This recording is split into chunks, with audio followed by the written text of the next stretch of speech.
I gave up a trillion-dollar business empire for love. And willingly became a homemaker for 5 years. Only to be called a good-for-nothing freeloader by her. On our daughter's birthday. After dialing over a dozen unanswered calls in succession, I unexpectedly saw intimate social media posts between my wife and her brother on my best friend's phone. Only then did I realize I had long been blocked from the truth. 5 years of devotion had become a laughingstock.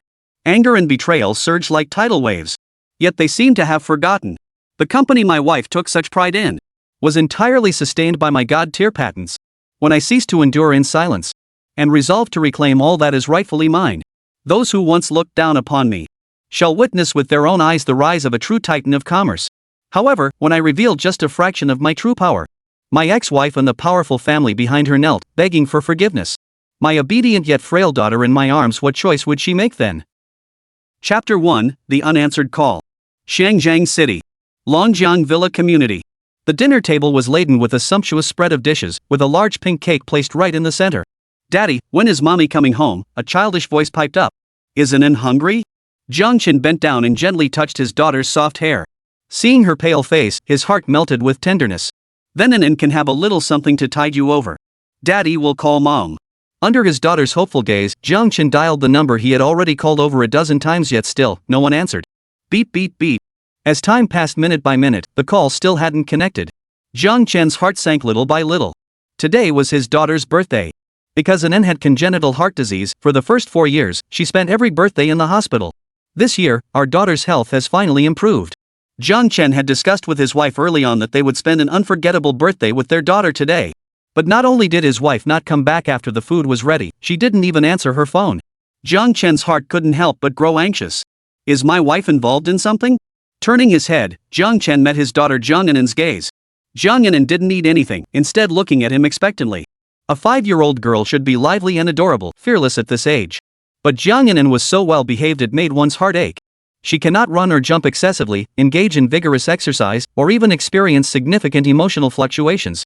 Even with the finest supplements nourishing her body, that delicate little face remained far from plump. Now, the long-awaited birthday of Jiang'an.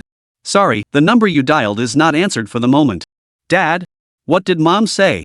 Jiang'an walked over and took hold of Jiangchen's hand that hung by his side. The icy touch sent a shiver through his heart. Jiangchen forced a smile, not wanting Jiang'an to feel too disheartened. Then, Mom said she remembers today is your birthday and will be back soon, but she's currently delayed at work with some matters. Daddy will watch cartoons with An for a while, okay? After settling his daughter comfortably on the couch, Jiangchen skillfully turned on the TV and found My Little Pony to play. Jiang'an's attention was quickly captured by the cartoon. Jiangchen took out his phone and stepped into the courtyard. Lighting a cigarette, he continued dialing his wife's number. Jiangchen stood tall and straight, his height reaching a full 1.9 meters. The ordinary homeware he wore somehow exuded the aura of a young master from an aristocratic family. And that face was like the most exquisite masterpiece, crafted with the pinnacle of Nuwa's lifelong skill. Staring at it for too long can even make one forget to breathe. Jiangchen, now 27 years old, is at the prime of a man's life. Though he is merely a stay-at-home husband who cooks and cleans. He once graduated from the top university in Huaxia University. He completed 4 years' worth of credits in just 1 year. In the same 4 years of university, Jiangchen achieved top grades in every subject, not only leaving all the top students behind but also earning master's and doctoral degrees before they did. His roommate, utterly impressed by his abilities, pestered him relentlessly to start a business together and conquer a commercial empire. The elderly professor who admired him recommended him to join his own lab to pursue further studies in the academic field. Jiangchen was also a prominent figure who made waves during his school days. Otherwise, he wouldn't have been pursued for 2 whole years by a proud daughter of heaven like Zhuang Weiwei. Zhuang Weiwei, Jiangchen's wife. She was the daughter of the prestigious Zhuang family in Shangjiang City, one of the original future successors of Zhuangxing Group and the CEO of Qianwei Technology Company, Limited.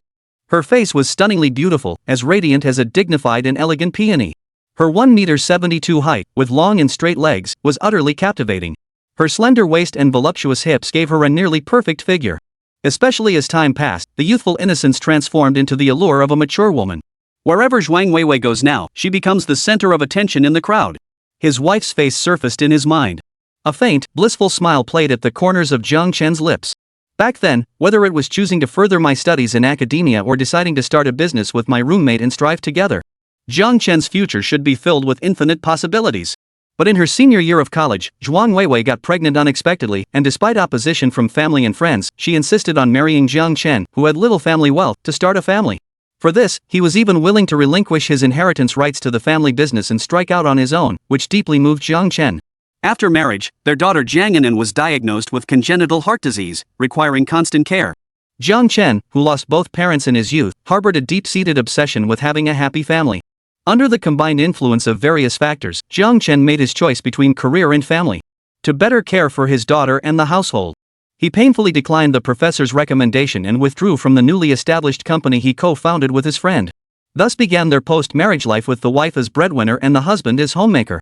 This even angered the old professor so much that he refused to see him for 5 years. His close friend also went their separate ways. Yet, Jiang Chen was perfectly content. He was living the happiest life he could imagine. Although some changes had crept into his life recently, his train of thought was abruptly cut off by the busy tone of the phone call. His wife still wasn't answering his phone. Jiang Chen's sense of foreboding grew stronger. He took a deep, furious drag from his cigarette. Stubbing out the cigarette butt, Jiang Chen walked into the living room. He decided to go directly to the company to find his wife. Anan, Daddy will take you to Aunt Shui first. Then I'll go to the company to pick up Mom, and we'll come back to celebrate your birthday together, okay? Okay, Daddy. Jiang Anan obediently let Jiang Chen pick her up. Daddy, be careful on the way. She nuzzled her soft little face against Jiang Chen's cheek. It's okay if Anan doesn't celebrate her birthday, as long as Mom and Dad are both by my side.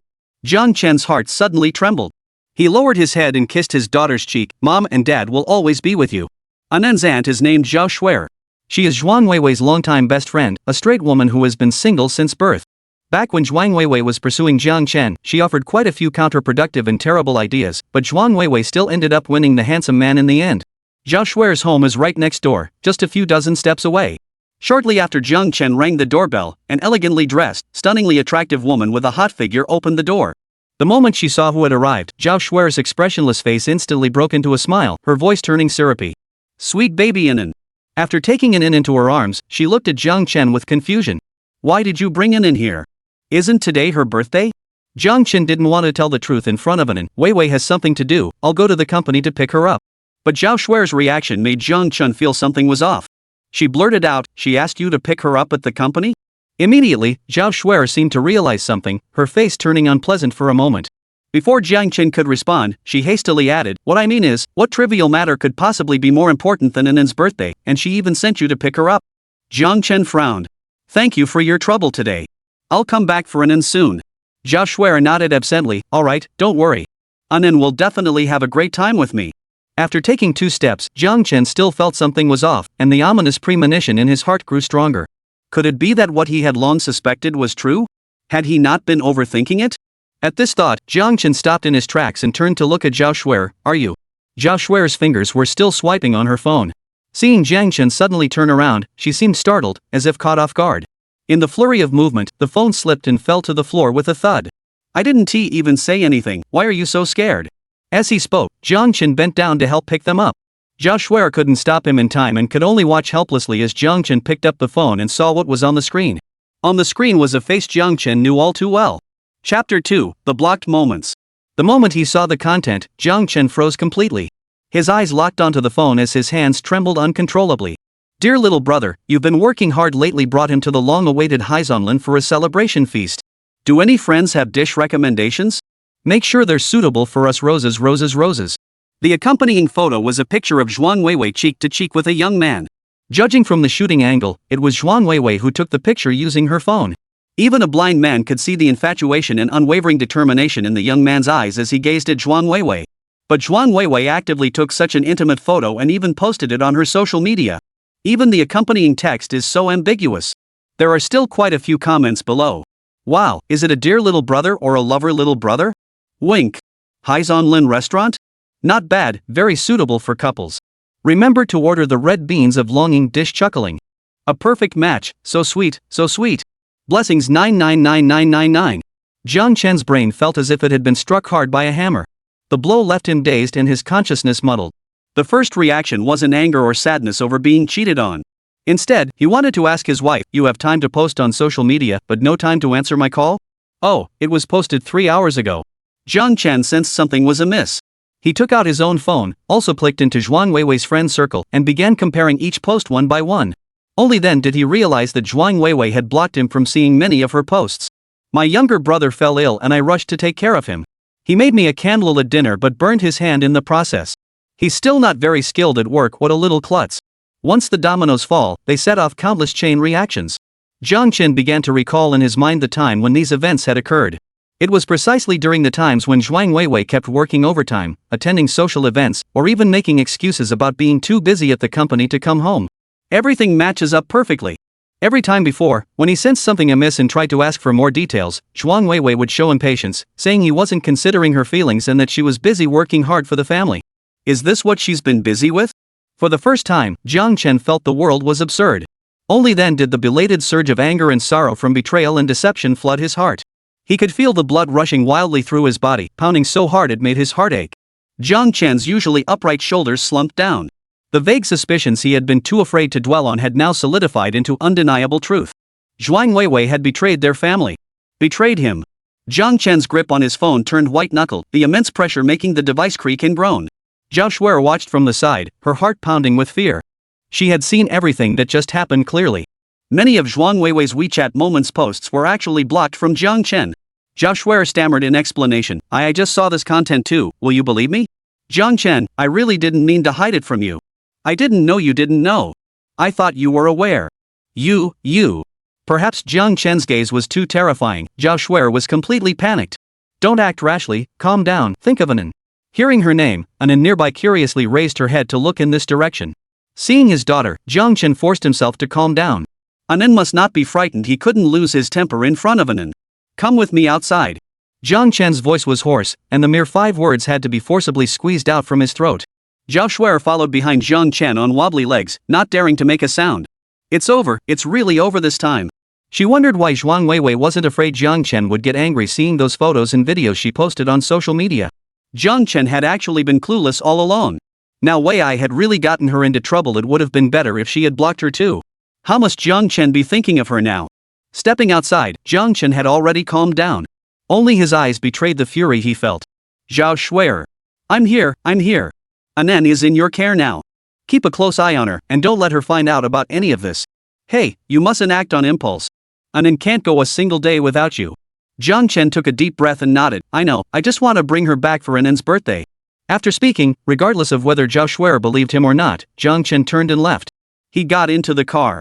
Jiang Chen then drove towards the location of the Black Pine Forest restaurant. No need for navigation, as this was the very restaurant they visited every year on their wedding anniversary. He remembered the way. How ridiculous. On their daughter's birthday, at the very restaurant where they celebrated their wedding anniversary, she's treating her dear brother to a victory banquet. For the first time, Jiang Chen blamed himself for not trusting his instincts. So many times he'd noticed something odd, but dismissed it because he didn't dare examine it closely. What a joke. His parents had always taught him since childhood that once married, spouses must trust each other unconditionally. Solve the problem first, not the person. Until the incident occurred, his parents had always handled things this way, never once raising their voices or arguing, giving Jiang Chen an incredibly happy childhood. So Jiang Chen did the same, but his complete trust was not rewarded as it should have been. Jiang Chen drove at considerable speed and soon arrived at the Black Pine Forest restaurant. Jiang Chen stopped the car but didn't get out immediately. Instead, he held the steering wheel with one hand, leaned back in the seat, and lit a cigarette. After finishing his cigarette, Jiang Chen's gaze turned resolute and sharp. He wouldn't run away. Running away solves nothing. If the wife has truly shifted her affection to someone else, then they can divorce amicably and part ways without hard feelings. For the sake of their daughter Anan, he would never stop his wife from finding someone else after the divorce. But he absolutely cannot tolerate his wife's infidelity and cuckolding him. For now, he wants Anan to have a happy first birthday at home. 4th floor.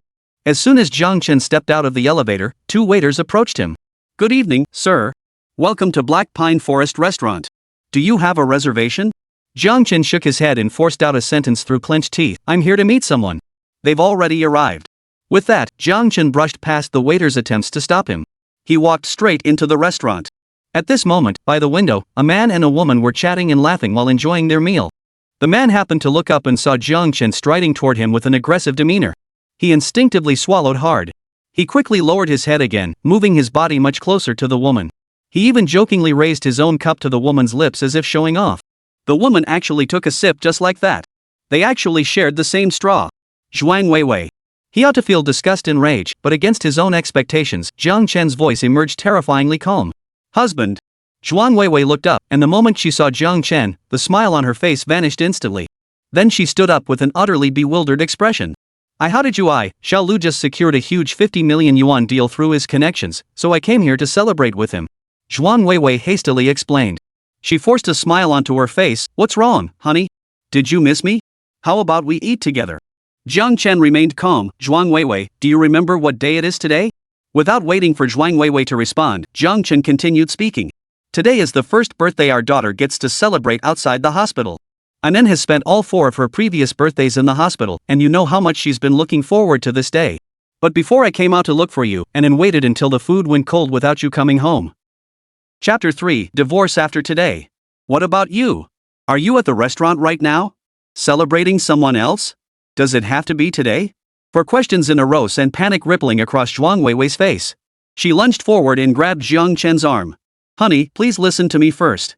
Those old foxes, acting on Dad's orders, have revoked all the company's preferential treatment. The company's profits are shrinking day by day.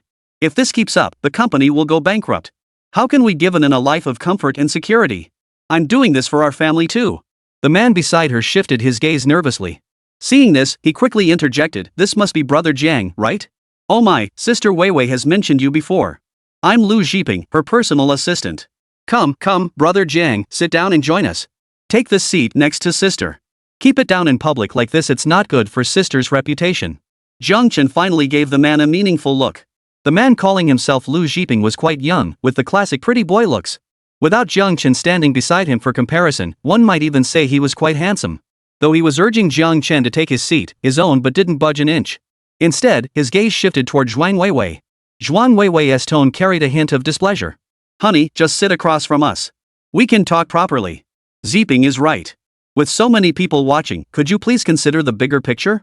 After all, she was the president of a company, her reputation and dignity mattered. Jiang Chen sat down in the chair across from her with a cold smile. Great. Just great. Let's hear what President Zhuang has to say. Seeing Jiang Chen willing to listen, Zhuang Weiwei breathed a sigh of relief. Lu Zhiping suddenly interjected, Brother Jiang, trust is the most crucial thing between spouses. Without it, conflicts are bound to arise in any marriage. You have to believe Sister Weiwei. I'm her personal assistant. I see her every day at the company, we're practically inseparable. She's never done anything to betray you. Brother Jiang, let's exchange contact info. Next time you have any doubts about Sister Weiwei, just ask me directly. Your stalking behavior is hurting her. At this, Zhuang Weiwei's guilty expression vanished instantly. She shot Jiang Chen a displeased look. Yeah, how could you follow me? Jiang Chen stared at Zhuang Weiwei in disbelief as she confronted him. Me, follow you? If I'd been stalking you, would you two still be having fun today? Zhuang Weiwei's pupils contracted sharply. Honey, how could you say that? She couldn't believe her ears. From the sound of it, Jiang Chen clearly believed she was involved with Lu Zhiping. Jiang Chen actually suspected her. Lu Zhiping interjected, Brother Jiang, you've got the wrong idea. I'm just Sister's personal. Jiang Chen cut him off with a sneer. I know. Personal assistant. Inseparable. Jiang Chen wasn't stupid. He could easily detect the insinuations of sowing discord in Lu Zhiping's words. But precisely because he understood, his anger burned so fiercely. Because his wife showed absolutely no reaction to what Lu Zhiping had said. Clearly, she saw nothing wrong with Lu Zhiping's words. No problem at all, that was the biggest problem of all. Changing the subject, Jiang Chen demanded, why didn't you answer any of my calls? Zhuang Weiwei visibly froze.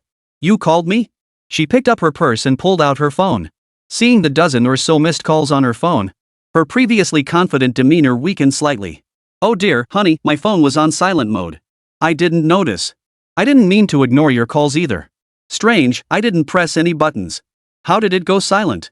As Zhuang Weiwei muttered to herself, Lu Zhiping's eyes darted nervously. And this entire scene was witnessed by Jiang Chen. His anger surged relentlessly. Missing a call is one thing, but what about all those times you blocked my WeChat Moments posts? Zhuang Weiwei's face instantly drained of color. What WeChat Moments? What are you talking about? Jiang Chen had no desire for further nonsense. He snatched Zhuang Weiwei's phone and began unlocking it. See for yourself. He paused, laughing bitterly. Zhuang Weiwei, when did you change your lock screen password? Blocking me from your moments, and now you won't even let me see your phone? Too bad I have a good memory. Let me recite it for you. My dear little brother has been working so hard lately. I'm taking him to Black Pine Forest for a celebratory feast we've been looking forward to for ages. Any dish recommendations from you guys? Something that suits us, okay. Zhuang Weiwei couldn't utter a single word. Long awaited? Jiang Chen sneered coldly. He glanced down at the menu again. The selection looks good. Oh, the red bean longing a must order for couples. But you won't even let Anan have a happy birthday she's been looking forward to. Jiang Chen stood up, using both hands to forcefully flip the entire table over.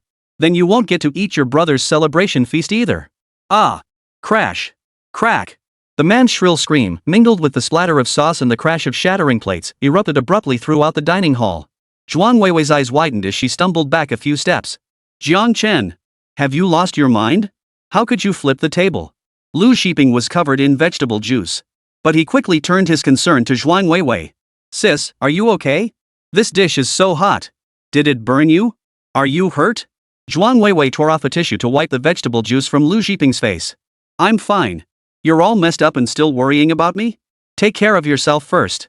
Feeling the warm breeze from her hand brush his face, Lu Shiping felt so excited he was practically trembling.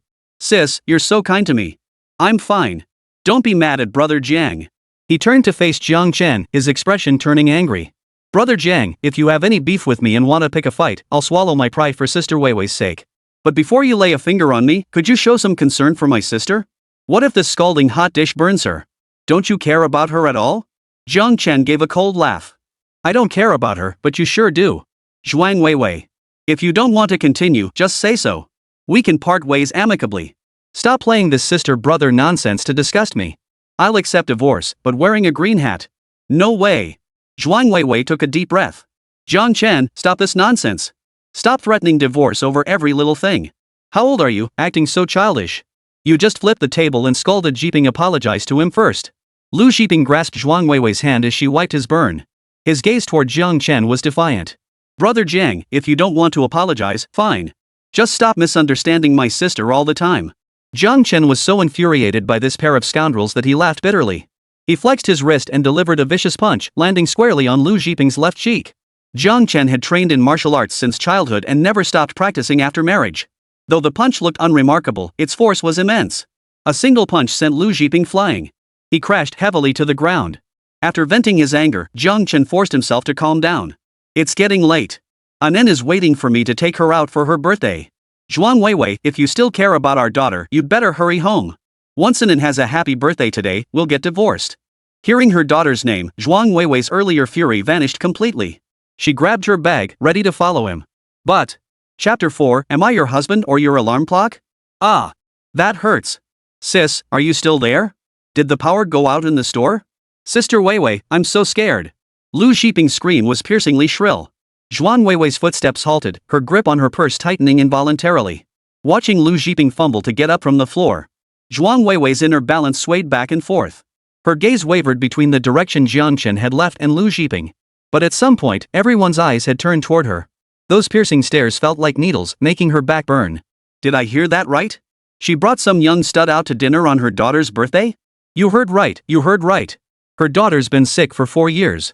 Finally gets to celebrate her birthday at home, and this mother goes out to dinner with some other man. TSK, what kind of taste does this woman have? That guy is nowhere near as good as her husband.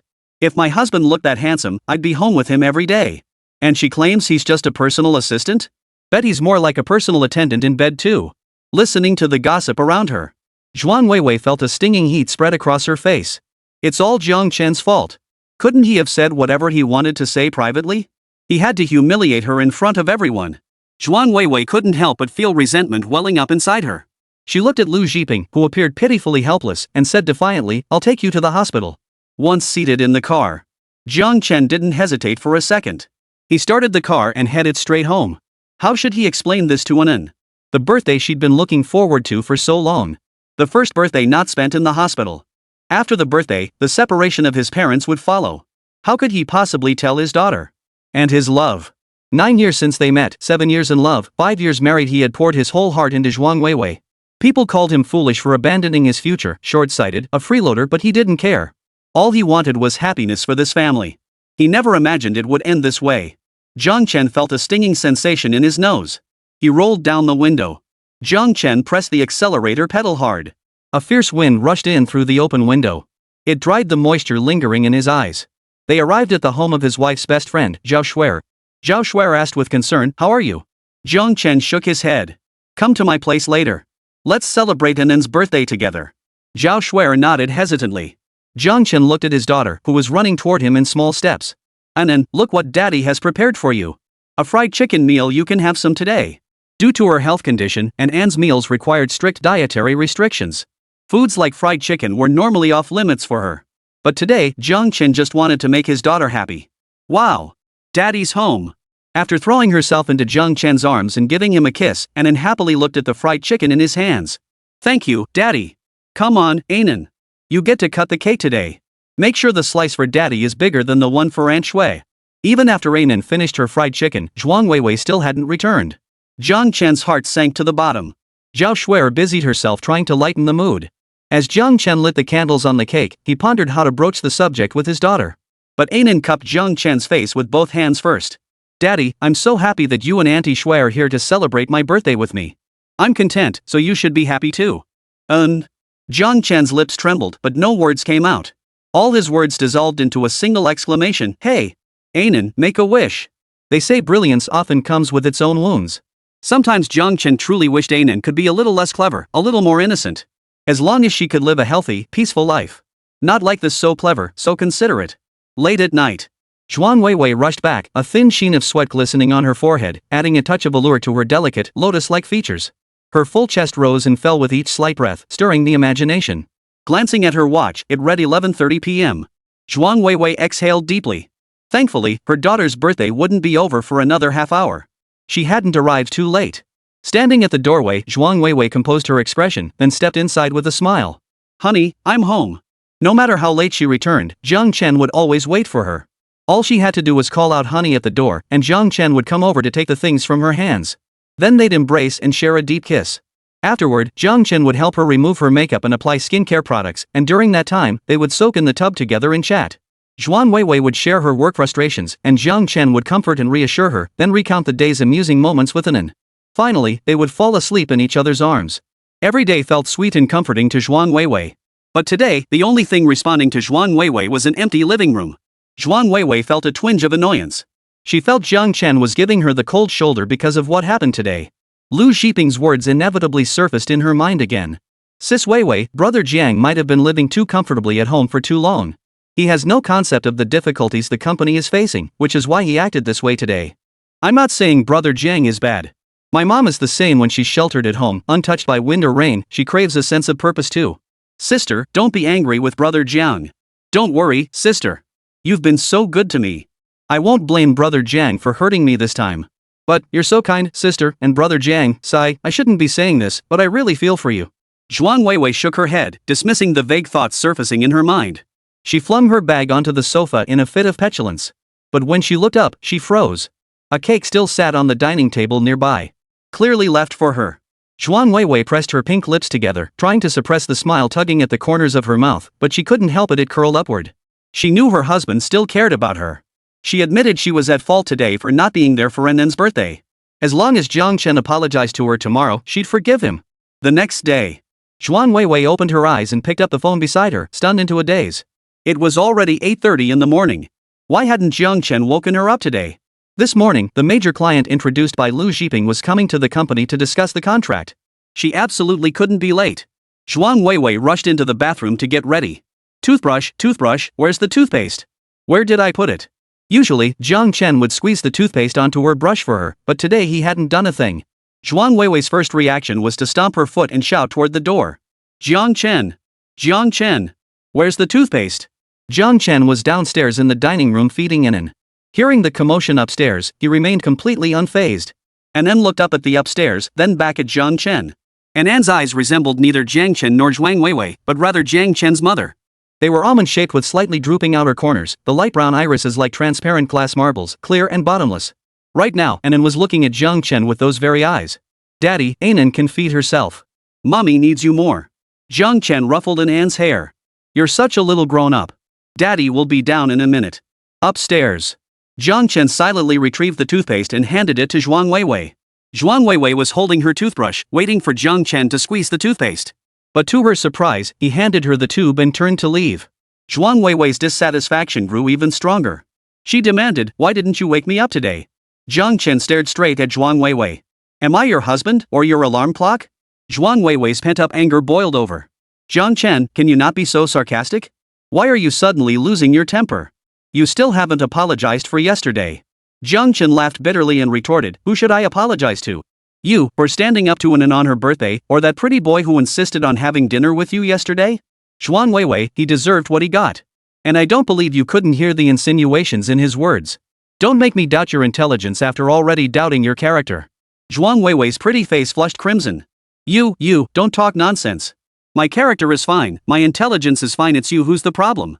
You've been stuck at home too long without a job, that's why everything seems wrong to you. Chapter 5, let's just get a divorce. Jiang Chen, so skipping our daughter's birthday yesterday to have dinner alone with him was perfectly fine? Or posting those WeChat moments that blocked me was perfectly fine? Zhuang Weiwei was hit where it hurt, her face turning slightly red with embarrassment. She forced a smile and explained, I've already told you Lu Zhiping has connections that can help the company. He's from the Lu family in the capital and is here to gain experience at my firm.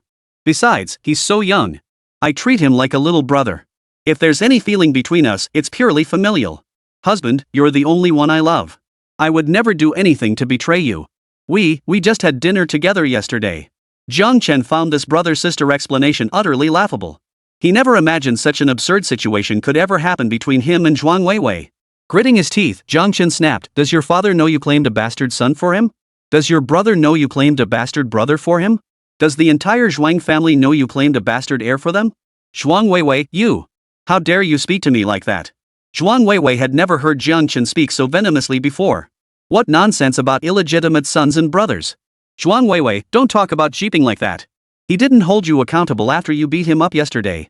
In fact, after getting treated at the hospital, he urged me to come back quickly to celebrate your birthday with you. You'll see how kind he is once you get to know him. Jiang Chen, then why didn't you come back? Zhuang Weiwei, I came back at 11:30 last night. You were the one who put an end to bed first. Jiang Chen, proud of yourself for getting back at 11:30? Can Enen's body handle staying up that late? Or were you planning to drag her out of bed to celebrate? Zhuang Weiwei was rendered speechless by the question. She realized she didn't have a leg to stand on. Jiang Chen took several deep breaths to steady his emotions. He looked calmly into Zhuang Weiwei's eyes. Weiwei, I know no one loves another forever. It's human nature to seek novelty and tire of the old.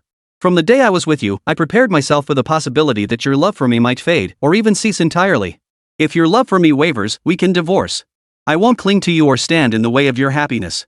We can part amicably and remain Enen's parents.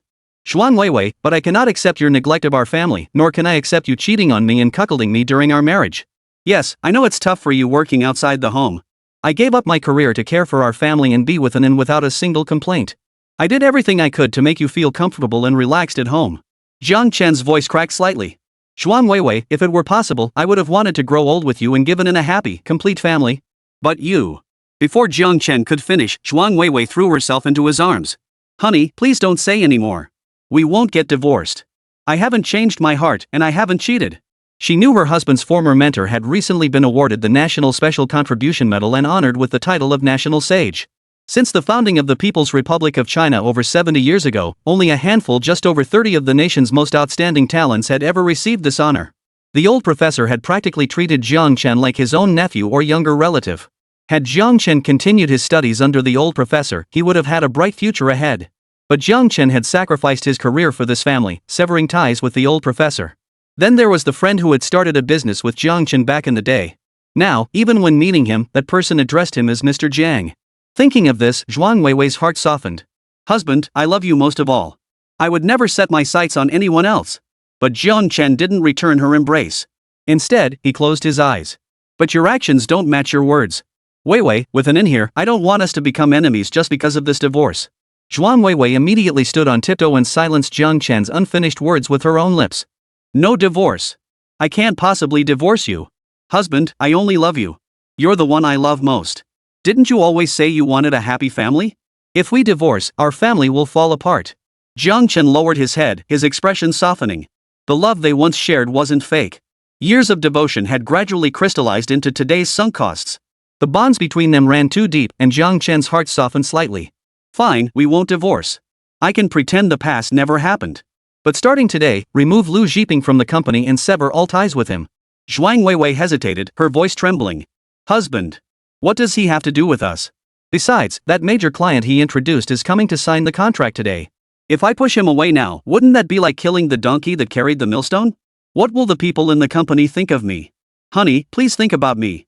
Running such a big company isn't easy. Poof. Jiang Chen laughed sarcastically. It was unclear whether he was laughing at Zhuang Weiwei or at himself. Zhuang Weiwei. Jiang Chen called out. His gaze swept inch by inch across his wife's delicate features. The familiar face seemed strangely unfamiliar in that moment. Why did you block me from seeing your WeChat Moments posts? If you have nothing to hide, why won't you let me see those intimate photos and comments? Are all the commenters little cuties? Do they think we're a couple? They see it all so clearly, so plainly. Only me, Jiang Chen am kept in the dark like some little cutie. Everyone knows about the flirtation between you two. No one knows that I'm your so-called legitimate husband. I stay home taking care of the family and doing housework because I want our little home to be better, not so you can run wild outside and let others think you're an unmarried girl. Zhuang Weiwei. Jiang Chen sighed deeply. Even if I were willing to wear this green hat now, as long as you cut off contact with him, I'd pretend none of this ever happened. But even if I go this far, you still refuse to end things with him. We should just get a divorce. As Jiang Chen spoke, Zhuang Weiwei's eyes widened, a wave of heat rising from her feet to her cheeks. It was both shame and panic. Jiang Chen, you can't say that about us. If you'd ever gone out to work, you'd know there's nothing between me and Lu Zhiping. You're just being petty and nitpicky. I blocked you precisely because I knew you'd make a scene if you found out. Your current behavior only proves I was right. Jiang Chen stared at his wife, who had changed beyond recognition. Or perhaps she hadn't changed at all, this had always been her true feelings deep down. Fine, whatever. With that, Jiang Chen turned and walked away. By the time he descended the stairs, he had composed himself. He resumed feeding Anan with a smile on his face. Chapter 6, Why Eat What I Cooked? Zhuang Weiwei stood frozen in place until Jiang Chen's footsteps faded away before she snapped back to reality. Jiang Chen! Jiang Chen! But no matter how loudly Zhuang Weiwei shouted, that handsome, muscular figure never reappeared. Filled with rage, Zhuang Weiwei brushed her teeth with such force she might as well have been brushing Jiang Chen himself. Ouch! She yelped, flinging the blood-stained toothbrush aside. Her excessive force had caused her own gums to bleed. Zhuang Weiwei felt both wronged and furious, convinced nothing was going her way. She grabbed a random outfit from the closet, changed, and stormed downstairs. When she saw Jiang Chen feeding Anan with such tenderness, Zhuang Weiwei slowed her pace, a smile lighting up her eyes. What a heartwarming scene! Wasn't this family perfectly happy? Why did Jiang Chen insist on arguing with her? Wasn't it better to just live peacefully like this? Anan, do you miss mommy? Zhuang Weiwei approached her daughter and leaned down to kiss her. Then, glancing back at the table, Zhuang Weiwei blurted out, Where's my breakfast? Jiang Chen didn't even lift an eyelid. You have your own brother bringing you a heartfelt breakfast. Why bother eating mine? On several previous occasions, Jiang Chen had lovingly prepared breakfast only for Zhuang Weiwei to leave without so much as a glance. He had assumed his wife was too busy with work to eat. Later, he even started cooking earlier to ensure breakfast was at the perfect temperature when she woke up. Little did he know she was rushing to the office to devour her dear brother's breakfast. Zhuang Weiwei opened and closed her mouth several times, unable to speak. She felt Jiang Chen was using this ridiculous and childish method to force her into admitting fault. There was no way she'd back down over such a trivial matter. Jiang Chen, you're being so petty it's completely unreasonable. So what if he didn't cook her breakfast? Where in the world couldn't she find a meal? Zhuang Weiwei slammed the door shut and stormed out. The loud bang echoed through the room, startling the unsuspecting Anan. Seeing his daughter's lips turning purple and her breathing becoming labored, Jiang Chen felt a chill run down his spine. He quickly scooped Anan into his arms, fed her the medicine, and soothed her constantly. It's okay. Anan, don't be afraid. Daddy's here. Holding the tiny, trembling body in his arms, Jiang Chen felt a wave of dread wash over him. He blamed himself for arguing with Zhuang Weiwei in front of Anan. He also resented Zhuang Weiwei. After all these years, she still flew into a rage without a care for anything. At Zhao Shuer's home. Weiwei, you. The moment Zhao Shuer saw Zhuang Weiwei, she was so shocked she dropped the spoon from her hand. The Zhuang Weiwei of the past, whenever she went out, was always dressed exquisitely and beautifully by Jiang Chen. Her outfits were so well coordinated that even professional stylists would compliment them. But today, she wore no makeup, her hair was slightly disheveled, and her clothes and shoes didn't quite match. As if everything around her had a grudge against her, Zhuang Weiwei forcefully pulled out a chair and sat down. She huffed, Don't even mention it. It's infuriating. Zhao Shuer, did you two fight? No way. She even saved a piece of cake for Weiwei yesterday as a way to smooth things over. Shouldn't Weiwei have rushed to apologize and explain to Jiang Chen? After pondering carefully, Zhao Shuer sighed inwardly. Oh no. Zhuang Weiwei probably thought Jiang Chen had backed down first, so she pushed her advantage even further. Zhuang Weiwei grunted a quiet then had Zhao Shuer's housekeeper add an extra portion of breakfast for her. Zhao Shuer picked up a new spoon, poking at the porridge in her bowl while carefully choosing her words. Is it possible there's a difference in how you two think? Like, do you really value that so-called younger brother more than Jiang Chen and Anan? Zhao Shuer hesitated, then finally brought up yesterday's incident. Wei, I never questioned the content you posted on your social media before because I assumed Jiang Chen knew about it too, that he was aware and accepted it. While I was surprised by your relationship dynamic, I tried to respect and understand it. But those posts were hidden from Jiang Chen. How is that any different from emotional infidelity? And yesterday was Anan's birthday. You skipped it to go out to dinner with someone else. Have you any idea how heartbroken she must be? Zhuang Weiwei denied it. I was just worried Jiang Chen would pick a fight with me if he saw those posts. He's been stuck at home too long. Idle hands are the devil's workshop. Besides, Anan's so young, she wouldn't think that deeply about it. Zhao Shuer curled her lip, cutting straight to the chase. Zhuang Weiwei, did you top up your brain along with your phone credit? Or did you trade your brain for height? If you're really as righteous as you claim, why did you block Jiang Chen? Or are you afraid he'll see it? Zhuang Weiwei felt exposed, her eyes widening as she retorted, of course not. Even if no other guy appeared in my life, he'd still act like this. It just so happens that Jiping and I have a connection as siblings, giving him an excuse. Wow, what a coincidence. Zhao Shuer's tone grew even more sarcastic. Last time you told me about meeting someone destined for you, that was when you met Jiang Chen in college.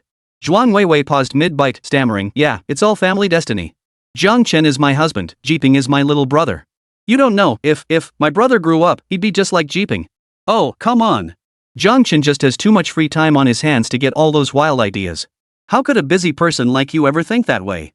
Zhuang Weiwei changed the subject. Seeing Zhuang Weiwei like this, Zhao Shuer sighed deeply inside. Her best friend's marriage to Jiang Chen was likely in real trouble. Even if her best friend hadn't actually crossed the line physically, there were clear signs of emotional infidelity.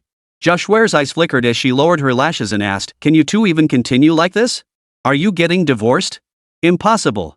Zhuang Weiwei declared flatly. We absolutely cannot divorce. I haven't held any of our arguments against him. How could he possibly divorce me? He loves me deeply. Zhao Shuer felt a pang of unease, but still offered advice, then get Jiang Chen to find a job. Since you say he's idle and looking for trouble, let him interact with the outside world and get busy. Zhuang Weiwei dismissed the idea. Jiang Chen hasn't worked since graduating from university. He has zero experience after 5 years. Zhao Shuer countered, he was so outstanding in college he finished both his bachelor's and master's degrees in 4 years. Even with a 5-year gap, major companies would still want him. Zhuang Weiwei insisted, Anan's health is fragile. Someone needs to be with him constantly. Zhao Shuer, Anan's older now, and his health has stabilized considerably.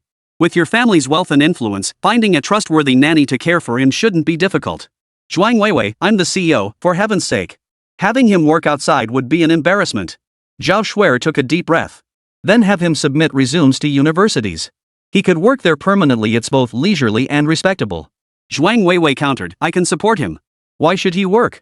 That face of his will attract all sorts of attention. Zhao Shuer was utterly speechless. Her expression turned serious as she urged, I can't win an argument with you, you always have 100 excuses. But I'm telling you this earnestly, think carefully about Jiang Chen's words about divorce. He's not the kind of man who makes empty threats. Yet the more Zhao Shuer pleaded, the more convinced Zhuang Weiwei became that she was in the right.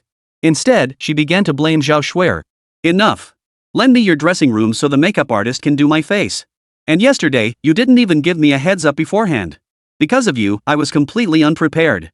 Everyone in the restaurant laughed at me and gossiped about me right to my face. It was so embarrassing. Zhao Shuer rolled her eyes in exasperation, muttered an "oh," and turned to leave. Chapter 7, If only Jiang Chen were like you. After borrowing Zhao Shuer's dressing room and her aunt's services, Zhuang Weiwei restored her usual elegant and beautiful appearance. She arrived at the company seething with anger. She immediately ran into Lu Zhiping, his face covered in medical gauze. Jiang Chen's punch yesterday had been exceptionally forceful. The wound on his face was swollen and red, and one of his teeth had been knocked loose. Sis, did you eat breakfast?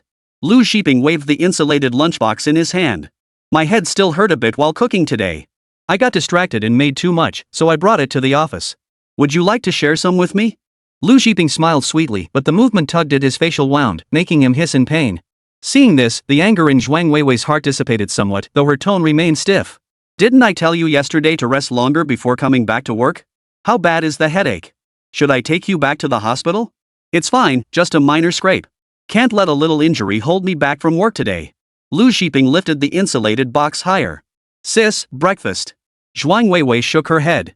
No need for breakfast. I already ate at my best friend's place. At those words, a flicker of disappointment crossed Lu Zhiping's eyes before giving way to excitement. He'd been probing for ages, finally coaxing details about her relationship with Jiang Chen from Zhuang Weiwei. He knew exactly what Jiang Chen did for her every day. That pretty boy practically treated Zhuang Weiwei like a princess. But today, Zhuang Weiwei had eaten at her best friend's place. That meant she and Jiang Chen hadn't reconciled. If they hadn't reconciled, he had a chance to step in. He followed behind Zhuang Weiwei. Lu Zhiping's gaze lingered incessantly on Zhuang Weiwei's waist and hips, then drifted downward to those beautiful legs that crossed and uncrossed with each step. Damn it, the mere thought of someday caressing those legs sent shivers of excitement through Lu Zhiping's entire body. With a few more tricks and by exploiting the Lu family's influence, this billion-dollar company would be his. If he planned it right, he could even covet a piece of the Zhuang family's industrial empire behind Zhuang Weiwei. He entered Zhuang Weiwei's office.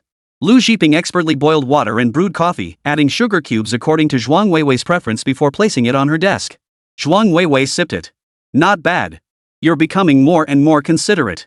Lu Zhiping smiled slightly, lifting the corners of his mouth. Sis, you're so busy with the company. All I can do is try my best to make you more comfortable and ease your worries. Oh, by the way, sister, what do you think of this apology gift I prepared for Brother Jiang? Lu Zhiping opened a gift box and handed it to Zhuang Weiwei. Inside lay an exquisite dark green twill tie, exuding an air of luxury. An apology gift? Zhuang Weiwei asked in surprise. Yes, I bought this earlier to give Brother Jiang as a meet and greet gift. I figured given my relationship with you, I'd eventually meet your family. Lu Zhiping lowered his head, looking dejected. I just never imagined the introductory gift would turn into an apology gift. It's all my fault. My actions yesterday must have caused Brother Jiang to misunderstand. Zhuang Weiwei instinctively frowned. How can you blame yourself?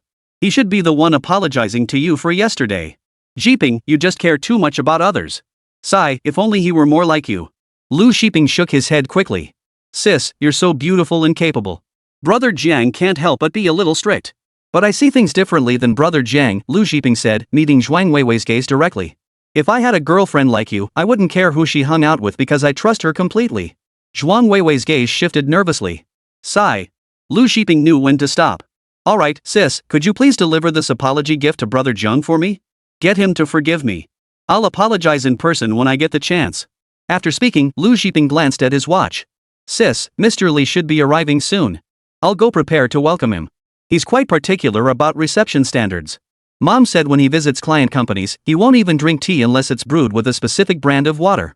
If it weren't for Mom's connection with his wife, we wouldn't have secured this order. The only regret is I couldn't negotiate a higher price. This is the absolute best offer Mr. Li would give me personally. There's nothing we can do, our company's technology is just too outdated. I know. As long as we secured the deal, Zhuang Weiwei nodded. Zhiping, landing this contract was all thanks to your connections. What reward do you want? What I want most is for you to be happy, sister. Lu Zhiping chuckled sheepishly, looking rather embarrassed. If you insist on rewarding me, sister, then get me a tie too. I'll give one to Brother Jiang, and you can give me one. Zhuang Weiwei felt a warm surge in her heart and readily agreed. Alright, I'll personally pick one that suits you.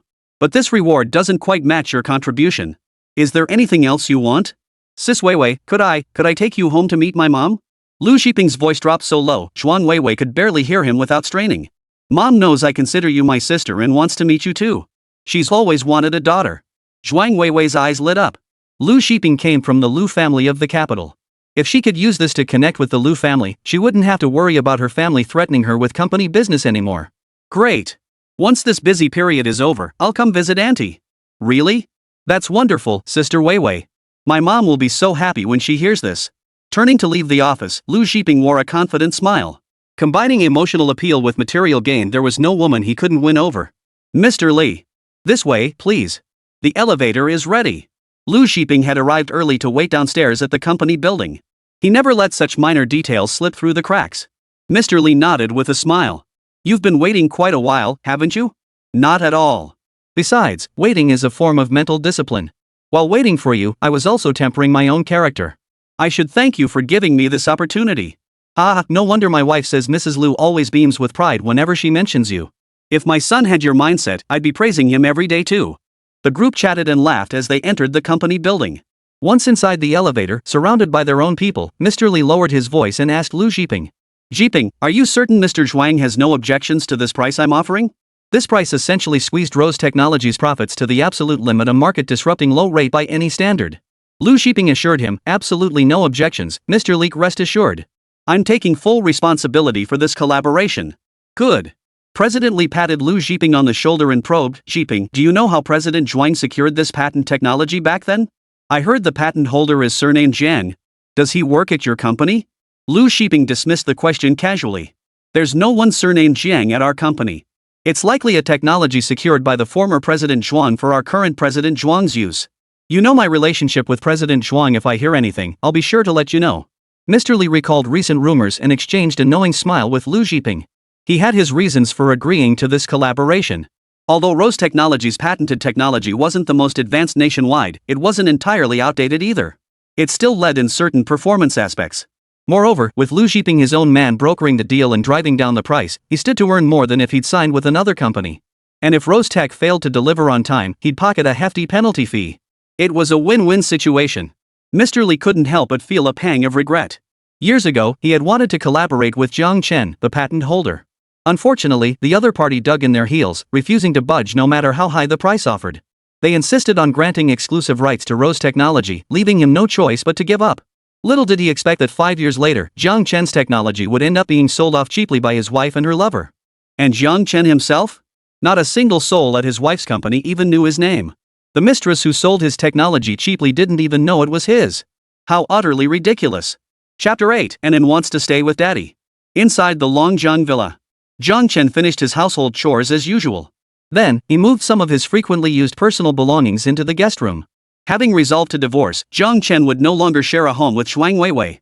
Until he moved out, he would stay in the guest room rather than continue the messy, drawn-out tug-of-war with Shuang Weiwei. Anan stood quietly nearby, hugging her teddy bear. Only after Jiang Chen had finished moving everything did Anan finally call out softly, Daddy. Jiang Chen turned, picked her up, and asked gently, What's wrong, sweetie? Daddy, Anan buried her head in his neck. Did you and Mommy fight? Are you going to separate? Jiang Chen's first instinct was to cover it up. He didn't want Anan to get hurt. But such matters couldn't be concealed forever. So he sat cross-legged on the floor and let Anan sit in his lap. Mommy and Daddy have some problems, big problems that affect how we feel about each other. Mommy and Daddy just aren't suited to live together anymore. Is it because of me? Anan pressed her lips tightly together. I heard everything. My illness is very hard to treat. Jiang Chen quickly denied it. No, Anan. Mommy and Daddy both love you. Daddy will find the best doctor. We'll definitely get you better. Then, is it because Mom and Dad don't love each other anymore? Anan looked up at the photo wall inside the room. Jiang Chen followed her gaze. It was a blank wall Jiang Chen had deliberately left during the villa's renovation, shaped like a heart and covered with photos. There was a memento from when Jiang Chen and Shuang Weiwei were still in college, making pottery together in the studio. The camera had captured the moment Jiang Chen painted Shuang Weiwei's little face into a kitten. The first family portrait showed tiny Anan swaddled in a blanket, while Jiang Chen and Shuang Weiwei gazed at her in awe. The most recent photo was taken a few months ago outside the hospital. The doctor had said Anan's health had improved significantly. Jiang Chen believed their days would only get better from there, so he wanted to capture a moment to mark the beginning of their new life. But in his memory, Shuang Weiwei changed after that day. Love Dad still loves Mom. But life isn't just about love. There are many things more important than love. Jiang Chen withdrew his gaze. There's responsibility, dignity, and boundaries that must never be crossed. Anan lifted her head to look at Jiang Chen, tears streaming down her cheeks. She pressed, Did Mommy do something wrong? I can go tell Mommy to change. Anan, Jiang Chen wiped her tears, his voice firm. Listen to Daddy. This is between grown-ups. You're still a child, Anan. Just focus on what children should do. Eat well, play, study, sleep, and grow up healthy. Jiang Chen would never involve Anan in the emotional entanglement between him and Shuang Weiwei. No matter how bright she was still a child whose mind hadn't fully matured. How could he expect a child to resolve issues between adults? Anan, then will I ever see Mom again? Jiang Chen, do you want to live with Daddy? Anan nodded. Yes. I want to stay with Daddy. Jiang Chen, of course. Mommy and Daddy are no longer partners, but we will always be your parents. Anan, Daddy, will you find me a new mommy? Jiang Chen shook his head, no. Until you grow up, Daddy won't find you a new mom. Anan climbed out of Jiang Chen's arms. Then I'll go pack my things too. I'm going with Daddy when it's time. Jiang Chen watched his daughter's receding figure, his eyes stinging with unshed tears. He was determined to gain custody of Anan. He simply couldn't trust Shuang Weiwei with her. Shuang Weiwei was too busy. Now it seemed her eyesight was failing too. She couldn't even tell a scumbag when she saw one.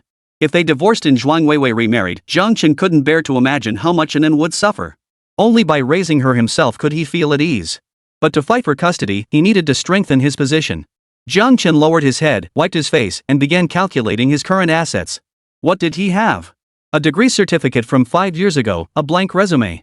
Finding a new job would also require considering whether he could care for an at any time. It was too difficult.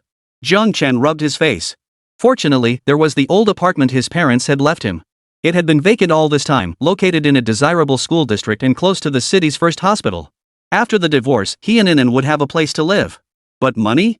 Jiang Chen was practically penniless. Back then, when Zhuang Weiwei became pregnant before marriage, the Zhuang family reluctantly agreed to the union but insisted on a prenuptial agreement.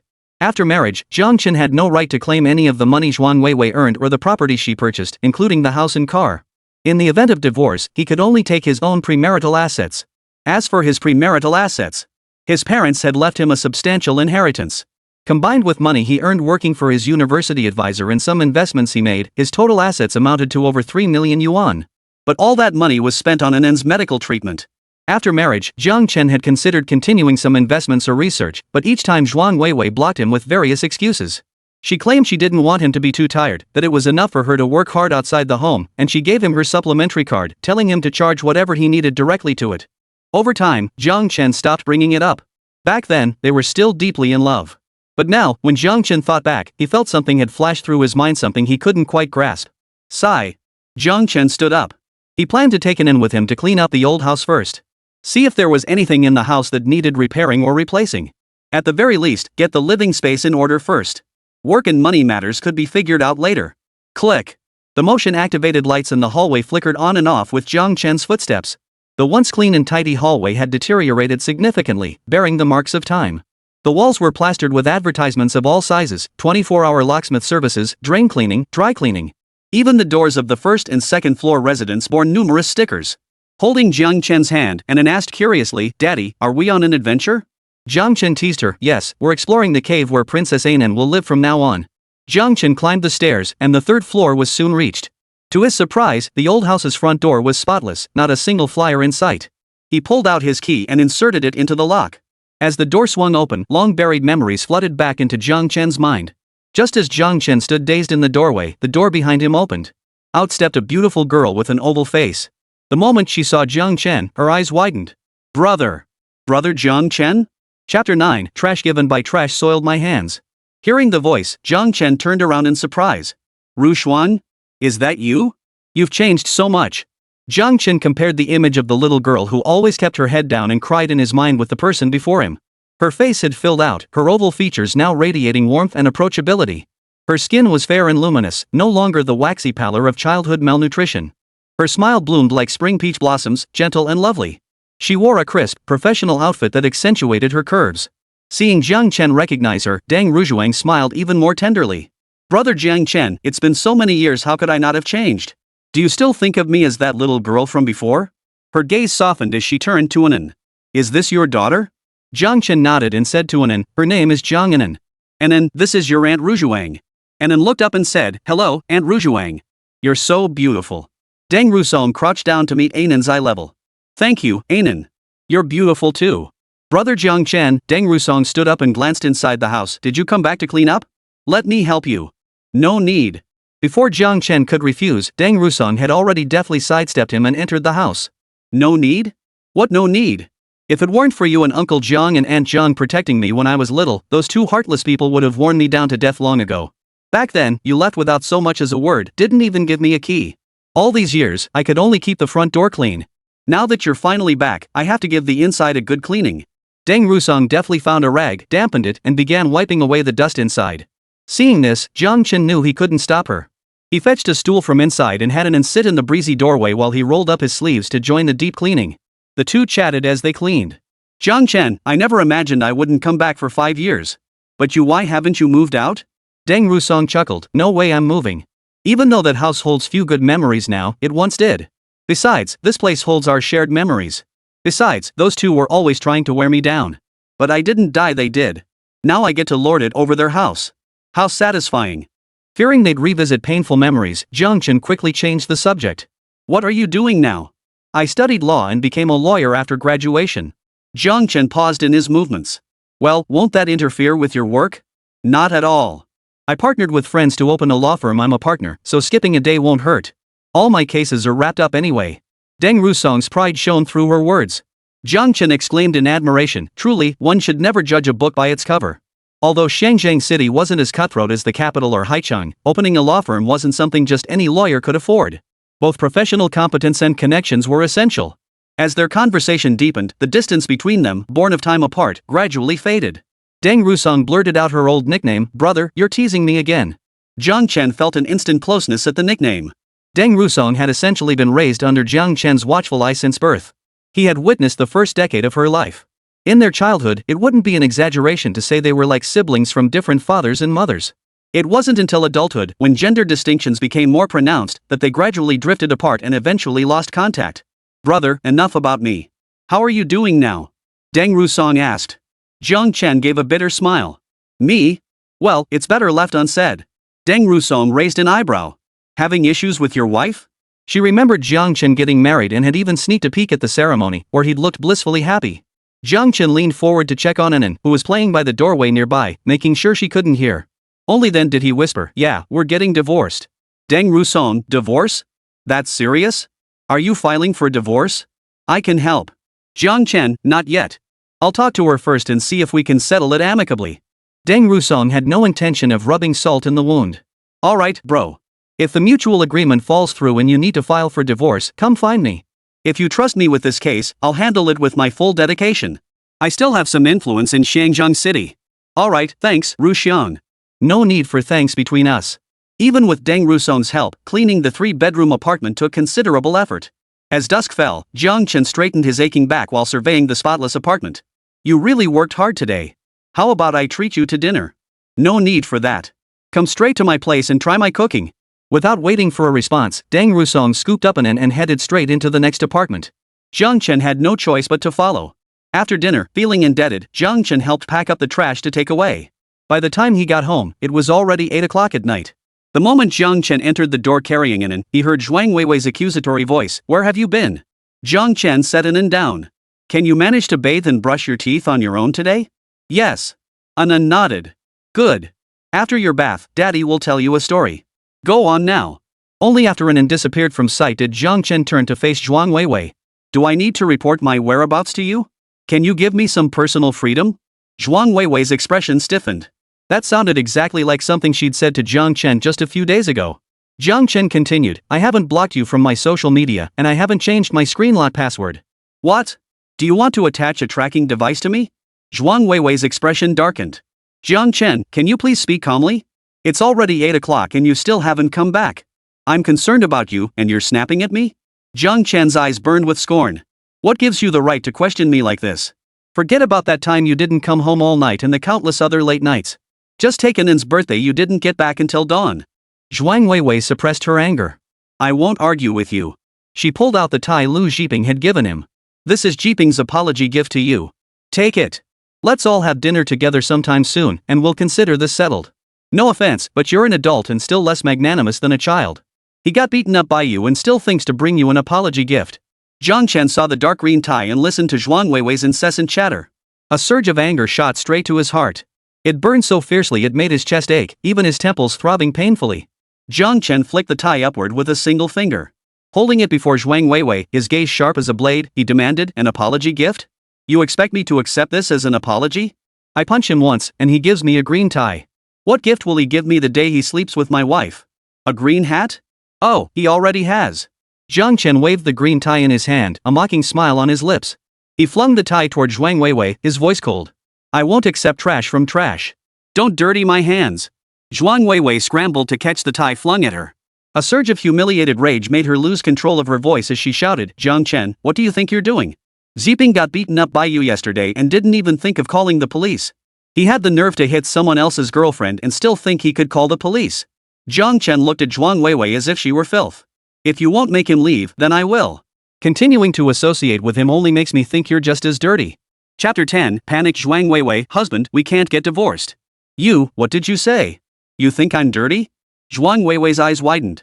"Jiang Chen, Lu Jiping and I are nothing more than brother and sister. Only someone with a twisted mind would see anything dirty between us. You must apologize to me and Jiping, or else you won't be sleeping in this house tonight." Jiang Chen scoffed. "A pure sibling relationship? That sounds disgusting even to me." Zhuang Weiwei, I've already moved my things to the guest room.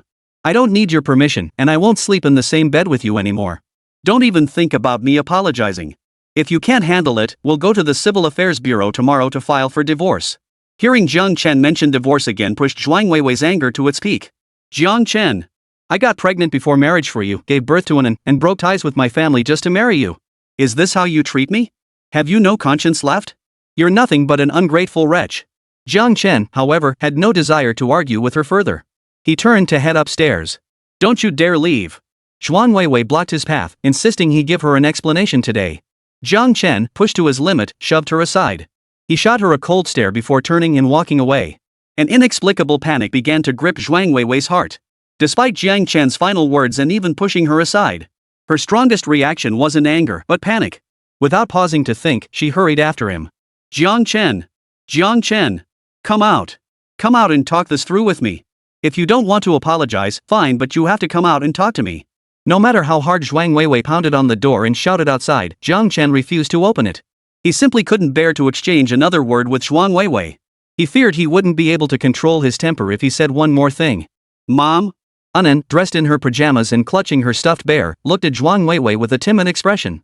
After bathing and brushing her teeth, she waited a long time for her dad to read her a bedtime story but never saw him. So she came out on her own. Zhuang Weiwei's eyes lit up instantly at the sight of her daughter. Anan. Zhuang Weiwei crouched down, cupping Anan's shoulders. Anan, Daddy won't let Mommy in. Come over and ask Daddy to open the door. Anan clutched her teddy bear tighter. But Daddy. No buts about it, Anan. Do you want to watch Mom and Dad fight and then split up? Zhuang Weiwei cut her off. Anan shook her head. I don't want that, but Daddy said. Zhuang Weiwei didn't listen. Anan, if you don't want Mom and Dad to separate, come over and tell Dad to open the door. Then you can tell him not to fight with Mommy, it scares you. Tell him you want us to stay together forever. You don't want to be a child without a home. Anan still shook her head. She remembered what Dad had told her today. Dad said grown-ups' problems aren't for little kids like me to get involved in. Mom, if you did something wrong, you should admit it and fix it. Anan tried to pull away, but Zhuang Weiwei's grip tightened, hurting her a little. Only if Mom fixes her mistakes will Dad ever forgive her. Zhuang Weiwei scolded softly, nonsense. What kind of mistake needs fixing for forgiveness within a family? Anan, remember the older sister from Aunt Wang's family I told you about? She managed to keep her parents from separating. She even wrote letters to her dad, persuading him to come home every day. You're even better than her, right? You can do even better than that, sister, can't you? Go coax your dad to open the door. Click. Jiang Chen couldn't bear it anymore. He opened the door and pushed Zhuang Weiwei aside. He carried Anan to her bedroom and began reading her a bedtime story. Zhuang Weiwei followed Jiang Chen with a resentful look in her eyes, shadowing his every step. As if he hadn't noticed her presence, Jiang Chen's voice remained gentle. Only after lulling Anan to sleep did he tuck her in and quietly close the door. Honey, Zhuang Weiwei took 2 steps forward, pressing her ample bosom against Jiang Chen. You scared me just now. I won't make you apologize. Let's just move past this. Can we just live peacefully? Anan can't grow up without both parents. Jiang Chen pinched the bridge of his nose, pulled a cigarette from his pocket, and lit it. He was both angry and irritable now, and only smoking could help him calm down. Zhuang Weiwei, you're Anan's mother.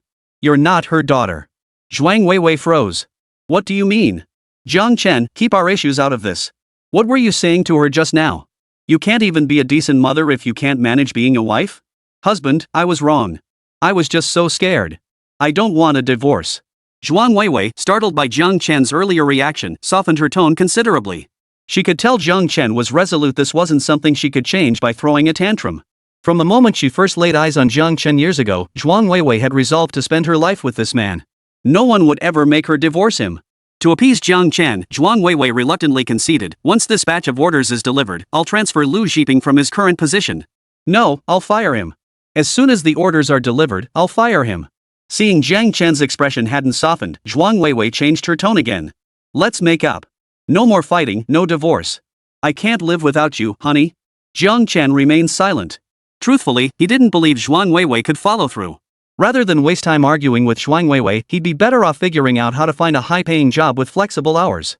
That way, he could secure the initial capital needed to start his business. Working for others wasn't an option for life. For Anan's health, Jiang Chen had to earn enough money. Jiang Chen pushed away the soft, voluptuous body before him. Then we'll discuss divorce once you've done that. Say one more word now, and we'll file tomorrow. Satisfied he'd intimidated Zhuang Weiwei, Jiang Chen took a deep drag on his cigarette and walked into the guest room. Watching Jiang Chen's retreating figure, Zhuang Weiwei felt deeply wronged. She had already made such a huge concession, yet Jiang Chen still refused to reconcile with her. Had he changed his mind? Feeling troubled, Zhuang Weiwei grabbed a bottle of wine and headed next door to Zhao Shuer's place. Zhao Shuer was soaking in the tub when Zhuang Weiwei pushed open the door, startling her. "Damn it, Zhuang Weiwei. Don't you knock before entering? You scared the hell out of me." Zhao Shuer glanced at the bottle in Zhuang Weiwei's hand, then rose to grab a towel to wrap around herself. Water droplets streamed down her fair skin, cascading over her slender legs before plopping onto the floor. "What? Not looking for your dear little brother? Came to drink with me instead? Don't even mention him." Zhuang Weiwei was seething with resentment. Jiang Chen was adamant about divorcing her. She had no energy left to think about her brother. All she could focus on was preventing the divorce. Chapter 11: The Wife Who Craves Uniform Temptation. Zhao Shuer picked up the bottle opener and poured herself a glass first. "Spill it. Why did you come find me? Don't tell me you just needed a drinking buddy." Zhuang Weiwei looked utterly exasperated. "Jiang Chen is insisting on divorcing me. Help me figure out how to get him to drop the subject." "Simple," Zhao Shuer shrugged. "First, cut ties with that so-called brother of yours. Then, keep your distance from other men. If I can't even manage something this simple, I might as well just get divorced." Zhuang Weiwei hung her head dejectedly. "I told you, it's useless. Jiang Chen's already moved to the guest room. Hurry up and give me some advice. I need to reconcile with him right now. I can't sleep a wink if we're not sharing a bed." Zhuang Weiwei was filled with regret. After coming home this afternoon, she'd been so preoccupied wondering where Jiang Chen had gone that she hadn't even thought to peek into the bedroom. If only she'd discovered it sooner, she could have moved Jiang Chen's things back to the master bedroom earlier. Hearing Zhuang Weiwei's words, Zhao Shuer looked at her as if she'd seen an alien. "Then who was staying up all night taking care of your sick brother? Didn't you think about how you couldn't sleep without Jiang Chen back then? Or was it just because you weren't sleeping anyway?" Zhuang Weiwei was rendered speechless. She had done it, and there was no denying it. "I was blind back then. Please help me now." Without hesitation, Zhao Shuer replied, "I can't help you. Who was it who called me a lifelong single and said I could only come up with half-baked ideas? Back in college when you were chasing Jiang Chen, I suggested you make him breakfast and burn your hands with 2 blisters to make him feel sorry for you. What did you do? You practically set yourself on fire. That scar's still there, right? And you have the nerve to call my ideas lame? Clearly you're the one with issues. All that hype for nothing." Zhuang Weiwei tucked her right hand behind her back. The line of girls chasing him stretched from the east gate to the west gate of campus. Even my arch-rival had a thing for Jiang Chen. How else could I win him over without going all out? Zhao Shuer chimed in. "Then you won him over, got him, and started taking him for granted. Now you're looking for a backup plan." Zhao Shuer rolled her eyes as she spoke. "Please, Shuer, stop it. Could you bear to see me torn apart from my husband and child, doomed to loneliness in my old age? Help me." Zhuang Weiwei wrapped her arms around Zhao Shuer's and began shaking her. Besides Jiang Chen, she couldn't find another man as exceptional. She truly didn't want to divorce him. Without Jiang Chen, she couldn't go on living. Zhao Shuer felt dizzy from the shaking and blurted out, "How about, you seduce him?" "Which one?" Zhuang Weiwei's expression shifted as she caught on. "That's a great idea. They say couples who fight in bed make up in bed. No matter how angry he is, he'll vent it on me and then calm down. Once he's cool-headed, we can talk things through and solve our problems." "Oh my, Snow, you're so clever." Having found a solution, Zhuang Weiwei patted her bottom and headed back to freshen up and get dressed. Earlier, Jiang Chen had bought her a black low-cut maid outfit, complete with matching gemstone clips to adorn her body. She disliked it and had refused to wear it. Today, she'd wear that very outfit to coax Jiang Chen back. "Alright, Shuer, the rest of the wine is yours. You don't need to thank me." Zhuang Weiwei had already walked downstairs, her voice echoing from afar. Zhao Shuer slapped her thigh. Whoa, she actually came up with that idea. If only I had been the one she met first back then. Zhao Shuer shook her head, suppressing the tiny spark of ambition that had just surfaced in her heart. Never mind. As long as Jiang Chen and Zhuang Weiwei were happy together, that was enough. She could see the love Jiang Chen had for Zhuang Weiwei. Otherwise, how could a genius tolerate having his brilliance buried for 5 years, confined to a small home? If not for Zhuang Weiwei's excessive actions, Jiang Chen might have stayed devoted to this family for life. And then there was the sweet, adorable Anan. She'd watched the child grow up and wished for nothing more than for Anan to have a carefree, joyful childhood. In the guest room, Jiang Chen locked the door from the inside. After turning off the light, he lay on the bed, his mind churning with conflicting thoughts. Zhuang Weiwei's surrender today couldn't possibly leave him untouched. Zhuang Weiwei had pursued him for 2 years, they had been in love for 2 years, and married for 5. She had occupied nearly half of his life. He loved Zhuang Weiwei deeply, having genuinely chosen her to be his family, unrelated by blood. And then there was his little Anan. These were things Jiang Chen found incredibly difficult to let go of, perhaps impossible to abandon. But Jiang Chen also understood that Zhuang Weiwei's concession was only temporary. If this matter passed without a ripple, if Lu Zhiping was dismissed, there might be another Zhang Zhiping, another Li Zhiping. Ultimately, the root of the problem lay with Zhuang Weiwei herself. But Zhuang Weiwei's character had already shifted. If they didn't divorce, how could he make her realize this problem and change? Would Zhuang Weiwei even be willing to change? Jiang Chen tossed and turned, unable to sleep. Suddenly, the sound of the door lock turning echoed through the room.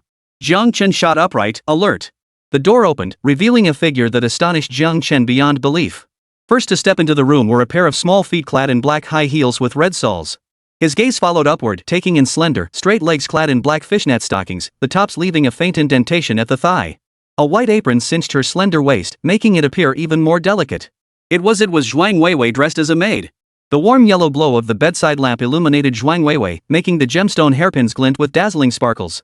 Jiang Chen turned his head away, but his breathing still grew uncontrollably heavy. What are you doing? Zhuang Weiwei swayed her hips, clinging to Jiang Chen like a seductive spirit. Husband, I know I was wrong. I'm here to apologize. She guided Jiang Chen's hand to her body. Husband, feel my heart, it misses you so much. Her skin was as smooth as cream, soft and supple to the touch. Faced with such beauty, it was impossible for Jiang Chen not to be moved unless he was a soft man who couldn't get hard. But Jiang Chen took several deep breaths, closed his eyes, and grabbed the nearby quilt. He pulled the covers over his head and scooped Zhuang Weiwei into a horizontal embrace. Oh, honey, don't be so impatient, Zhuang Weiwei pouted playfully. Jiang Chen paid no heed, striding into the master bedroom and tossing Zhuang Weiwei onto the bed. Weiwei, the issues between us haven't been resolved yet. Do you understand what I mean? Zhuang Weiwei struggled to crawl out from under the quilt. A strand of disheveled hair clung to her delicate face. Zhuang Weiwei's eyes widened, filled with panic and unease. She couldn't believe that even dressed like this, Jiang Chen wasn't moved. Husband. Zhuang Weiwei was truly panicking. She couldn't live without her husband, she wouldn't survive. Seeing Jiang Chen about to turn and leave, Zhuang Weiwei gritted her teeth, lunged forward, and tore off the lower half of Jiang Chen's clothing. Then she buried her face.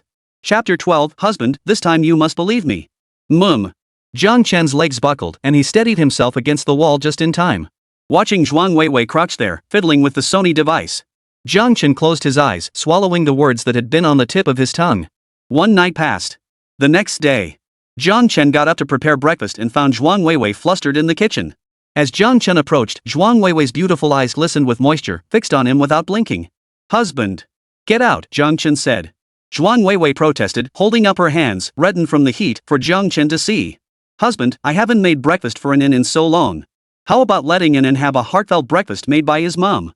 Jiang Chen's gaze lingered on a scar on Zhuang Weiwei's right hand. He sighed and halted his step toward the kitchen. Zhuang Weiwei saw this and smiled, lips pressed together. She knew this tactic would work. Honey, go wake up Anan and get him ready for school. I'll be done here in no time. The moment Anan saw the table laden with all his favorite foods made by his mom, no less his eyes lit up. Zhuang Weiwei was usually too busy to spend much time with Anan. Children crave their parents' affection, and to little Anan, seeing her mom cook for her was proof of her love. Of course, this didn't mean she didn't love her dad. If she absolutely had to choose one, she'd still pick her dad. After sitting down, Anan began eating heartily, taking big bites. Watching this harmonious family scene, Zhuang Weiwei felt a little more confident. Anan, I'm sorry for what happened before. I shouldn't have missed your birthday, and I shouldn't have treated you that way yesterday. It was my fault. Can you forgive me? Anan nodded obediently. I love Mom. I'm not mad at her. Then, would you like to go to the amusement park tomorrow? I'll set aside the whole day to take you and Dad. How about the three of us spend a fun day together? Zhuang Weiwei asked softly.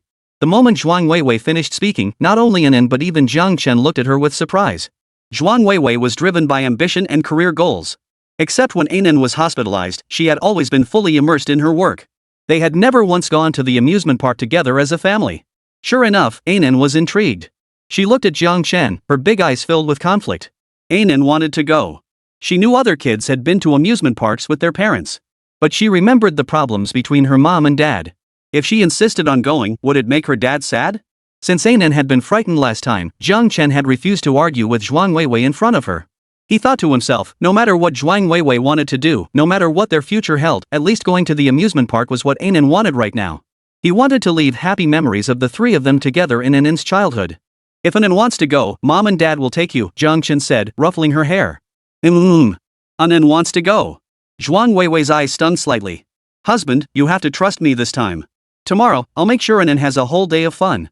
Jiang Chen sighed. Alright, I'll trust you this once. Seeing this, Zhuang Weiwei happily threw herself into Jiang Chen's arms, pressing her lips against his cheek. She knew her husband still loved her. Couples fight in bed but make up in bed. And just like that, the tension melted away. After finishing their meal, Zhuang Weiwei headed to work with a heart full of joy. Having agreed to set aside tomorrow to take Anan to the amusement park, she had significantly more work to do today. The president wasn't someone who sat around doing nothing while money rolled in. Sitting in her office, Zhuang Weiwei quickly scanned today's to-do list. Sis Weiwei. Lu Shiping walked in without knocking, placing a gift box on Zhuang Weiwei's desk. These are homemade sweets from my mom. Try one, sister. After Zhuang Weiwei took a bite and praised them, Lu Shiping pouted. Sis, can I ask you something? He grabbed Zhuang Weiwei's hand and shook it back and forth. Zhuang Weiwei smiled and scolded playfully. Alright. Just tell me what's on your mind. No need to act like this. Lu Shiping chuckled. I knew you cared about me. Yesterday, a junior classmate messaged me asking if she could intern at our company. She's a direct junior under our same advisor. She looks great and handles herself well. Since our receptionist, Xiao Wang, is about to go on maternity leave, I was thinking maybe I could have my junior intern at the front desk. Lu Shiping seized the chance to play the victim. Back in the day, my dad wouldn't let me intern at anyone I knew to toughen me up. I suffered like crazy. Otherwise, I wouldn't have ended up in Xiangzhang City all the way from the capital. Seeing my junior running around trying to land an internship reminds me of back then. If only I'd met Sister Weiwei during my internship, that would have been perfect. Zhuang Weiwei sensed Lu Shiping's intent to place someone and was about to refuse. Her strong control instincts wouldn't allow unvetted personnel into the company. But seeing the hopeful look on Lu Shiping's face, and remembering that she would soon have to let him go, Zhuang Weiwei felt a pang of guilt. Her tone softened. Alright. Have them report to HR first. Lu Shiping, thank you, Sister Weiwei. Seeing her first request granted, Lu Shiping felt more confident about what he was about to propose. Sis, my mom asked if I could take you to meet her tomorrow. She can't wait. Last night she wouldn't let me sleep, dragging me around to pick out a suitable gift for the meeting. The smile on Zhuang Weiwei's face faltered. Tomorrow won't work. I have to take Anan to the amusement park.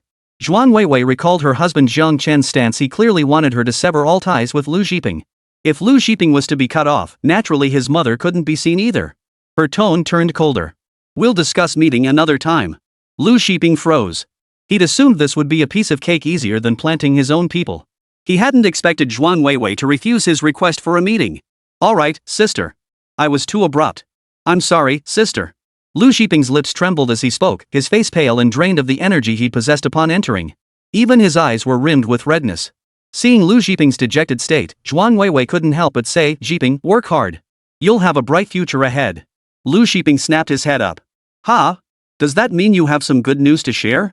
Zhuang Weiwei, actually, I do have some good news to share. Chapter 13, Because Daddy Loves Me, and Anne's heart full of expectation. I recall you mentioned coming to my company to gain experience so you could eventually take over your family business? The order we secured with Mr. Lee has already entered production. I plan to transfer you to oversee the production department. As you know, most of Rose's production facilities are borrowed from my father's company, the production division of Zhuangxing Group's headquarters. I've seen your outstanding work performance all along. While this assignment is ostensibly for supervision, my real intention is for you to stay at headquarters after production wraps up. In the future. Zhuang Weiwei didn't finish her sentence. Her implication was for Lu Shiping to learn more at Zhuangxing Group, making his eventual takeover of the family business smoother. But Lu Shiping misunderstood. He thought he grasped Zhuang Weiwei's true intent to have him scout opportunities within Zhuangxing Group, laying the groundwork for her eventual takeover. Delighted by his misinterpretation, Lu Shiping was thrilled. He'd been pondering how to take over the Zhuangxing Group after winning Zhuang Weiwei over, and now she was handing him the opportunity on a silver platter. Alright. Sister, I won't let you down. Give me a few days, sister. I'll hand over my current responsibilities immediately. Whatever you desire, I'll give it my all. Lu Shiping departed in high spirits, paying no heed to whether Zhuang Weiwei would meet his mother. Watching Lu Shiping's cheerful figure disappear into the distance, Zhuang Weiwei felt an inexplicable pang of unease. She felt terribly guilty about agreeing to her husband's request to fire her younger brother Shiping. Transferring him to Zhuangxing Group to add another entry to his resume would at least partially make up for it. That way, she could feel a little better about it, a compromise that could be considered a win-win. Zhuang Weiwei leaned back in her office chair and exhaled a long sigh. Now that both work and family were settled, her life with Jiang Chen would surely return to how it had been before. Meanwhile, Jiang Chen was still pondering his career situation. Since becoming a full-time homemaker, he'd lost touch with most of his old friends and connections. He couldn't very well go crawling back to them now, asking for job referrals. Jiang Chen had been exceptionally bright since childhood, and pride ran deep in his bones. Unless absolutely necessary, he didn't want to lower himself to beg acquaintances for favors. That left him with no choice but to find work on his own. But the jobs he'd found so far didn't quite meet his requirements. He needed something that could cover Ann's medical expenses and allow him to care for her at all times. Some research positions, impressed by his past achievements, offered him generous salaries and benefits. But they required him to be in the lab all day, sometimes even 24/7 when busy, and he couldn't bring in into such a strict environment. Alternatively, there were options for remote work or flexible schedules, but these paid extremely low wages and offered little room for advancement. After scrolling through job listings for hours without finding anything suitable, Jiang Chen closed the recruitment page in frustration. At that moment, Jiang Chen felt genuine regret for the choices he had made years ago. Had he left himself even a sliver of flexibility back then, he wouldn't be trapped in this impossible predicament now. That evening, Zhuang Weiwei finished all her work before clocking out. The family of three shared dinner together. After dinner, it was time for Ann's playtime as usual. "Mommy and Daddy, I want to play hide and seek today." "Sure, who wants to go first?" "Me first." "Me first." Anan raised his little hands high. "Hide quickly, Mom and Dad. I'm coming to find you." Jiang Chen and Zhuang Weiwei played along perfectly for Anan, quickly finding hiding spots. "Are you both hidden? Here I come." Anan first peeked behind the curtains and successfully found Zhuang Weiwei. "I found Mommy. Now I just need to find Daddy." She opened the wardrobe, but it was empty. She then peered under the sofa, still no luck. Anan bit her finger, searching every corner of the room but still couldn't find them. Zhuang Weiwei gave Anan a subtle signal, but Anan didn't notice. She lowered her head, racking her brain trying to figure out where Dad could be. Suddenly, Anan shouted, "Daddy!" "Here," Jiang Chen answered instinctively. "I found Daddy." Anan laughed as she threw herself into his arms. Daddy was hiding behind the big teddy bear. "Anan knows that when I call Daddy, Daddy will answer me. Because Daddy loves me." Jiang Chen hugged Anan, and his father and daughter laughed together. "Anan is so smart. Daddy loves Anan the most." Flattered, Anan blushed. Actually, Anan knows this is kind of cheating. Jiang Chen, of course Anan can cheat with Daddy. Anan, so does that mean Anan won this time? Anan wants to play again this time, who gets to be the little teacher? The villa was filled with laughter and joy. Zhuang Weiwei stood nearby, smiling as she savored this rare moment of happiness for the family of three. Even as she drifted off to sleep, a smile remained on Anan's lips. "Daddy, tomorrow I want to wear the pink princess dress with the tulle skirt. We'll ride the carousel together. Daddy holds my hand, I hold Mommy's hand, and I'll be right between you two. And I'll carry the panda backpack Mom bought me." As she spoke, Anan drifted off into a deep sleep. Meanwhile, as soon as Lu Zhiping opened the door to come home, a middle-aged woman still possessing a certain charm but somewhat garish rushed over. "So, is that woman coming over tomorrow?" "Mom, let's not talk about that," Lu Zhiping said, his earlier cheerfulness fading slightly. "First, help me figure this out." Lu Zhiping recounted Zhuang Weiwei's request for him to stay at Zhuangxing Group. It had only dawned on him during the day's handover that if he stayed at Zhuangxing Group, he wouldn't be able to spend every waking moment with Zhuang Weiwei. Without constant proximity, how could he undermine Zhuangsheng's position and win Zhuang Weiwei over? Yet staying at Zhuangsheng Group would give him the chance to target Zhuangsheng himself. Lu Zhiping was momentarily at a loss. Little did he know that after hearing his words, his mother slapped her thigh. "Go to hell. If you go, you'll end up with nothing but a mess." Having risen from the lowest ranks, Lu's mother possessed far sharper instincts than her son. She instantly grasped that Zhuang Weiwei's true intent was to transfer him away. "That woman wants to get rid of you so she can continue cozying up to her husband. And you thought she was paving the way for you?" As she spoke, Lu's mother launched into another tirade. "You're your father's own flesh and blood, yet he never laid a single scheme for your future. It's left us mother and son scratching our heads day after day, trying to figure things out." Lu Zhiping felt a pang of resentment. "Mom, stop. Even if Dad wanted to scheme, he couldn't scheme much. He's just a distant branch of the Lu family in the capital, barely even worthy of the Lu name. Besides, we're still..." Lu Zhiping couldn't bring himself to voice his status as an illegitimate child. He mumbled instead. Whatever money Dad had, he gave it all to his legitimate son. "There was never any for me. No, I can't give up on Zhuang Weiwei." "Mom, you have to help me figure this out," Lu Zhiping urged. "Who knows when or where the truth might spill out. We have to make our move before our cover in the capital is blown. If all else fails, I'll drug her." Lu's mother's eyes darted around as a plan formed. "You mentioned she's taking her daughter to the amusement park tomorrow, the three of them together?" Lu Zhiping nodded. "Yes." Mrs. Lu narrowed her eyes. "Tell me everything you found out so far." Chapter 14, Fun at the Amusement Park. "Daddy, Mommy, wake up. Daddy, hurry up and braid my hair." Before the alarm even went off, Anan came running to wake Jiang Chen. Jiang Chen opened his eyes groggily. and Anne's face still glistened with droplets of water. The little girl had already finished her morning routine and was waiting for Jiang Chen to get up and braid her hair. "Alright, go get dressed first. Daddy's getting up now," Jiang Chen responded just as he was about to sit up. But the sensation beside him felt off. Smooth and soft, like a juicy lychee, yet not damp to the touch. Jiang Chen's eyes snapped wide open, locking gazes with Zhuang Weiwei's. "Husband. How could you?" Jiang Chen fell silent. "Honey, don't you want to?" Zhuang Weiwei blinked innocently, her voice drawn out like a hook as she pressed herself against him, rubbing against him again and again. "No," Jiang Chen squeezed his eyes shut tightly. "I need to get up and braid Annen's hair." To placate Zhuang Weiwei and get her to let go, Jiang Chen could only offer a half-hearted compromise. "How about after we get back from the amusement park?" "Fine, but you promised."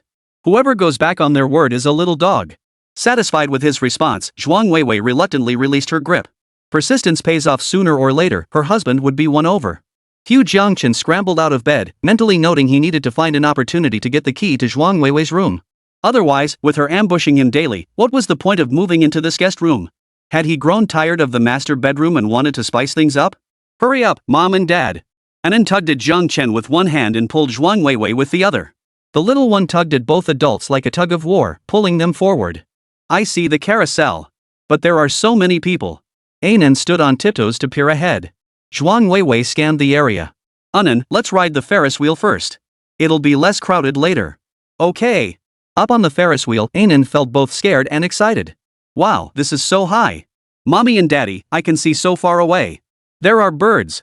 Two big birds carrying a little bird, just like you two carrying me. The big houses look so tiny now." Anan could pick them up with just one hand. Even after getting off the Ferris wheel, Anan kept chattering excitedly about everything she'd seen. Jiang Chen and Zhuang Weiwei smiled and agreed with her.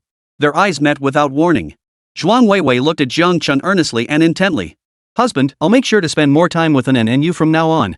Our little family of three will stay happy like this forever, okay?" Jiang Chen held Anan's small hand, looking at Zhuang Weiwei's remorseful expression, and his heart softened.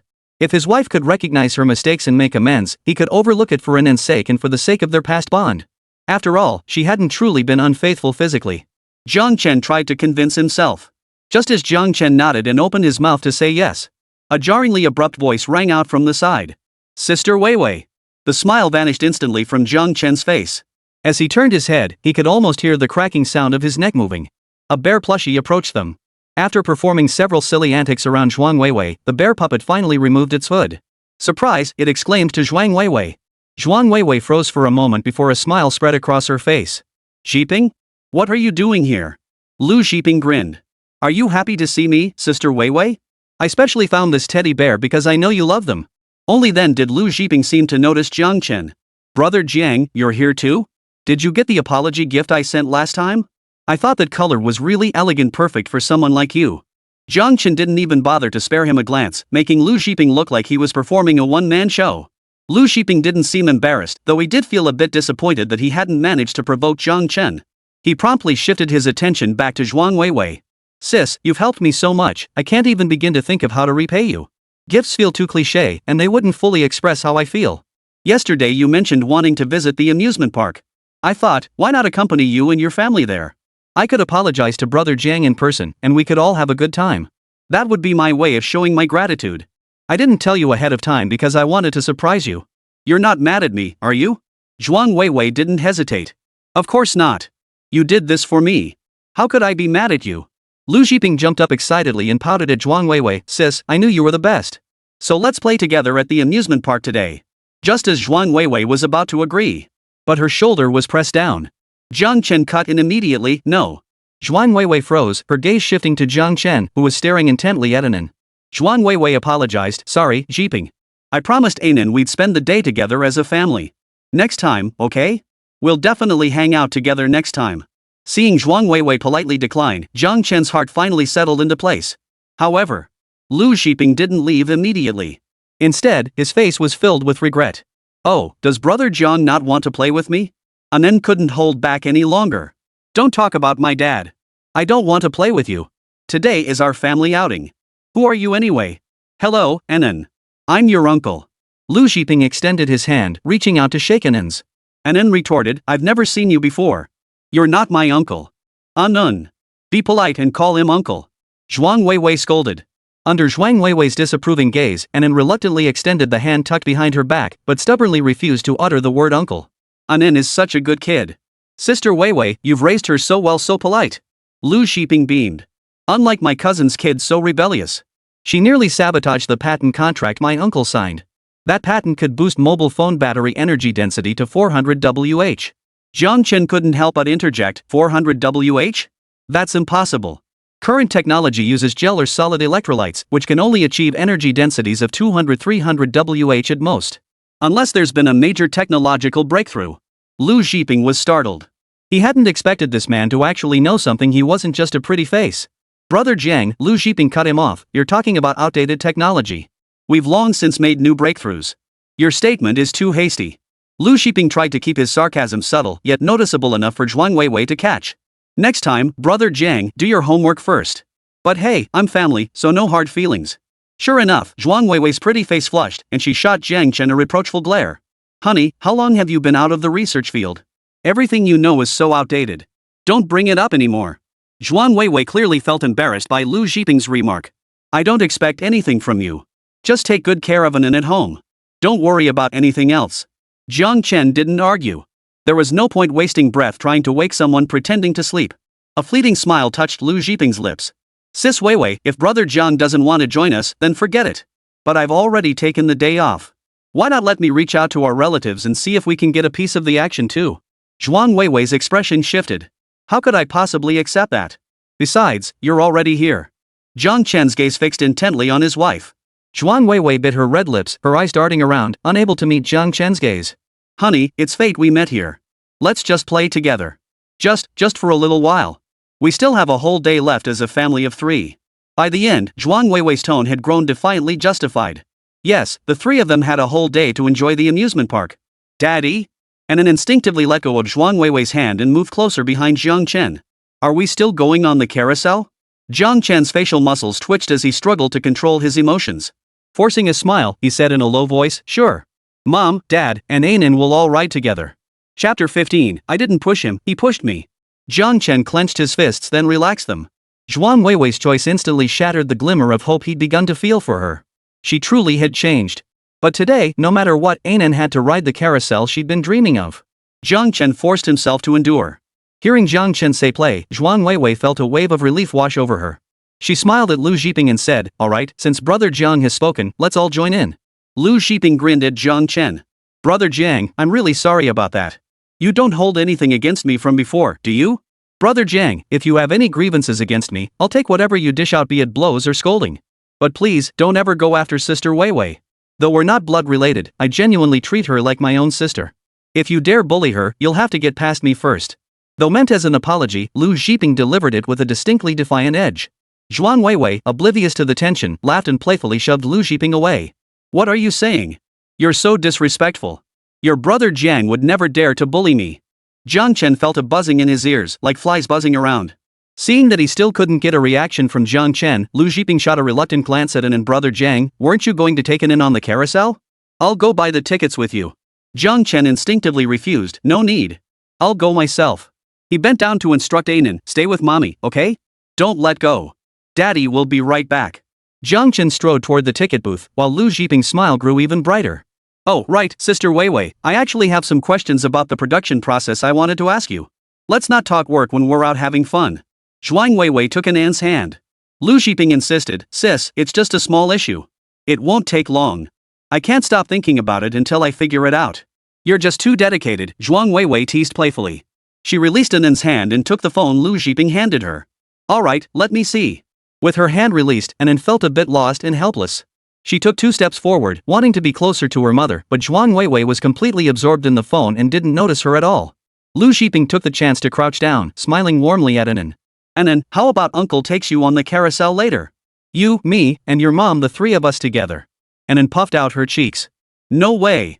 She emphasized her words, my family of 3 is just me, Mom, and Dad. Lu Shiping whispered softly, loud enough only for Anan to hear, but soon it'll just be me and your mom, the 3 of us. Your dad's getting kicked out. Anan didn't understand what he meant, but she instinctively sensed the malice. I don't want to be part of your family. Mommy. Mommy. Zhuang Weiwei was engrossed in her phone. She waved her hand dismissively. Anan, stop fussing. and Anne's eyes welled up with tears. She glanced at her indifferent mother, then at Lu Zhiping's smug grin, and stormed out in anger. Jiang Chen happened to return from buying tickets just then and saw her. Startled, he hurried after her. Nun. Seeing Jiang Chen return, Lu Zhiping also scrambled to his feet and joined the chase. They rounded a corner, approaching a small bridge blocked off by warning signs. Undergoing repairs, the area was deserted. Below the bridge lay no water, only piles of sharp, jagged rocks. Running while glancing back, Lu Zhiping saw that neither Zhuang Weiwei nor Jiang Chen could see him now. Suddenly, an idea struck him. He quickened his pace. Though Annan was fast, she was still just a child, and years of illness had weakened her. Lu Zhiping caught up to her after only a few strides.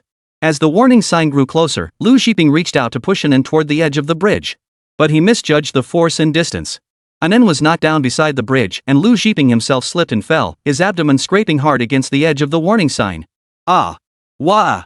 The cries erupted simultaneously. Jiang Chen, who had been running toward them, recognized the familiar voices and his heart skipped a beat. Nun. Jiang Chen trembled as he lifted Annan off the ground. Breathless from crying, she immediately threw herself into her father's arms. But the moment she touched her scraped palms and knees, the pain made her gasp sharply, and her wails grew even louder. Heartbroken, Jiang Chen immediately pulled medicine from his portable first aid kit for Annan to take, then disinfected her wounds with iodine swabs. Don't cry, don't cry. Tell Daddy what happened. Annan looked down. The dress Daddy bought me got torn, and the bag Mommy bought me got dirty. Wah! After tending to Annan's wounds, Jiang Chen finally turned his attention to the others. What he saw only fueled his anger further. Instead of checking on Annan, Zhuang Weiwei had rushed straight to Lu Zhiping's side. Zhiping, are you okay? Lu Zhiping lay sprawled on the ground, clutching his stomach and groaning in pain. Zhuang Weiwei's eyes widened with panic. Annan, you made Uncle fall. Come apologize to him right now. Jiang Chen's rage surged, his hair standing on end. Zhuang Weiwei, where's your brain? Can't you see who's seriously injured? Why aren't you listening to your own daughter first? Annan wiped away her tears and recounted everything that had just happened, her voice still trembling but her words clear. She protested, I didn't do anything wrong. He's the one at fault. Why should I apologize? You're my mom, why are you taking his side? Zhuang Weiwei's eyes widened in shock, clearly not expecting the truth to be this. Seeing the situation turn ugly, Lu Zhiping forced himself to speak, painfully, Sister Weiwei, don't blame Annan. It's all my fault. I scared her. I thought, since I'm your brother, I could tell Annan we're family now. I never imagined she'd get angry and push me.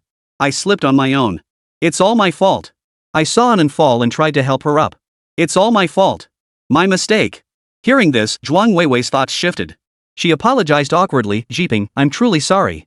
I've spoiled Annan rotten, making her so selfish she won't even share a day of playtime. Annan protested loudly, no, he pushed me. He pushed me. I didn't push him, he fell on his own. Lu Zhiping continued to take the blame. Sis Weiwei, look, Annan said it himself. This is definitely my fault. I apologize to Annan. Annan, I'm so Before he could finish, Lu Zhiping suddenly let out a shrill scream and began writhing on the ground again. This roll exposed his blood-stained abdomen to Zhuang Weiwei's view. Zhuang Weiwei gasped in shock. What happened? Lu Zhiping grabbed her hand and leaned heavily against her. Sis, hurry. Hospital. Take me to the hospital. It hurts so much, it hurts so much.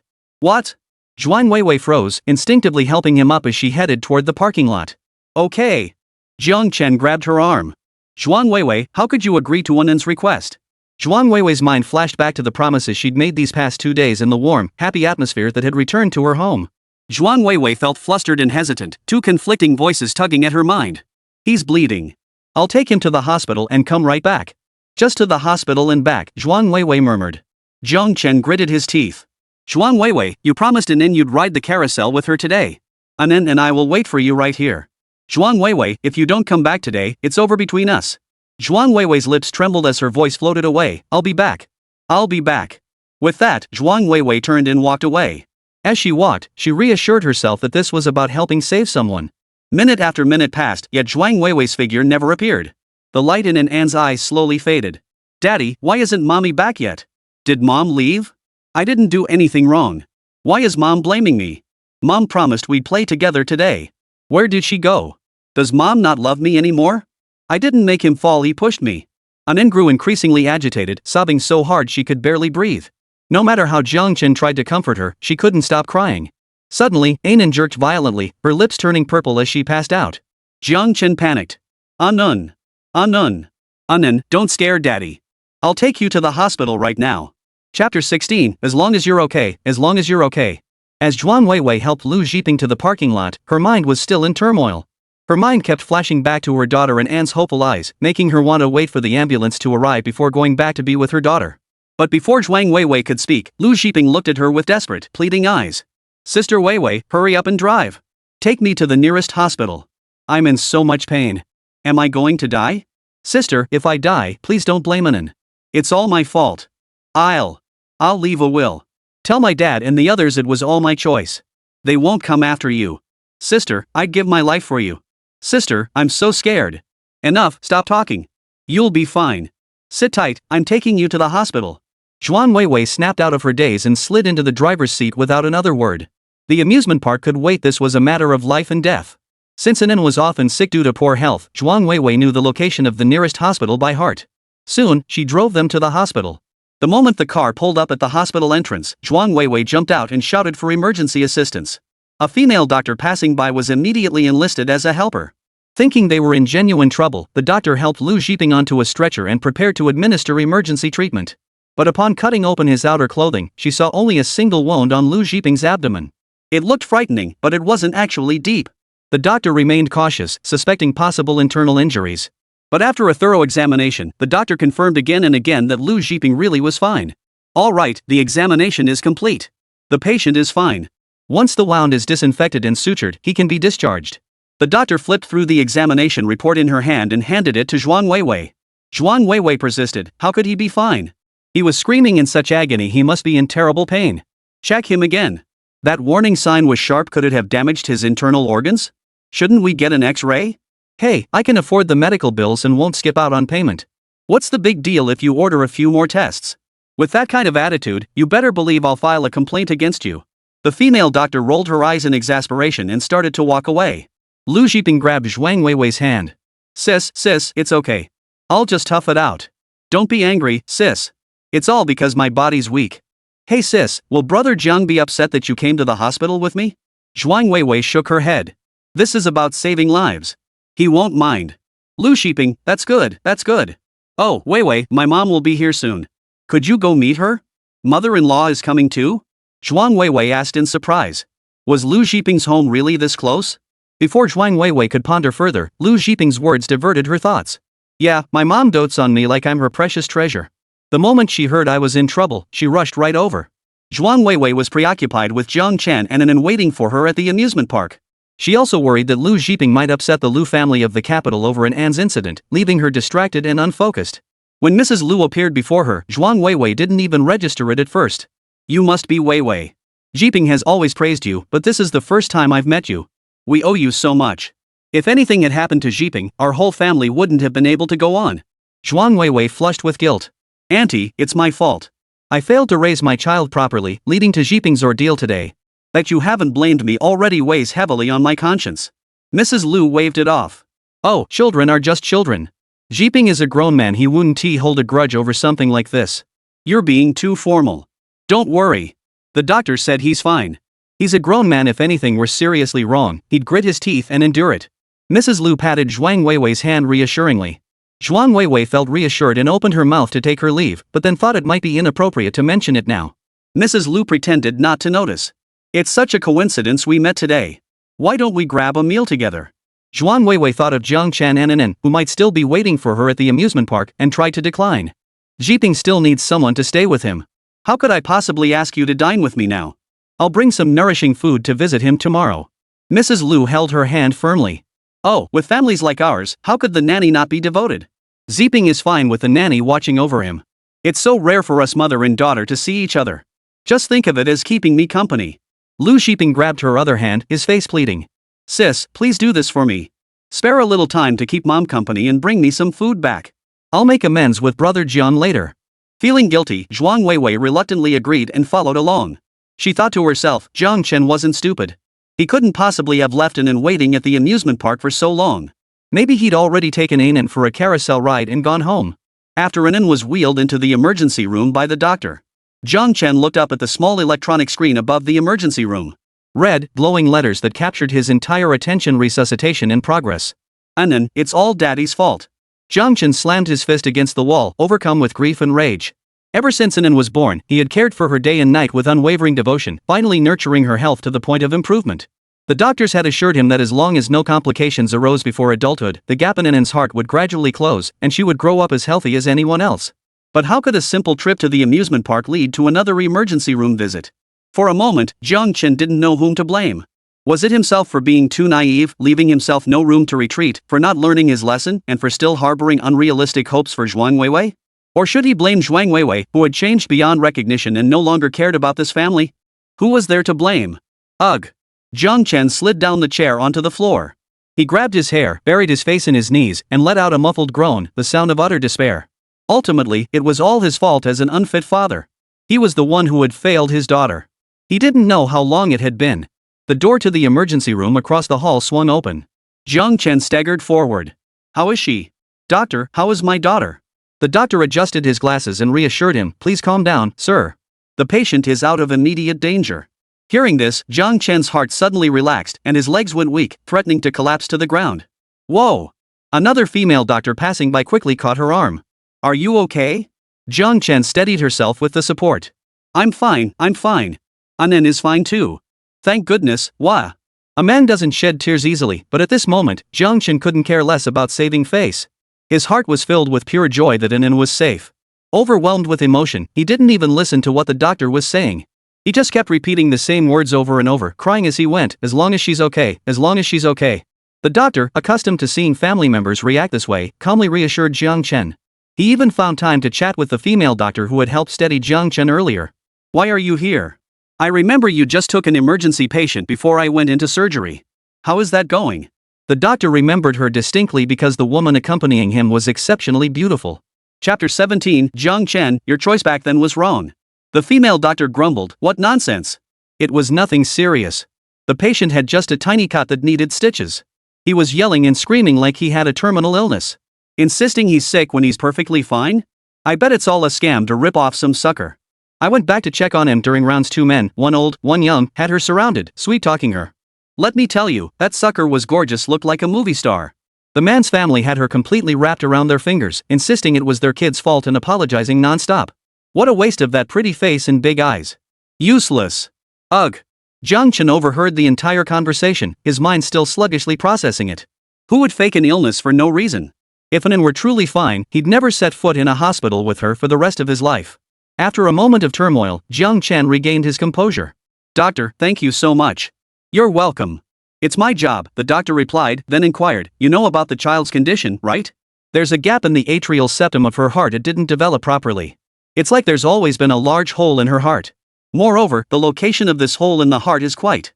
The doctor rephrased, with our current medical capabilities, surgery carries extremely high risks. We can only provide careful care and wait for the child to heal naturally. You parents have been exceptionally attentive in caring for him thus far, otherwise today's emergency treatment wouldn't have gone so smoothly. But please ensure this doesn't happen again. Under no circumstances should the child experience such intense emotional fluctuations. Jiang Chen nodded. Understood. Thank you so much. The doctor waved it off. No problem. Have your family bring some clean clothes over? The child will need to stay for observation for another 2 days. Jiang Chen sent messages to Zhuang Weiwei but got no reply.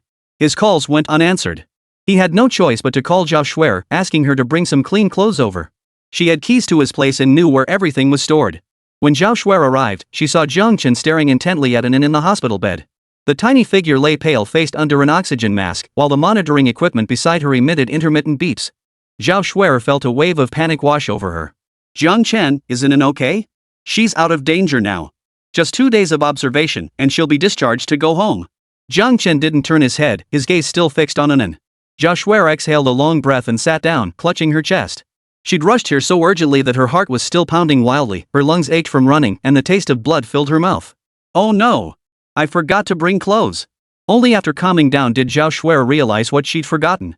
Hearing about Anan's accident, she'd rushed over immediately, completely forgetting Jiang Chen's request to bring a change of clothes. It's okay. You stay here and watch over Anan for me. I'll go back and get them. Jiang Chen felt completely at ease in trusting Anan to Zhao Shuer. Her affection for the child was genuine. Zhao Shuer pressed him gently. Anan will definitely feel uneasy if you leave. I'll go back and get them myself. Jiang Chen didn't resist. He sat back down, yielding to her gentle pressure. Right now, all he wanted was to keep Anan under his watchful eye. Zhao Shuer scanned the hospital room, noticing someone was missing. Where's Wei Wei? Jiang Chen covered his face, unwilling to answer that question. Zhao Shuer's gaze shifted back to Jiang Chen, and she naturally noticed the red, swollen knuckles on his fingers. His hands were long and pale, usually appearing like perfect works of art. Now, the wounds stood out starkly against them. You're hurt? Zhao Shuer instantly guessed the cause. It was most likely Zhuang Weiwei going to see that brother of hers again. Otherwise, Jiang Chen wouldn't have avoided answering the question. She suspected he'd probably even beaten up that brother. Lowering her eyelashes to hide the pain in her eyes, Zhao Shuer asked in a casual, friendly tone, is your hand badly hurt? Jiang Chen shook his head. Just a scrape. He hesitated before asking, have you been busy lately? I think I might need to leave an inn with you for a while. Zhao Shuer, you want a divorce? Zhao Shuer stated it matter-of-factly. She wanted to say more, but the words wouldn't come out. Why bother trying to persuade him? Her own daughter was in the emergency room, yet here she was, still tangled up with her stepbrother. If she were Jiang Chen, she'd be dead set on divorce too. If Zhuang Weiwei had abandoned Jiang Chen, she might have mustered the hypocrisy to offer a few hollow words of advice for An's sake. But now? Forget it. Jiang Chen nodded. I can't go on living with her anymore. I won't hand An over to her. To get custody, I need a place to live and a stable job. I'll be looking for work over the next few days, so I won't be able to watch An all the time. Zhuang Weiwei, she's changed so much now that I can't trust her with the child. Shuer, the only person I can trust now, the only one I can entrust An into, is you. Zhao Shuer was taken aback not by Jiang Chen's decision to divorce, but by his resolve to take An away. Jiang Chen, Weiwei won't let you take An away. If you wanted to strike out on your own right after college, I'd support you 100%. Because I believed you could build a family fortune that wouldn't pale in comparison to Weiwei's, and given An a wonderful life. In the early years, Zhao Shuer had high hopes for their marriage. Though Jiang Chen had no background, he was so outstanding. So outstanding that anyone with sense would believe he had boundless potential. Had Jiang Chen not abandoned his career for Zhuang Weiwei back then, but instead pursued his own path, he would likely have achieved considerable status in Shangzheng City by now. But given Zhuang Weiwei's temperament, even if An were healthy, she'd likely find other ways to prevent Jiang Chen from working, wouldn't she? Zhao Shuer shook her head, refusing to dwell on such thoughts. She was being too harsh on her best friend. But now, 5 years have passed. Society has changed dramatically, and the scientific research field has been turned upside down. Your old battery patent technology, J01C, is already outdated. If you return to research, you'll have to catch up on 5 years of missed progress. And if you look for other work, you'd essentially be starting from scratch. Zhao Shuer pictured Jiang Chen's face and briefly considered bringing him into the entertainment industry under her wing. But remembering her track record, her talent agency seemed to bring down every artist she managed. She quickly dismissed the idea. Zhao Shuer's voice softened. Jiang Chen, your choice back then was wrong. Perhaps my choice was wrong too. Yes, my choice was wrong, Jiang Chen said, his voice low but resolute. But now I have a chance to start over. He was barely in his 20s, not yet 30. His mind was sharp, his body strong. He could fight his way to a future. No matter what, he would never continue living with Zhuang Weiwei. Zhuang Weiwei's departure today had severed any possibility between them. Zhao Shuer remained silent. What Zhuang Weiwei had done today was truly too much. Alright, I'll go back and help gather clothes. Let me know if you need anything. Zhao Shuer hurried back, carrying bags and packages as she prepared to leave. She bumped into Zhuang Weiwei, who had just returned home. Weiwei, why do you reek of alcohol? Did you go out to eat? Shuer, what are you doing in my house? What are you carrying? Both spoke at once. Zhao Shuer looked at Zhuang Weiwei as if she were a stranger. Zhuang Weiwei sensed something was off and felt a pang of unease. What's wrong? What happened? Chapter 18, I'll check the surveillance footage. Zhao Shuer's expression was complex as she explained that she'd gone to the hospital to see An and had just returned to pick up some clothes. Zhuang Weiwei's wine-red nails dug into her palm, as if she felt no pain. What did you say? An's in the hospital? How could Jiang Chen be watching the child? Why didn't he call me? Zhuang Weiwei's voice cracked. Her trembling hands fumbled for her phone, only to find Jiang Chen's missed calls and unread messages again. This. Zhuang Weiwei sounded like a bird caught in a trap, her voice short and frantic. I'll go to the hospital right now. Zhuang Weiwei frantically stuffed her phone into her purse and turned to get her car. In her panic, she dropped the phone, shattering the screen. Zhao Shuer couldn't bear to watch and grabbed her arm. Take my car. She soothed her, don't panic like this. The doctor said An is out of danger now. Instead of freaking out like this, why don't you tell me what the hell happened today? Did you go hang out with that so-called brother of yours again? I didn't dare ask Jiang Chen at the hospital. You tell me everything, no bull personal feelings involved. Zhuang Weiwei steadied herself and recounted everything, from encountering Lu Zhiping at the amusement park, to An causing Lu Zhiping's injury, then taking him to the hospital, and finally Lu's mother dragging her out to dinner. Zhao Shui's grip on the steering wheel tightened and relaxed repeatedly before she finally snapped. Damn it, Zhuang Weiwei, are you brain dead? Even pigs are smarter than you. Don't you know your own daughter? Isn't N the type to bully others? She's so well behaved and kind. Zhuang Weiwei defended. I never thought Anan would bully anyone. Jiping just wanted to be friends and play together. She didn't need to overreact like that. Shut up. Zhao Shui snapped under her breath. Your daughter's lying in a hospital bed right now. Swallow every word of blame you're hurling at her back down your own throat. If she weren't driving, Zhao Shui would have kicked Zhuang Weiwei out of the car right then and there, forcing her to drain the water from her brain and get a proper brainwashing. Which hospital did you take that Lu guy to? Did you see the emergency procedures? Zhao Shui demanded. Zhao Shui's mind raced. The more she thought about it, the more off today's events felt. Too coincidental. Absolutely suspicious. Zhuang Weiwei paused, then blurted out the hospital name. No. Those doctors are quacks. Jiping was in so much pain, but they insisted nothing was wrong. I begged them to run more tests, but they refused. I'll find time to file a complaint against that doctor. Zhuang Weiwei even started complaining to Zhao Shui. Calling you a pig-brained idiot is an insult to pigs. SpongeBob is smarter than you. Zhao Shui exploded in anger, cursing under her breath. Do you think doctors have nothing better to do than lie to you? Why didn't you think to check the amusement park's surveillance footage first? What? What do you mean? Jiping lied to me? Zhuang Weiwei snapped back in denial. Impossible. What would he gain by going to such lengths to deceive me? What benefit? Zhao Shui sneered. The benefit of getting you divorced so he can take your place, of course. You'll see what your dear brother stands to gain once you meet Jiang Chen. Alright, we're here. Take your clothes upstairs. Zhao Shui turned her head away, unwilling to look at her troublesome best friend. Zhuang Weiwei, aren't you coming up? She was genuinely hesitant to face Jiang Chen and Anan. Zhao Shui tossed her bags at Zhuang Weiwei. I'm not going up. I'm going to check the surveillance footage that Miss Zhuang is too high and mighty to bother with. Zhuang Weiwei frowned. What's the point of checking surveillance? I told you, Jiping wouldn't lie to me. Shut up and get lost. Zhao Shui floored the gas pedal and sped off, leaving Zhuang Weiwei with a mouthful of exhaust fumes. Zhuang Weiwei still made her way alone to Anan's hospital room, lugging bags of clean clothes. Jiang Chen, I brought your clothes. Zhuang Weiwei tiptoed over and placed the clothes on the nearby cabinet. Glancing into the room, she was immediately startled by the sight of Anan on the hospital bed. The daughter who had been lively and energetic that morning, calling out mommy, now lay still and quiet. Her little face was pale, and her chest barely rose and fell. Anan! Zhuang Weiwei cried out. Jiang Chen hadn't moved from his position. He sat at Anan's bedside, his gaze fixed on her with heavy eyes. Zhuang Weiwei stumbled forward, her already tousled wavy curls falling onto the white sheets. Struggling to speak through the choked sobs rising from her nose, Zhuang Weiwei began to apologize haltingly. I'm sorry, Anan. Mommy never imagined you would. Anan remained unconscious, unable to respond. Zhuang Weiwei turned away and threw herself into Jiang Chen's arms.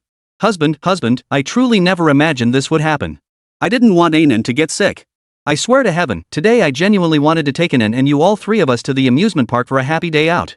Husband, once Anan gets better, I'll rent out the entire amusement park. We'll take Anan there every single day, okay? She can play as long as she wants. Zhuang Weiwei's face was streaked with tears as she lifted her head, pleadingly looking at Jiang Chen.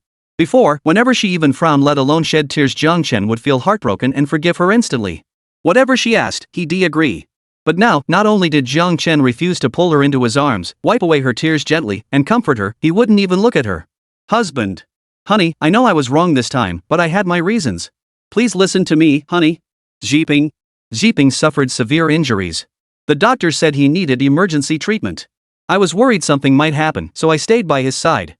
Zhuang Weiwei panicked and made up an excuse, but the more she spoke, the more guilty she felt. After just one sentence, she stopped mentioning it and simply pleaded with Jiang Chen. Honey, please talk to me. Why aren't you saying anything? Don't scare me, Jiang Chen. Anan on the hospital bed suddenly furrowed his brow. His eyes fluttered beneath his eyelids, but he still didn't wake up. Jiang Chen's gaze remained fixed on Anan. He could tell at a glance that the commotion had disturbed her. He yanked Zhuang Weiwei to her feet and dragged her out of the room, paying no heed to whether his force might hurt her. Honey, what are you doing? It hurts. Put me down. Once outside the ward, Jiang Chen released his grip. Zhuang Weiwei clutched her arm, glaring at him with a look of grievance. Okay, honey. I know you're upset about Anan being sick. If you have something to say, you can tell me. We're family. Zhuang Weiwei felt an ominous foreboding in her heart, but she dared not dwell on it. Instead, she clung to some words Jiang Chen had said before, trying to rekindle his affection for her. Oh dear, honey, what happened to your hand? Zhuang Weiwei saw the redness and swelling on Jiang Chen's hand, feeling both heartbroken and anxious. Why didn't you let the doctor bandage it? It's no trouble at the hospital. Your hands are so handsome, what if you get a scar? Jiang Chen pulled his hand away from Zhuang Weiwei's grasp. Honey! Stop this. Jiang Chen remained unresponsive, leaving Zhuang Weiwei feeling utterly wronged. I know you're angry, but you can't blame everything on me. I never imagined things would turn out like this. Anin's temper is just too explosive. Thud. Ah. His fist grazed Zhuang Weiwei's face before slamming into the wall, sending her into a startled scream. Chapter 19, Have you forgotten the patent belongs to me? You actually hit me. Zhuang Weiwei stared at Jiang Chen in disbelief, searching his expression for a flicker of regret or wavering. But Jiang Chen's expression remained as cold as ice, his gaze toward her as distant as a stranger's. You meant to hit me, didn't you? Wah? Zhuang Weiwei sobbed. She was now filled with fear and regret. Her husband, who had always loved her, was actually raising his hand against her. Zhuang Weiwei couldn't accept this. If only she'd known, she never would have agreed to go to the amusement park with Lu Zhiping. Or, after confirming Lu Zhiping was okay, she should have contacted Jiang Chen immediately. But today's incident was ultimately Anin's fault. With Lu Zhiping hurt and Lu's mother not holding her accountable, she felt terribly guilty. Staying behind to have dinner with Mrs. Lu was also her way of making amends for Anin. At that moment, Zhuang Weiwei felt like the most wronged person in the world. Jiang Chen finally spoke his first words upon seeing Zhuang Weiwei. Let's get a divorce. As soon as Anin is discharged from the hospital, we'll go to the Civil Affairs Bureau to schedule the divorce. Zhuang Weiwei covered her ears and shook her head, refusing to listen. Honey, why are you bringing this up again? How many times have I told you? No divorce, no divorce. We absolutely cannot get divorced. Jiang Chen paid no heed to Zhuang Weiwei's protests, continuing his own statement. We signed a prenuptial agreement. I won't take a single cent of the money, house, or car you've earned over the years. I only want custody of Anin. You can visit the child whenever you want, I won't stop you from seeing her. The house my parents left me is still there. After the divorce, I'll move in with Anin. You can pay whatever amount you're willing for child support. Medical expenses might require more from you now, but once I earn money, we'll split them evenly or I can cover them entirely. In Jiang Chen's view, as a man, providing for his wife and child was only natural. For the sake of family and love, he had once abandoned his career to focus on caring for his household. Now that they were divorcing, he should still shoulder the responsibility of raising their child. It was what a man of his word ought to do. But since he couldn't afford it now, he wouldn't pretend to be strong, not a single penny for child support or medical bills. That would only make Anin and him suffer. Zhuang Weiwei's voice trembled. Husband, I never restricted spending on your supplementary card. Are you out of money? I'll transfer it to you. Is $1 million enough? I'll send it right now. Please don't mention divorce. Jiang Chen shook his head firmly. I told you I won't take a single cent of your money. If I had the capital now, I wouldn't even ask you to cover Anin's medical bills or child support. Zhuang Weiwei, we were husband and wife. Let's part ways amicably. Don't turn us into enemies. Zhuang Weiwei's voice rose. Jiang Chen, I've told you I refuse to divorce you. I refuse to divorce you.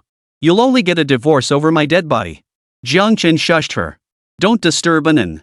Zhuang Weiwei, parting amicably is your best option. If this divorce battle drags into court, it won't reflect well on the Zhuang family's reputation. Jiang Chen had struck at Zhuang Weiwei's Achilles heel reputation. It was something these prominent families valued deeply, yet its importance could be both paramount and trivial. But as luck would have it, the patriarch of the Zhuang family valued face above all else. If he found out his young family members were making a public spectacle of their divorce, it would be a laughingstock. From Zhuang Weiwei down to her parents, the entire family would suffer the consequences. Zhuang Weiwei never imagined Jiang Chen would threaten her like this. She was utterly panicked, tears streaming down her cheeks. No, you can't. Even if it goes to court, I won't agree to a divorce. I gave birth to Anin for you. I work outside the home to earn money. I haven't done anything wrong. Our relationship hasn't broken down. The court won't grant us a divorce. Jiang Chen, stop this. I'll give you all the money, okay? The company, I'll give you the company too. We'll commute together every day, stay together 24 hours a day. No matter how much Zhuang Weiwei pleaded, Jiang Chen remained adamant about the divorce. If not the Civil Affairs Bureau, then the court. Just as Zhuang Weiwei was on the verge of despair, her phone suddenly rang. Seeing the caller ID, Zhuang Weiwei clung to it like a lifeline. Mom, Jiang Chen wants a divorce. Please talk to him, make him change his mind. The caller was none other than Zhuang Weiwei's mother. In the past, Jiang Chen had always treated her parents with great respect for her sake. Even when they publicly humiliated him, Jiang Chen gritted his teeth and endured it, treating the elderly couple with the same filial piety he would show his own parents. Seeing she couldn't sway Jiang Chen, Zhuang Weiwei seized her mother's call as her last hope. Whatever was said on the other end calmed Zhuang Weiwei noticeably. She handed the phone to Jiang Chen. Jiang Chen, Mom wants to talk to you. Zhuang Weiwei's eyes gleamed with certainty, clearly convinced her mother could change Jiang Chen's mind. Jiang Chen took the phone. Hello, Auntie. This is Jiang Chen. Even though he had already decided to divorce, Jiang Chen still held respect for elders, simply changing the form of address from the previous mom to aunt. A soft, gentle female voice came through the line. Jiang Chen, have you upset Weiwei? The tone wasn't questioning, but certain. Jiang Chen, Auntie, I want to divorce Weiwei. She doesn't agree, and we're still talking it through. Mrs. Zhuang's voice remained unhurried, as if Jiang Chen were merely remarking on the pleasant weather.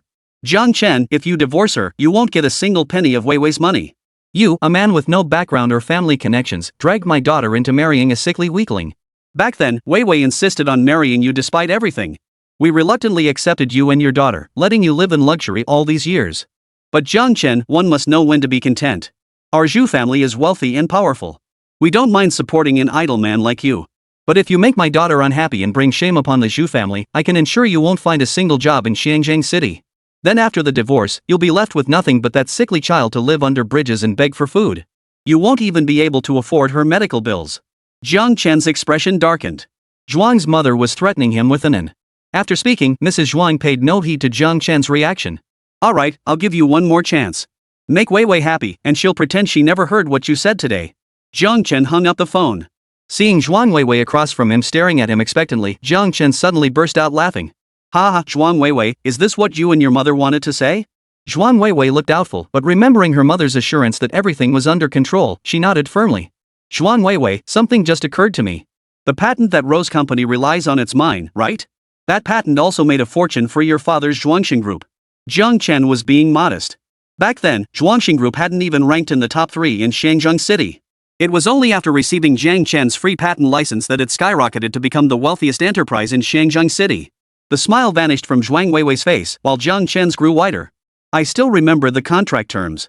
Patent J01C was exclusively granted to Rose Company and Zhuangxing Group for free use, but the patent owner reserves the right to revoke authorization at any time. At that moment, Jiang Chen's smile resembled that of a villain. He was no pushover who took abuse lying down. If they wanted to threaten him by using Anan, the one he cared about, then let them try. Chapter 20, You dare mention Anan? Heard you landed a big new contract recently? Jiang Chen's voice wasn't loud, but to Zhuang Weiwei, it sounded like thunderclaps. If I revoke the patent, how do you plan to fulfill that major order? Will you have to pay liquidated damages? Or should you keep producing while I sue you for patent infringement and make you compensate me for economic losses? I know this small sum is nothing to your Zhuang family, but the damage to commercial credibility caused by supply chain disruption will affect Rose's long-term market share, won't it? Jiang Chen tilted his head closer to better observe Zhuang Weiwei's expression. Seeing the smile on Jiang Chen's face, a chill crept up Zhuang Weiwei's spine. One thought dominated her mind: Jiang Chen was threatening her. He was threatening her with that contract signed in the heat of passion. Back when Anan was just born, Zhuang Weiwei was single-minded in her pursuit of starting her own company. To support the family, Jiang Chen withdrew from a fledgling venture with his friends and even reclaimed the J01C patent, granting it free of charge to Zhuang Weiwei and the Zhuang family. Zhuang Weiwei felt Jiang Chen had sacrificed too much, so she added a clause stating he could reclaim the patent at any time. She never imagined he would use it to threaten her. Honey, what are you talking about? We shouldn't be like this. We're husband and wife. Even a night together creates 100 days of affection. How could you do this to me? And we have Anan. Yes, honey, Anan would be heartbroken if she knew you treated me this way. You wouldn't want to hurt her, would you? The mere mention of Anan filled Jiang Chen with rage. You dare mention Anan? Zhuang Weiwei snapped her head up to stare at Jiang Chen. Why wouldn't I? I'm her mother. I gave birth to her. Jiang Chen roared, then where were you when Anan was in critical condition? Tell me where you were. Answer me. Zhuang Weiwei stammered, her eyes darting around. I was at the hospital too. I just didn't expect us to be at the same hospital. If I'd known, I would have come over immediately. Jiang Chen laughed sarcastically. So, this good mother of yours, did you even check on the child after it happened? Did you call me to ask how Anan was doing? Or do you think a good mother is someone who reeks of alcohol when her daughter's life is on the line? Jiang Chen closed in on Zhuang Weiwei, his imposing presence causing her to instinctively take a few steps back. Until her back hit the wall, leaving her nowhere to retreat. Jiang Chen's eyes held pity, not the pity one feels for a loved one, but the pity a sane person feels for someone mentally deficient. Zhuang Weiwei, if you had any sense at all, you'd carefully recall today's events. Or rather, if you ever took me seriously, we wouldn't have reached this point. Jiang Chen was unapologetic. Go back. Go back and focus on your work. Once Anan recovers, President Zhuang should remember to carve out some time to schedule our divorce at the Civil Affairs Bureau. As long as President Zhuang agrees to the divorce, out of respect for our past relationship, I can refrain from reclaiming the patent. Or perhaps President Zhuang would prefer I initiate legal proceedings to reclaim the patents first? Then, once Rose Company and the Zhuang family are reeling from disaster, you can receive the divorce summons from the court? I can accommodate you on that front too. By this point, Jiang Chen felt utterly drained. He looked at the woman before him. Her face remained as beautiful as ever, now radiating a mature charm beyond the youthful innocence of her younger days. Yet this familiar face seemed so unfamiliar at this moment. He didn't want to waste any more words on this woman. Mr. Zhuang, think carefully about the choice I've given you. Jiang Chen turned and walked away, the click-clack of his shoes echoing through the empty corridor. Zhuang Weiwei stood frozen, watching the broad back that had once shielded her from life's storms vanish. Sliding down the wall, she collapsed onto the cold floor. Why? Why did it have to be like this? Zhuang Weiwei curled up, hugging her legs and burying her face in them. But today, everything was finally getting better. How happy we were riding the Ferris wheel as a family of 3. When she said they'd stay this happy forever, her husband nodded. Why? I was just worried and did something wrong, trying to apologize and make things right for him. How could you blame me like this? Why can't you listen to my difficulties? Zhuang Weiwei lifted her head. Tears smudged her makeup, and her once perfect hair was now disheveled. She stared fixedly at the closed hospital room door. Husband, we won't get divorced. Even if we have to pay the entire company as compensation, I won't divorce you. Ring ring. Just as Zhuang Weiwei was about to pound on the door again, desperate for Jiang Chen to hear her explanation, a phone rang abruptly. Mom, what exactly did you say to Jiang Chen just now? Zhuang Weiwei assumed it was her mother calling. Recalling Jiang Chen's sudden change in mood, she instinctively confronted the voice on the other end. Oh, it's Zhiping. What's up? Is there a problem with the company? Hearing Lu Zhiping's voice on the line, Zhuang Weiwei felt the awkwardness of her family affairs being exposed to others. Sis, did you get home okay? We agreed you'd text me once you arrived safely. I haven't heard from you in so long, I was worried something might have happened to you. Sis, did Brother Jiang get mad at you because you got home so late? It's all my fault, I'm the one who messed up. Lu Zhiping blamed himself, his apologetic tone reaching Zhuang Weiwei through the phone. The emotional support Lu Zhiping offered warmed Zhuang Weiwei's heart in that moment. Her voice choked up as she replied. Zhiping, I'm fine, sniff. Even though Zhuang Weiwei quickly covered her mouth, Lu Zhiping caught that hint of tears. Lu Zhiping asked anxiously, Sis, why are you crying? Did Brother Jiang bully you? He didn't lay a hand on you, did he? I'll come right over. Sister, protect yourself until I get there. No, it's okay, Zhuang Weiwei wiped away her tears. I'm fine. Brother Jiang didn't bully me. It's just a little misunderstanding between us. We'll clear it up soon. Lu Zhiping pressed, is it because of what you told Anan? Sis, please don't blame Anan. Today's mess is all my fault. I never thought he'd hold it against me. I thought even if Brother Jiang disliked me, he wouldn't say anything in front of the kids. Next time we get the chance, let's all go to the amusement park together. Once Anan gets to know me and feels comfortable around me, things won't be like this anymore. Lu Zhiping, it's all my fault. I only wanted to surprise you, sister, and apologize face to face with Brother Jiang to clear up the misunderstanding between us. I never imagined it would turn out like this. It's all my fault. I'll go to Brother Jiang tomorrow to beg for forgiveness. No need. Zhuang Weiwei was stunned by Lu Zhiping's words, but remembering Jiang Chen's attitude, she instinctively refused. At least let me go apologize to Brother Jiang in person. I don't think he's the petty type. Maybe once we clear up the misunderstanding, he and I could even become good friends again. Sis Weiwei, Brother Jiang loves you so much. He definitely doesn't want you torn between us. Chapter 21, Anan is the best kid. Jiang Chen's attitude had thrown Zhuang Weiwei's mind into utter disarray. Her usual rationality vanished. Hearing Lu Zhiping's words, she clung to them like a lifeline. Zhuang Weiwei, really? Lu Zhiping swore solemnly, it's true. I'm a man, and I have someone I love too. I know what it means to love someone I wouldn't bear to see that person suffer. Sister Weiwei, you always tell me Brother Jiang loves you so much. He wouldn't bear to see you suffer either. Zhuang Weiwei pondered for a moment before nodding. Alright, thank you, Zhiping. Then I'll go visit him tomorrow. Lu Zhiping's joyful voice infected Zhuang Weiwei, drawing a faint smile from her as well. No, tomorrow won't work. I'll let you know when it's convenient. After hanging up, Zhuang Weiwei felt her spirits lift again. Zhiping was right. Someone who truly loved her wouldn't want her to suffer injustice. Jiang Chen loved her so deeply he wouldn't let her suffer real hardship.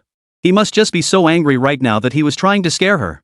Once Brother Zhiping came over to visit and they talked things through, everything would be fine. The nurse came for her routine checkup. Jiang Chen had brought some fruit and asked the nurse to keep an eye on her for a moment. He headed downstairs to the cafeteria to grab something to tide him over. Given the limited options, Jiang Chen wasn't picky. He got a bowl of congee and bought 2 steamed buns, then found a spot in the cafeteria to eat. After just a couple bites, a familiar voice rang out beside her. Damn it, day after day, all I meet are idiots. Complaints? Let him complain about me. Like I'm scared of him. Jiang Chen followed the voice and recognized the female doctor she'd encountered outside in Anne's ward earlier that day. This time, she wasn't wearing a mask. Her vibrant face was animated as she gleefully ranted to her companion about the bizarre patient she'd encountered today. That idiot I saw today? Just a tiny scratch, and he was screaming like he had terminal cancer. I told him he was fine, but that woman who came with him pointed her finger at me and threatened me. His name sounds respectable, Zhiping. But the things he does? Not human at all. And that woman, what a waste of a pretty face, she can't tell right from wrong. Jiang Chen paused mid-bite, his mind racing as he searched his memory for Zhuang Weiwei's words. She brought Lu Zhiping to this very hospital. Combined with what this doctor said. Something about severe injuries requiring emergency treatment. Jiang Chen choked on his laughter, coughing violently. It was all Zhuang Weiwei's lie. How amusing, truly amusing. Ever since Zhuang Weiwei met this so-called stepbrother, she'd deceived him countless times. Time and again, the excuse of needing to work overtime at the company was all related to this godbrother. He thought they could stay happy forever, nurturing their little family. Little did he know that when faced with outside temptations, she couldn't hold out for even a few months. How laughable. Jiang Chen devoured the entire meal she'd bought, completely disregarding her appearance. He packed another bowl of congee to bring to the hospital room. When he returned to the ward, Annan had just opened her eyes. Dad? Annan managed to say with effort, I worried you again. Jiang Chen shook his head, picked up the glass of water beside him, and fed it to Annan. Don't rush. Sip slowly. After finishing the water, Annan scanned the hospital room, her eyes welling up. Daddy, where's Mommy? Her glassy eyes fixed on Jiang Chen. Did Mom go buy me lunch? Jiang Chen didn't know what to say for a moment. He opened the takeout container of congee. Annan, have some congee first. Annan shook her head, tears streaming down her face once more. Daddy, is it really my fault? Was I too selfish? Why else would Mom be blaming me? Jiang Chen shook his head and quickly pulled Annan into his arms to comfort her. Annan, you did nothing wrong. Listen to Daddy, Annan. Listen to Daddy. You're the best child in the whole world. Annan kept crying, but Mom said I'm a bad child. No, Annan isn't bad at all. Jiang Chen wiped Annan's tears. Annan's face was so small, barely the size of Jiang Chen's palm. Annan sniffled, I didn't share my things with others. I'm a bad kid. Jiang Chen's voice was gentle yet firm, but to Daddy, Annan is a good child. Remember the picture books Daddy bought for you before? What did you do with them after reading them? Coaxed by Jiang Chen, Annan's attention shifted elsewhere, and her crying gradually subsided. I donated them to other kids who couldn't afford books. Giving books to other children, isn't that sharing your things with others? Yes. Annan nodded. Then did Annan also donate some of her toys to other children? Yes, but those were toys I didn't like to play with anymore. And Anne's voice still carried a hint of disappointment. Jiang Chen's tone remained gentle, without a hint of change. Annan, would you like to give Daddy a piece of candy now? Annan thought carefully. I would, but Daddy, I don't have any candy right now. Jiang Chen smiled. Right, Annan. How can you share with Daddy when you don't have any candy? If you had 2 candies in your hand right now. Before Jiang Chen could finish, Annan blurted out, I'd give them all to Daddy. I want to share with Daddy. I want to give them all to Daddy. If you had 10 candies, who would you give them all to? Annan began counting on her fingers. Daddy, Mommy, Auntie Shui, Annan herself, and other little friends I meet. What if there were 1,000 candies? And Anne's eyes widened as the little one became lost in Jiang Chen's hypothetical scenario. So many candies. Then Annan would give them to everyone in the world. Annan was still too young to know how many people were in the world. She tried to recall everyone she'd ever met. 1, 2, 3. Annan couldn't keep track anymore. But she thought 1,000 candies should be enough to share with everyone she'd ever met.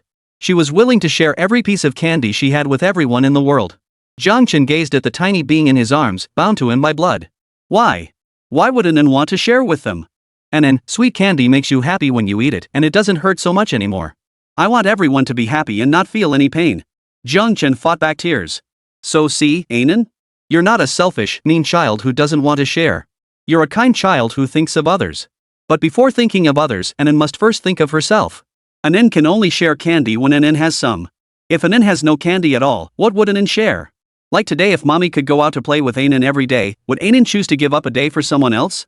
Annan nodded, then shook her head. So it's not my fault today? Jiang Chen smiled.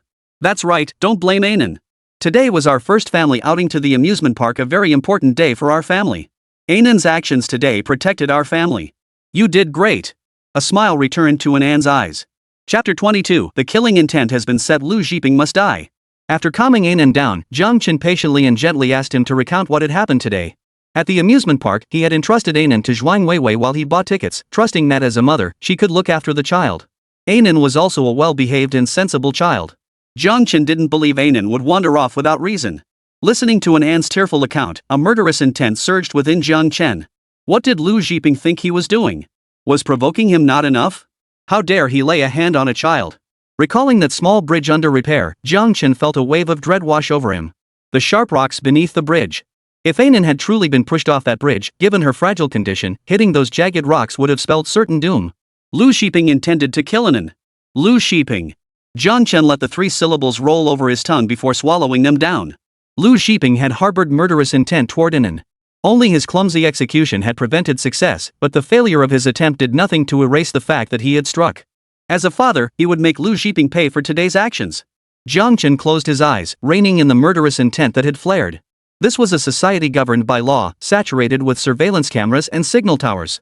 To deal with Lu Zhiping, he needed a foolproof plan to ensure that after Lu met his end, the police wouldn't turn their attention to him. If he went to jail, what would become of Anan? Zhuang Weiwei had become so confused she couldn't tell right from wrong. Jiang Chen couldn't bear to leave Anan in her care. If eliminating Lu Zhiping resulted in harm coming to Anan, it would be a terrible loss. Lu Zhiping was a rat, while Anan was a precious porcelain vase. Jiang Chen wanted to swat the rat, yet feared damaging the vase. But it was fine. He'd take his time. He'd keep his eyes on Lu Zhiping forever and ever. He'd find his chance eventually. The next day, Zhao Shuer brought food prepared by their housekeeper to visit Anan.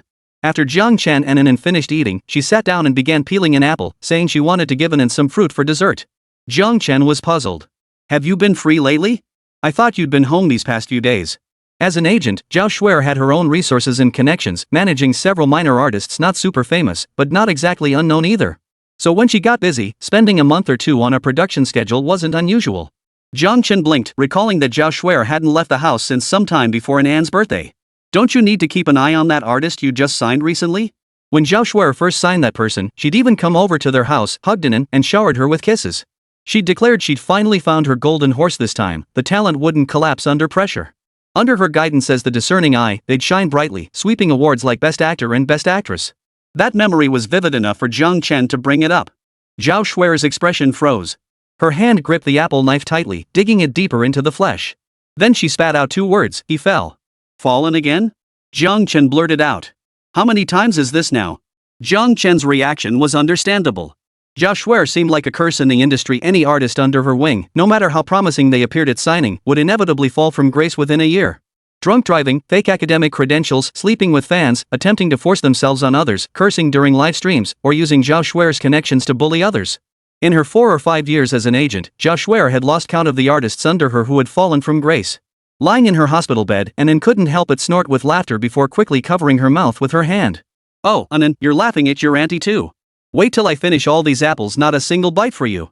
No way. Auntie Shui is the best. Anan pouted. Then you have to give Auntie a kiss first. 3 kisses. The 3 of them were laughing together in the hospital room when a sudden voice interrupted them. Honey, why didn't you wake me when Anan woke up?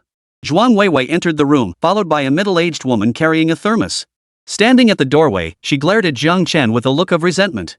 Honey, I made you a special breakfast with love, and I simmered a nourishing soup for Anan, eat while it's hot.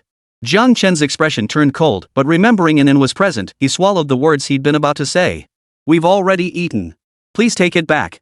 Anan shrank behind Zhao Shuer. She loved her mother, but her mother had wrongly accused her and called her a bad child. She didn't want to see her mother now. Zhao Shuer felt a pang of sadness and instinctively stepped in front of Anan. Zhuang Weiwei, head bowed, missed their exchange. Today she wore no makeup, and her usually vibrant face now held a touch of pitiable charm. Honey, let's leave it here for now.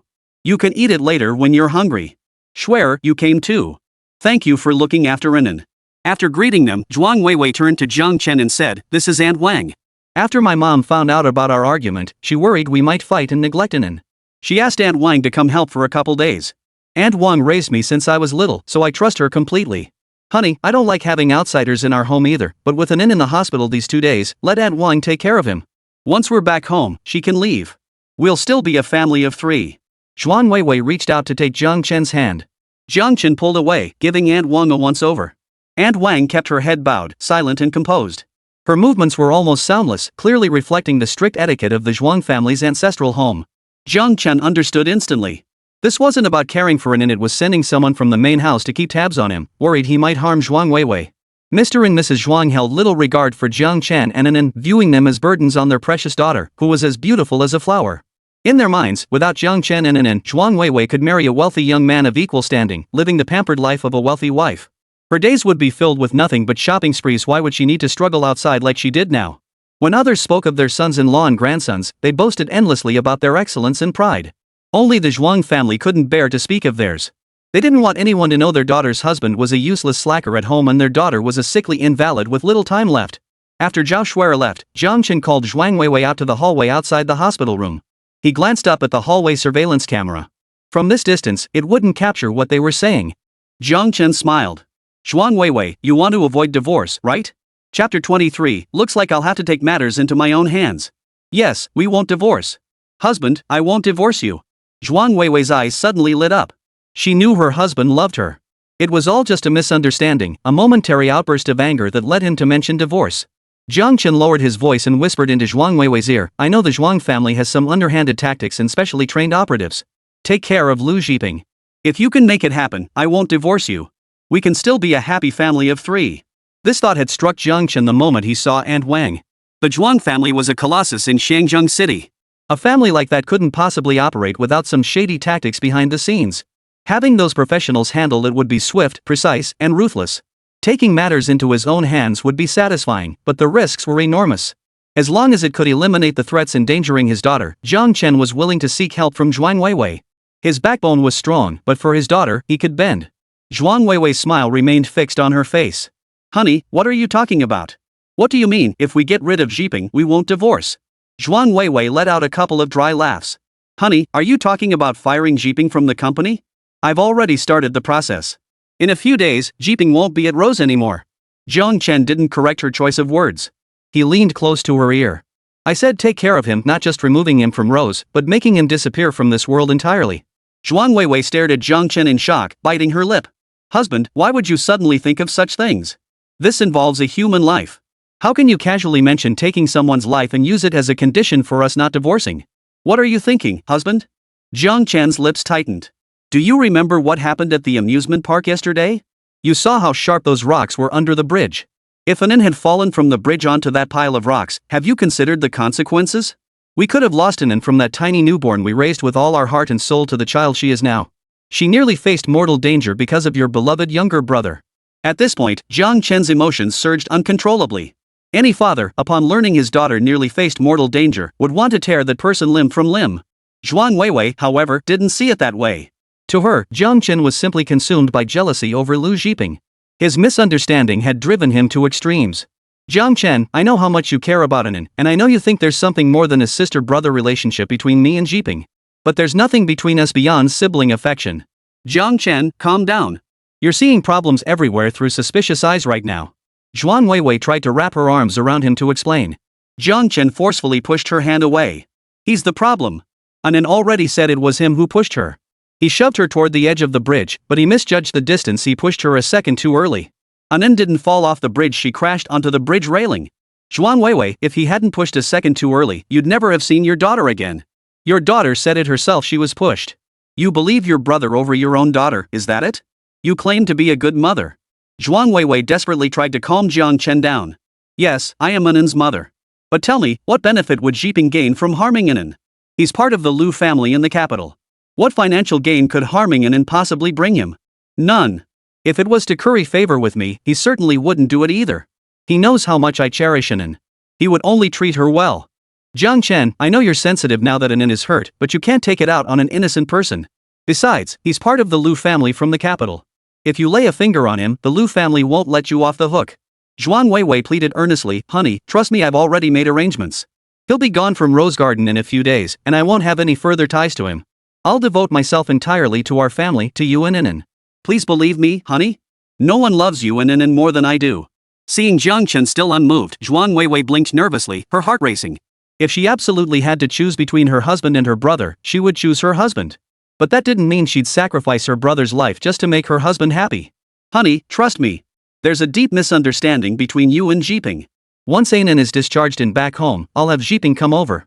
You two can sit down and talk it out, clear up all the misunderstandings. After that, he and I will have no further contact. Zhuang Weiwei thought of the patent Lu Jeeping had mentioned and felt a pang of reluctance. If Rose Company could get a piece of that pie, their performance would skyrocket. But looking at Jiang Chen, Zhuang Weiwei made her choice. Soothing her husband was the top priority. I swear to heaven. Everything I said is true. Zhuang Weiwei raised her finger solemnly. Suddenly remembering something, she added, Honey, even if you don't believe me, you have to believe Shuer, right? Shuer said yesterday she had doubts too, so she went to check the surveillance footage, Zhuang Weiwei hurriedly explained.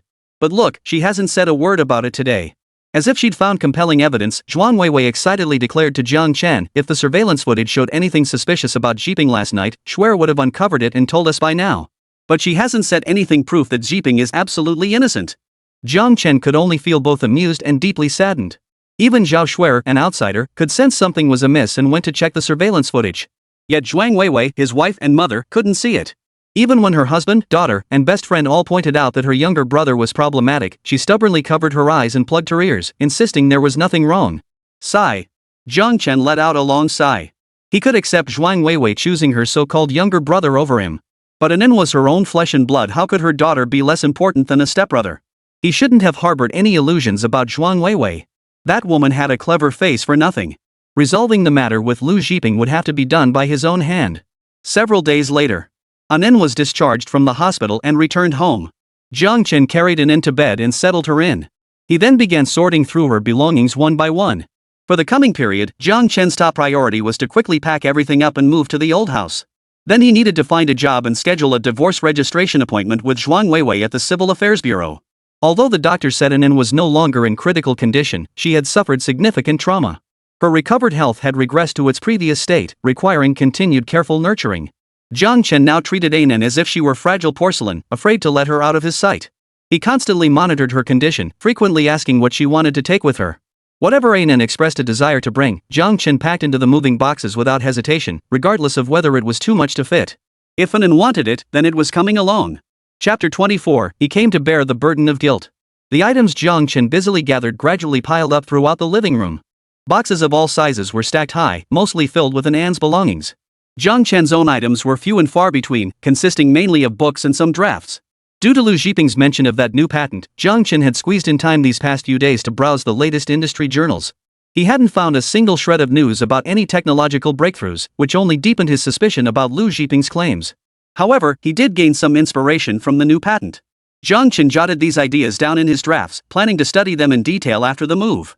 Straightening his aching back, Jiang Chen gripped a large box nearby and pulled himself to his feet. The once warm home no longer existed. The pile of stuffed animals on the sofa, which Anan had loved, had all been vacuum packed by Jiang Chen and stuffed into boxes. He dismantled the craft corner in the living room, packing away everything portable. Even the photo wall plastered with family memories was carefully removed, picture by picture, and placed into boxes. He didn't particularly want to hold on to these memories, but Anan needed recollections of her childhood. He decided to take these photos with him. Jiang Chen blinked hard to hold back the stinging tears welling in his eyes. After all, this was the little home he'd lived in for 5 years, carefully built with his heart and soul. Preparing to leave it behind, Jiang Chen felt a complex mix of emotions.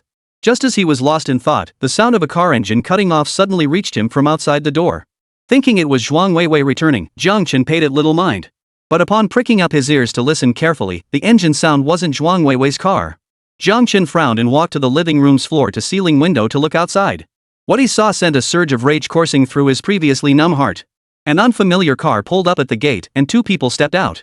Lu Jeeping, bare-chested and carrying a bundle of branches, walked toward them while Zhuang Weiwei looked at him with concern, wiping the sweat from his brow as she approached. Zhuang Weiwei was a fastidious person. She had pursued Jiang Chen relentlessly for 2 years in college before finally winning his heart. Even then, when Jiang Chen stepped off the basketball court drenched in sweat, she wouldn't touch him directly if she didn't have tissues. She'd rather walk several hundred meters to a convenience store to buy a pack of tissues than wipe his sweat with her bare hands. Now, however, she had no qualms about touching Lu Jeeping directly, not even finding it sticky or dirty. Jiang Chen stood there, watching Zhuang Weiwei approach. Their eyes met, then she flushed and looked away. The front door opened, and the two emerged hand in hand, walking into the living room. Zhuang Weiwei supported Lu Jeeping as if the bundle of small branches on his back weighed heavier than Sun Wukong's magic staff, as if he couldn't walk properly without her support. Husband. Zhuang Weiwei pouted playfully, you saw me when I arrived in the courtyard. Why didn't you come out to greet me? Lu Shiping extended his hand to shake Jiang Chen's. Brother Jiang, my injuries haven't healed yet and the place is such a mess. I won't bother changing my shoes, don't sweat the small stuff. Seeing Jiang Chen ignore him, he shrugged it off and continued. But brother Jiang, you've made such a mess. Sister Weiwei works all day and still has to clean up when she gets home. It must be exhausting. Since you don't go out to work, why not tidy up the house a bit? It wouldn't take much effort. Lu Shiping's eyes flickered. Jiang Chen's demeanor didn't suggest he hadn't cleaned up, it looked more like he was preparing to move out. Could it be that his scheme had worked? Zhuang Weiwei was finally getting a divorce. He could take her place. Zhuang Weiwei also shifted her attention away from the injured Lu Shiping. As soon as she did, she noticed the piles of boxes of various sizes scattered throughout the living room. Her brows immediately furrowed. Honey, what have you been doing? Why is the house such a mess? Didn't I tell you I was bringing Jiping home today? Why didn't you even prepare some tea? And here she was telling Jiping every day how warm and lovely Jiang Chen had made the house look. How utterly humiliating. Jiang Chen froze. Him, prepare tea for Lu Jiping? Didn't he fear the man might buy a bottle of paraquat, mix it with industrial wastewater, and force it down Lu Jiping's throat? What does bringing him back have to do with me? Even if you couldn't meet the requirements I mentioned a couple days ago, you still shouldn't have brought him into our home. Jiang Chen forced himself to calm down. He had an end to look after, he couldn't just grab a knife from the kitchen and stab him. Stay calm. If you need someone to clean the house, why not hire Aunt Wang, your Zhuang family's maid? She's quite efficient. Bring her over to serve your dear little brother. And let me remind you, we signed a marriage certificate back then, not a servant employment contract. At the height of his fury, Jiang Chen even found room for sarcasm. What are you talking about? Jiping's injuries aren't even healed yet, and he came wrapped in bandages to apologize to you, Zhuang Weiwei scolded. Even if you have issues with Jiping, you can't treat him like this. Perhaps feeling embarrassed in front of her brother and wanting to salvage some dignity, Zhuang Weiwei spoke with unusual sharpness. Besides, this is my home. I can bring whoever I want back here. It's none of your business. Lu Jiping immediately interjected, Sis Weiwei, it's okay. I know brother Jiang has some pent-up frustration. It's good he's venting it on me, that way you two won't end up arguing. Zhuang Weiwei felt a wave of guilt wash over her as she looked at Lu Jiping's bright, innocent smile. He genuinely cared for her, treating her like a sister, yet she was considering transferring him away from the company for the sake of her own family's stability and happiness. If he ever found out her true intentions, how heartbroken would he be? Tears welled up in Zhuang Weiwei's eyes. Don't say things like that. Your injury hasn't healed yet. Jiang Chen interrupted, if you two want to be lovey-dovey, wait until after we're divorced. Right now, if you have business, discuss it. If not, don't waste my time while I'm packing. He'd only packed half his belongings. With the other half still left, Jiang Chen wanted to finish packing and move out as soon as possible. He didn't want to spend another day in this miserable place. Zhuang Weiwei, repeatedly snapped at by Jiang Chen, instinctively wanted to flare up. But seeing the coldness in his eyes, she remembered they hadn't reconciled yet. Her anger subsided, and she explained. Husband, Jiping came to beg your forgiveness. Lu Jiping stepped forward, making a move to kneel on one knee before Jiang Chen. But before his knee touched the floor, Zhuang Weiwei caught him. Oh my! Just go through the motions. Why are you so stubborn? Lu Jiping chuckled awkwardly. I was worried I wouldn't do it properly and brother Jiang would get angry at me. Penance requires carrying a bundle of thorns, but you're carrying ordinary branches, Jiang Chen questioned. Have you even read books? Get this right first. Jiang Chen patiently explained to Lu Jiping, wicker is tough and slender, with a small surface area. It hurts more than bamboo sticks or other branches when used to strike, leaving flesh torn and bloody. That's why Lian Pe carried wicker to ask Lin Shangru to punish him. The pain from a regular branch versus a reed branch is worlds apart, Jiang Chen added. Chapter 25, A Plan Emerges. Lu Jiping's face drained of color as he feigned instability, collapsing onto Zhuang Weiwei's body. Sis. You actually want to hit him? Zhuang Weiwei's eyes widened. Husband, I told you I have nothing going on with brother Jiping. I've never done anything to betray you. Jiang Chen nodded, paying no heed to Zhuang Weiwei's words. Is that so? I recall you telling me he was seriously injured. How is he running around just 2 days later? Zhuang Weiwei, you lie to me now without batting an eye. Or do you think lying to me isn't something that betrays me? Jiang Chen couldn't help but recall their school days, when Zhuang Weiwei had lied to lure him out of the dormitory building to confess her feelings. Back then, she would blush, stutter, and dart her eyes around whenever she told a lie. It was undeniably adorable. But the Zhuang Weiwei of today showed no sign of panic. Instead, she grew increasingly bold and unapologetic. Zhuang Weiwei choked up, clearly recalling how she'd used overtime as an excuse to spend time with Lu Jiping. Honey, I know I was wrong. I'm already trying to change. Let's not bring up the past anymore, okay? You shouldn't keep dwelling on old mistakes, it really hurts our relationship. Jiang Chen shook his head. He'd seen people admit their mistakes and change, and he'd seen those who stubbornly refused to acknowledge them. But he'd never seen anyone like Zhuang Weiwei apologizing while simultaneously running in the opposite direction. He was genuinely exhausted. He didn't want to say anything more. All he wanted now was to finalize the divorce quickly and move out with Anan. Zhuang Weiwei was now sustained solely by the stubborn defiance born of her overwhelming guilt. She fought to keep her composure from faltering. Husband, earlier misunderstandings caused some unpleasantness between us. Today, Xiping came despite his injury to explain things. Let's sit down and resolve this misunderstanding. Lu Xiping chimed in, yeah, brother Jiang. Even though sister Weiwei treats me really well, she only sees me as a younger brother. Please don't misunderstand her anymore. Jiang Chen stood up. Finished? Zhuang Weiwei frowned. Jiang Chen, what do you mean? Xiping has already explained everything to you. Jiang Chen walked over to Lu Xiping, reached out, and yanked the branch out of his back. He jabbed it into Lu Xiping's wound quickly and viciously. Lu Xiping didn't even have time to react. Ah! Lu Xiping let out a wail and collapsed into Zhuang Weiwei's arms. Finding the twig insufficiently satisfying, Jiang Chen tossed it aside after a single jab. He then slammed a fist into Lu Xiping's face, followed by a barrage of punches and kicks. Damn bastard! After hurting Anan, he still dares to come here and provoke us. One provocation was bad enough, but this bastard just wouldn't quit. If he didn't have to look after Anan, he'd beat this bastard to death today. Lu Xiping, with his delicate features, couldn't block Jiang Chen's fists at all. In no time, his face was a bruised mess, the gauze on his wounds soaked through with blood. After delivering one final vicious punch, Jiang Chen finally exhaled. He slapped Lu Xiping's face and sneered contemptuously. That's what I call an apology. But I won't accept it. Whatever you did to my daughter, I'll make sure you suffer worse. Remember my words. Turning to the stunned Zhuang Weiwei, he prompted her, your brother Xiping is badly hurt. Aren't you going to take him to the hospital for treatment? The words made Jiang Chen feel sick to his stomach. Ugh, damn disgusting. How could Zhuang Weiwei even bring herself to say that? Zhuang Weiwei snapped out of it and shrieked, husband. How could you hit someone? Did you try to kill him? What did he ever do to deserve such a beating? Then go ahead and call the cops, Jiang Chen sneered. Why I hit him? Do I need to remind you how he got that wound? Before Lu Xiping could speak, Zhuang Weiwei blurted out in panic. Honey, I already told you. Xiping got scratched when Anan pushed him down. Shut the up. Jiang Chen's eyes turned bloodshot. Do you have a brain in your head? Your daughter is 5. He's 25. A chronically ill child could push over a tall, strong adult? Zhuang Weiwei, are you brainless? Use your head, does that even make sense? Lu Xiping quickly stepped in, stifling his pain to block Zhuang Weiwei. Sis Weiwei, it really wasn't Anan's fault. I just slipped and fell. Please don't fight with brother Jiang. If he wants to hit me, let him hit me. Just let him vent his anger. Jiang Chen approached Lu Xiping, his gaze as cold as death. If you've got the skills, go ahead and convince her to divorce me. If you don't, then take it out on me. I'm more than happy to spar with you. But if you ever use your tricks on my daughter again, I'll make you wish you were dead. With that, Jiang Chen gave a savage grin and slapped Lu Xiping's shoulder so hard it knocked him off his feet. Still not leaving? Waiting for me to beat you to death here? Lu Xiping had intended to taunt him further, but Jiang Chen's gaze was too terrifying. Lu Xiping instinctively knew that another word would mean leaving horizontally today. He didn't want another beating. Lu Xiping could feel that Jiang Chen had genuinely wanted to kill him just now. He swallowed hard and turned to Zhuang Weiwei.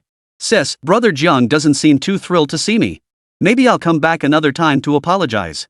Zhuang Weiwei had hoped to help the two reconcile, but Jiang Chen's earlier reaction had been too intense, and she backed down. Then I'll take you to the hospital first. Perhaps feeling her own stance was too weak, Zhuang Weiwei turned back before leaving and instructed Jiang Chen, husband, hurry up and tidy the house. How can we live in such a mess? All these boxes piled up and doesn't even have room to play. Jiang Chen replied in a sarcastic tone, oh, thanks for caring about Anan. Zhuang Weiwei's face drained of color. She stammered a few times, unable to respond. Standing at the doorway, Jiang Chen watched them walk out of the courtyard. His gaze fell on the unfamiliar silver-white vehicle that had pulled up. It must be Lu Xiping's car.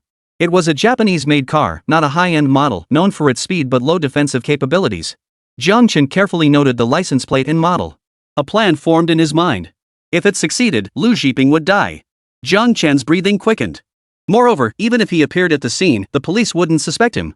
However, he needed Lu Xiping's fixed travel route.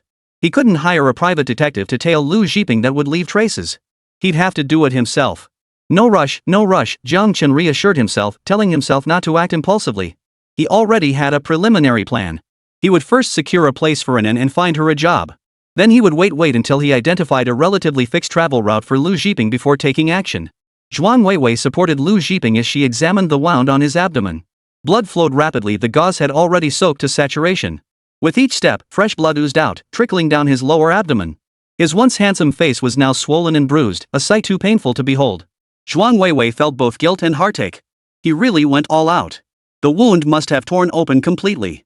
The thought of her brother-in-law enduring another round of stitches, the first for her daughter, the second for her husband, pushed Zhuang Weiwei's guilt to its peak. We need to treat his face too. Can't let any scars form. Lu Zhiping, however, turned to comfort her. Sis, it's okay. As long as brother Jiang can vent his anger and stop arguing with you, what's a little injury to me? Sis, I haven't spent much time with brother Jiang, but after these few encounters, I really can't help but ask. Lu Zhiping stammered, finally continuing under Zhuang Weiwei's prompting. Did brother Jiang always treat you this harshly before? Zhuang Weiwei froze. It had been 9 years since the day she fell head over heels for Jiang Chen and decided to pursue him. Jiang Chen had never been harsh with her. Even when he clearly rejected her during her pursuit, and she stubbornly clung to him, he always been polite and gentle, calmly explaining his reasons. After they fell in love and got married, Jiang Chen pampered her even more, taking care of her every need. Lu Zhiping lowered his voice. Sis, you've been wronged. If I married the woman I loved, I'd never treat her this way. I'd cherish her like the palm of my hand, never change my heart, never be harsh with her, and treasure every word she said. Zhuang Weiwei's pupils suddenly contracted. Could it be, had Jiang Chen changed his heart? Otherwise, he'd never spoken to her so harshly before, nor ignored her words like this. Zhuang Weiwei felt a wave of irritation wash over her. He just can't live a peaceful life. He insists on divorcing you and even says he wants you. Zhuang Weiwei stopped herself. Lu Zhiping was a member of the Lu family from the capital. If he found out her husband wanted his life, it wouldn't be good for her husband. Sigh. Thinking of this, Zhuang Weiwei sighed. Even after everything Jiang Chen had done to her, she still found herself worrying about him. Why couldn't Jiang Chen show her some understanding? She knew she was wrong. Chapter 26, a long neck just to look taller. Zhuang Weiwei glanced back just as Jiang Chen closed the door. This only made her feel more irritated. She absolutely refused to divorce her husband, but she couldn't just let Jiang Chen run wild either. But now that Jiang Chen was dead set on divorce, she feared that scolding him harshly would only deepen his misunderstanding of her and Zhiping. For a moment, Zhuang Weiwei felt completely stumped. Catching the unmasked irritation in her eyes from the corner of his own, Lu Zhiping curled his lips. Did this freeloader, whose only redeeming qualities were his face and physique, really think he could go toe-to-toe with him? Did he even understand psychological warfare? Given just a little more time, he was certain he could coax Zhuang Weiwei into initiating the divorce himself, securing both her and her assets. Can Zhiping hold out? Zhuang Weiwei's worried voice reached him. Lu Zhiping snapped back to reality. It's fine, Sister Weiwei. For you, I can endure anything. Zhuang Weiwei helped Lu Zhiping into the passenger seat before walking around to drive him to the hospital. Just then, another car approached from outside. Zhuang Weiwei turned sideways to avoid it. The moment their eyes met, Zhuang Weiwei's expression froze. Schwer? You're back? Zhao Schwer leaned out the window. Weiwei, did you get a new car? Why did you switch to this kind of vehicle? As she spoke, Zhao Schwer noticed the bruised and battered humanoid creature sitting inside the car. She recognized him from Zhuang Weiwei's social media posts. This was the younger brother she always raved about. Zhao Schwer clicked her tongue. From photos and videos, he already paled in comparison to Jiang Chen. Seeing him in person, he fell short in every way, like comparing clouds in the sky to mud on the ground. Weiwei was truly foolish, risking divorce with Jiang Chen over a man like this. The moment Lu Zhiping saw Zhao Schwer, his eyes widened in astonishment. He had assumed Zhuang Weiwei was the most stunning beauty in Xiangjiang City, but never imagined there could be another woman who matched her beauty. Her upturned eyes held a touch more alluring charm than Zhuang Weiwei's, while the red-framed, non-prescription glasses perched on her high, straight nose added an air of intellectual beauty. And her figure was undeniably hotter than Zhuang Weiwei's. Even loose clothing couldn't conceal her full, rounded breasts, let alone the way they swayed uncontrollably with her movements. Lu Zhiping swallowed hard, wondering if her legs were as long as Zhuang Weiwei's. The thought of Zhuang Weiwei made him quickly avert his gaze. Once he secured Zhuang Weiwei and seized control of the Zhuang family's assets, countless women like her would lie in bed, waiting for him to choose. Zhao Schwer keenly sensed the gaze, her brows furrowing in displeasure. This man's eyes were utterly repulsive. Hello, are you Sister Weiwei's friend? I'm her younger brother. You can just call me Zhiping. Lu Zhiping forced a smile and waved. Oh. Zhao Schwer gave a perfunctory acknowledgement, treating it as a mere greeting. Seeing her best friend like this, Zhuang Weiwei felt a wave of shame wash over her, as if she'd been caught red-handed doing something wrong. But Zhiping was just her brother. Why did she feel this way? Zhuang Weiwei shook her head, dismissing the thought. Schwer, I need to take Zhiping to the hospital. I'll head out now. Zhao Schwer rolled her eyes. What? Did he hurt his hand or foot? Can't he move? Let him go himself. If he can't, call an ambulance. Can the Lu family in the capital city not afford a few hundred yuan for an ambulance? Zhao Shui's tone dripped with sarcasm. She was nearly sickened by that earlier look. Zhuang Weiwei hurriedly explained, Ji Ping's wound got torn open by Jiang Chen earlier. It's bleeding heavily now. I need to get him to the hospital quickly. Zhao Shui remained unmoved, even stepping on the gas pedal to position her car directly in front of the driver's side door. Zhuang Weiwei, I want you with me right now. Which do you choose, this little brother or me? What? You abandoned your husband and daughter for him, and now you're going to abandon me, your best friend? No, that's not what I meant. Zhuang Weiwei was bewildered, unsure why her best friend was losing her mind. Zhao Shui ignored whatever Zhuang Weiwei was saying. She refused to listen. She was furious with Zhuang Weiwei's little brother. First, he nearly put in mortal danger. Then he gave her that disgusting look. If not for certain considerations, Zhao Shui would have wanted to find someone to gouge his eyes out. Zhuang Weiwei felt terribly guilty, looking at Lu Zhiping with remorse. Zhiping, I. Lu Zhiping clutched his wound as he shuffled over to the driver's seat, speaking with understanding, Sis, it's okay. It's my fault. I must not have done something right, which is why Brother Jiang and this beautiful lady have issues with me. His voice cracked as he sniffed, I'll work hard to change Brother Zhang's opinion of me. I'll earn their acceptance. Zhuang Weiwei was so moved she nearly shed tears. She felt she had truly wronged Brother Zhiping. Zhiping, you must stay in touch with me at all times, okay? If you ever feel like you can't handle it anymore, reach out to me immediately. Don't try to tough it out. Zhao Shui rolled her eyes so hard they nearly popped out. Damn it, just hearing this guy talk made her sick. How could Zhuang Weiwei be moved by him? Damn it all to hell. Was Zhuang Weiwei born with a head just to make herself look taller? Under Lu Zhiping's reluctant gaze, Zhuang Weiwei was forcibly dragged into Zhao Shui's villa. Shui, what's gotten into you today? Even if you're close with Jiang Chen, you don't have to be so hostile toward Zhiping. Zhao Shui cursed 3 times in her mind before calming down, her voice dripping with sarcasm. Why did you bring him home? Did you divorce Jiang Chen and now plan to let him walk through the front door? What nonsense! Zhuang Weiwei's face turned cold. Don't talk rubbish. I'm not divorcing Jiang Chen. Zhiping is just my brother. She then explained why Lu Zhiping had come today, reiterating that she wanted him to clear up the misunderstanding with Jiang Chen. Who knew Jiang Chen would fly off the handle like this? He insists he pushed in and down and threatened to make Zhiping wish he were dead. Back in school, he was so gentle and kind. Time really can change a person. Zhuang Weiwei sat up straight and whispered, he even demanded I agree to get rid of Zhiping. That's a human life we're talking about. I've told Jiang Chen countless times that Annen's incident was just a misunderstanding. With Zhiping injured like that, the Lu family didn't even demand compensation from us. I already feel terribly guilty about it. And now Jiang Chen is acting recklessly. I really... Zhao Shui waved her hand to cut Zhuang Weiwei off. He can't escape suspicion regarding Annen's incident. In Zhao Shui's view, Jiang Chen's reaction was perfectly normal. Even though Annen wasn't her biological child, she herself wanted to eliminate the person who had endangered Annen's life. It was Zhuang Weiwei's attitude that was abnormal. She even wondered if all these years, Jiang Chen's love had made Zhuang Weiwei lose her mind. Zhuang Weiwei's eyes widened. What? Chapter 27, No choice but to leave. I said your dear brother Lu Zhiping truly can't escape suspicion regarding Annen's case, Zhao Shui repeated. Zhuang Weiwei shook her head. Did you find the surveillance footage? That section was under maintenance, so the surveillance cameras were offline. I'm trying to find out if anyone passing by captured anything on camera or witnessed anything. Zhao Shui's tone was grave. She hadn't expected such a coincidence, the surveillance being down during maintenance, but she believed that with the amusement park's massive foot traffic, they'd be able to uncover something. Zhuang Weiwei instinctively exhaled in relief. You're all looking at Zhiping through tinted glasses. What would he gain from pushing in? You're all so suspicious. Zhao Shui stared at Zhuang Weiwei in shock, her eyes wide. You're Annen's biological mother, not her stepmother. I am her biological mother. I was heartbroken when Annen was hospitalized. I covered all the medical expenses and even brought Aunt Wang to take care of her. But the moment Jiang Chen saw me in the ward, he gave me the cold shoulder. What was I supposed to do? Zhao Shui felt speechless. Zhuang Weiwei, what's wrong? Zhao Shui, your stupidity disgusts me. She patted her chest to steady her breathing. Even though she was wearing loose clothes, Zhuang Weiwei had left her breathless with anger. Damn it, how did Jiang Chen put up with Zhuang Weiwei for 5 years? He spoiled her so much she lost her mind. If you don't cut ties with him completely, you and Jiang Chen will definitely divorce. Zhao Shui felt arguing was futile and cut straight to the chase. Zhuang Weiwei racked her brain trying to figure out where she'd gone wrong, but still explained, he's from the Lu family in the capital. The Lius just secured the latest battery patent. Jiang Chen's patent is outdated now, but it still lets Rose stand its ground in Shenzhen City.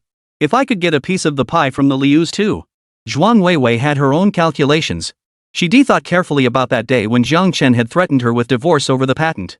If she could leverage her good relationship with her brother Zhiping to secure a patent license from the Lu family too, then she wouldn't have to fear her husband using patents to force her into divorce. Success lies in secrecy. This brilliant plan that would kill two birds with one stone was something Zhuang Weiwei had no intention of revealing. After all, she had no plans to divorce Jiang Chen. I take back what I said. Zhao Shuer sprawled on the sofa, though her imposing presence remained undeniable. Calling you foolish would be an insult to foolishness. What kind of family sends their precious heir to be developed in Xiangjiang City instead of training them at the family company? Xiangjiang City was a big city, but it couldn't compare to the capital. Zhuang Weiwei, that's how his family tests and hones him. My dad even sent my brother to work at our uncle's companies back in the day. Besides, plenty of people in Xiangjiang City have dealings with Zhiping. How could he deceive so many without a single slip-up? Stop speculating. Your words are making me see black spots, one after another. I'm going to document every single one of your actions. When we get married, I won't do a single one of these things. Zhao Shuer pointed toward the door. Enough. Get out of my house now. Don't infect my family with your stupidity. They may not be geniuses, but they're all smarter than you. Zhao Shuer stopped trying to persuade her. She felt she'd shown enough loyalty by arguing this much with Zhuang Weiwei. If Zhuang Weiwei was just stubborn and thick-headed, what could she do? She had her own little schemes, after all. Based on Zhao Shuer's understanding of Jiang Chen, after Zhuang Weiwei did all this, Jiang Chen would absolutely never reconcile with her. Divorce was inevitable. So rather than let Jiang Chen find a stepmother with no moral boundaries, she might as well step in herself. Anin was such a sensible, well-behaved child.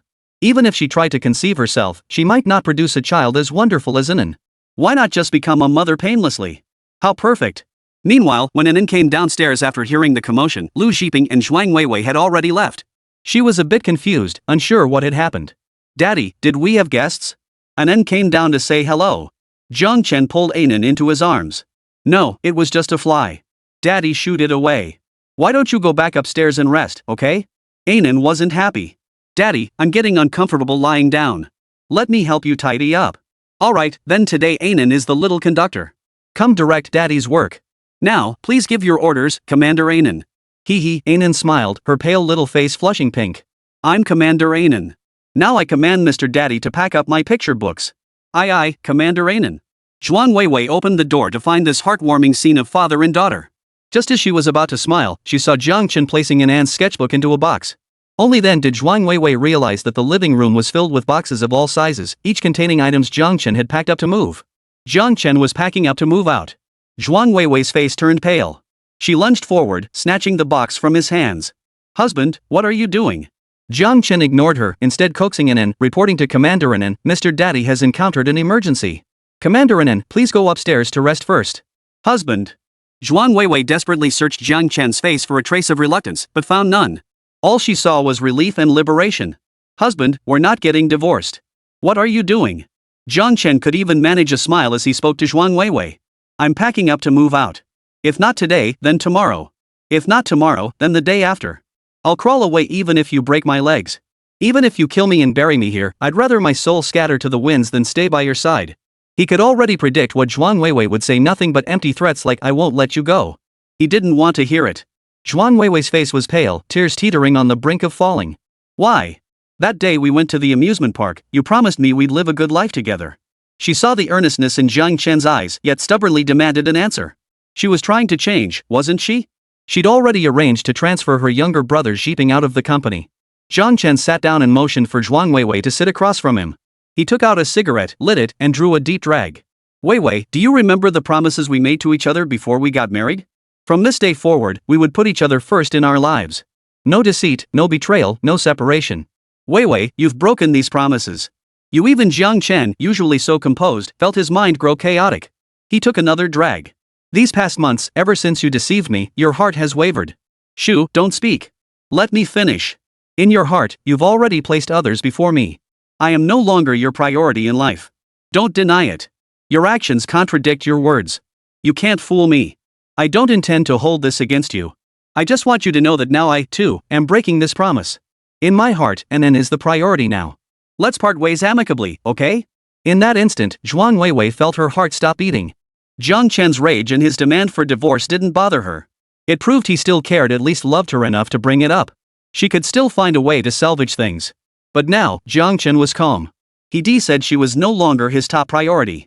The calmer his demeanor, the more resolute his decision became. Zhuang Weiwei raised her hand to touch her chest. She wasn't physically hurt there, so why did it ache so deeply? Unable to hold back her tears, Zhuang Weiwei opened and closed her mouth dozens of times before a voice finally emerged. She choked out, "Must you leave?" "I must leave." Chapter 28, Moving House Not a Bad New Beginning. "Is it because I brought home today?" Zhuang Weiwei paused before asking again, only now realizing the full meaning behind her best friend's earlier words. Knowing full well her husband disapproved of brother Ziping, she still brought him home. To her husband, how was that any different from parading him around to show off? How could she have been so foolish? "Jiang Chen, even if you hadn't brought him home, I was still planning to move out and divorce you. I told you your actions have crossed my boundaries. Blocking my posts on social media, secretly changing your phone password, lying about working overtime when you were actually spending time with someone else, even staying out all night just to take care of another man." Jiang Chen listed all the things Zhuang Weiwei had done. On Anan's birthday, you chose to be with someone else. That was the first time she didn't spend her birthday in the hospital. She was so excited, and so was I. I even prepared a camera to record it, so when Anan grows up, she can see how much her mom and dad loved her. You were the one who suggested taking Anan to the amusement park, yet you left me and her behind. She cried and asked me, "What did I do wrong? Does mom not love me anymore?" Even when someone attacked her and put her life in danger, you didn't believe her. Instead, you slandered her, blamed her, and defended the perpetrator. One thing after another, I can't accept it. You accuse me of being petty, unreasonable, hot-tempered, untrusting. It doesn't matter. I must divorce you. Your actions today only strengthen my resolve to divorce you and take Anan with me. Jiang Chen stared intently at Zhuang Weiwei. Barring any surprises, this would likely be the last time he looked at her with such intensity. She was beautiful, stunningly so, breathtakingly lovely. But no longer endearing. He took one last deep drag on his cigarette before crushing the butt into the ashtray. As the bright embers sizzled and went out with a pop, the light in Zhuang Weiwei's eyes vanished completely. "If you have time tomorrow, make a point to go with me to the Civil Affairs Bureau," Jiang Chen added after a moment's thought. "It'd be best if you're willing. I still want us to part ways with some dignity. Tomorrow won't work." Zhuang Weiwei strained her brain, never feeling her thoughts race so fast. Her husband's stance was too firm, she couldn't stop him now. Did she really have to comply with his wishes and get rid of brother Ziping? No, that was a human life. "I'm busy tomorrow," Zhuang Weiwei could only stall, though she knew she couldn't delay too long. She offered a specific date instead. "The day after tomorrow. I'll be free then." Zhuang Weiwei lowered her head, hiding the stubbornness in her eyes. It was okay. She'd just treat her husband as if he'd gone out to play for a while. They still had Anan as their bond, a connection no one could sever. Besides, they'd never been apart in all their years of marriage. They say absence makes the heart grow fonder. Maybe after some time apart, her husband would suddenly realize he couldn't live without her. Zhuang Weiwei sat frozen on the sofa, her gaze following Jiang Chen's movements as he methodically packed each item, box by box. She watched as he ushered in the moving crew, who carried away one box after another, then ascended the stairs to carry away Anan. The vast villa was finally left with only her remaining. Staring at the empty living room, Zhuang Weiwei suddenly felt profoundly lonely. The 5-meter-high ceiling that once seemed too modest now felt overwhelmingly vast. Too drained to rise, she simply collapsed backward onto the sofa. Two voices battled relentlessly in Zhuang Weiwei's mind. One insisted that her husband was the most important thing. Killing others was no big deal, it was just a way to please him and keep him happy, ensuring he wouldn't divorce her. The other insisted that Lu Ziping genuinely cared for her as an older sister. As a member of the influential Lu family from the capital, he had deep connections. She couldn't harm him, it must be a misunderstanding on her husband's part. Zhuang Weiwei reached for her phone to call and ask, but then pressed the screen to turn it off. Was it really Lu Ziping who pushed Anan? What did he stand to gain? Nothing at all. Confronting him directly would damage their sibling bond too much, she couldn't do that. Why did Anan say it was brother Ziping who pushed her? Zhuang Weiwei closed her eyes as tears fell onto the sofa. The loneliness was unbearable. After giving the moving company the address and keys, Jiang Chen let them leave first. He then went to Zhao Shuer's house next door and entrusted Anan to her care. After placing the sleeping Anan on the bed, Jiang Chen bent down and kissed her forehead. "Anan has a weak constitution. I'm worried taking her over now might affect her health. I'll go tidy up the apartment first. I'll come pick Anan up tomorrow at the earliest, or the day after at the latest. If I go out looking for work, I'll bring Anan back here again. Thank you for your help." Zhao Shuer shook her head, tucked the blanket around Anan, and kissed her soft little cheek. "It's no trouble at all. I adore Anan. Being with her brings me so much joy." Zhao Shuer was merely surprised by how swiftly Jiang Chen was moving. Just days ago they'd decided to divorce at the hospital, and now he was moving out without any hesitation. "Why are you looking at me like that? Did I do something wrong?" Jiang Chen asked, puzzled. Zhao Shuer smiled and shook her head. Nothing. I was just thinking about how you were back in college. You're still the same once you decide something, you see it through. That youthful vigor from back then. I have changed a bit, though. Like, I've gotten older, Jiang Chen said, the corners of his mouth curving upward.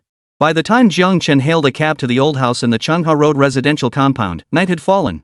The movers were incredibly diligent. Even without Jiang Chen supervising, they had nearly finished unloading everything. They had even arranged the boxes neatly by size, filling the living room to the brim. Ah, just this one small box left. I can handle it myself. You guys have worked hard enough. Jiang Chen stopped the sweaty movers, promptly settled the bill, and even slipped them an extra 200 yuan for a late-night snack. After deciding to move and divorce, Jiang Chen had reviewed all the bank cards under his name. Scraping together the scattered funds, he managed to scrape together a few tens of thousands. If he was careful, it would be enough for him and Nen to live on for several months. With a stable place to live and savings to sustain them for a while, Jiang Chen glanced up at the moon and thought to himself that this fresh start wasn't so bad after all. Bending down, Jiang Chen picked up a box, ready to carry it upstairs. Suddenly, a loud, excited voice rang out beside him.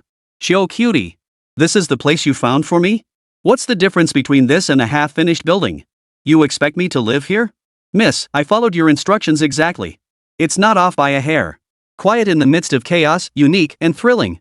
This is the police compound on West Changhua Road. How thrilling is that?" Chapter 29, Handsome, don't go yet, give me your contact info. Miss, this is truly a rare gem in the old city district. It took my team 6 whole days to find something this fantastic. Get out! Get out! Get out!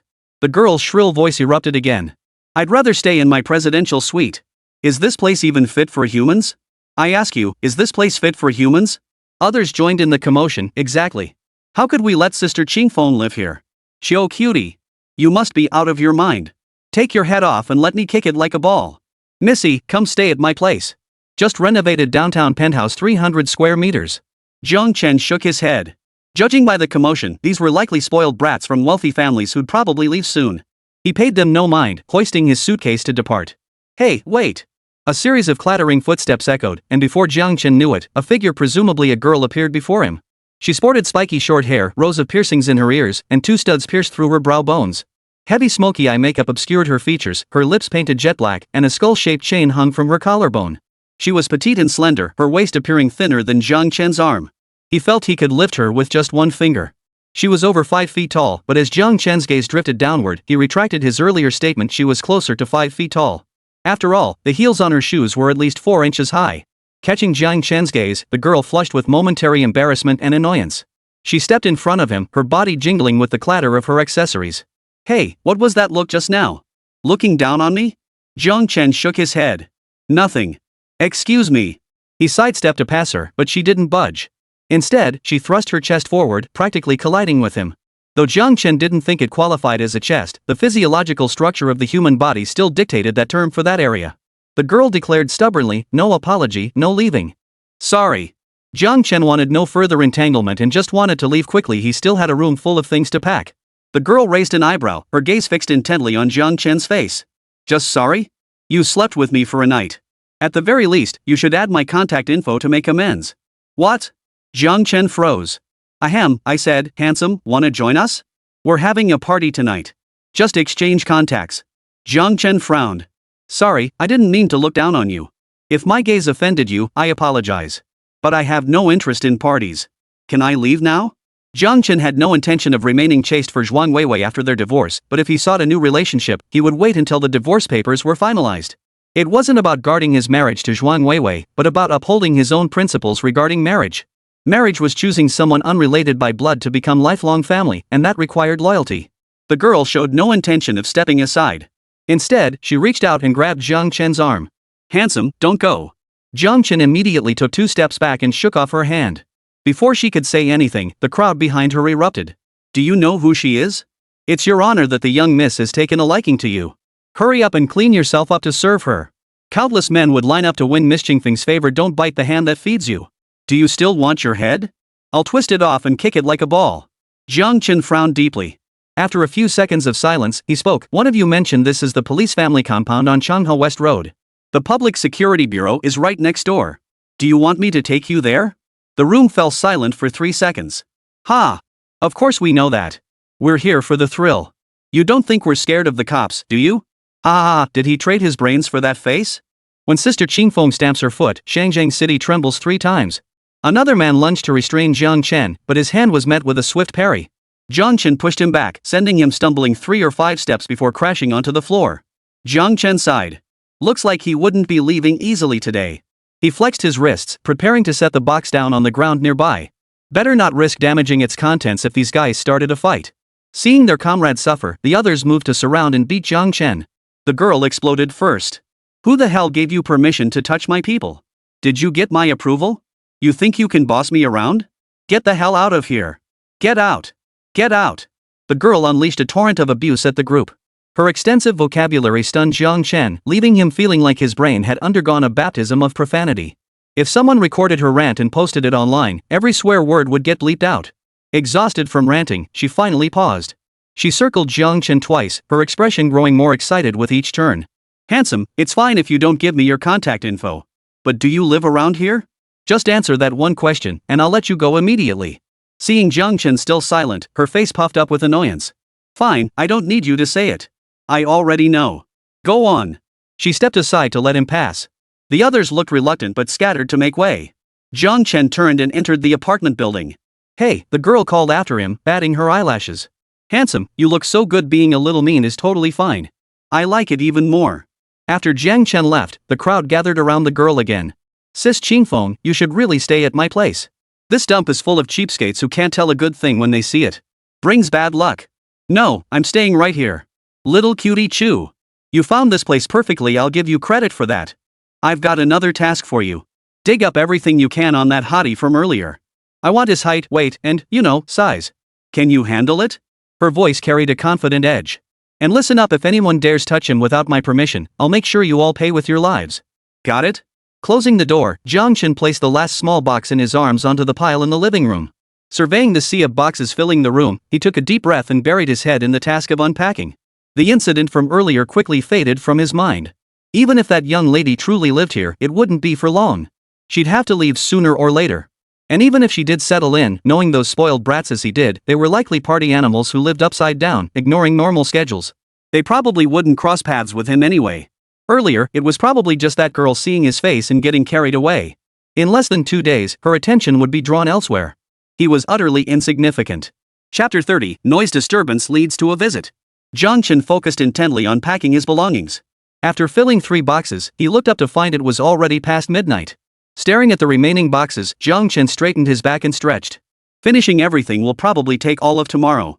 Looks like I won't be able to pick up Anin until the day after tomorrow. At this moment of major upheaval in the family, he should be by Anin inside. But her health was too fragile, it was better to wait until he'd finished packing before bringing her over. After a quick wash, he lay on the bed, hands clasped behind his head, staring at the ceiling. It was in these quiet moments after the hustle and bustle that people found time to think. That was exactly how Jiang Chen felt now. Now that he had actually moved out, he felt strangely lightheaded, as if walking on air. Countless thoughts surged through his mind in the silent night. Was insisting on the divorce the right decision? Was taking Anin with him the right choice? If he hadn't taken Anin as Zhuang Weiwei's granddaughter, she would have had the affluent life Zhuang Weiwei could provide. Medical expenses and surgery costs would be covered, and she would never have to worry about life's trivial matters for the rest of her life. But following him, a man with only a rundown apartment and no job prospects, Anin's quality of life would inevitably decline significantly. When Anin grew up, would she regret following this father? If he failed to succeed in his business, lived a mediocre life, and looked back with gray hair, would he regret not enduring a little longer for Anin's sake? Jiang Chen closed his eyes and pondered deeply. No, he wouldn't regret it. In this life, there are things money can never trample. As long as he, Jiang Chen, could support this family with his own hands and mind, he would never sell his dignity for luxury cars and mansions. Tolerating his wife prioritizing some stepbrother over him and Anin? Absolutely impossible. Rather than waste energy on pointless rumination, he'd be better off refining his research approach. Once he came to this realization, Jiang Chen felt an immense weight lift off his shoulders. His mind cleared instantly, and a flash of inspiration struck him. He leapt from the bed, grabbed paper and pen, and began scribbling furiously. Loud noises echoed from the hallway, but Jiang Chen, immersed in his own world, paid them no mind. Just as Jiang Chen hit a mental block and buried his head in deep thought, a deafening roar of music erupted from upstairs, accompanied by the scraping of furniture, stomping footsteps, and the cheers of a crowd. In the dead of night, this noise was unbearably jarring, shattering all his thoughts into oblivion. Jiang Chen opened his door, intending to go upstairs to investigate. Just then, Dang Rusong across the hall opened her door. She wore a cotton nightgown, her slender arms and half her snow-white skin exposed, yawning sleepily with bleary eyes. Spotting Jiang Chen, her drowsy eyes suddenly widened. "Brother, did you move in today?" Jiang Chen nodded. "Yeah, still unpacking." Deng Rusong beamed. "If you need any help, just call me. Don't be shy about it." "Sure," Jiang Chen agreed, then asked, "Did the noise wake you up too?" Deng Rusong looked annoyed. "Yeah, making all that noise in the middle of the night? That's definitely violating public order regulations. I'm going up to tell them to turn it off. Who knows what kind of people these newcomers are." Deng Rusong felt irritated. Back when the old neighbors were still around, aside from the sound of her parents beating her, who else would make noise in the middle of the night? If it was just a one-time disturbance upstairs, fine. But if it happened every night, she'd have to find a solution. Jiang Chen suspected the noise was almost certainly caused by the group of spoiled brats he'd encountered tonight. He glanced at Deng Rusong's appearance, then recalled the group's behavior. He decided to go up himself. As a man, whether that young guy teased him a bit or groped him a couple times, it wouldn't matter. "I'll go check it out. You stay inside." Upon reaching the 4th floor, Jiang Chen spotted the open door of the apartment above his own. Under the glaring neon lights, a crowd of men and women were howling and dancing wildly inside. "Love till death. Congratulations on your fortune. Congratulations." They sang all sorts of songs, none of them in tune, a sheer torture to the ears. Jiang Chen raised his hand and knocked on the door. The deafening noise inside drowned out the knocking. No one noticed him. Jiang Chen knocked harder, thump thump thump. Finally, someone spotted Jiang Chen. It was the girl who had stopped him earlier that night. The instant she saw him, her expression shifted from boredom to delight.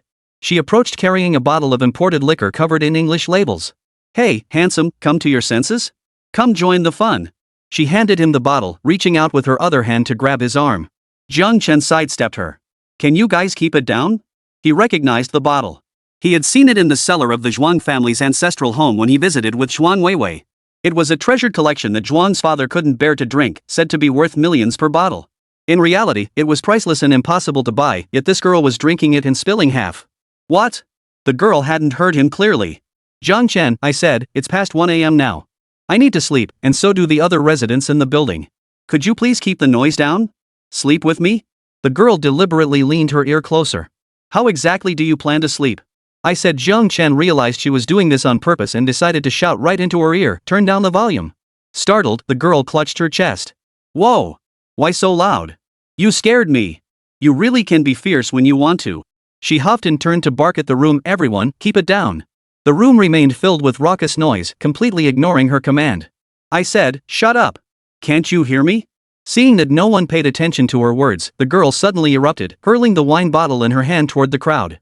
The bottle shattered on the floor, the sound of shattering glass silencing everyone in the room instantly. Now only the instrumental music played on. "Turn it all off," the girl yelled.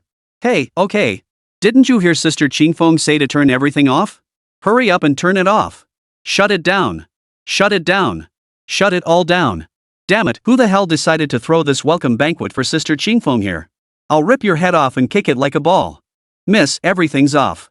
Is there anything else you need?" The girl didn't respond. She turned to Jiang Chen and smiled. "Handsome, anything else you need?" The speed at which the girl changed her expression left Jiang Chen speechless. He hadn't expected things to go so smoothly. Shaking his head, he said, "Nothing else. Just hope you don't disturb the neighbors." "Sure thing. We're law-abiding citizens, after all." The girl agreed readily.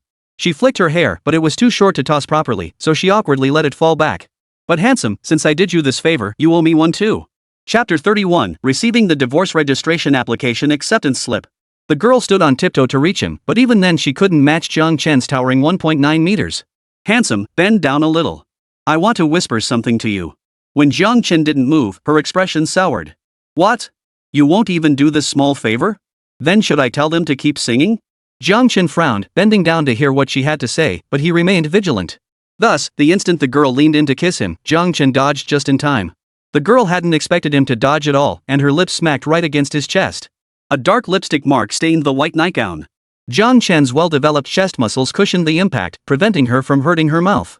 However, her plan had failed, and she was clearly annoyed. "Didn't I tell you to bend down and listen?" she snapped, eyes wide and fierce. But Jiang Chen was reminded of a neighbor's teddy dog from his childhood.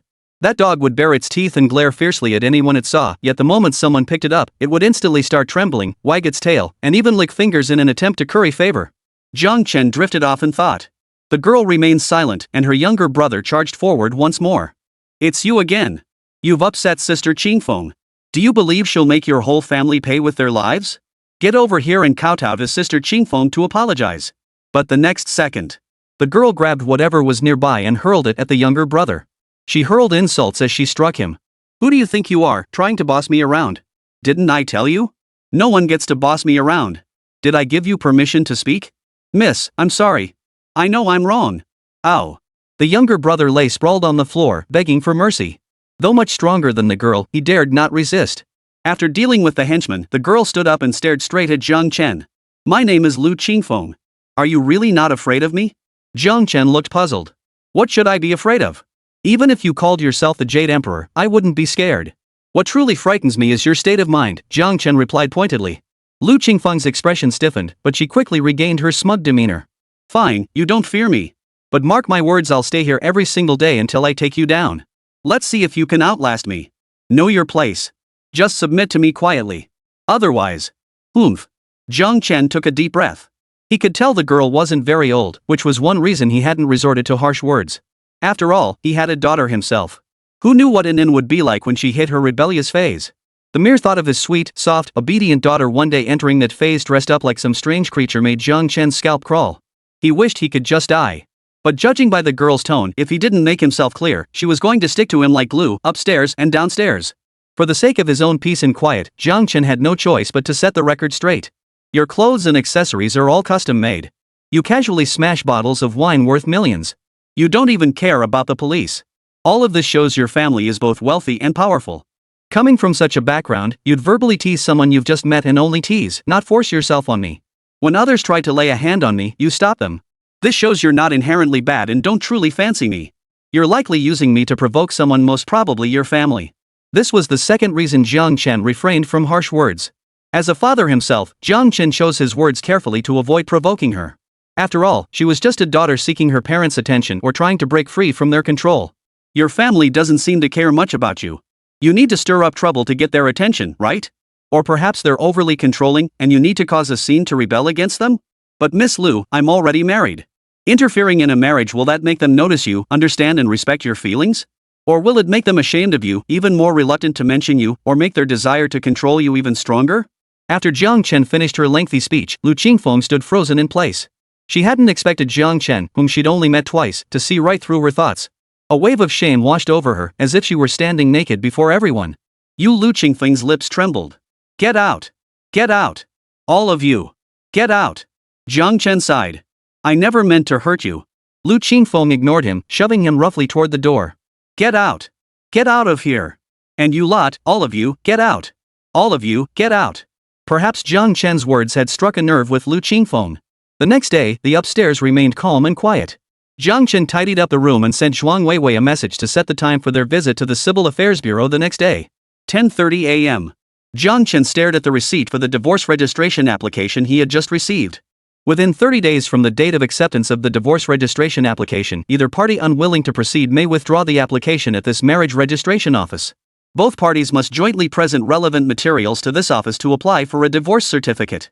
Failure to apply shall be deemed withdrawal of the divorce registration application. Jiang Chen raised an eyebrow. He had expected Zhuang Weiwei to use other excuses to delay coming to the bureau, but the receipt had been issued surprisingly smoothly. Husband. Zhuang Weiwei spoke, her expression haggard, dark circles ringing her eyes. Jiang Chen waved the slip in front of her eyes. You can use a different title now. Call me Jiang Chen, Mr. Jiang, or Daddy Ain, and any of those will do. Zhuang Weiwei bit her lip. We haven't gotten the divorce certificate yet. Legally, we're still husband and wife.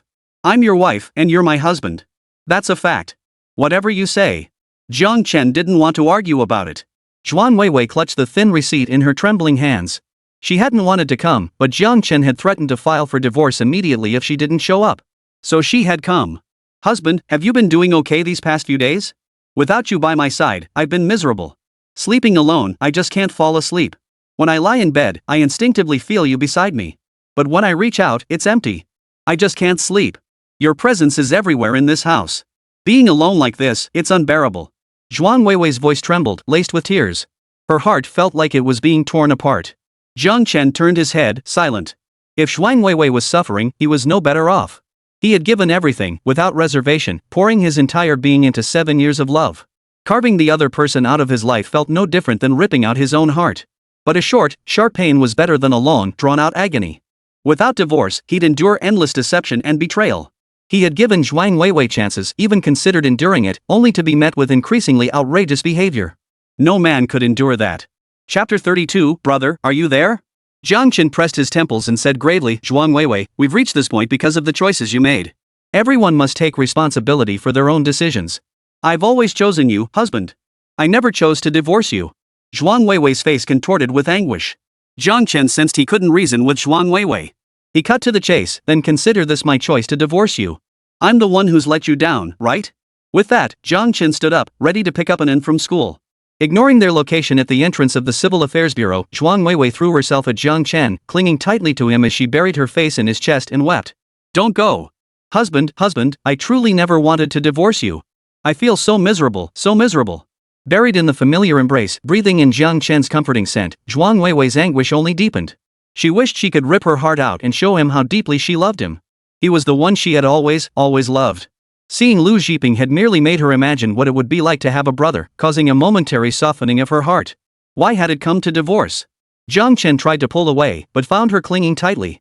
Without a hint of softness, he pried her fingers apart one by one. But the moment he freed one hand, Zhuang Weiwei wrapped her other arm around him. After struggling, Jiang Chen finally tore Zhuang Weiwei off him. Alright, I got the receipt. I'm leaving. Where are you going? Zhuang Weiwei cried out in panic. To pick up Anan. I told you Anan belongs to me. You haven't forgotten, have you? Jiang Chen grew wary, thinking Zhuang Weiwei was about to fight him for custody of Anan. Zhuang Weiwei shook her head hastily. I haven't forgotten. I just want to go pick up Anan with you. Okay, honey? Jiang Chen was about to refuse, but then he thought about how rare it would be for Anan to see both parents together. He changed his mind. Fine. Jiang Chen had sent Zhao Shuer a message earlier.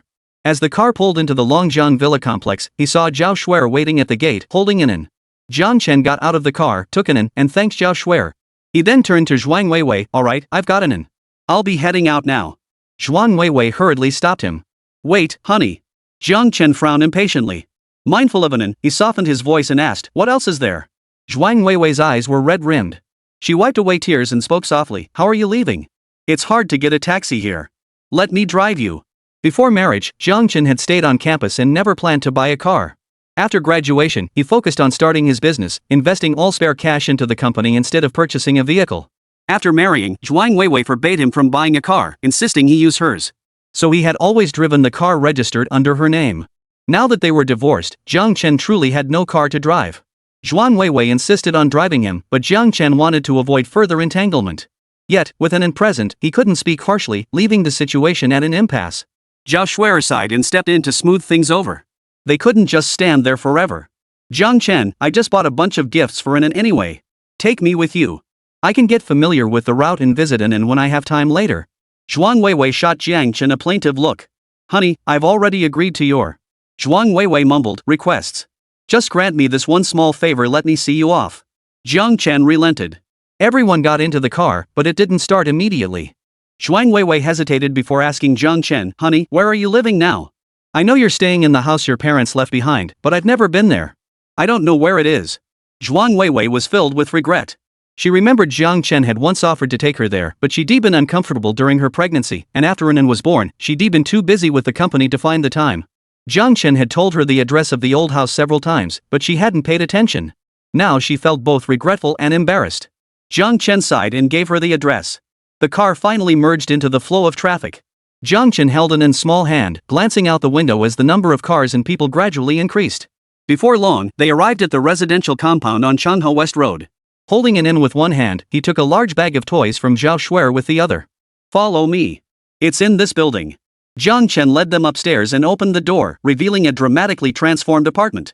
The once weathered dwelling had been transformed into a warm, child-friendly home. Anan, do you like how your new home looks? Anan managed a smile. I like it. Thank you, Daddy. Jiang Chen noticed the lingering fear in Anan's eyes and gently ruffled her soft hair. Don't be afraid, Anan. Jiang Chen poured glasses of water for Zhao Shuer and Zhuang Weiwei, briefly explaining the layout of the rooms. Zhuang Weiwei surveyed the place where Jiang Chen had grown up. It was a very ordinary 3-bedroom, 1-living-room layout. The living room lacked a coffee table, instead featuring a large rug in the center. The plush sofa was piled high with stuffed animals Anan loved, brought over from the villa. In one corner beside the sofa stood Anan's craft table, flanked by a storage cabinet overflowing with craft supplies. Another corner housed Anan's bookcase and toy cabinet, filled with picture books, literacy storybooks, dolls, toy cars, building blocks, and figurines.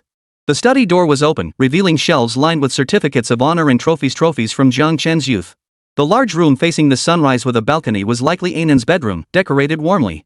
A soft, plush doll sat atop the 2-meter-wide bed, covered in a warm yellow 4-piece set with lace trim and simple sun patterns. A cartoon lamp sat on the white nightstand, Anan's familiar lamp that Jiang Chen had brought along. The other room must have been Jiang Chen's, but the door was closed, hiding its interior. Zhuan Weiwei wanted to check if her husband was settled in comfortably. Just as she reached out to turn the doorknob, a gentle voice sounded from outside the door. "Brother?" It was Deng Rusong, holding a file folder as she peered inside from the doorway. "Brother, are you there?" Her voice carried a hint of caution. Jiang Chen quickly answered, "I'm here. We have some guests over." Deng Rusong relaxed. "I left some documents at home and came back to get them. Seeing your door open, I thought I'd check if you needed any help." Jiang Chen smiled. "Thanks." He knew Deng Rusong had seen strangers and was worried something might be wrong at home, which was why she'd come to check. It was a kind gesture. Anan ran over obediently and greeted her, "Hello, Aunt Rujuang." She liked this auntie, unlike that person who insisted she call him uncle instead of mom. Auntie looked at her with such gentle eyes. "Hello, Anan." Deng Rusong crouched down to greet the little girl before standing up again. Chapter 33, She calls you brother. What's your relationship? Zhuan Weiwei shot Jiang Chen a reproachful look, wanting to say she wasn't a guest. Zhao Shuer pulled her back. Zhuan Weiwei hadn't been listening earlier, but Zhao Shuer had heard it clearly. This woman calling Jiang Chen brother? Jiang Chen had agreed, and Anan even called her aunt. Something's up. Something big. Deng Rusong's gaze swept over the two women, settling heavily on Zhuan Weiwei. Deng Rusong greeted them politely, "Hello." She narrowed her eyes, scanning the room before concluding Zhuan Weiwei was her brother Jiang Chen's ex-wife. No wonder she was the woman who could make her brother willingly give up his career for 5 years. She certainly looked impressive. But if she was the one who made her brother ask for a divorce, she couldn't be a good person. "I have to run. Oh, and bro, skip cooking tonight, come over to mine for dinner." Deng Rusong genuinely had urgent business, so she bid farewell and hurried away. The moment she was gone, Zhuan Weiwei exploded. She'd heard how Deng Rusong addressed Jiang Chen as they parted. She actually called Jiang Chen brother? What did that mean? What did she just call you? She called you brother? And told you to come over for dinner? You never mentioned this to me. What's your relationship? Zhuan Weiwei clung to this like a lifeline. Jiang Chen, you even acknowledged her as your sister. You two share sibling affection, while Jiping and I share sisterly affection. Aren't they both family bonds? Why must you insist on divorcing me? Jiang Chen remained expressionless. Because we grew up together since her birth, we call each other brother and sister. You didn't know about her existence because as we grew older, we both understood the need to avoid any appearance of impropriety. Jiang Chen emphasized the last two words, avoid suspicion. As soon as Zhuan Weiwei started exploding, Jiang Chen promptly covered Anan's ears to shield her from the argument. He then shot Zhao Shuer a meaningful glance, signaling her to take an inside immediately. Only after the door closed did Jiang Chen unleash his full tirade at Zhuan Weiwei. "Rushuang and I don't post intimate photos or videos on social media. We don't engage in affectionate physical contact like holding hands or hugging. We don't share straws when drinking. I don't stay out all night to care for her. I don't abandon my family on her birthday to dine with her. Especially after marrying you, we'll cease all contact. We maintain boundaries. That's precisely why I insist on divorcing you. This is how siblings with no blood relation truly interact. Got it?" Zhuan Weiwei's face drained of color. She stumbled back 2 steps and collapsed to the floor. You call her Rujuang? So intimately? Jiang Chen hadn't expected that after saying all that, Zhuan Weiwei would latch onto just this one point. He was furious enough to faint. Jiang Chen felt his usually calm temper flaring. "Zhuan Weiwei, are you genuinely clueless or just playing dumb?" Zhuan Weiwei ignored him completely, sitting on the ground and muttering to herself, "We've been together for 7 years, married for 5, and I never knew you had a sister. How come the moment you want to divorce me, she suddenly appears? She must be after something of yours." Zhuan Weiwei was overcome with panic. Deng Rusong's beautiful, gentle appearance and demeanor made her feel deeply threatened. What's more, they were childhood sweethearts who grew up together and lived so close. Dangerous. So dangerous. She knew at the moment she let Jiang Chen go, women would swarm him like bees. No, Jiang Chen had to be hers alone. That woman lives too close to you. No, honey, you should move back home. I'll buy you a place registered in your name, okay? I have the money. I can buy you a spacious apartment in the city center, okay? Zhuan Weiwei crawled on her knees to hug Jiang Chen's leg, pleading. Jiang Chen refused. "First, I have a place to live. Second, we're divorced. Third, we signed a prenuptial agreement. I won't get any of your property or assets. You don't need to say anymore. This environment is unacceptable. Living here isn't good for Annen's health. Look, this place isn't even as big as our living room at home. Zhuang Weiwei shook her head repeatedly. Jiang Chen, thanks for your concern, but I grew up right here. Zhuang Weiwei, but you have no money left. How will you support Annen? Jiang Chen, I still have nearly 30,000 yuan. Annen won't go hungry. Zhuang Weiwei, what can 30,000 yuan do? It'd be gone after one meal. Yeah, you and your dear brother could eat through 30,000 in one meal. Jiang Chen recalled the birthday incident with a self-deprecating chuckle. Too bad I knocked it over and we couldn't finish it. You want me to pay you back for that? He recalled Mrs. Zhuang's words, then when Annen and I have no money left, we'll have to sell the house and sleep on the streets? How could you think that of me? That's not what I meant. Anyway, we can't stay here. Zhuang Weiwei shook her head frantically. Deng Rusong's sudden appearance had sent her into a panic, causing her to speak without thinking.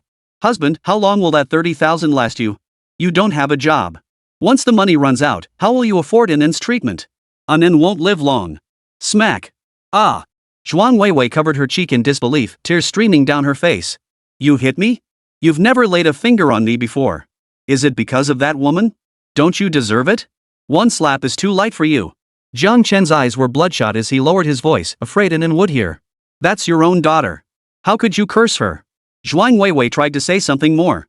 Jiang Chen pointed toward the door. Get out. If you don't leave, I'll throw you out myself. Zhuang Weiwei gazed at Jiang Chen, her eyes lingering with reluctance. Husband, someday you'll understand me. Now that Jiang Chen had a sister too, he would surely understand her feelings for Zhiping. Get out now. Jiang Chen barked coldly. Zhuang Weiwei called into the room, Annen, Mommy will come see you again next time. Wait for Mommy. With that, Zhuang Weiwei turned and left, her heart heavy with reluctance. Ignoring Zhao Shuer's attempts to stop her, Annen ran out of the room. She watched her mother's retreating figure without a word. Only when her mother was out of sight did she cling to Jiang Chen's hand, looking up at him with a face full of fear and anxiety. Daddy, are you and Mommy separating starting today? Too young to grasp adult matters, she only knew Mom had done something Dad couldn't accept. Dad was hurting. When Annen felt hurt, she cried. Dad must want to cry too. If they divorced, maybe Dad wouldn't hurt anymore. Ever since learning her parents planned to separate, Annen had searched online for videos of other children whose parents were divorcing. In those videos, the little kids cried and begged their parents not to leave, and their parents stayed together. The families lived happily ever after. Annen had thought about doing the same as those kids, then her parents wouldn't divorce. She wanted both her mom and dad to stay by her side. But when Annen thought about her dad, she didn't cry. Dad loved her so much, and she loved him too. She didn't want to make him cry. But she was still so scared. Her glassy eyes filled with tears, but she fought hard to keep them from falling. She couldn't let her father cry because of her, then lower his head in sorrow. Chapter 34, Annen won't leave Daddy. Annen, yes, starting today, Mommy and Daddy are officially separating. But don't be afraid, Jiang Chen gently rubbed Annen's forehead, soothing her. Daddy will always be your daddy, and Mommy will always be your mommy. She'll come visit Annen often. Don't worry, Annen, we'll never stop loving you. You'll always be our child. We both love you deeply and will be with you as you grow up. Daddy, but Annen is still scared, Annen whispered softly. Aunt Shui had covered her ears earlier, but she had still heard what Mom and Daddy were saying. Jiang Chen, are you afraid of the changes happening in our family, Annen? Annen thought for a moment and nodded softly. Jiang Chen understood. Since Annen's birth, her memories had always been of a loving family. Now that things were changing, even a sensible child like her would feel uneasy. Jiang Chen soothed her, Annen, even if Mom and Dad never divorce, one day we'll part ways. You'll grow up, meet someone who makes you happy just to see them, and then you'll leave Mom and Dad to start your own little family. You'll have your own baby, and that baby will have little babies of their own. Annen will live to be 100 and see 4 generations under one roof. Do you understand, Annen? Annen nodded uncertainly, but Annen doesn't want to leave Daddy. You'll grow up, Annen. When you do, you'll understand. Jiang Chen gazed tenderly at his daughter. Seeing that Jiang Chen hadn't grasped her meaning, Annen struggled to get out of her arms. Looking intently into her mother's eyes, she said earnestly, one word at a time. That day will never come. Mommy has grandma, grandpa, uncle, and so many others. Daddy only has Annen. Annen won't leave Daddy.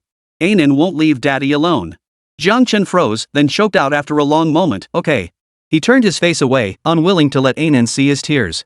Zhao Shuer stood nearby, watching the scene unfold. Suddenly, her own eyes stung with tears. She couldn't help but feel resentment toward Zhuang Weiwei. Why abandon such a wonderful husband and child to entangle herself with outsiders? Zhao Shuer gave the father and daughter some space, hurriedly saying her goodbyes and leaving. She feared that if she stayed any longer, she might lose control and beat her best friend senseless. Night. Anin was old enough to start sleeping alone, but since they'd just moved in, Jiang Chen still wanted to stay with her for a couple of nights to ease the transition. After tucking in Anin, Jiang Chen drifted off beside her. Jiang Chen slept soundly, unaware that the little person beside him had quietly opened her eyes. "Daddy? Daddy?" Anin called softly twice. Seeing her father hadn't woken, Anin felt reassured and snuggled closer into his embrace. Her eyes were open as she stared at the ceiling of their new home, the place where she would live from now on. It was a home just for her and Daddy. Anin felt her eyes sting a little. She had heard it all during the day. Mom had said that with Dad taking care of her, she wouldn't live long. But why? Dad loved her so much and told her every day that she would live 100 years. 100 was already so very long. Anin was only 5 now, it would be ages before she reached 100. But it didn't matter if she didn't live long. If she could live to 10, she could still spend 5 more years with her dad.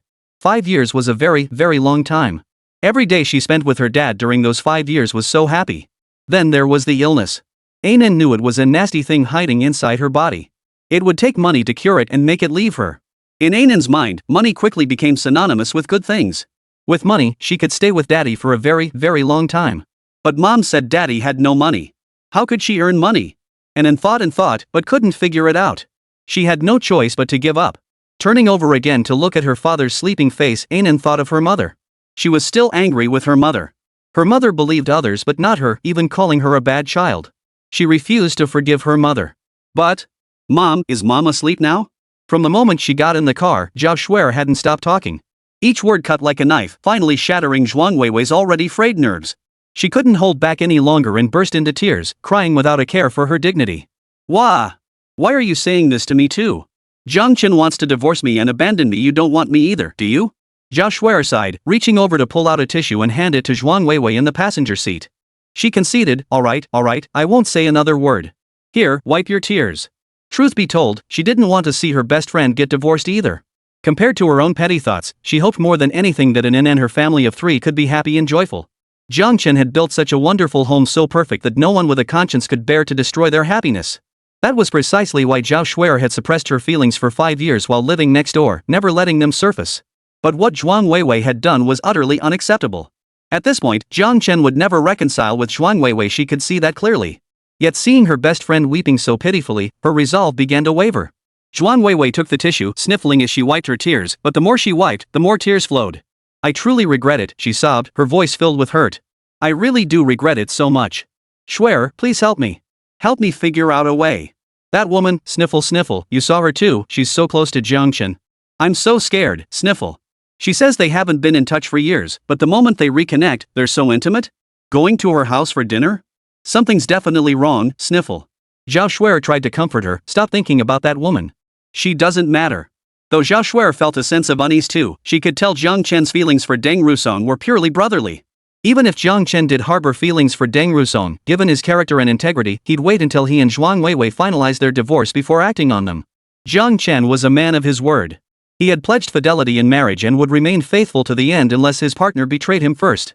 Seeing her best friend crying so pitifully, Zhao Shuer's heart softened. She sincerely advised. If you still want a chance to win Jiang Chen back, you must first cut ties with your dear brother. Go apologize to Jiang Chen and Anin, then wholeheartedly trust them. Do whatever they ask. Over time, his heart will soften, and then you can. Zhuang Weiwei shot back without hesitation, there's nothing between me and brother Zhiping. Zhao Shuer was so furious she nearly fell backward. Then Jiang Chen and his sister aren't anything either. Why are you acting like you're dying over it now? You get to have a brother, but he can't have a sister? Look at your own behavior compared to his. You and your good brother are all lovey-dovey, yet you can't stand Jiang Chen and his sister just exchanging greetings? Zhuang Weiwei, your double standards are beyond belief. Chapter 35, You Can't Call My Husband a Loser. Sniffling, Zhuang Weiwei continued, I know I was wrong. I'm trying to change. Why can't you forgive me? Why must you dwell on the past? I never actually cheated. He's always been the only one for me, past and present. I love him with all my heart.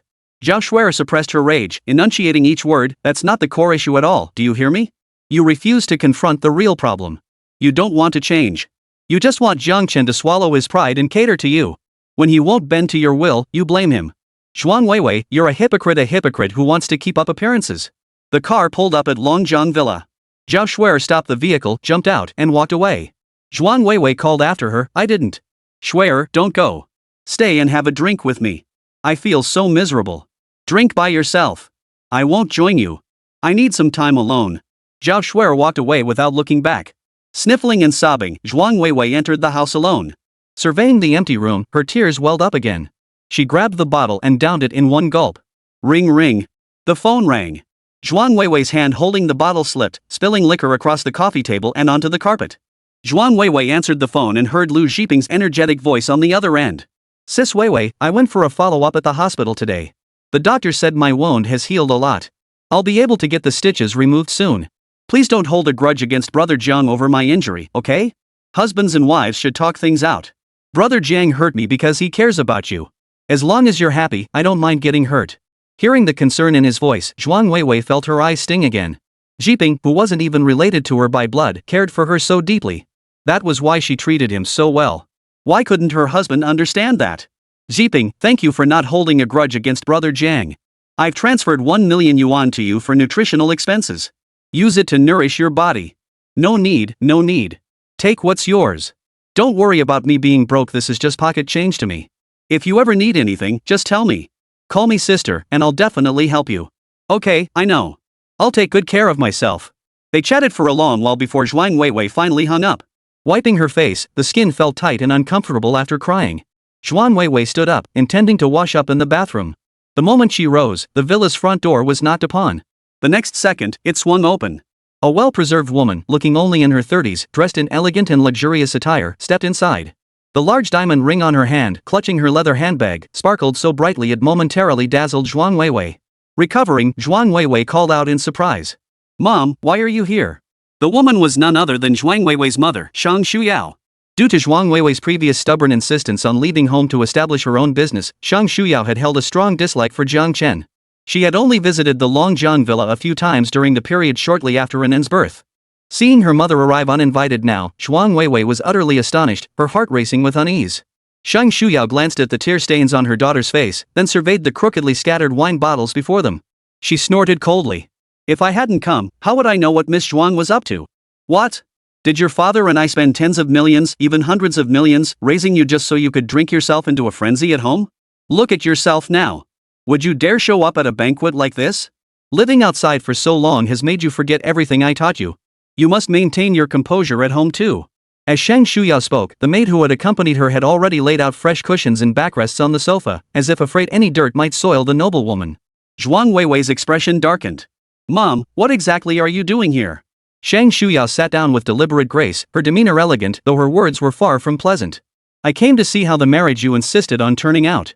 Never imagined I'd find you hiding at home, drowning your sorrows in alcohol. How embarrassing. Look at Shui Jiayue, your age. She's earned her doctorate abroad, started her own business, and is now preparing to return to China. And you? Can you even compare to others? Zhuang Weiwei felt irritated, especially upon hearing that her arch-rival who once coveted her husband was returning to China.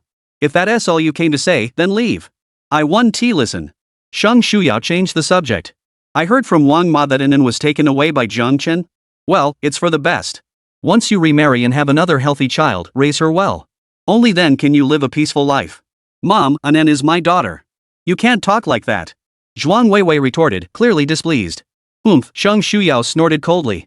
Precisely because she's your daughter, I tolerated the Zhuang family producing a useless invalid and tacitly allowed you to use Zhuang resources to find doctors. Enough.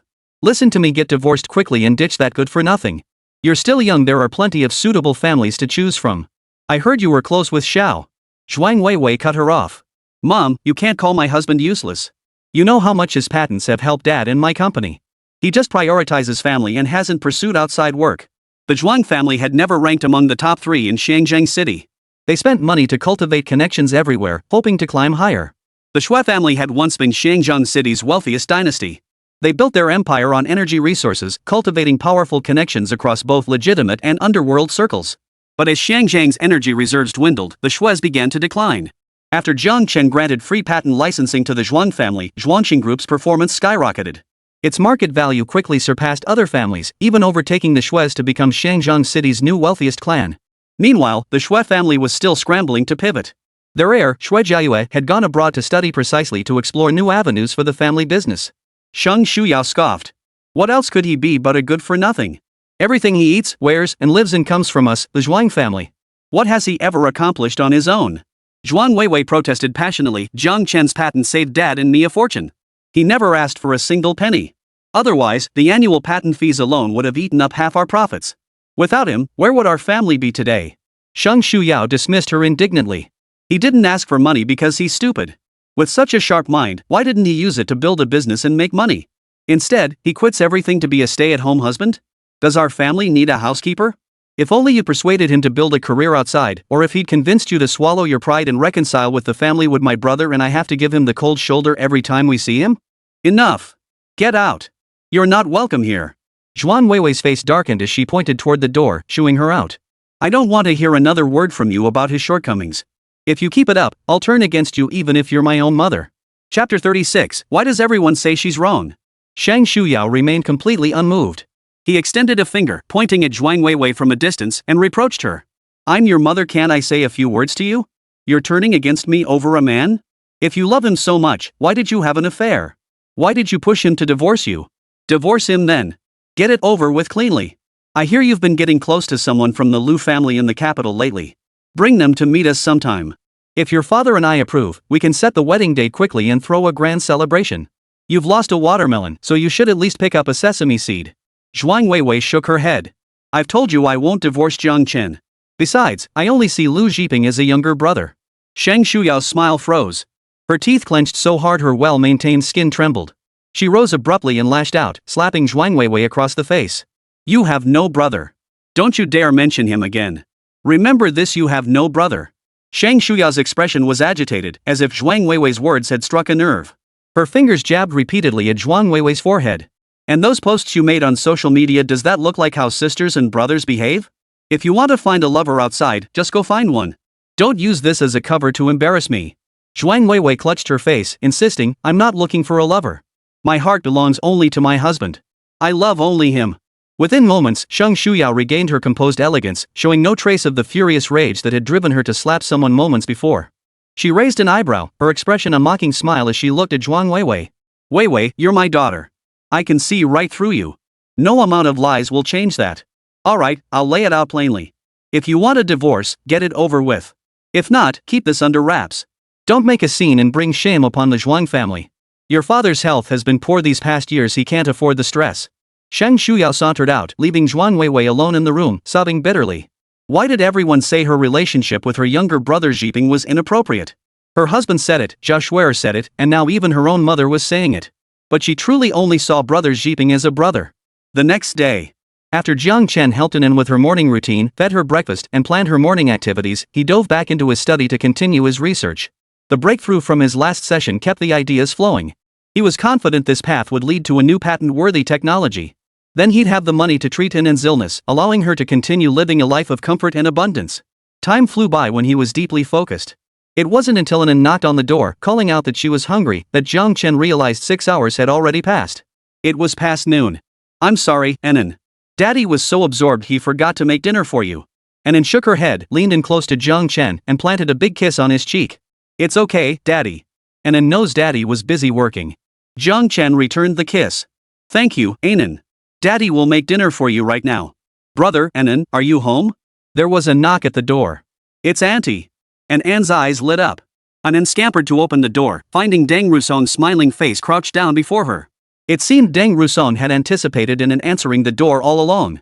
Anan threw herself into Deng Rusong's arms. Auntie. I missed you so much. Deng Rusong possessed extraordinary patience and affection for children. Anan, a perceptive child, sensed this love, and within just 2 days, she had grown fond of this aunt she had never met before. Deng Rusong held Anan affectionately. Oh dear, what did you miss most about your auntie? I missed how delicious Auntie's cooking is. Anan squirmed shyly in Deng Rusong's arms. Deng Rusong laughed heartily. How about we go to Auntie's house for dinner right now? Anan turned to look at Jiang Chen, her big eyes blinking innocently. Daddy? Can Anan go to Auntie's house for dinner? Deng Rusong winked to Jiang Chen too. Bro? Come on, let's go. I haven't heard your range hood running, so I figured you probably haven't cooked yet. I made extra, so let's all eat together. Jiang Chen felt a bit embarrassed. Since moving in, he'd eaten at Deng Rusong's place several times already. Deng Rusong said, just think of it as me wanting to strengthen our sibling bond after all these years apart. With her putting it that way, Jiang Chen couldn't very well refuse. But deep down, he knew it wasn't about strengthening their bond. Deng Rusong was worried he'd be too devastated by the divorce, so she kept inviting him over to show some concern. After dinner, Jiang Chen went into the kitchen to help wash the dishes. Anan played with toys outside dolls Deng Rusong had played with as a child, which she dug out to entertain her. Though slightly worn, the toys were well preserved, showing how cherished they had been by their owner. Jiang Chen recalled some past memories but swallowed them back, afraid to bring them up and risk touching on Deng Rusong's painful past. He kept his head down as he washed the dishes. By the way, Ruzhuang, do you know of any labs in Xiangjiang City that are open to the public? Jiang Chen had been confined at home for the past 5 years, with little contact with the outside world, leaving him almost completely in the dark. Deng Rusong thought carefully. My alma mater, Xiangjiang University of Political Science and Law, holds an annual lab open house. They offer science outreach programs like microscope observation and robot operation. After training, they even provide basic chemical reagents. Brother, are you thinking of taking an in to experience the lab process? Jiang Chen's eyes had lit up with anticipation, but after Deng Rusong finished, his hopes faded. This kind of lab clearly wouldn't meet his needs. He glanced over. Anan was engrossed in playing with her doll, oblivious to their conversation. I'm divorced now. To secure custody of Anan, I need a stable income source. Even if Zhuang Weiwei doesn't fight me for custody, I still have to earn money for Anan's medical bills. Living off others' charity just isn't right. That would mean entrusting the child's life to Zhuang Weiwei's conscience. Jiang Chen sighed, once again regretting his choice from years ago. If he had continued his studies under his mentor, he wouldn't have needed to seek out a lab on his own. With his intellect and the mentor's high regard for him, 5 years would have been ample time to secure his own dedicated laboratory. Or if he'd taken some time during those 5 years to focus on his own career, he wouldn't have ended up in this predicament. Deng Rusong nodded thoughtfully. Anan's health has indeed been fragile. A 5-year-old should be full of mischief and energy, hot as a little furnace. But Anan's hands and feet were ice cold, and his face was pale. Brother, what exactly is going on between you and your sister-in-law? Deng Rusong lowered her voice. Chapter 37, Anan can be cured too. Jiang Chen sighed deeply and recounted the entire incident without holding back. He had no qualms about airing family dirty laundry. He hadn't done anything wrong, why should the victim cover for the perpetrator's actions? Swallow your pride and keep quiet just to save face? Bull. I never imagined she'd change so drastically in just a few short months. Neither I nor this family can compare to that younger brother. Deng Rusong's eyes welled with tears. Brother, you've suffered so much. She had assumed Jiang Chen was living well, which was why she'd chosen to quietly distance herself and not disturb him, hoping only for his happiness. But she never imagined that the brother she admired and respected was enduring such a painful existence. All his talents were trapped at home, unable to be utilized, and that woman didn't cherish him at all. It was outrageous. Deng Rusong was about to say more when she caught sight of Anan approaching from the kitchen. She quickly forced a smile. What's up, Anan? Anan pointed at the bookshelf. Auntie, what are those thick books on the shelf? Why don't they have titles? Can Anan take a look? Jiang Chen followed Anan's pointing finger and his expression darkened instantly. He scolded, Anan. Don't ask Auntie impolite questions. Brother. Deng Rusong frowned disapprovingly. She turned to Anan with a gentle smile. It's okay. I'm not that fragile. I'm not that little kid who just cries anymore. Come on, Anan. Auntie will get one down for you to see. Deng Rusong reached out and pulled a book from the shelf. She sat down on the sofa with Anan in her arms and began flipping through the pages for her. This whole book is about Auntie when I was 5. This page shows the first time I played with flour and turned the whole house into a sticky mess. I was just as mischievous as you are now, Anan. Deng Rusong drifted into memories. At 5, she truly knew no fear, trailing Jiang Chen everywhere and ruling the roost in the entire residential compound, teasing cats and dogs. These pages are photos Auntie's parents took when they brought her to the zoo. Look, this is your dad. Auntie insisted on bringing him along that day, and she was even wearing your dad's clothes. This page shows your dad stealing your grandmother's police uniform for Auntie to wear, then taking her to stand guard at the gate. This was a photo album spanning over 20 years. Jiang Chen walked over and sat down, joining them and looking through it. Many of the photos featured Jiang Chen himself. Deng Rusong casually picked up another album. This one shows Auntie when she was 10 years old. Look, these pages document Auntie's birthday celebrations. These are Auntie's parents, grandparents, and maternal grandparents. This is Anan's father and grandparents. This is Grandpa He from upstairs. This is Uncle Lee's family from the 2nd floor. This is Grandma Zhang from the 1st floor. They all came to celebrate Auntie's birthday. Deng Rusong's finger traced across the large group photo, naming each person. That day remained the grandest birthday celebration in her memory. Anan listened intently. When Deng Rusong finished, she lingered, reluctant to let go. Auntie, what about after age 10? Why did it stop? Deng Rusong pinched Anan's cheek, her expression tinged with melancholy. Maybe because Auntie grew up. Anan nodded. Auntie, your mom and dad really loved you. We have a photo wall at our house too, full of pictures Dad took of me. Dad loves me so much too. Dang Rusong smiled again. The glaring afternoon sunlight streamed through the window, piercing her eyes and filling them with a soft mist. Anen is wonderful. She deserves all the love in the world. Jiang Chen distracted Anen by turning on a cartoon for her to watch. He hesitated, about to speak, but Deng Rusong smiled and comforted him instead. Brother, Anen is right. They truly loved me when I was little. Cameras and film were so expensive back then. They bought box after box of film just to document my growth. They even spent money making photo albums, recording every little thing about me. She emphasized, they truly loved me when I was little. Back then, I felt like I was the happiest child in the whole world. As Deng Rusong spoke, tears welled up in her eyes. Ru Xuan. Jiang Chen opened his mouth to speak. Deng Rusong traced her slender, pale fingers over the large group photo, her voice soft and gentle. After my 10th birthday, they stopped loving me. I still remember just 3 days after my birthday, they were like completely different people. For some reason, my parents suddenly tried to strip me naked and make me kneel at the entrance of our residential compound. They stripped me naked and dragged me out the door. You heard the commotion and came out to stop my father. My mother dragged me up to the 2nd floor, but Aunt Lee stopped her. So my mom kicked me down the stairs. Grandma Zhang on the 1st floor picked me up off the ground and wrapped me in her clothes. I never even made it past our building's entrance. Though it was a tragic story, Deng Rusong spoke with a faint smile. Her smile was as gentle and graceful as a peach blossom in full bloom. Jiang Chen felt as if glue had sealed his throat shut, unable to utter a word. Brother, do you know how everyone is doing now? Jiang Chen shook his head. Deng Rusong began listing them one by one.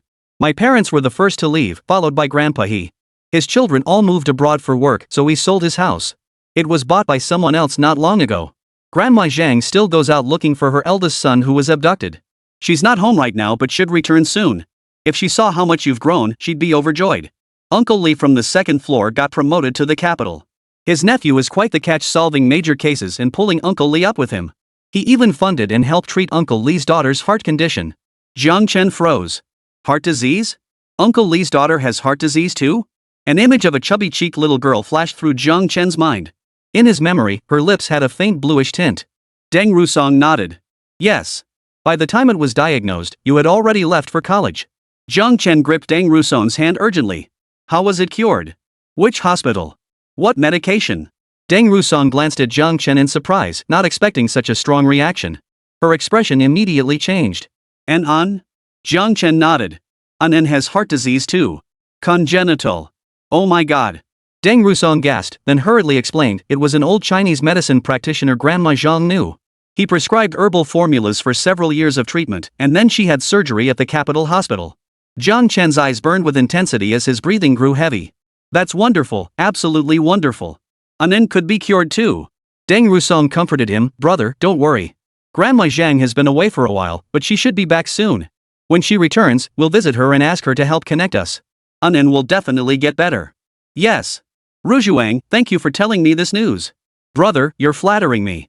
Even if I hadn't said anything, you would have found out once Grandma Zhang returned. Chapter 38, What are you doing? Let her go. A few days later, at the residential compound on Changhua West Road, Zhao Shuer came to visit Anen and took the opportunity to update Jiang Chen on her latest findings. I've been digging into the amusement park incident. There were no cameras at Xiaoxiao's place, but I found a way around it. I retrieved the surveillance footage from the main entrance and sent people to interview every single person who visited the park that day. I'm hoping to find clues in the videos or photos captured on their phones. But since so many people were at the amusement park that day, it's taking a while to go through them all. Zhao Shuer promised. Jiang Chen, rest assured. I won't let Anen suffer any injustice. Jiang Chen felt a complex mix of emotions. He sincerely thanked Zhao Shuer. Shuer, thank you so much. You've gone to such trouble. Not only Zhuang Weiwei, but even Jiang Chen hadn't thought of using this method to investigate. Yet Zhao Shuer never gave up, investing significant manpower and resources to uncover the truth. This left Jiang Chen with a mix of emotions. I can't repay you properly right now, but please have lunch here. Order whatever you like and I'll cook it. Zhao Shuer replied, well, I won't say no to that. Zhao Shuer rattled off a string of dish names in one breath. All right. You and Anen play for a bit while I go buy the ingredients. The market remained at its original location, roughly 1 block from the residential compound. It took Jiang Chen about 10 minutes to walk there. As soon as he stepped into the market, Jiang Chen spotted a familiar face at one of the stalls. Deng Rusong. Hey, bro, you here to shop too? Deng Rusong greeted him, then turned to call out, Mr. Zhou, Jiang Chen's back. As Jiang Chen approached, he recognized the stall owner, a dark-skinned, thin middle-aged man. The vendor smiled upon seeing Jiang Chen. The Jiang family boy? You've grown so tall. Honey, come see. The Jiang kid's back. He's grown so handsome. Not a bit changed. Absolutely gorgeous. Deng Rusong covered her mouth and giggled. The boss has always remembered you. He asked about you before, and I told him you went away to college. Even as a child, Jiang Chen had been handsome and sweet-talking. Whenever his parents brought him to buy groceries, the vegetable vendors would pinch his cheeks and slip him little treats, cherry tomatoes or baby cucumbers to sweeten his mouth. Later, as Jiang Chen grew older, his teenage pride kicked in. He became busy with books and studies, visiting less and less. He hadn't returned at all in recent years. He never imagined that Mr. Zhou would still remember him. The shopkeeper's wife rushed out from the back storage room, her smile so wide her teeth showed. Haven't seen you in years. You've grown into such a handsome young man, I swear. Even the celebrities on TV aren't as good looking as you. What veggies do you want? I'll pack them for you. Mrs. Zhou shooed Mr. Zhou aside. Go on back to the back room. I'll handle this. Mr. Zhou didn't seem annoyed. He grinned at Mrs. Zhou. It's been so long since I've seen Jiang too. I want to take a good look at him. Jiang Chen rattled off a list of dishes, and the owner's wife swiftly began packing them and weighing them. Mr. Zhou stood nearby, chatting cheerfully with Jiang Chen. You wouldn't believe it. A few years back, when our daughter-in-law was expecting, there's this custom back home. They say the more handsome people a pregnant woman sees, the better looking the baby will be. She talked about you day and night, wondering why she never got to see you. The owner called another child over from the back for Jiang Chen to see. Look at this one. Even though she never got to meet you, she talked about you every day. And you know what? This kid turned out prettier than any of us. Jiang Chen looked at the child, chubby-cheeked and bright-eyed. The boy showed no fear of strangers and sweetly called him handsome brother. I was planning to bring my old man over too, but he's worried about the lotus pond back home. He said he'd come later. I'll fetch him in a couple of days. It'll be wonderful to have 4 generations under one roof. Old Zhou beamed, his eyes brimming with anticipation for the bright future ahead. Deng Rujuang smiled as she watched them chat, not interrupting. Just then, she suddenly heard the faint, heart-wrenching cries of a child calling out for mom and dad. Deng Rusong's expression changed instantly as she dashed toward the source of the sound. The cries came from a winding alleyway. When Deng Rusong arrived, she saw a burly, drunken man dragging a child of 8 or 9 deeper into the alley. The child wailed desperately, clutching the wall beside them so tightly that their small hands bled from the rough surface, refusing to let go. What are you doing? Let her go. Deng Rusong charged forward and blocked the drunken man. She demanded sharply, what are you doing? Is this your child? Before the drunk man could answer, the child wailed, No. He's not my daddy. Auntie, save me. I don't know him. Hearing this, Deng Rusong stepped forward to rescue the child from the drunk man's grasp. The drunk man was tall, fat, and burly. The slender, frail Deng Rusong looked like a little chick beside him. Yet she showed no fear, her expression resolute as she ordered him to let go. The man blinked dazedly, his eyes focusing on Deng Rusong's face. His expression turned frenzied. You're pretty, little sister. Come play with big brother, and I'll let this little girl go. He belched as he spoke, a foul, fishy stench wafting toward her. Deng Rusong didn't back down an inch. Put the child down. I've already called the police. Security will be here any minute. The man reached out with his free hand toward Deng Rusong. Haha, looks like I'm in luck today, got another one coming to me. Deng Rusong struggled desperately to wrestle the child back. In the shoving, her foot slipped and she fell to the ground, scraping a patch of skin on her palm. The man's eyes lit up with delight.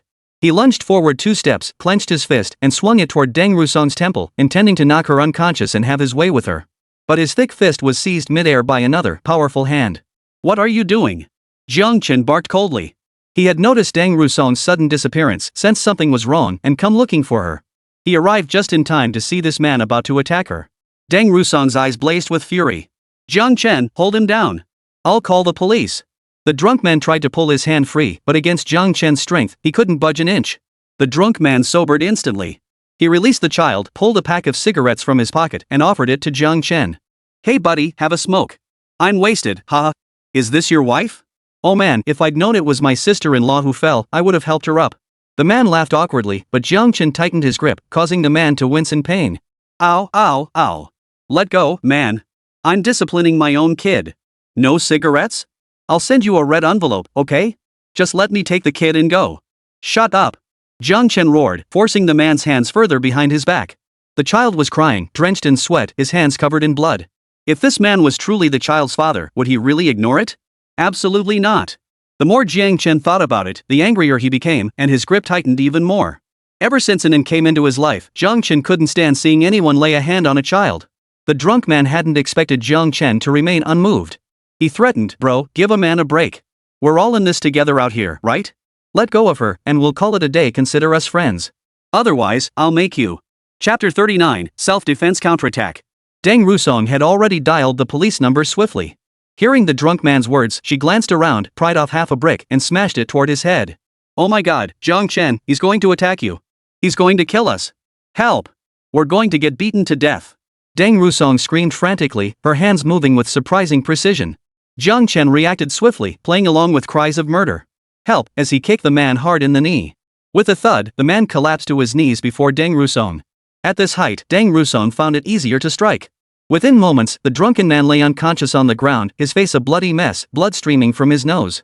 Deng Rusong viciously hurled the brick toward the drunkard's groin. "Oops, my hand slipped. Damn it! What kind of person attacks a child?" Worried the child might develop psychological trauma, Deng Rusong held the child close, soothing him softly. Once the child calmed down, she even had him kick the unconscious drunkard with his feet, trying to minimize the harm this incident caused the child. Jiang Chen stepped out of the alleyway to wait for the guards to arrive. From here onward, to avoid censorship, the terms security guards and security station will be used instead of little black room. This location was close to the security station's family compound, and naturally, the security station itself was nearby. As Jiang Chen reached the alley entrance, the security station's vehicle screeched to a halt beside him, disgorging a squad of guards. Leading them was a stocky man with eyes as sharp as an eagle's. Following him was a trainee female guard with an exceptionally heroic bearing. Standing at 5 feet 7 inches, she sported a short, ear-length haircut, sharp, sword-like eyebrows, and almond-shaped eyes with smooth, slightly upturned outer corners. A faint, tiny red mole graced the right side of her lips. Her chest appeared full, tightly constrained by her uniform, while her waist was cinched by a belt, accentuating her slender figure. Her legs were sturdy and powerful, she wore leather ankle boots, her stride crisp and purposeful. Jiang Chen waved urgently. "Over here." The burly man asked in a deep voice, "Did you call the police earlier?" Jiang Chen replied, "My friend called it. We subdued the suspect together." Jiang Chen led the way, recounting the incident as they walked and sharing his theories. In broad daylight, right next to a bustling market, he dared to forcibly drag a child away. He showed no fear of being seen, remained completely calm, tried to bribe me with cigarettes and money, and after being refused, attempted to kill both me and my friend. This guy is definitely a repeat offender. Finally, recalling Deng Rusong's actions, he added, "Officer, the suspect passed out, but we were acting in self-defense." The burly guard possessed keen observational skills. Upon arriving at the scene, he scanned the area and pieced together the sequence of events with remarkable accuracy. Deng Rusong clutched the child, sobbing uncontrollably. She deliberately turned her scratched face toward the guards. "Wah, you're finally here. I thought he was going to beat me to death. Wah, I was so scared. My mind went blank. I don't know how he ended up like this. I really can't remember clearly. All I recall is how fierce he was, like he wanted to kill us. Wah." Deng Rusong's gentle, beautiful features made her tears melt the hearts of many present. A young security guard blushed as he handed her a pack of tissues. Only the burly man's eyes flashed with understanding. He cleared his throat twice. "Xiao Shuang, handcuff him and take him back for questioning. Xiao Lu, call the child's family and have someone come pick him up." "Yes, Captain Gao." The spirited female guard, Huan Yanshuang, responded sharply, swiftly and efficiently cuffing the suspect. Then, with surprising ease, she lifted the man weighing over 200 pounds. Jiang Chen's gaze instinctively darted to Huan Yanshuang's lower body. She was trained. Upon arriving at Changhao West Road Police Station, Jiang Chen and Deng Rusong encountered several acquaintances. After all, their fathers had worked together, and both had grown up in the same residential compound. After greeting each one and promising to visit their homes for meals when time allowed, the pair followed the guard to give their statements. Before long, the child's family arrived. The man stumbled toward the child, clutching her tightly. "Jinjin. My Jinjin. You're safe. Don't be afraid. From now on, Daddy will pick you up from school every single day. It's all Daddy's fault. Daddy thought you were old enough to walk to school on your own. It's all Daddy's fault. Daddy will protect Jinjin from now on." Jinjin held up her bandaged hand for the man to see, her round little face breaking into a wide smile. "Daddy," Jinjin wasn't scared. "Sister helped Jinjin beat the bad guy. Jinjin kicked him several times. Sister said Jinjin was very brave and saved herself. This is Jinjin's medal of bravery." The man hugged Jinjin, examining her up and down. Seeing his daughter truly unshaken by the incident, he calmed considerably. Only then did fear creep into his mind, and tears streamed down his face. His hands trembled as he stroked his daughter's hair. "Yes, Daddy thinks Jinjin is the bravest child. Jinjin is the best." Turning to Jiang Chen and Deng Rusong, the man released his child and prepared to kneel and kowtow to them. "Thank you, benefactors. Thank you for saving my Jinjin. Jiang Chen acted swiftly, grabbing the man and pulling him up. No, no, no. I have children too. Seeing something like this, I'd help if I could. Besides, helping the child made us happy too. That's enough. Deng Rusong also helped the man up, comforting him. It was mainly Jinjin's own survival instincts. She did incredibly well. We just did what anyone could have done. A timid child might have been terrified into paralysis, but Jinjin kept screaming for help, clinging to the wall with her hands, refusing to let go even as blood poured from her palms. She successfully delayed the drunk man from taking her away until Deng Rusong and Jiang Chen arrived to rescue her. Thinking of this, Jiang Chen gave Jinjin a thumbs up. The man looked at his daughter with relief, his eyes red and filled with self-reproach. It's all my fault. I thought she was old enough to walk home alone. Jiang Chen gave him a disapproving look. No matter how old a child is, you have to be vigilant. Picking them up and dropping them off every day is non-negotiable. He truly cherished An like the apple of his eye, never daring to let her suffer the slightest injustice. The only exception had been that one time at the amusement park when he'd entrusted her care to Zhuang Weiwei. He would make Lu Zhiping pay for this sooner or later. The man hesitated, then wiped away tears. You're right. I'll never let her walk to school alone again. Jiang Chen nodded, about to share a few parenting insights, when the man suddenly looked increasingly familiar. Are you Mr. Kong Hongda? Jiang Chen quickly recalled the man's identity. Kong Hongda, once a rising star in the field of material science and engineering. The inspiration for that patent Jiang Chen applied for back in college had come directly from a journal article published by Kong Hongda. Chapter 40, Men, when you fail, just start over. But the man in his memory had been full of vigor and ambition, even his meticulously styled hair radiating a sense of pride and confidence. The man before him now stood with a slight stoop, his slightly long hair partially obscuring his eyes. His gaze was dull, brightening only when he saw Jinjin. His clothes, though clean, were worn and faded, his entire being radiating the word down and out. For a moment, Jiang Chen would rather doubt his own memory than believe this man before him was the one he remembered. His first instinct was to cover his face with his hands. You've mistaken me. I'm not. It's me. I am Kong Hongda. I am Kong Hongda. Kong Hongda lowered his hand, a bitter smile on his face. I never thought anyone would still recognize me after all this. How did you become? Jiang Chen sighed, understanding the man must have endured something terrible to end up like this. Not wanting to reopen old wounds, he fell silent. But the man glanced at Jinjin, as if shedding a heavy burden. There's nothing I can't tell you about this. Besides, you two saved Jinjin's life. Kong Hongda studied Jiang Chen's features carefully, his tone slightly awkward. You must be Mr. Jiang Chen? I've read the journal you published.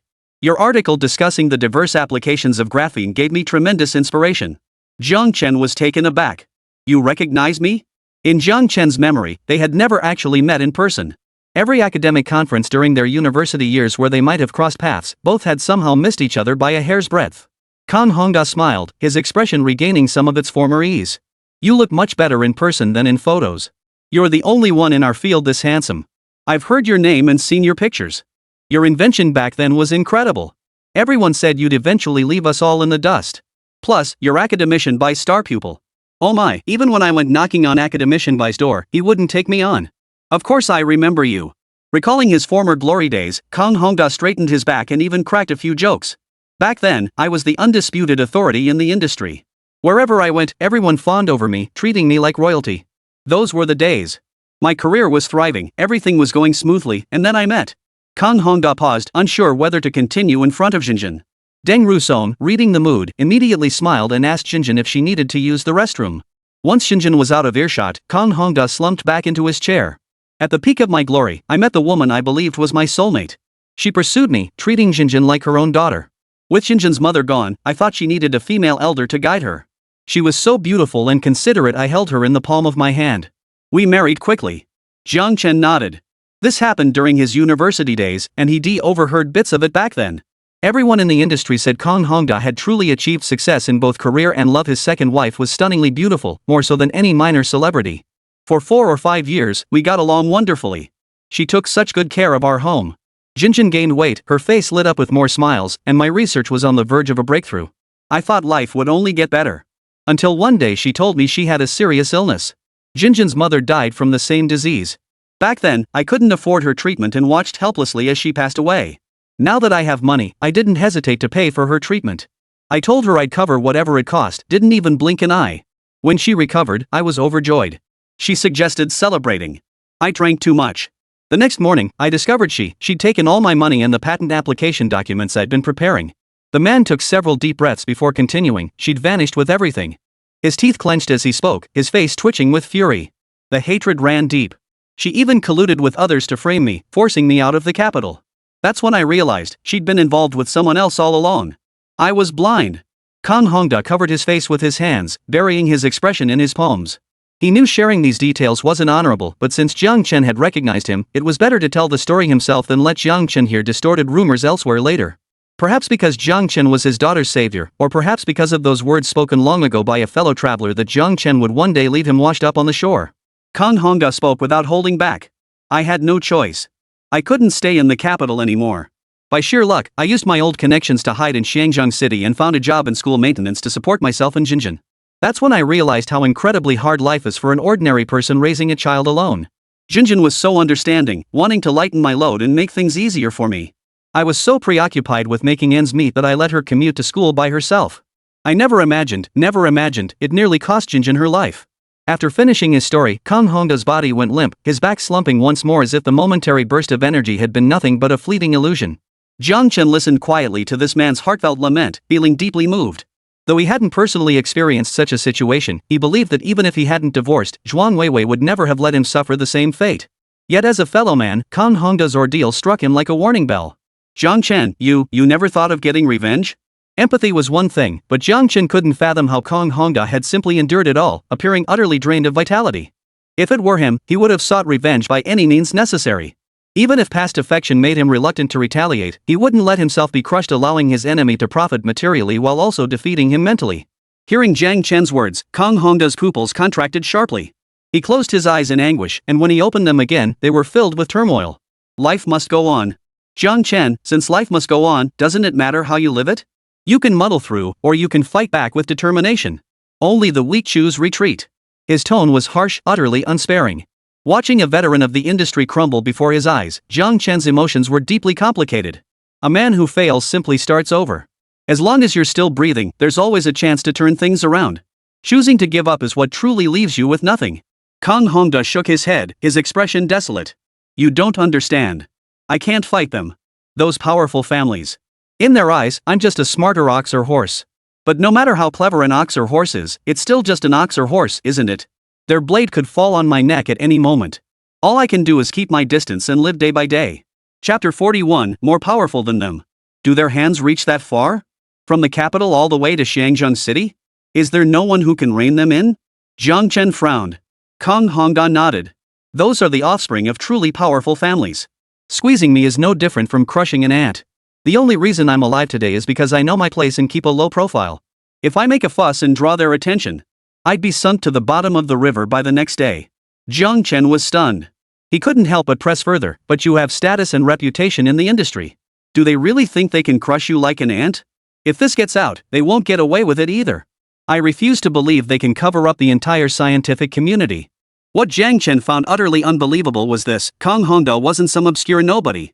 He had achieved significant results in the scientific community and was one of the rising stars in the field of materials science and engineering. How could someone with such capability be crushed by so-called power until he had no strength left to resist? Those aren't ordinary powers, they're connected to the four great families of the imperial capital. Their reach is everywhere. I'm just an ordinary person with no connections. What am I, anyway? Kang Hongda seemed utterly resigned to his fate. He muttered to himself, words that seemed directed at Jiang Chen, yet equally at himself. They struck first.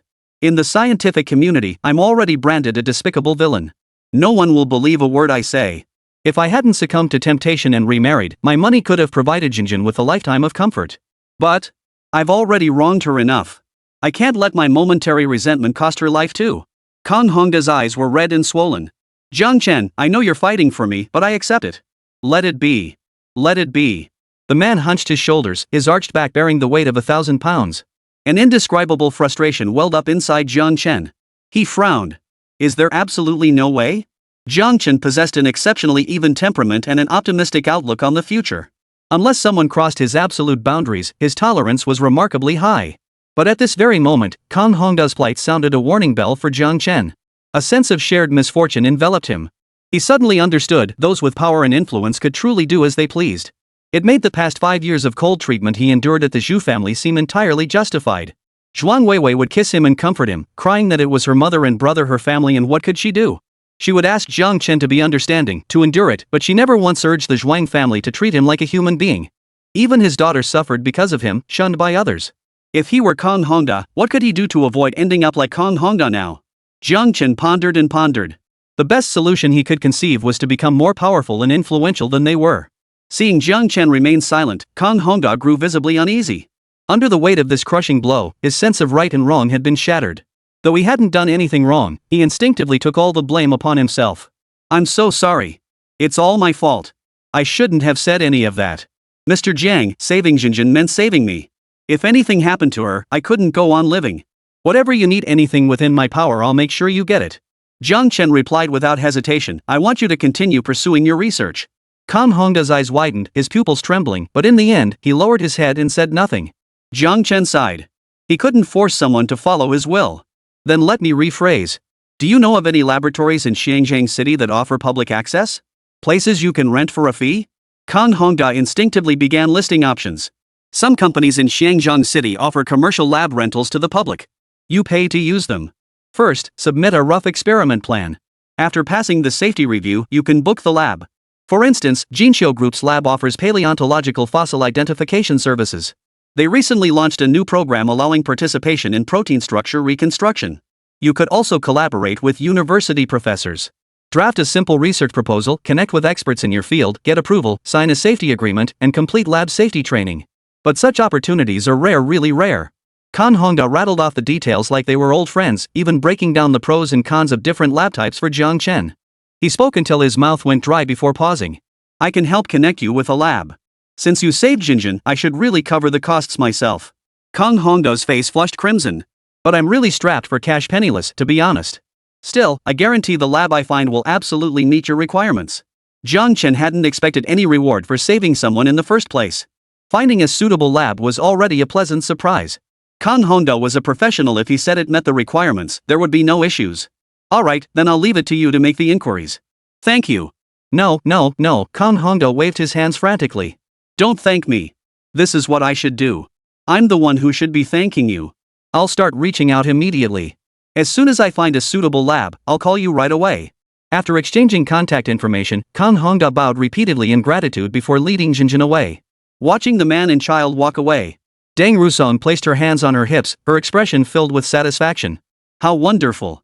Another child saved, spared from harm. What's so good about it? Jiang Chen snorted coldly. If I hadn't arrived in time, you would have gotten yourself killed too. The thought of that fist that had nearly struck Deng Rusong's temple sent a shiver of fear down Jiang Chen's spine. Deng Rusong, how come I never noticed you were such an impulsive person when we were kids? Jiang Chen poked her head with his finger, tilting it to the side. You didn't even call out to me once. You just charged in alone? What if I hadn't been there? Would you have thrown yourself into danger too? You didn't care about your own safety at all. At least call me to come with you. I was right beside you. How many seconds would it have taken to call out to me? Deng Rusong clutched her forehead. I couldn't stand seeing someone bully a child. I didn't think twice, just charged in on impulse. She murmured, besides, if something had happened, I'm an adult. My willpower is strong enough. It's better for me to get hurt than for a child to suffer. Jiang Chen recalled Deng Rusong's childhood and found himself unable to voice his reproach. After a long pause, he finally said, Tomorrow, you're coming with me. You need to pick up your martial arts and self-defense training again. Did you stop practicing altogether after I stopped watching you? You get knocked over with a single shove. Look at that female guard today, she could lift him with one hand. Oh. Got it. Chapter 42, I told you no, I can't take it anymore. Captain Gao, there are inconsistencies in their statements, Huan Yanchuang said, studying the transcript in her hand. It was probably a kind of instinctive connection between skilled practitioners. Jiang Chen instantly sensed that Huan Yanchuang was trained in martial arts, and Huan Yanchuang instantly sensed that Jiang Chen was trained in martial arts. That man was formidable. He wouldn't have given the suspects any chance to harm him. That means the self-defense counterattack described in the statements where they claimed a momentary lapse caused them to knock him unconscious is nonsense. Oh, now they're calling it a concussion. Huan Yanchuang inquired, Captain Gao, should we summon them for further questioning to get the truth out of them? The burly man pulled out a cigarette and lit it, ignoring her question as he shifted the conversation. Xiao Shuang, you know what we do first when we get a call from the public saying they've caught a human trafficker? Huan Yanchuang answered without hesitation, respond to the call? The burly man, Gao Lu, shook his head. First, we'll take the wheels off and inspect the vehicle for any issues. Then we'll fix any minor problems. What if the car breaks down on the way back with the traffickers inside? How would we handle that? Inspect the vehicle? Huan Yenshuang pondered earnestly. Why do we only check it after catching traffickers? Don't we inspect it routinely? Team leader Gao, is there some unwritten rule here? Like how my mentors bow to the instruments before testing? Huan Yenshuang suddenly understood. Isn't it most likely for problems to surface with the vehicle when we're actually apprehending the traffickers? But what if we arrive too late and the traffickers get beaten to death by the crowd? Huan Yenshuang frowned, clearly conflicted by this scenario that clashed with the ideals instilled in her at school. Kaola choked on his words, overwhelmed by Huan Yenshuang's bizarre line of questioning. His quick thinking skills weren't up to par, and he couldn't come up with a response on the spot. He simply shrugged his shoulders and answered only her last question. So we have to arrive neither too early nor too late. We won't fix the major issues with the vehicle, since we still need to extract some clues from the traffickers. We definitely won't let the crowd beat them to death. Huan Yenshuang seemed to grasp the meaning. Captain Gao, you mean we need to time our arrival precisely not too early to prevent the traffickers from being beaten to death, yet not too late to let the crowd teach them a lesson? You're a quick learner. Kaola took a deep drag on his cigarette. You'll pick up a lot following me. With your grasp, you'll be ready to go solo soon enough. Alright, get ready. We're heading to the scene. To cut off further questions, Kaola stood up and glanced at his phone. Forensics determined from the suspect's phone video that there's at least one more victim. We're searching the suspect's residence for additional clues. Gao Li's voice was low and somber. Huan Yenshuang gave a muffled reply.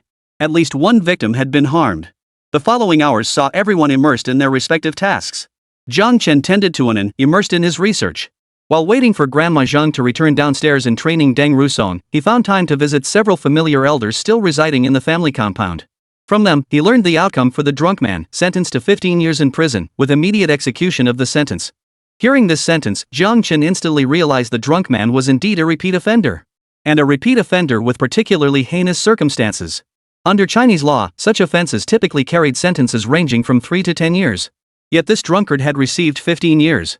By the time he was released, he would likely be in his twilight years. But that wasn't all. Deng Rujuang's bricks had struck somewhere unknown, not only causing the man to suffer a concussion but also leaving him unable to walk properly afterward. But if you asked Zhang Chen, he'd say it served him right. Attacking the weak was despicable enough, but Deng Rusong was also his closest neighbor, like a sister outside his own family. The thought of anything happening to her was unbearable. Therefore, Zhang Chen trained her even more ruthlessly. Inside the law firm office, Deng Rusong massaged her sore thighs while muttering under her breath at Zhang Chen. Ugh, I told you no. I couldn't take it anymore, but you still went so hard. Seriously, you can't go a day without tormenting me. Ugh, he's so inconsiderate. What's wrong with letting me rest for one day? He insists on dragging me through combat training. He just wants an excuse to beat me up. Ever since returning from the security office, Zhang Chen had made training Deng Rusong a daily fixture. He rose early and returned late every day, unwaveringly dragging Deng Rusong to practice. Whether she whined, begged, or made excuses, none of it worked. Yesterday, Kang Hongda called to say he'd found a small lab that met Zhang Chen's requirements. Using his connections, he'd managed to get the owner to offer an extremely low price. For just 20,000 yuan, they could rent the small lab for a month. Zhang Chen was delighted, and Deng Rusong thought she'd finally get a day off to rest.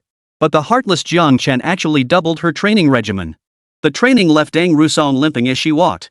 Recalling the puzzled looks from her co-workers at work today, Deng Rusong wanted to bury her face in her chest. Embarrassing, utterly embarrassing. Deng Rusong was still rubbing her legs when a knock suddenly sounded at the office door. Deng Rusong quickly withdrew her hands, sat up straight, and grabbed a stack of case files to flip through. Come in. Senior sister? Rushuan, someone's here to see you. See if you recognize her? Senior sister walked into Deng Rushuan's office and handed her a phone showing the front desk surveillance feed. Senior sister was cautious. As lawyers, they occasionally encountered difficult clients, and some had even come to cause trouble before.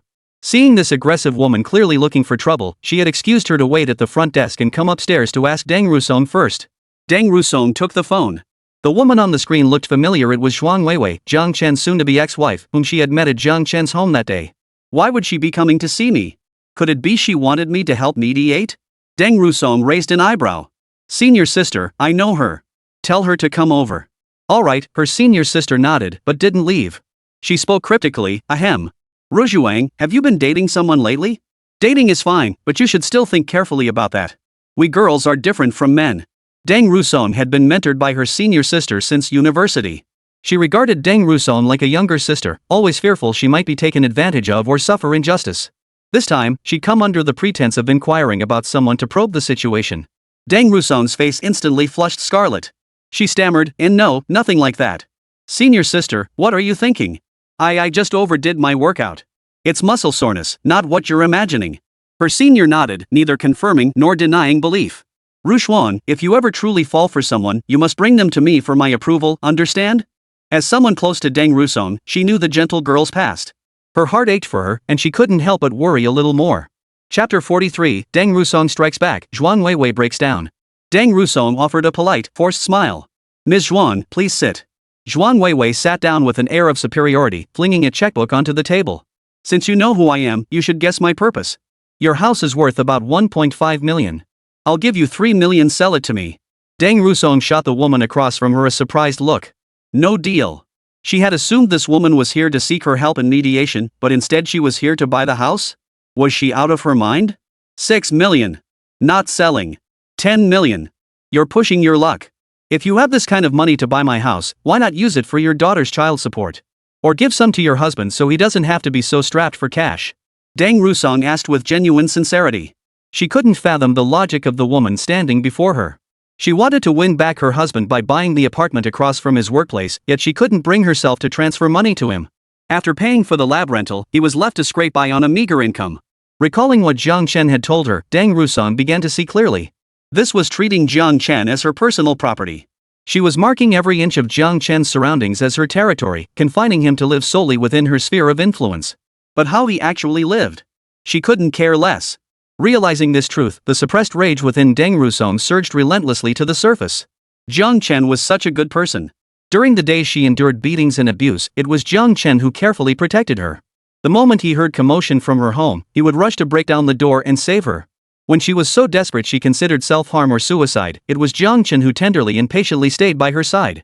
Unlike her, who had fallen into the mud, Jiang Chen had grown up in an environment filled with love. With his extraordinary intelligence, he was destined to be an eagle soaring through the skies. Yet this woman treated Jiang Chen as her personal possession, using false affection to clip his wings and imprison him in a cage disguised as home. She even dared to trample his dignity. Zhuang Weiwei's expression turned cold. Mind your own business. Deng Rusong's smile remained gentle. Ms. Zhuang, may I pour you a cup of green tea? Before Zhuang Weiwei could refuse, Deng Rusong moved with fluid grace, swiftly pouring a cup of green tea and placing it before her. Here you go, Ms. Zhuang. I think green tea suits you perfectly. Zhuang Weiwei impatiently sipped it and snapped, what do you mean by that? Please don't be angry, Ms. Zhuang. Deng Rusong pinched her thigh hard, forcing tears into her eyes. I just think green things suit you well.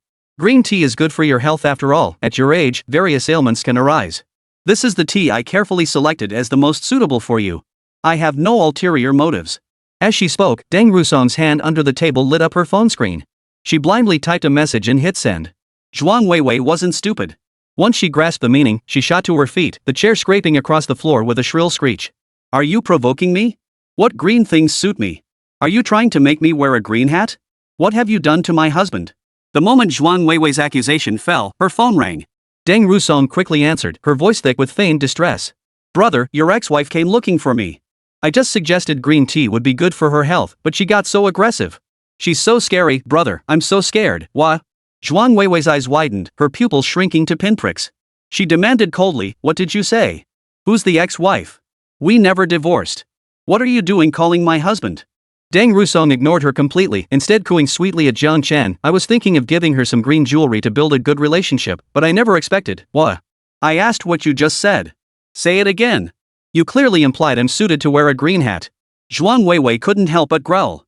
Deng Rusong looked on the verge of tears. I didn't. Brother, you said you believe me? Yeah, I'm so young, how could I think about those things? I'm the most innocent. I'm warning you, stay away from my husband, or I'll make you regret ever being born. Zhuang Weiwei's gaze toward Deng Rusong was like poison, already tinged with murderous intent. Ms. Zhuang, what are you talking about? Brother Chen and I are just like siblings. He's always treated me like a little sister. Deng Rusong emphasized the word innocent while fixing Zhuang Weiwei with a defiant stare. Pure? You think I'm stupid? Why would two strangers act like siblings? Don't think I don't know what you're up to. Jiang Chen is my husband. Always will be. Don't even think about stealing him away from me. Zhuang Weiwei was nearly beside herself with rage. She glared at Deng Rusong with a look that could devour a person, desperate to pounce and bite through her throat, tear that mouth to shreds. Any woman who dared to steal her husband would never get away with it. Deng Rusong feigned vulnerability. Brother, your ex-wife's eyes are terrifying. What if she hits me?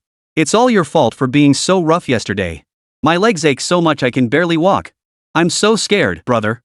If I have nightmares tonight, will you comfort me to sleep?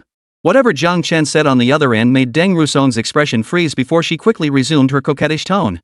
Ugh, you're so annoying. I knew you'd remember the thing we did. Can you go easy on me today? Upon hearing the good news that today's combat training would be cut in half, Deng Rusong cheered. I knew you were the best to me, big bro. I love you the most. Mwah mwah mwah. Deng Rusong's relentless provocation finally snapped Zhuang Weiwei's last thread of sanity. With a fierce growl, she lunged forward, her wine-red nails clawing toward Deng Rusong's face. But to Deng Rusong, who had endured Jiang Chen's grueling training regimen, such speed and force seemed like child's play. She leaned back slightly, raised one leg, and delivered a powerful kick. Ah! Zhuang Weiwei flew backward like a... You shameless woman, daring to seduce my husband. I'll teach you a lesson today.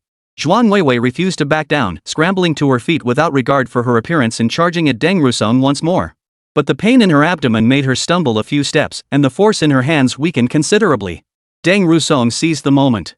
Ah, she cried out, deliberately colliding with Zhuang Weiwei's open palm. Brother, she hit me. Wah! She slapped me. It hurts so much, brother. Will my face be ruined? Wah! Brother, take me to the hospital now. Zhuang Weiwei was furious. How could someone be so shameless? I didn't hit you. You walked right into it. You're trying to frame me. My husband won't believe you. Chapter 44, The Boomerang Returns, though late. Just as Deng Rusong was about to escalate the provocation to vent Jiang Chen's anger, Jiang Chen said something on the other end of the line. Deng Rusong fought back laughter as she pressed the speaker button. Ex-wife's sister, Brother Chen has something to tell you. Zhuang Weiwei's eyes lit up with astonishment as she shouted into the phone, Husband! Husband, she is bullying me. She provoked me first. She even kicked me in the stomach. It hurts so much. Zhuang Weiwei accused with eager anticipation. This time, her husband would surely see this woman's true colors. He would cut ties with her and return to her side. But the next second, Jiang Chen's cold, ruthless voice came through the phone. Enough. Zhuang Weiwei, try bullying Ru Shuang. Ru Shuang's sister one more time. Zhuang Weiwei shook her head helplessly. I didn't bully her. She called you brother and said. Jiang Chen cut her off. We are siblings. What's wrong with her calling me brother? Why are you being so petty? Zhuang Weiwei listened in disbelief. Husband, what are you talking about? The things she said to you were so suggestive. Husband, I know you couldn't possibly have anything with her, but she still said those things to me. Can't you see she's trying to drive a wedge between us? She's got a wicked heart, husband. Jiang Chen snapped coldly. All I heard was how you bullied her. Apologize to her right this instant. Zhuang Weiwei collapsed to the floor, on the verge of breaking down. You want me to apologize to her? What did I do wrong? She was the one bullying me. She bumped into my hand herself. Jiang Chen snapped. Enough. I don't want to hear your excuses. You've bullied Ru Shuang. Ru Shuang's sister so badly she needs hospital treatment. I treat her like my own sister. If you bully her again, don't blame me for being harsh. Zhuang Weiwei clutched the fabric of her shirt over her chest, gasping for breath. Her heart ached so intensely it felt like it might stop beating. The husband who had always cherished her, who had always held her in the palm of his hand, had actually lost his temper with her over another woman. And the way that woman spoke to him so suggestive, and he didn't stop her. No, she refused to believe it. She wouldn't believe it. Husband. Deng Rusong stood nearby, grinning like a villain in a soap opera who'd just pulled off a scheme, her tale of triumph practically reaching the sky. Brother Chen, don't be angry. If sister argues with you because of me, it would make me feel so sad. But, did I do something wrong? Why does sister seem so upset with me? Okay.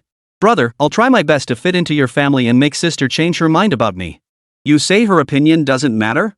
You two are already divorced? Okay, brother, I understand. Okay, brother. No need to walk me home. You have to watch over Inan. Besides, sister only slapped me once. Even though my face hurts and my head's spinning, I can go to the hospital for a checkup by myself. Alright, then I'll be waiting for the nutritious meal you'll make for me tonight. Mwah. Deng Rusong blew a loud kiss into the phone before hanging up. She then looked at Zhuang Weiwei smugly. Oh my, sister ex-wife, you're so old now. Why are you still clinging to Brother Chen? He said himself he's so much happier with me. Zhuang Weiwei fiercely wiped away her tears, leaving glaring red streaks on her fair skin. She spat out a threat. Just you wait. I won't let you off the hook. Deng Rusong twisted her beautiful, gentle face into a mocking expression. Oh my, I'm so scared. Just a heads up, ex-wife sister, I've got surveillance here. It'll prove you attacked me first and I was only defending myself. Or are you going to act like a child and run to your parents, using underhanded tactics to destroy me? Deng Rusong scoffed.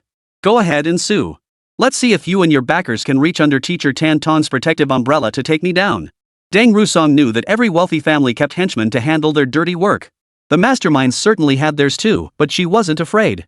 Professor Tan Tong, one of the recipients of the highest honor in China's legal academia, was her mentor.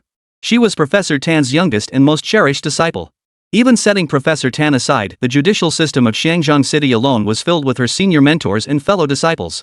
Out of respect for their shared lineage, these figures would offer her varying degrees of protection. For a rising star like the bookmaker, who had only money and few solid connections, to try to meddle with her affairs? Ha! If they killed her, they wouldn't be able to pull their hand back. She might lose her life, but the Zhuang family would have to sever an arm. I wonder if Zhuang Weiwei would be willing to make that sacrifice. Zhuang Weiwei's pupils contracted sharply, the earlier fury vanishing.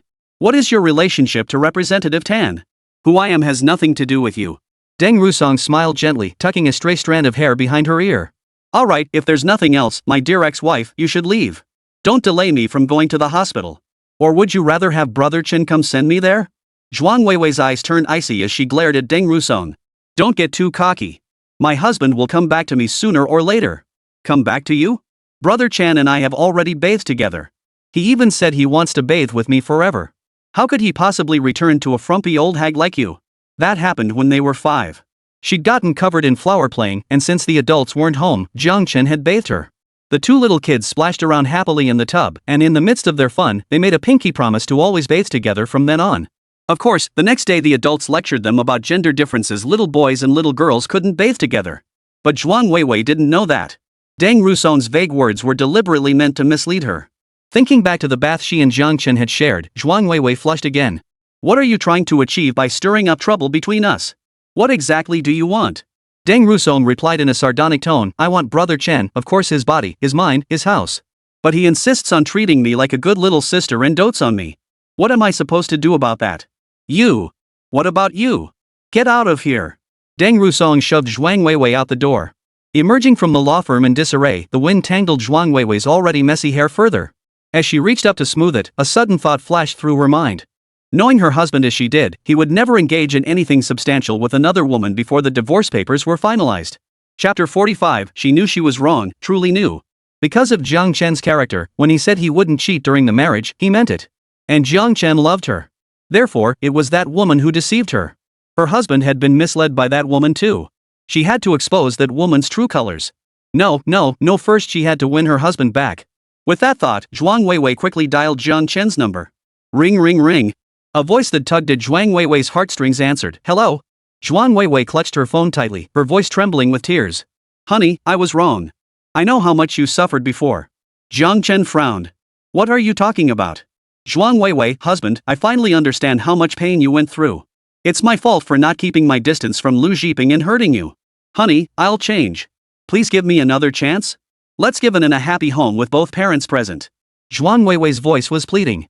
Only after experiencing that pain herself did she truly understand how deeply her husband had suffered. Nothing could compare to that excruciating agony, especially when her husband didn't believe her but trusted another woman instead. It felt like the sky had fallen. She had been wrong before, but now she knew she was wrong. She would distance herself from Lu Zhiping and return to a normal social distance with him. Jiang Chen remained silent for a moment before asking in a deep voice, I'll give you one chance? Zhuang Weiwei nodded frantically.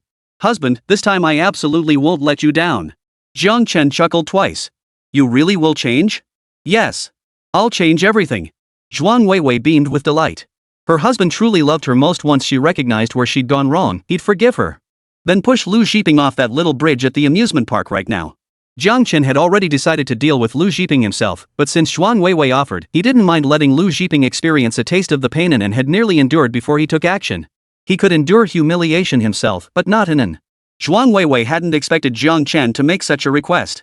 Husband, I'll change. I won't have any contact with him from now on. How can I just push someone off a bridge for no reason? Out of nowhere? Jiang Chen countered. So Ru Zhuang just threw herself at your feet for no reason either? Just for the fun of you slapping her face? Zhuang Weiwei instinctively retorted, that's different. That woman was trying to drive a wedge between us. She had ulterior motives toward you. Lu Zhiping is from the Lu family of the capital. He wouldn't stoop to such underhanded tactics. Why would he frame a child? Enough. No more. Jiang Chen had no desire to listen further. He reaffirmed that clinging to any illusions about Zhuang Weiwei was always a mistake. There's still half a month left. Remember to pick up the divorce papers then. With that, Jiang Chen hung up the phone decisively. No, honey. Honey. Zhuang Weiwei was filled with regret. She had upset her husband again. She knew exactly what mattered to him, yet she still couldn't resist speaking up for Lu Zhiping. If only she had agreed earlier. Chunhe West Road Residential Compound. Brother, wash a few more peaches, I love these. Deng Rusong said to Jiang Chen, leaning against the kitchen glass door. Sure. Add an extra dish of garlic shrimp with glass noodles for dinner. Sure. After dinner, take me for a walk, then swing by the supermarket you're treating. Sure. Deng Ruxian pressed her advantage. Bro, go easy on me during tonight's training session. Alright, no. Bro big bro Chan bro Chanchan bro Deng Rusong whined in a high-pitched voice. Jiang Chen rubbed the goosebumps rising on his skin. Cut it out. Try that again in tonight's training doubles. Wow, Jiang Chen, you're a thankless bastard. You used me and now you're discarding me. Deng Rusong feigned indignation, then peeked at Jiang Chen through her fingers. Unless you reduce tonight's training load, I'll never back down. Jiang Chen retorted irritably, who do you think I'm doing this for?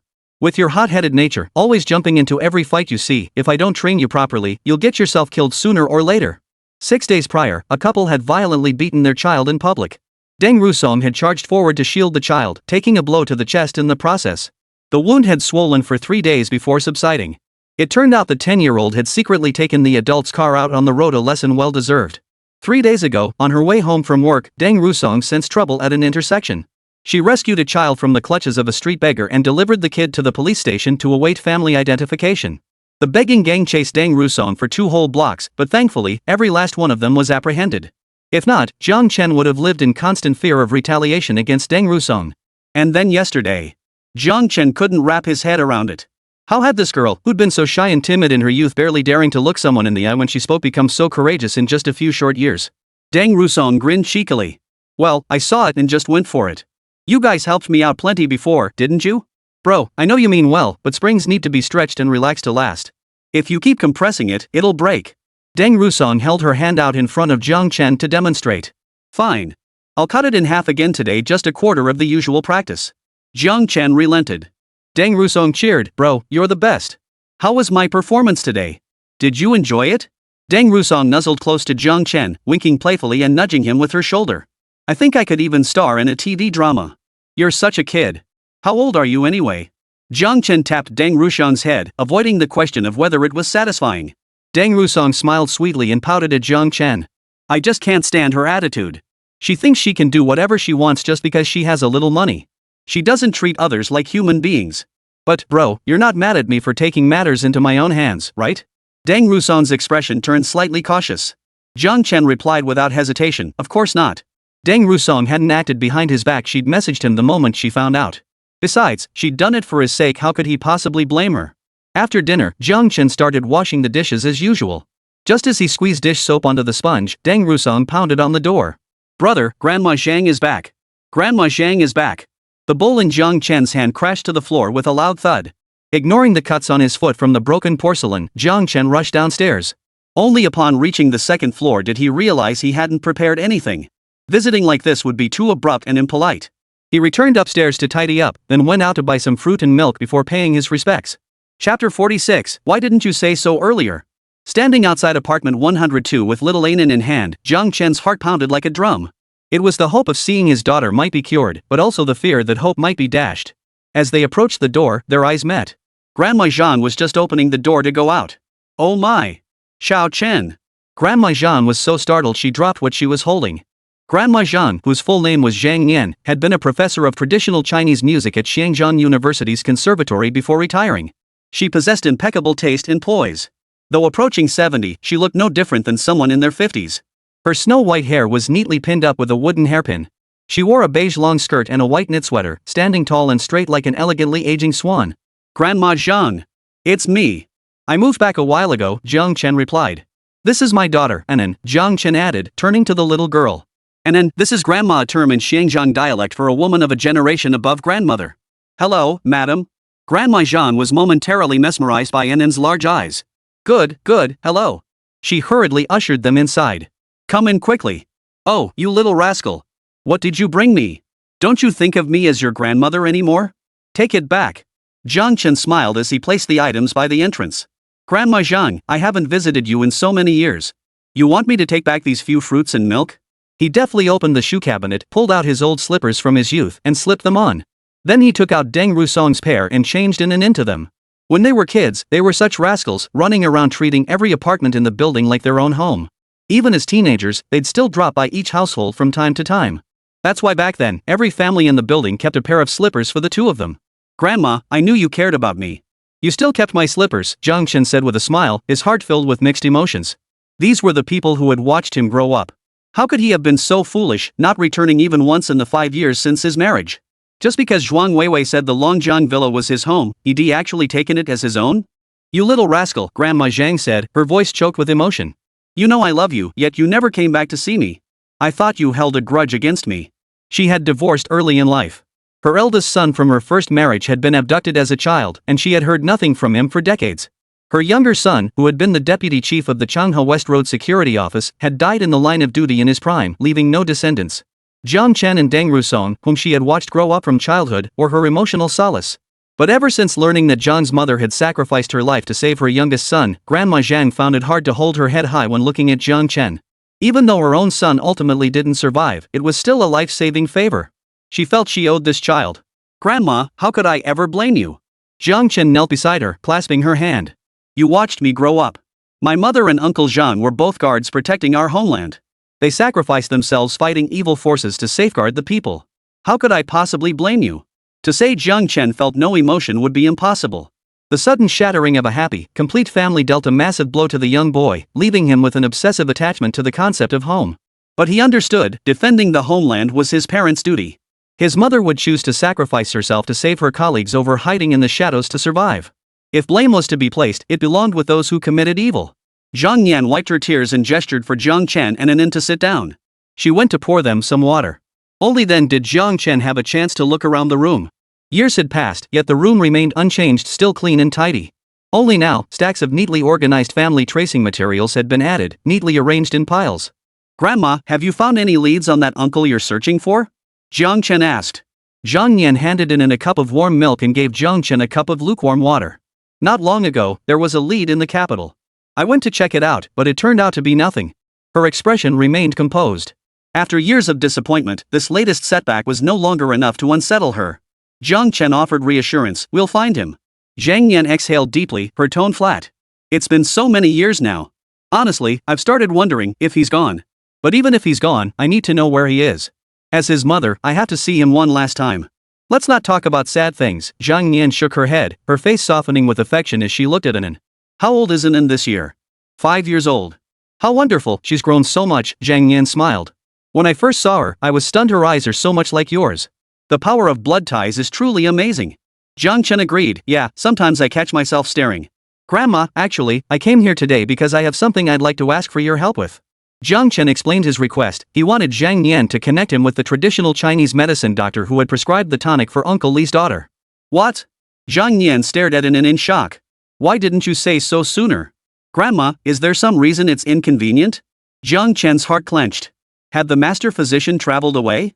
Or passed away? "Zhang Yan, nothing's inconvenient. I'll take you to see him tomorrow. I'm just upset you didn't come to me sooner." The child suffered for years. Jiang Chen relaxed abruptly. "Grandma, yikes, you scared me. Should I prepare any gifts?" "No need. He owes me." Grandma Zhang waved dismissively, her face filled with concern as she looked at Anin. "Good child, don't be afraid. We'll definitely get better. When we do, Grandma will teach you to sing." The next day, Zhang Yan knocked on the door early in the morning, waking Jiang Chen. With Anin in tow, the three boarded a bus. After disembarking, they wound their way through the streets until they entered a narrow alley. The alley was quiet, with only the occasional chirp of birds and the sound of footsteps on the stone pavement. After walking a short distance, they spotted an elderly man with similarly salt and pepper hair, standing there with his back straight as an arrow. Dressed in a long robe, he exuded an air of ethereal grace. A fleeting thought crossed Jiang Chen's mind. This old man and Grandma Zhang actually looked quite like a married couple. The next moment, the old man approached with visible excitement, his beard unable to conceal the flush on his cheeks. "Nian Nian. Call me Ms. Zhang." Zhang Yan shot the old man a cold stare before turning to Jiang Chen with a slightly embarrassed expression. "Just call him Dr. Yao." The group entered the house, where Dr. Yao bustled about busily pouring tea for Zhang Yan, fetching a soft cushion for her, and fanning her while asking if she felt too warm. "Zhang Yan, all right, stop hovering around me. Examine the child. You came to see me just for a diagnosis." Dr. Yao pouted, I thought. Chapter 47 can be treated. Zhang Nian whispered, why else would I come see you? To get upset? Yao Xiang, this child's grandmother sacrificed herself to save Xiao Chao. If you can't cure this child, don't ever expect to see me again. Nian. Yao Xiang turned to ask the child sitting in the chair, little one, are you hungry? Would you like some candy? And then glanced at Zhang Chen for permission before nodding. Thank you, Grandpa. Sure thing. The old man chuckled, fetching a box of candies and a jar of cookies before handing in a carton of Wangwang milk. Zhang Nian shot Yao Xiang a glare. That old codger was trying to win over the people around her again. Useless. Dr. Yao chuckled softly. Children are bound to feel scared in unfamiliar places. A little sweet treat can calm their nerves, making it easier for me to take their pulse later. After an ate 2 cookies, drank a bottle of milk, and popped a candy into her mouth, Dr. Yao finally asked her to place her hand on his palm to take her pulse. He then placed his hand over the spot where An's heart was. As soon as he touched it, the old man's expression turned serious, his brow furrowing deeply. Zhang Chen instantly grew tense. Yao Xiang remained silent. Zhang Nian couldn't help but snap, you old fool, just say what's wrong. Why are you scaring us like this? Zhang Chen's heart leapt to his throat, holding his breath in dread. Yao Xiang remained silent, taking hold of An's other hand. After a long moment, he finally let go. It can be cured. Those 2 simple words sent Zhang Chen reeling, his mind spinning. His legs buckled, and he collapsed to the floor. Curable? Curable. Curable. Anan's illness could be cured. Zhang Chen held Anan, weeping and laughing at the same time. Anan's eyes widened in disbelief. The evil thing inside her, the illness, it could be cured. She could live a long life with her dad. Dr. Yao, don't get ahead of yourself. I haven't finished yet. It can be cured, but the recovery period will be long, and she'll need meticulous care. Before the child was born, the mother's excessive worry caused congenital underdevelopment of the internal organs and blocked meridians. Fortunately, the child was well nurtured after birth, otherwise, even minor scares in daily life could endanger the child's life. Also, has the child experienced significant emotional distress before? Such intense emotional fluctuations must be avoided going forward. If they occur again, it could be dangerous, even I wouldn't be able to help. Oh, and be prepared for the treatment costs, it requires premium herbs, which are very expensive. Zhang Chen nodded repeatedly, muttering, as long as it can be treated, as long as it can be treated. Seeing Zhang Chen's agitated state, Yao Xiang knew he couldn't absorb anything else right now. She gave him time to calm down. He reached for a piece of candy, but Zhang Nian swatted it away before it reached his mouth. How old are you? Don't you care about your teeth? Yao Xiang beamed. Nian Nian, I knew you cared about me. Zhang Nian's face turned cold. Don't call me that. We're divorced now. We're not that close. Call me Ms. Zhang. She regretted it immediately. That had been a completely instinctive gesture. If she'd known, she would have pretended not to see him. That deadbeat man was like a stubborn leech. After losing their child, he still had the nerve to show up in Shangjiang City and refuse to leave. If it weren't for his medical skills being somewhat useful, she would never have come to see him. Yao Xiang, Nian Nian, I didn't mean for Xiaoyu to go missing. All these years, I've been searching everywhere for news. I even asked my brother. Zhang Nian didn't want to hear it. I came here to treat the child. Don't bring up anything else. I won't listen. Fine. I won't. I won't say another word. Yao Xiang lowered his head. Once Zhang Chen regained his composure, Dr. Yao prescribed medicine for Anan. The child is young and can only tolerate limited medicinal properties. She should take the medicine only 2 days a week. Each dose can be decocted twice, taken morning and evening. He then gave Zhang Chen detailed instructions on how to care for An's health daily, from her schedule and diet to maintaining a positive mood. During this time, Zhang Nian worried Anan might get bored waiting, so she took her outside. In the small courtyard, they looked at the flowers and vegetables Dr. Yao had planted, and watched the ants and pill bugs in the soil. Zhang Nian plucked a flower and pinned it behind Anan's ear. Anan felt the novel sensation on her ear. It was her first time wearing a flower. It smelled so sweet. She loved Mrs. Zhang. Madam, does Anan look pretty? Beautiful. She called you madam? Yao Xiang had just stepped outside when he heard Anan's address. He nearly jumped out of his skin. She should be calling me great-grandfather. Earlier, when Anan called him grandpa, he assumed she was addressing Yin Yin as grandma. Overjoyed, he had agreed, only to realize he was a generation off. No one said divorce meant you had to be a generation younger. Yao Xiang shook his head frantically. No. She has to call me correctly. Zhang Nian rolled her eyes at Yao Xiang's childish temper. Regaining her breath, she said, is this the best you can do? Why are you nitpicking like a child? Calling you grandpa is already giving you face. Anan suddenly piped up, Madam, Anan likes you. A child's affection was direct and sincere. Zhang Nian instantly fell silent, not knowing where to put her hands.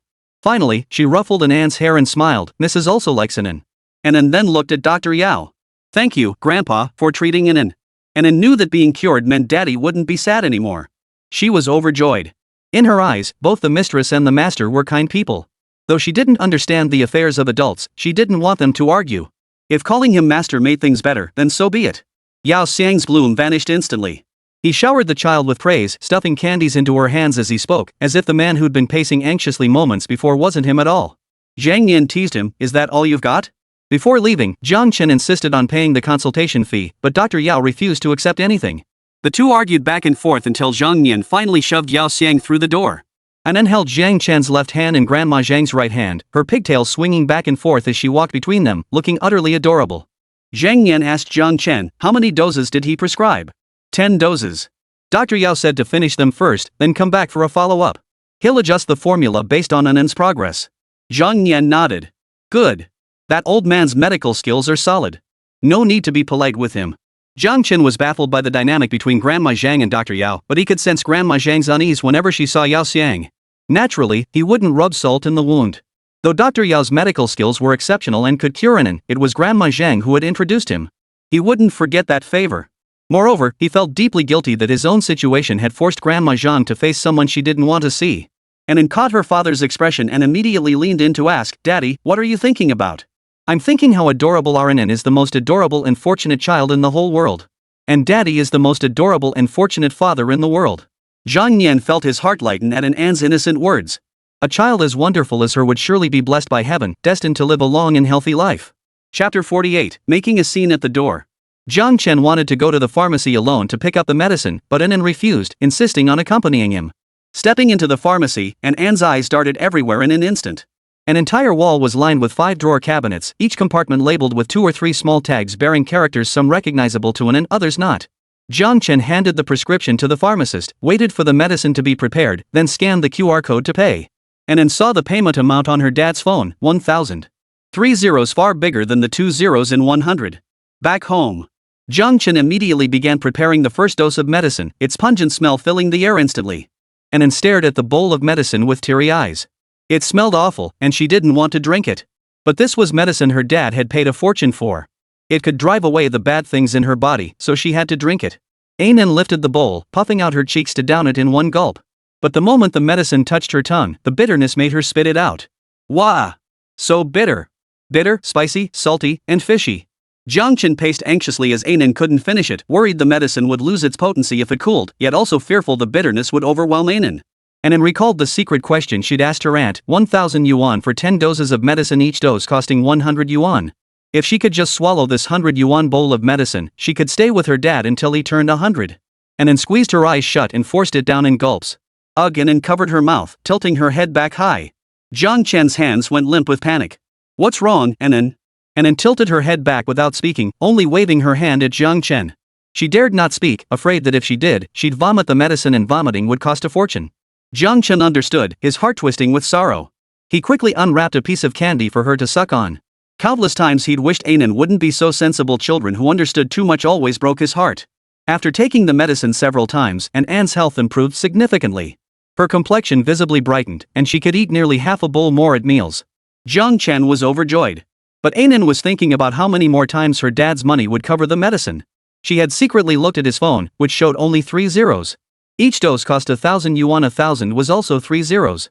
The medicine was so expensive that Anan even considered eating the boiled-out residue. For several nights, Anan hid under her covers and cried silently. Her medicine was going to bankrupt her father. That day, Zhang Chen stayed home and didn't take Anan to the lab. He had just pulled out a picture book to show her when loud knocking echoed from outside, punctuated by unbearable curses. At the mention of Deng Rusong's name, Zhang Chen's pupils suddenly contracted. He sprang to his feet and rushed out. Anan, stay inside reading your picture book. Don't open the door. Wait for Daddy to come back. Zhang Chen opened the door to find. The hallway was packed with 5 or 6 people, led by a woman with a brutish face wielding a kitchen knife, hacking at Deng Rusong's door. She hurled profanities from her mouth. You shameless mistress, get out here. I'll tear your face off, you shameless. You little, how dare you seduce my husband? If you're so bold about stealing another woman's man, then have the guts to open the door. You. Why not live a decent life? Instead, you choose to be a dog that eats. Think you're so hot stuff with that pretty face? I'll slash it off and see how arrogant you'll be then. Even Jiang Chen, usually so patient, couldn't bear listening to these unbearable insults. Just as he moved to intervene, the door swung open. Deng Rusong kicked the woman flying with one swift kick, then brandished a wooden stick to keep others at bay. She yelled at the woman, "You don't know how to behave yourself. You've had 3 children that aren't even your husband's. He wants a divorce. I took this case. Coming here to cause trouble won't do you any good." The woman refused to listen, her fleshy cheeks twitching. "Bull. You didn't seduce my man, so why did you take his case? You just want to wait for him to divorce me so you can take my place. I'm telling you, you're dreaming." The woman scrambled to her feet and signaled her companions to attack. "She's alone. She can't fight us off. Let's all jump her and pin her down. Strip her naked. Drag this out into the street for a public shaming. Let's see if she has the nerve to show her face again." Jiang Chen was already furious, and hearing the woman's words only fueled his rage further. He strode forward, shoving the group aside and standing firmly in front of Deng Rusong. "Thinking you can cause trouble in the guard station's family compound, huh? Malicious rumors, slander, and provocation. Believe me, I'll report you to the police station and have you locked up for 2 days." The woman stumbled backward from his shove, nearly tumbling down the stairs. Wielding her kitchen knife, she screamed. "You little pretty boy, who the hell do you think you are? What business is it of yours if I teach my mistress a lesson? You're all a bunch of snakes and rats, you shameless bastards." Deng Rusong poked her head out from behind Jiang Chen and yelled, "Are you deaf? I told you your husband divorced you because you cheated. You stole another man.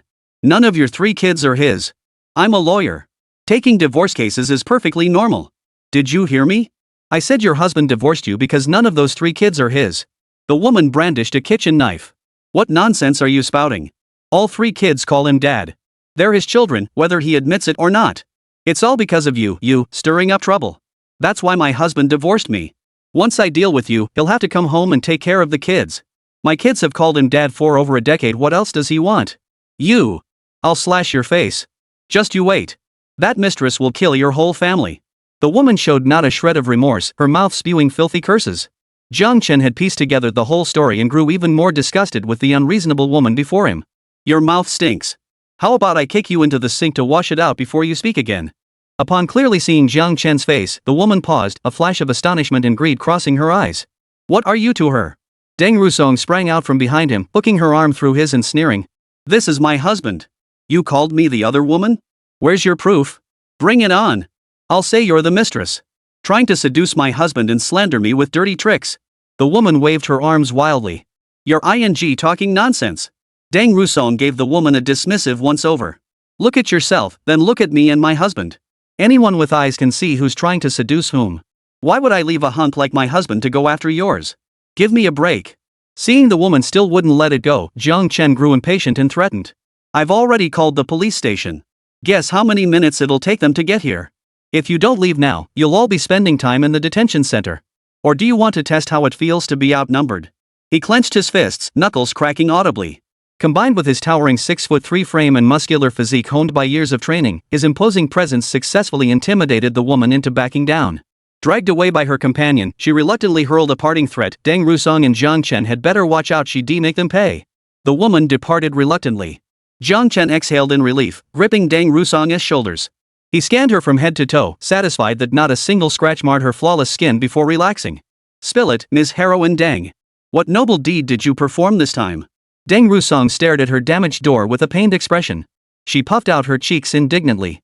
"This time it really wasn't my fault. I was just handling a normal case. Who knew that woman would be so unreasonable? She accused me of being a mistress and even came looking for trouble." Jiang Chen frowned deeply. "Tell me exactly what happened." Chapter 49, Deng Rusong's Transformation. Deng Rusong explained, "This new case I took on involves a client who's an associate professor at Xiangjiang University, the husband of that woman from earlier. This woman is the daughter of Wang Chang, the vice dean of Xiangjiang University's engineering school. Her husband was Wang Chang's former student. They were actually introduced by Wang Chang and married. After marriage, the woman became chronically unfaithful. The client endured it for the sake of his father-in-law and family, but she grew increasingly brazen, frequently bringing men home and engaging in intimate acts right in front of him. The client couldn't take it anymore, and conflicts erupted between them. Then the husband grew suspicious about the children's resemblance to him. He arranged a paternity test, and the results. Deng Rusong sighed deeply at this point. None of the 3 children were his. Devastated, he insisted on divorce and came to our firm to file a lawsuit against her. As Deng Rusong recounted the story, Jiang Chen's frown deepened. He couldn't fathom what this woman was thinking. If she disliked the man, why marry him in the first place? To bear 3 children who weren't his, what kind of deep-seated hatred could she possibly harbor? Besides, if you're so prone to infidelity, why not just divorce and do whatever you want? Why insist on staying married and dragging it to a lawyer's office? She seems incredibly arrogant. Do you know anything about her background? Jiang Chen grew concerned she might resort to underhanded tactics against Deng Rusong. You can only guard against thieves for so long. If you let your guard down and she succeeds in her schemes, regret won't help then. Deng Rusong pondered, not really. At worst, she's just a bully within Shangjiang University. I'm not afraid of her. She came right to our doorstep. Jiang Chen lowered his eyelids, fighting the urge to roll his eyes. Since moving in, Jiang Chen felt he hadn't had a single day of peace. Where had that sweet, adorable little neighbor girl gone? Unconsciously, he adopted the worried tone of an old father as he tried to reason with Deng Rusong. Can someone else take over the case now? At least I'm here to intimidate them this time. But what if I'm not around next time? You're going to fight 5 or 6 of them alone. Can you really take them on? Brother, that's not what you taught me before. Deng Rusong retorted, stomping her foot. You always told me not to be afraid, to grab the leader and beat the crap out of him. But what if something goes wrong? What then? Jiang Chen admitted his temperament had softened since his reckless youth, especially after Annen's birth, making stability his priority. Deng Rusong waved her fists, refusing to drop the case. I'm not scared. She came looking for trouble without knowing how tough I am. I refuse to believe she and her dad have clean hands. Is this case really that important? Must we take it? Jiang Chen felt like he'd grow a few more gray hairs sooner or later. Bro. Calling me brother won't change a thing. Deng Rusong, I don't want you putting yourself in danger every single day. Seeing Jiang Chen's anger, Deng Rusong softened her tone. Brother, this client is so pitiful. I have to help him. What exactly are you helping him with? He's a grown man with hands and feet. Does he need your assistance? While feeling sympathy for the man, Jiang Chen also looked down on him. How could he endure over a decade of his wife's infidelity, only seeking divorce when pushed to the brink? He lacked any trace of masculine resolve. Brother, what kind of talk is that? Deng Rusong released the arm she had been holding around Jiang Chen and said earnestly, what do you mean he's a grown man and doesn't need my help? He may be a grown man, but in this divorce case, he's the vulnerable party. I'm a normal person, and normal people sympathize with those in vulnerable positions. He's already suffering enough. I can only do what I can to help him, just as someone helped me back then. To Uncle Jiang and Grandma Zhang, you merely extended a hand and did me a small favor, something insignificant. But to me, it was no less than a lifeline. When I was vulnerable, those with means helped me. Now that I have the means, I want to help every vulnerable person I can. You wouldn't believe how many divorce cases I've handled. In most marriages, women are indeed the vulnerable ones, suffering domestic violence, having children snatched away with no chance to see them, or dealing with their partner's illegitimate children. Yet this doesn't mean men never find themselves in a disadvantaged position within marriage. Their suffering is often unspeakable. A stay-at-home wife is praised for being devoted to her family, but if a man stays home, people just laugh at him for being a freeloader. Women can cry, can share their hardships publicly to gain sympathy, but men can only swallow their tears. Take this client, for instance. When his wife cheated, people mocked him as a cuckold. But if he were the one unfaithful, they'd sympathize with his wife instead. Deng Ruxian's expression turned solemn.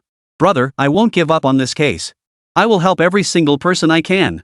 Jiang Chen studied Deng Rusong intently, once again lamenting how much he had missed over the years. Hand over your phone, Jiang Chen conceded. Save my number as an emergency contact. If anything happens, text me immediately, understand? Got it, bro. I told you you're the best. Jiang Chen raised his hand and ruffled Deng Rusong's hair like he used to when she was little. Take care of yourself. And one more thing, Jiang Chen's expression hardened instantly. Increase your training load today. Ah. Deng Rusong's face twisted into a grimace, her whole demeanor souring. The moment Jiang Chen left, Deng Rusong immediately called her senior sister to complain. Oomph. He made her look bad in front of Jiang Chen. She'd get him back for this. Who did he think she was?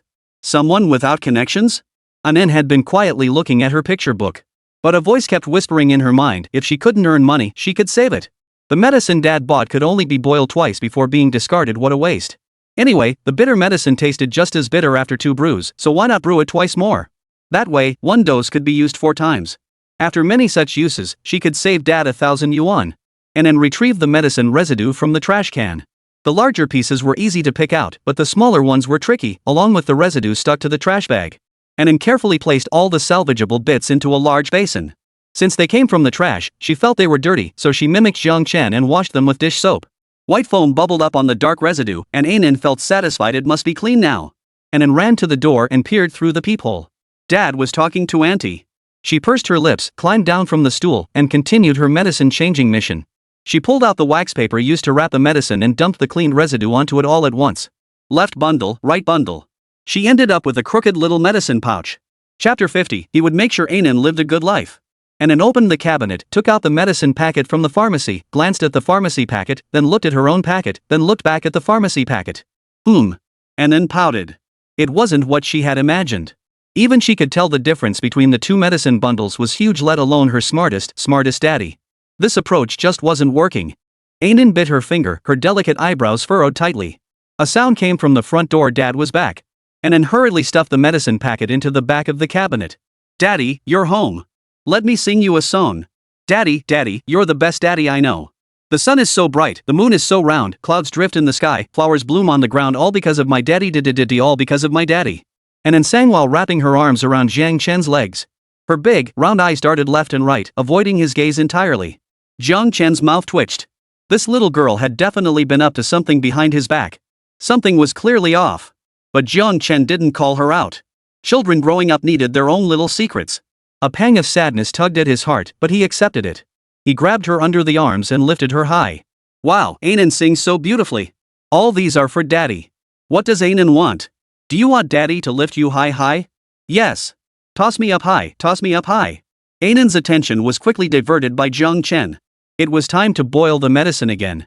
Jiang Chen pinched Anan's little cheeks. Daddy's going to boil the medicine. Anan, play by yourself for a bit.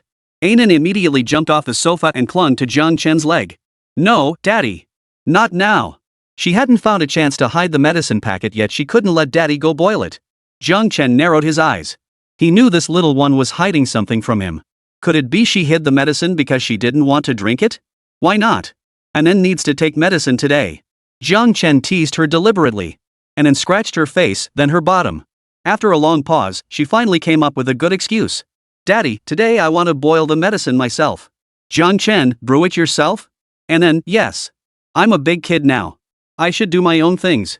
Jiang Chen felt his suspicions confirmed. The little one must have done something to the medicine. He needed to keep an eye on her. Alright, then this important task is yours today, Anan. Anan let out a huge sigh of relief and saluted, mission accomplished. Anan darted glances over her shoulder like a thief, then with unprecedented speed pulled the medicine packet from the cabinet and started pouring it into the pot. Anan, Daddy thinks maybe Daddy should handle this. Jiang Chen suddenly interjected. Startled, Anan spilled half the contents of the medicine packet. Seeing the medicine's appearance, Jiang Chen understood what was going on. No wonder she'd been so eager to brew it herself. He glanced at the trash can again. Sure enough, it was empty. None. Jiang Chen called out. Anan hung her head, not daring to speak. You're such a clever little thing. Jiang Chen pinched his daughter's cheek, feeling both exasperated and amused. He got up, swept the floor clean with a broom, and dumped the medicinal residue back into the trash can. Tell Daddy, why did you pick up the medicine and put it back in the pot? Watching Jiang Chen toss the herbs she'd painstakingly collected and repackaged into the trash, Anan felt tears welling up. Don't throw it away. Don't throw it away. I washed it clean. I even used dish soap. Jiang Chen quickly scooped her into his arms. Don't cry, don't cry. Daddy will make you some fresh medicine to drink. I don't want new medicine. I want the washed one. Anan shook her head stubbornly. Jiang Chen asked, why do you need the washed medicine? It's been boiled twice already. It can't be drunk anymore, it's lost its medicinal properties. Anan pursed her lips and asked, what's medicinal properties? It means if you drink the bitter medicine, it'll just taste bitter and won't cure your illness. It might even make the illness you've already recovered from get worse again, Jiang Chen patiently explained. Panicked, Anan urged Jiang Chen, then hurry up and scrub the pot, Daddy. Anan doesn't want the cured illness to get worse. She almost made a mistake. Washed medicine can't be drunk. Jiang Chen, first tell Daddy why you wanted to drink the washed medicine? Anan twisted her fingers. To save money. Save money? Anan nodded. This medicine is so expensive it costs 100 yuan. If I drink one more dose, we can buy one less.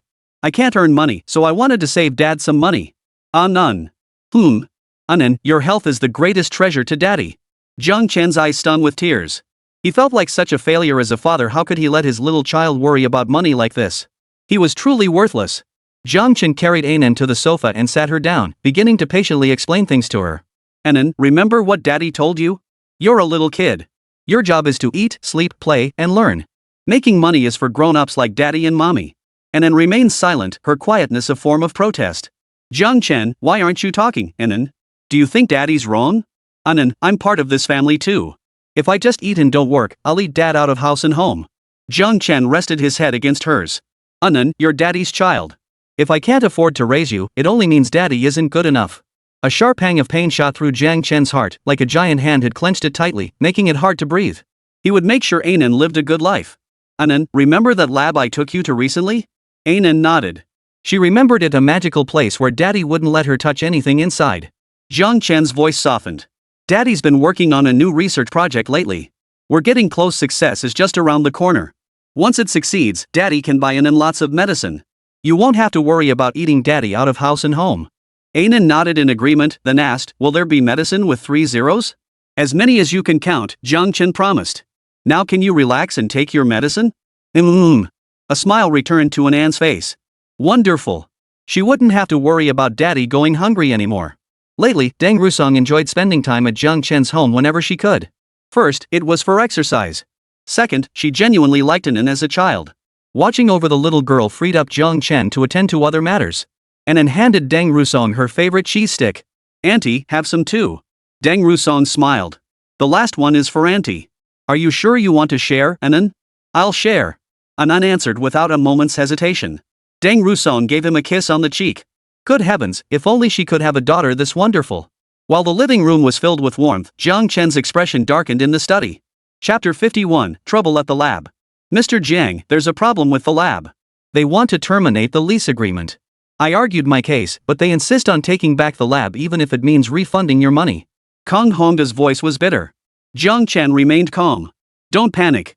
Could you find out why? Do they need the lab urgently? I can wait until they're done using it. Jiang Chen took a step back. His experiment was at a critical stage, he refused to abandon it so easily. Kong Hongda was on the verge of tears. Mr. Jiang, no. They don't need this lab. They just want to terminate the contract and clear it out immediately. I'm outside the lab negotiating with them right now. I haven't let them step inside. Jiang Chen hung up, quickly changed clothes, and prepared to leave. Deng Rusong noticed his grim expression and hurriedly asked, Brother, what's wrong? There's been an issue at the lab. I need to go check it out, Jiang Chen replied briefly in a low voice. Deng Rusong quickly offered, do you want me to come with you? No, I can handle it, Jiang Chen instructed. Please keep an eye on Anan for me. I'll be back soon. Upon arriving at the lab's location, Jiang Chen got out of the car and strode inside. From a distance, he could hear Kong Hongda arguing with several people. Move aside. We need to clear the lab. No way. You can't come in. You have to wait for someone else to arrive before we let you in. Not now. Spotting Jiang Chen, Kong Hongda looked as if he'd seen a savior. He hurried forward. Mr. Jiang, I was notified suddenly too. The lab is being repossessed. Someone asked me to give you this business card. When Renpai said this, his words implied he was wondering if Kong Hongda had offended someone, but he truly hadn't. His days were consumed with campus logistics, nothing more significant than coordinating bulb replacements and furniture repairs with students and faculty. Finally, Renmian bluntly told him to hand over a business card to the people leasing the lab. He should let them handle the negotiations themselves and stay out of it, keeping his distance as quickly as possible. But Kong Hongda felt Jiang Chen was their family's savior. Even drenched in cold sweat, he'd come and was now guarding the lab entrance, refusing to let anyone else in. Jiang Chen was no fool. Kong Hongda's cryptic remarks were enough to make him realize something was amiss. Observing the men's intimidating demeanor, he knew compromise was impossible today. You can take back the lab, but since you breached the contract first, you must refund the entire rent and pay 20% compensation as stipulated. I'll start moving my things out now. 2,000 yuan was still money enough to buy 20 doses of medicine for Anan. With the experiment forced to halt, every extra yuan meant one more day of survival. Jiang Chen wasn't about to walk away empty-handed. In a fit of rage, he demanded compensation. The troublemakers exchanged glances, ignoring Jiang Chen as they pulled out keys to enter the lab. Their superiors had ordered them to cause trouble for this man, and they had no choice but to comply. Jiang Chen immediately barked, Hey! If you want me to move out, I'll move out. But if you dare touch my stuff inside, that's a whole different story. My lab consumables cost 400,000 yuan. If you knock them over or break them, I'll make you guys pay. Their outstretched hands froze mid-air before retracting. Jiang Chen's imposing presence made it clear he was a tough nut to crack. The supervisor, merely following orders and wanting to avoid trouble, made a call to request approval. He then promptly transferred 22,000 yuan to Jiang Chen. Jiang Chen promptly retrieved his lab supplies. Though they looked insignificant, they had cost him 4,000 yuan not to be wasted. As for the 40,000 he'd mentioned earlier, Pure bluff to intimidate these people. Kang Hongda helped Jiang Chen carry the supplies. Midway through, he took a call, and his face instantly turned ashen. Jiang Chen whispered, "What's wrong?" "Nothing, Mr. Jiang. I'm fine." Kang Hongda shook his head. Jiang Chen took 2 steps closer. "But you don't look well." Kang Hongda forced a smile. "Ah, it's just a work reassignment. Nothing I can do about it." The promised lab had encountered problems, and Kang Hongda felt too embarrassed to explain his situation, not wanting to add to Jiang Chen's troubles. Jiang Chen touched the business card he'd slipped into his pocket, his suspicions growing. Back home, Jiang Chen avoided an inn and handed the business card to Deng Rusong. "Do you know the person on this card?" Deng Rusong took it, glanced at it, and pondered, "That name sounds so familiar." "Wang Qin?" Jiang Chen recounted the events that had unfolded in the lab earlier that day. Deng Rusong froze as if struck by lightning. Her slender frame swayed like a willow in the wind, her face turning as pale as paper. "Brother, this person is the wife of the client in that case I took on the woman who came looking for me." "Wang Qin!" Deng Rusong cried, "It's because of me that someone sabotaged you." Jiang Chen frantically wiped the tears from Deng Rusong's face. "You didn't cry when we were outsmarting the bad guys, so why are you crying now?" "Brother, I'm the one who let you down. It's all my fault." Deng Rusong never imagined Wang Qin wouldn't target her directly but would instead go after Jiang Chen. Leaving a business card as a provocation, she would make Wang Qin pay for this. Jiang Chen sighed. This wasn't Deng Rusong's fault. She hadn't intended for things to escalate like this. The blame lay squarely with the perpetrator. "Stop crying. It's fine. I was already dissatisfied with that lab, too cramped, not enough equipment. I was just looking for an excuse to cancel. Now it's perfect. I freeloaded that lab for over half a month, and now not only do I get a full refund, but they're even compensating me an extra 2,000 yuan. But no matter how Jiang Chen tried to reassure her, Deng Rusong couldn't shake the guilt. She insisted on using her own money to help Jiang Chen find a new lab. That day, she actually found one. However, Jiang Chen needed to bring his initial research outline for review and evaluation. As night fell, Jiang Chen walked home, utterly exhausted. They discussed it all day, and he'd clearly seen admiration in their eyes. Yet, in the span of a single phone call, they'd rejected him, citing excessive risk and failing the review assessment. Frustrated, Jiang Chen lit a cigarette. He knew his own experiment better than anyone. It had a failure rate, but what the hell kind of risk was that? It had to be Wang Qin's doing. He knew from Deng Rusong that she had retaliated, yet the other party still clung stubbornly to their stance. Watching his experiment stall here left Jiang Chen feeling bitter.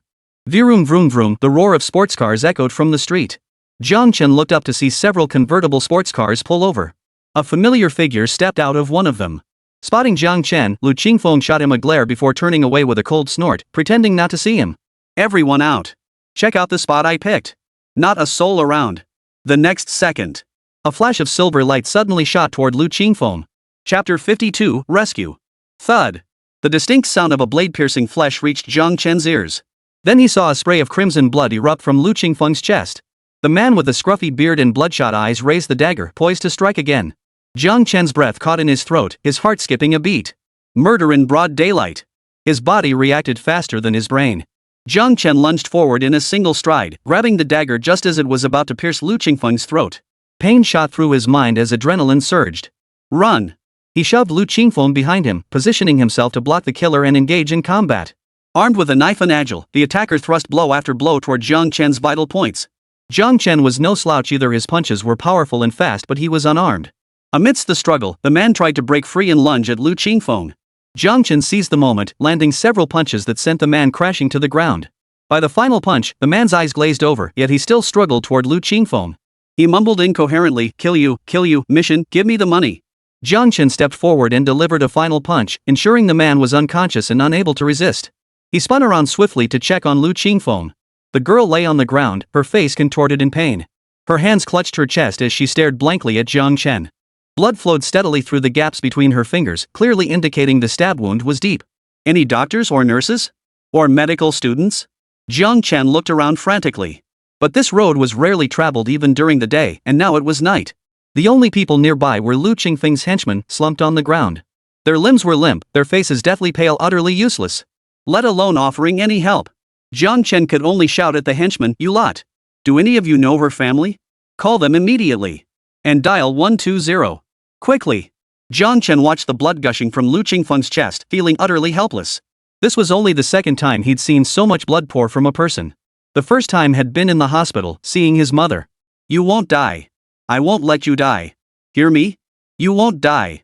Jiang Chen tore off his shirt and pressed it desperately against Lu Qingfeng's chest, trying to stem the flow of blood while murmuring reassurances. He wouldn't let her die. He could save her. Gritting his teeth, Jiang Chen lifted the girl into his arms, ready to drive her to the hospital. Where are your car keys? Lu Qingfeng shifted her fingers slightly, pointing toward her car. Up there, no. Suddenly, an unlicensed old van careened around the street corner, barreling straight toward Jiang Chen and Lu Qingfeng. If they stayed put, both would be sent flying. Jiang Chen reacted with lightning speed, sprinting with Lu Qingfeng toward the nearest obstacle, the sports cars parked nearby. The van slammed into the cars, sending them skidding over half a meter. Seeing it hadn't hit anyone, it reversed, preparing to ram them again. Who the hell did you piss off? Jiang Chen blurted out. The next second, he zigzagged through the greenbelt and dashed onto the sidewalk, where the van couldn't directly ram him. Through the tinted windows, Jiang Chen locked eyes with the occupants inside. He could sense them studying him and Lu Qingfeng, likely weighing whether to get out and attack. Until several cars approached from the distance. The van sped away. Jiang Chen breathed a sigh of relief.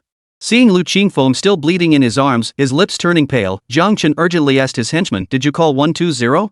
Seeing them all shake their heads, Jiang Chen couldn't help but curse, "Bunch of useless jerks. Get moving. And call 110 to report this to the police station." Just then, two of the approaching cars sped off in the direction the van had fled. The remaining two pulled up beside them. Doors swung open, and a group of people poured out, running toward Jiang Chen. Just how many people have you pissed off? Jiang Chen tightened his grip on Lu Qingfeng's arm, a bitter taste rising in his mouth as he frantically scanned for a viable escape route. No matter how skilled he was in combat, he couldn't possibly fight off this many people while carrying an injured Lu Qingfeng. Running was his only option. "Miss," cried the middle-aged woman leading the group. Lu Qingfeng responded with a faint "hmm." Jiang Chen exhaled in relief. They were Lu Qingfeng's people. "Get her to the hospital quickly." Jiang Chen handed her over. But Lu Qingfeng clung to him, refusing to let go. "I don't want you to carry me." Jiang Chen's expression stiffened. "Do you want to die if we don't go to the hospital now? What was wrong with this young lady? Even now, she was still thinking about him?" Lu Qingfeng clung to him desperately.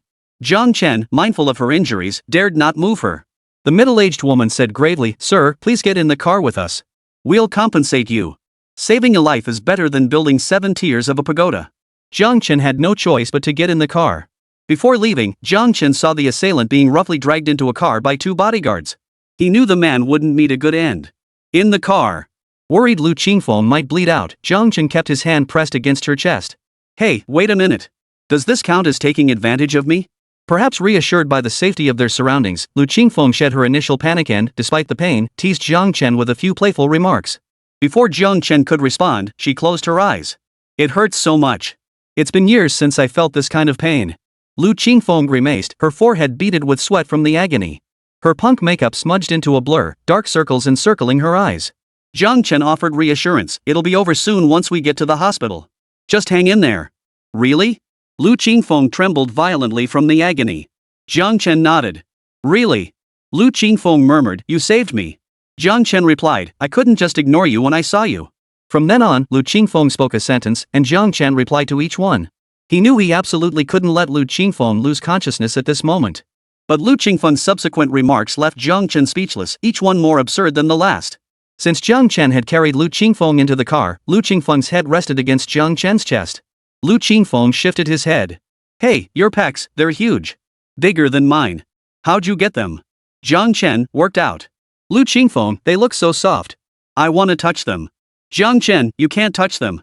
Lu Qingfeng, "Why?" "They're so big, touching them must feel amazing. I've never touched a guy's chest before, what? I'm gonna die without sleeping with a guy first, what a waste." Jiang Chen, "You won't die." Lu Qingfeng, "Then can you let me sleep with you?" Jiang Chen, "No." Lu Qingfeng, "Why?" "I'm dying here. It hurts so much. This life is worthless. Dying without ever sleeping with a man." Jiang Chen, "We'll be at the hospital soon. I know the way. You won't die in 2 minutes. Chapter 53, Forced Kiss. "We're at the hospital now. Don't be afraid. You'll be fine." Jiang Chen placed Lu Qingfeng on the stretcher, but Lu Qingfeng clung tightly to his hand. "No, stay with me. I'm scared. I don't want them to stay." Lu Qingfeng stared blankly at Jiang Chen, her pupils dilated from blood loss. Jiang Chen's heart softened. "I want leave. I'll wait here for you to come out. You and me, we go in together." Lu Qingfeng shook her head. Right now, she trusted only Jiang Chen, the one who had saved her. The middle-aged woman spoke again, "Sir, we will compensate you generously for your time. She didn't know the relationship between this man and the young lady. But since the young lady wished for this man to stay, she would grant her wish. The next second, Jiang Chen's phone buzzed with a text notification. Your industrial and commercial bank account has received a deposit of 1 million yuan. The middle-aged woman wore a polite smile. Sir, this is just a small token of our appreciation. Jiang Chen's pupils contracted. As expected of a wealthy family, they tracked down his bank account number so quickly. Likely, they'd uncovered other details about him as well. But seeing Lu Qingfeng, covered in blood and staring at him with desperate eyes, Jiang Chen nodded in agreement. Fortunately, the wound had missed a vital spot, grazing an artery instead. After receiving a blood transfusion and stitches, Lu Qingfeng was transferred to a super VIP private ward. Jiang Chen stayed by her side constantly, which helped stabilize Lu Qingfeng's emotions considerably. This harmonious atmosphere lasted only until the middle-aged woman handed Lu Qingfeng a document. Lu Qingfeng's eyes widened in fury. Ignoring her wound, she struggled to rise from the bed and demanded of the woman, "Give me my phone." She dialed a number and burst into tears. I told you it was him before, but none of you believed me. You never believed me. Do you believe me now? Or do I have to die before you believe me? He dared to hire someone to kill me in broad daylight. If someone hadn't saved me, the call you'd be receiving now would be to tell you I'm dead. I'm in the hospital right now. The culprit has been identified, and Aunt Pei has uncovered the evidence. Why won't you believe me? I'm your only real daughter. What kind of person is he? Hanging up the phone, Lu Qingfeng angrily hurled the device against the wall, shattering it into pieces. Wah! She threw herself into Jiang Chen's arms, burying her face in his chest and sobbing uncontrollably. None of you want me, wah? Am I really that terrible? Why doesn't anyone see me for who I am? Jiang Chen, no one looks down on you. His emotions were complex. It seemed Lu Qingfeng was also a little pitiful at home, which made Jiang Chen feel a bit more sympathy for this young girl. Wah? Then why won't you be with me? I've been pursuing you. Lu Qingfeng's face was smeared with tears and snot, making her already delicate features even more pitiful. Jiang Chen was stunned. How had they circled back to this topic? I'm already married. I won't cheat. And what you did wasn't pursuing me, it was harassment. Lu Qingfeng shook her head. I won't listen. I won't listen. None of you love me. Nobody loves me. I could die and nobody would care. Jiang Chen glanced at the middle-aged woman, who shook her head helplessly at him. Hesitating, Jiang Chen raised his hand and gently patted Lu Qingfeng's fuzzy head. Someone will love you. This auntie here cares deeply about you. Lu Qingfeng refused to listen. She's just doing her job for money. If I die, she dies too. Of course she'd care about me. What about your so-called friends? Jiang Chen thought back to how those underlings had behaved, then lied through his teeth. They care about you too. Lu Qingfeng retorted, friends? They're just drinking buddies. Hang out, eat, drink, and party together, but when trouble hits, they all scatter like bees from a hive. If I weren't from the Lu family of the capital, you'd see if they'd give me the time of day. Jiang Chen was at a loss for words. He'd never encountered such a situation before, but the person in his arms was crying so pitifully. How about this, I'll be your friend? Look, at least today when trouble hit, I risked everything to save you, didn't I?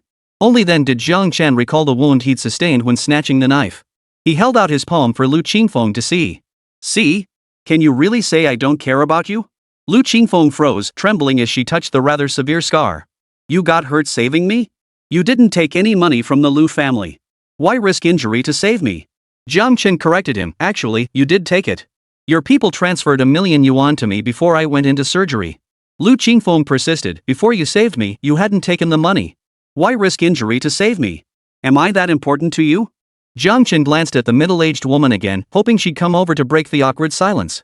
But she misunderstood his gesture and promptly closed the door, leaving Jiang Chen and Lu Qingfeng alone in the space. Lu Qingfeng persisted, demanding an answer. She tilted her head up to look at Jiang Chen, her voice slightly choked, am I important to you? Jiang Chen turned his head to avoid her intense gaze, only to have the young girl cup his face and turn it back. I just want to know if there's someone who cares about me too, if my existence has meaning. You matter, Jiang Chen murmured, closing his eyes. Saving you matters to me. When he opened his eyes again, Jiang Chen had regained his usual composure.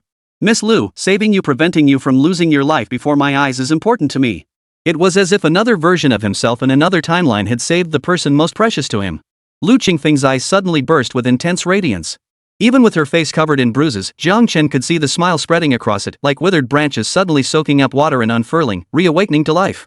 The next second, Lu Qingfeng made a move Jiang Chen never expected. She pounced on Jiang Chen, knocking him flat onto the floor, and planted a kiss right on his lips. Caught off guard, Jiang Chen tumbled onto the soft carpet. His skin met a gentle touch, the sensation of contact with young, tender flesh. Mindful of the wounds on the person on top of him, Jiang Chen dared not push her away forcefully, only managing to dodge as best he could. Get up, no, no. Can't, you.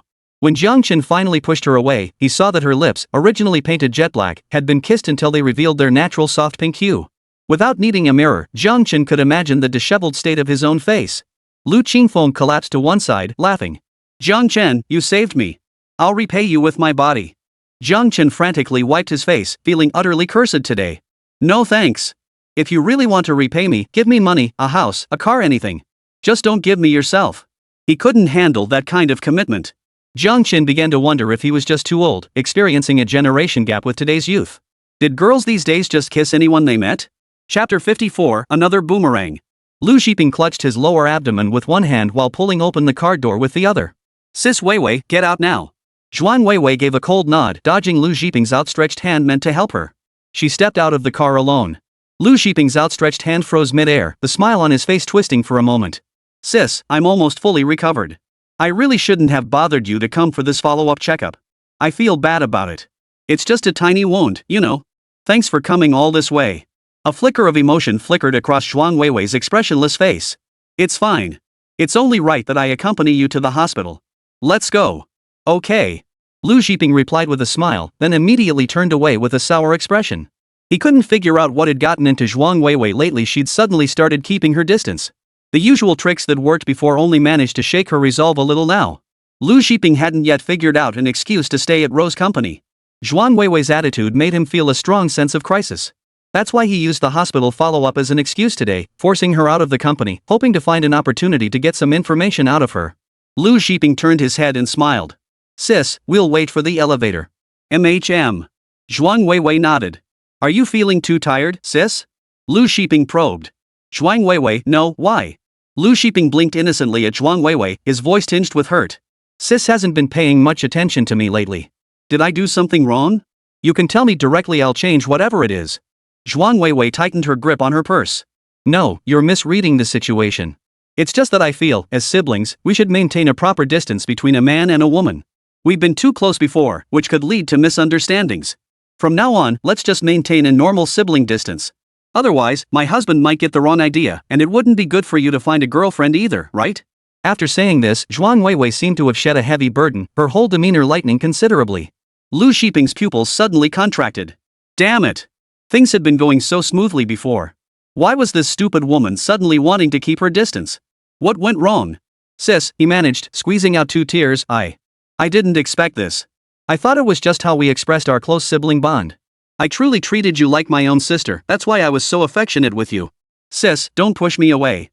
It hurts me so much, sis. My heart is breaking. Lu Xiping pleaded. Hearing Lu Xiping's words, Zhuan Weiwei felt a sharp pang in her chest, the pain almost unbearable. She didn't want to sever ties with Lu Xiping, this good brother figure. She genuinely treated him like a younger sibling. But thinking of her husband, who was more important, Zhuan Weiwei took a deep breath and said, Xiping, I'm not trying to distance myself from you. I just want our relationship to return to a normal way of interacting. You know I can't leave my husband. I love him deeply. The way we've been interacting has already hurt him, and I must win him back. Lu Xiping's mind raced, calculating the best response. He chose to retreat to advance. Then okay, sister. If you and brother John can be happy together, that's all I could ever ask for. I don't care about myself at all. As long as you're happy, I'm happy. Zhuan Weiwei nodded. Yes, thank you, Xiping. The elevator doors creaked open. As they turned to step inside, they collided head-on with Jiang Chen. All 6 eyes locked in a tense stare. Zhuan Weiwei tensed instantly. Husband. Her gaze swept over Jiang Chen, noticing his bandaged hand. She gasped, honey, you're hurt. Zhuan Weiwei rushed to Jiang Chen's side, anxiously asking, how did you get hurt? Is it serious? What did the doctor say? Earlier, Jiang Chen had used the excuse of needing bandages to escape from Lu Qingfeng. The moment he finished bandaging his hand, he didn't dare linger for even a second and bolted straight away, terrified of being cornered by Lu Qingfeng again. He was genuinely terrified of that little brat. Shameless and relentless, she unleashed wave after wave of dirty talk, leaving Jiang Chen utterly defenseless. With his injuries preventing him from pushing her away forcefully, escape was his only option. But who would have thought that the moment he stepped out of the elevator, he'd see Zhuan Weiwei arriving at the hospital with her beloved younger brother, Lu Xiping. Jiang Chen responded coldly, it's nothing. I won't die. He didn't care why Zhuan Weiwei and Lu Xiping were here, nor did he want to get entangled with Zhuan Weiwei. He turned sideways, preparing to walk past them. Zhuang Weiwei grabbed his arm. Honey, listen to me. I brought him here for a follow-up checkup. I've been careful to keep my distance from him, honey. Please believe me. Give me one more chance. Zhuang Weiwei's words abruptly halted. Her gaze fixed on the collar of Jiang Chen's shirt, her voice trembling. Husband, what is this? What is this? Who left it? Zhuang Weiwei's trembling hands grabbed Jiang Chen's collar, turning it over and over. She confirmed it was a lip print. Jiang Chen followed her gaze and frowned helplessly. It was from when Lu Qingfeng had tackled him earlier. He had wiped his face clean but neglected the collar area. It's just a lip mark. Stop imagining things that aren't there. Focus more on yourself, Jiang Chen said coldly. Zhuang Weiwei's eyes widened. How can you say that? We haven't gotten the divorce papers yet, we're still husband and wife. You let someone leave a mark on you. Zhuang Weiwei paused, biting her lip as shock washed over her face. Does that sound familiar? Jiang Chen raised an eyebrow, smirking coldly. Remember what you told me when I found that transparent lip mark on your collar? Now I'm returning those words to you. That had happened 2 months earlier. While doing laundry, Jiang Chen had discovered a transparent lipstick mark on the collar of Zhuang Weiwei's shirt. Having often applied makeup for Zhuang Weiwei, Jiang Chen recognized it as a lipstick mark. He immediately confronted her about it. This was Zhuang Weiwei's response, it's just a lipstick mark. Stop imagining things that aren't there. Focus more on yourself. Jiang Chen trusted Zhuang Weiwei implicitly. Seeing no unusual expression on her face, he dismissed it, assuming it was left by a female colleague at work who had tripped or accidentally brushed against her. He even felt guilty for asking, thinking he'd misunderstood and doubted her, which must have caused her to respond coldly. It wasn't until he saw the WeChat moments post Zhuang Weiwei had hidden from him revealing her intimate interactions with another man that it clicked. A woman's lips were much smaller, and the lip mark on Zhuang Weiwei's collar clearly belonged to a man. Husband. Zhuang Weiwei's eyes stung with tears as a buzzing sensation filled her mind. The words she had spoken were now being thrown back at her by her husband. Only now did she understand how excruciating that feeling truly was. Chapter 55, I'm going to chase after my husband. All the words Zhuang Weiwei wanted to say were silenced by Jiang Chen's single sentence. That day, Lu Xiping had come to report work to her. His mouth had become so dry it bled, so she let him use her lip balm. Little did she know that after applying it, Lu Xiping staggered slightly when he stood up. As she steadied him, a lip print was left on her collar. When Jiang Chen asked about it, she felt guilty and blurted out an excuse to shut him up. Little did she know that today, those very words would come back to haunt her. Jiang Chen had already been planning to leave the hospital soon. Now, Zhuang Weiwei's appearance only strengthened his resolve to get out of there fast. Jiang Chen yanked Zhuang Weiwei's hand away forcefully. Move. No, Zhuang Weiwei refused to budge. The lip marks on Jiang Chen today had made her feel a strong sense of crisis. She feared that if she let go, her husband would belong to someone else. In a moment of impulsiveness, Zhuang Weiwei threw herself at Jiang Chen and planted a passionate French kiss on his lips. Phew, phew, phew. Jiang Chen pushed her away, frantically wiping his mouth. Zhuang Weiwei, honey, do you really dislike me that much? Jiang Chen, yes, and we're about to get our divorce papers. Stay away from me. Zhuang Weiwei stared at the undisguised disgust on Jiang Chen's face, her soul trembling violently. She wished she could die right then and there. Honey. Hey, hey, hey. What are you doing? This is a hospital, no loud talking. A female doctor passing by stepped in to stop him. Lu Xiping chuckled as he smoothed things over. Doctor, we weren't making any noise. Just having a normal conversation. The doctor scanned Lu Xiping from head to toe, then shifted her gaze to Zhuang Weiwei, her expression shifting to one of sudden realization. Oh, it's you too. The doctor's words carried hidden meaning, and Jiang Chen also noticed her, finding her somewhat familiar. Where had he seen her before? He had seen her somewhere recently. Jiang Chen frowned in thought, then suddenly remembered. She seemed to be the lively female doctor who had been complaining about Lu Xiping in the hospital cafeteria earlier. But there was more to it than that. Her eyes also bore a slight resemblance to Dr. Yao. The thought flashed through Jiang Chen's mind, but the next moment, he shook his head and dismissed it. Not only did the age not match, but the gender was wrong too. There were plenty of look-alikes in this world. No point dwelling on it. Better get moving before Miss Lu catches on and starts clinging to me again. Ignoring Zhuang Weiwei's attempts to stop him, Jiang Chen walked straight out. Wait for me, honey. Zhuang Weiwei tried to follow, but Lu Xiping grabbed her arm. Sis, don't go. For the first time, Zhuang Weiwei turned cold toward Lu Xiping. Her voice dark and sharp, she snapped, You're trying to stop me? Get out of my way. Lu Xiping lowered his head, his voice filled with hurt. Sis, I'm not. I'm only doing this for you and Brother Jiang. Brother Jiang is furious right now. Chasing after him won't help, it'll only escalate the conflict between you two. Sis, I'm a man. I know what Brother Jiang is thinking. You know? Zhuang Weiwei narrowed her eyes, scrutinizing Lu Xiping. Lu Shiping pouted, come on, it's just that one thing. Brother Jiang got caught cheating by you, sis, and now he's furious and embarrassed. Seeing Zhuang Weiwei's expression darken completely, Lu Shiping thought, oh no, and quickly amended his words. Of course, it could also be that some woman outside is pestering Brother Jiang. He rejected her, but you saw it. Naturally, he feels a bit guilty. Sister, if you go after him now, won't you just embarrass him? I suggest you wait a couple of days before talking to Brother Jiang. Tell him you forgive him this once. He'll definitely feel guilty. That makes sense. You're right, Zhuang Weiwei nodded. So I should wait a couple of days before telling my husband I don't mind this. Lu Shiping smiled and nodded. That's exactly how you should think about it, sis. You're so beautiful and accomplished, no woman out there could ever compare to you. After reassuring Zhuang Weiwei, Lu Shiping remembered why they were at the hospital. Sis, let's get those stitches removed now. It's getting late. The sooner we finish, the sooner we can go home. Lu Shiping added, seizing the moment, it's all my fault. If I'd finished my work earlier, we wouldn't be dragging this out. The workload at headquarters is pretty heavy, and I'm still adjusting. So hurry up and say something to keep him at Rose Company. Lu Shiping gazed at Zhuang Weiwei with pleading eyes. But to his surprise, Zhuang Weiwei turned and walked out the hospital doors. Her voice drifted away, Shiping, I've made up my mind. You go get your stitches removed. I'm going to chase after my husband and keep watch over him, making sure those women don't get too handsy with him. The entire way home, Jiang Chen's mind never stopped racing. He kept thinking about the lab. He pieced together everything he'd seen and heard recently, replaying it in his mind to strategize his next move. Zhuang Weiwei was unreliable. Anen could only depend on him, her father. He had to carve out a path to prosperity for himself and for Anen. Fortunately, with the million yuan Lu Qingfeng had given him today, he now had significant room for error. Lu Qingfeng, what a wonderful girl. As he approached the building entrance, Jiang Chen was surprised to find Anen waiting for him downstairs, accompanied by the ever-worried Deng Rusong and Zhang Nian. Anen, Daddy's home. Jiang Chen swept the little girl into his arms as she ran toward him. Grandma Zhang, Rujuang, thank you for taking care of Anen. Anen is such a sweet and sensible child. It's not me taking care of her, she takes care of this old lady. I just spend a little time with her. Her childlike innocence and playful spirit give me energy. Zhang Nian replied. She waved goodbye to the three of them, slipped another carton of Wangwang milk into Anen's hands, then closed the door and headed back to her own home. Deng Rusong saw the exhaustion on Jiang Chen's face and knew things hadn't gone smoothly at the lab today. She stepped forward to take the items from Jiang Chen's hands so he could hold Anen. Brother, don't worry. I'm the one who caused this trouble, so I'll definitely take care of it.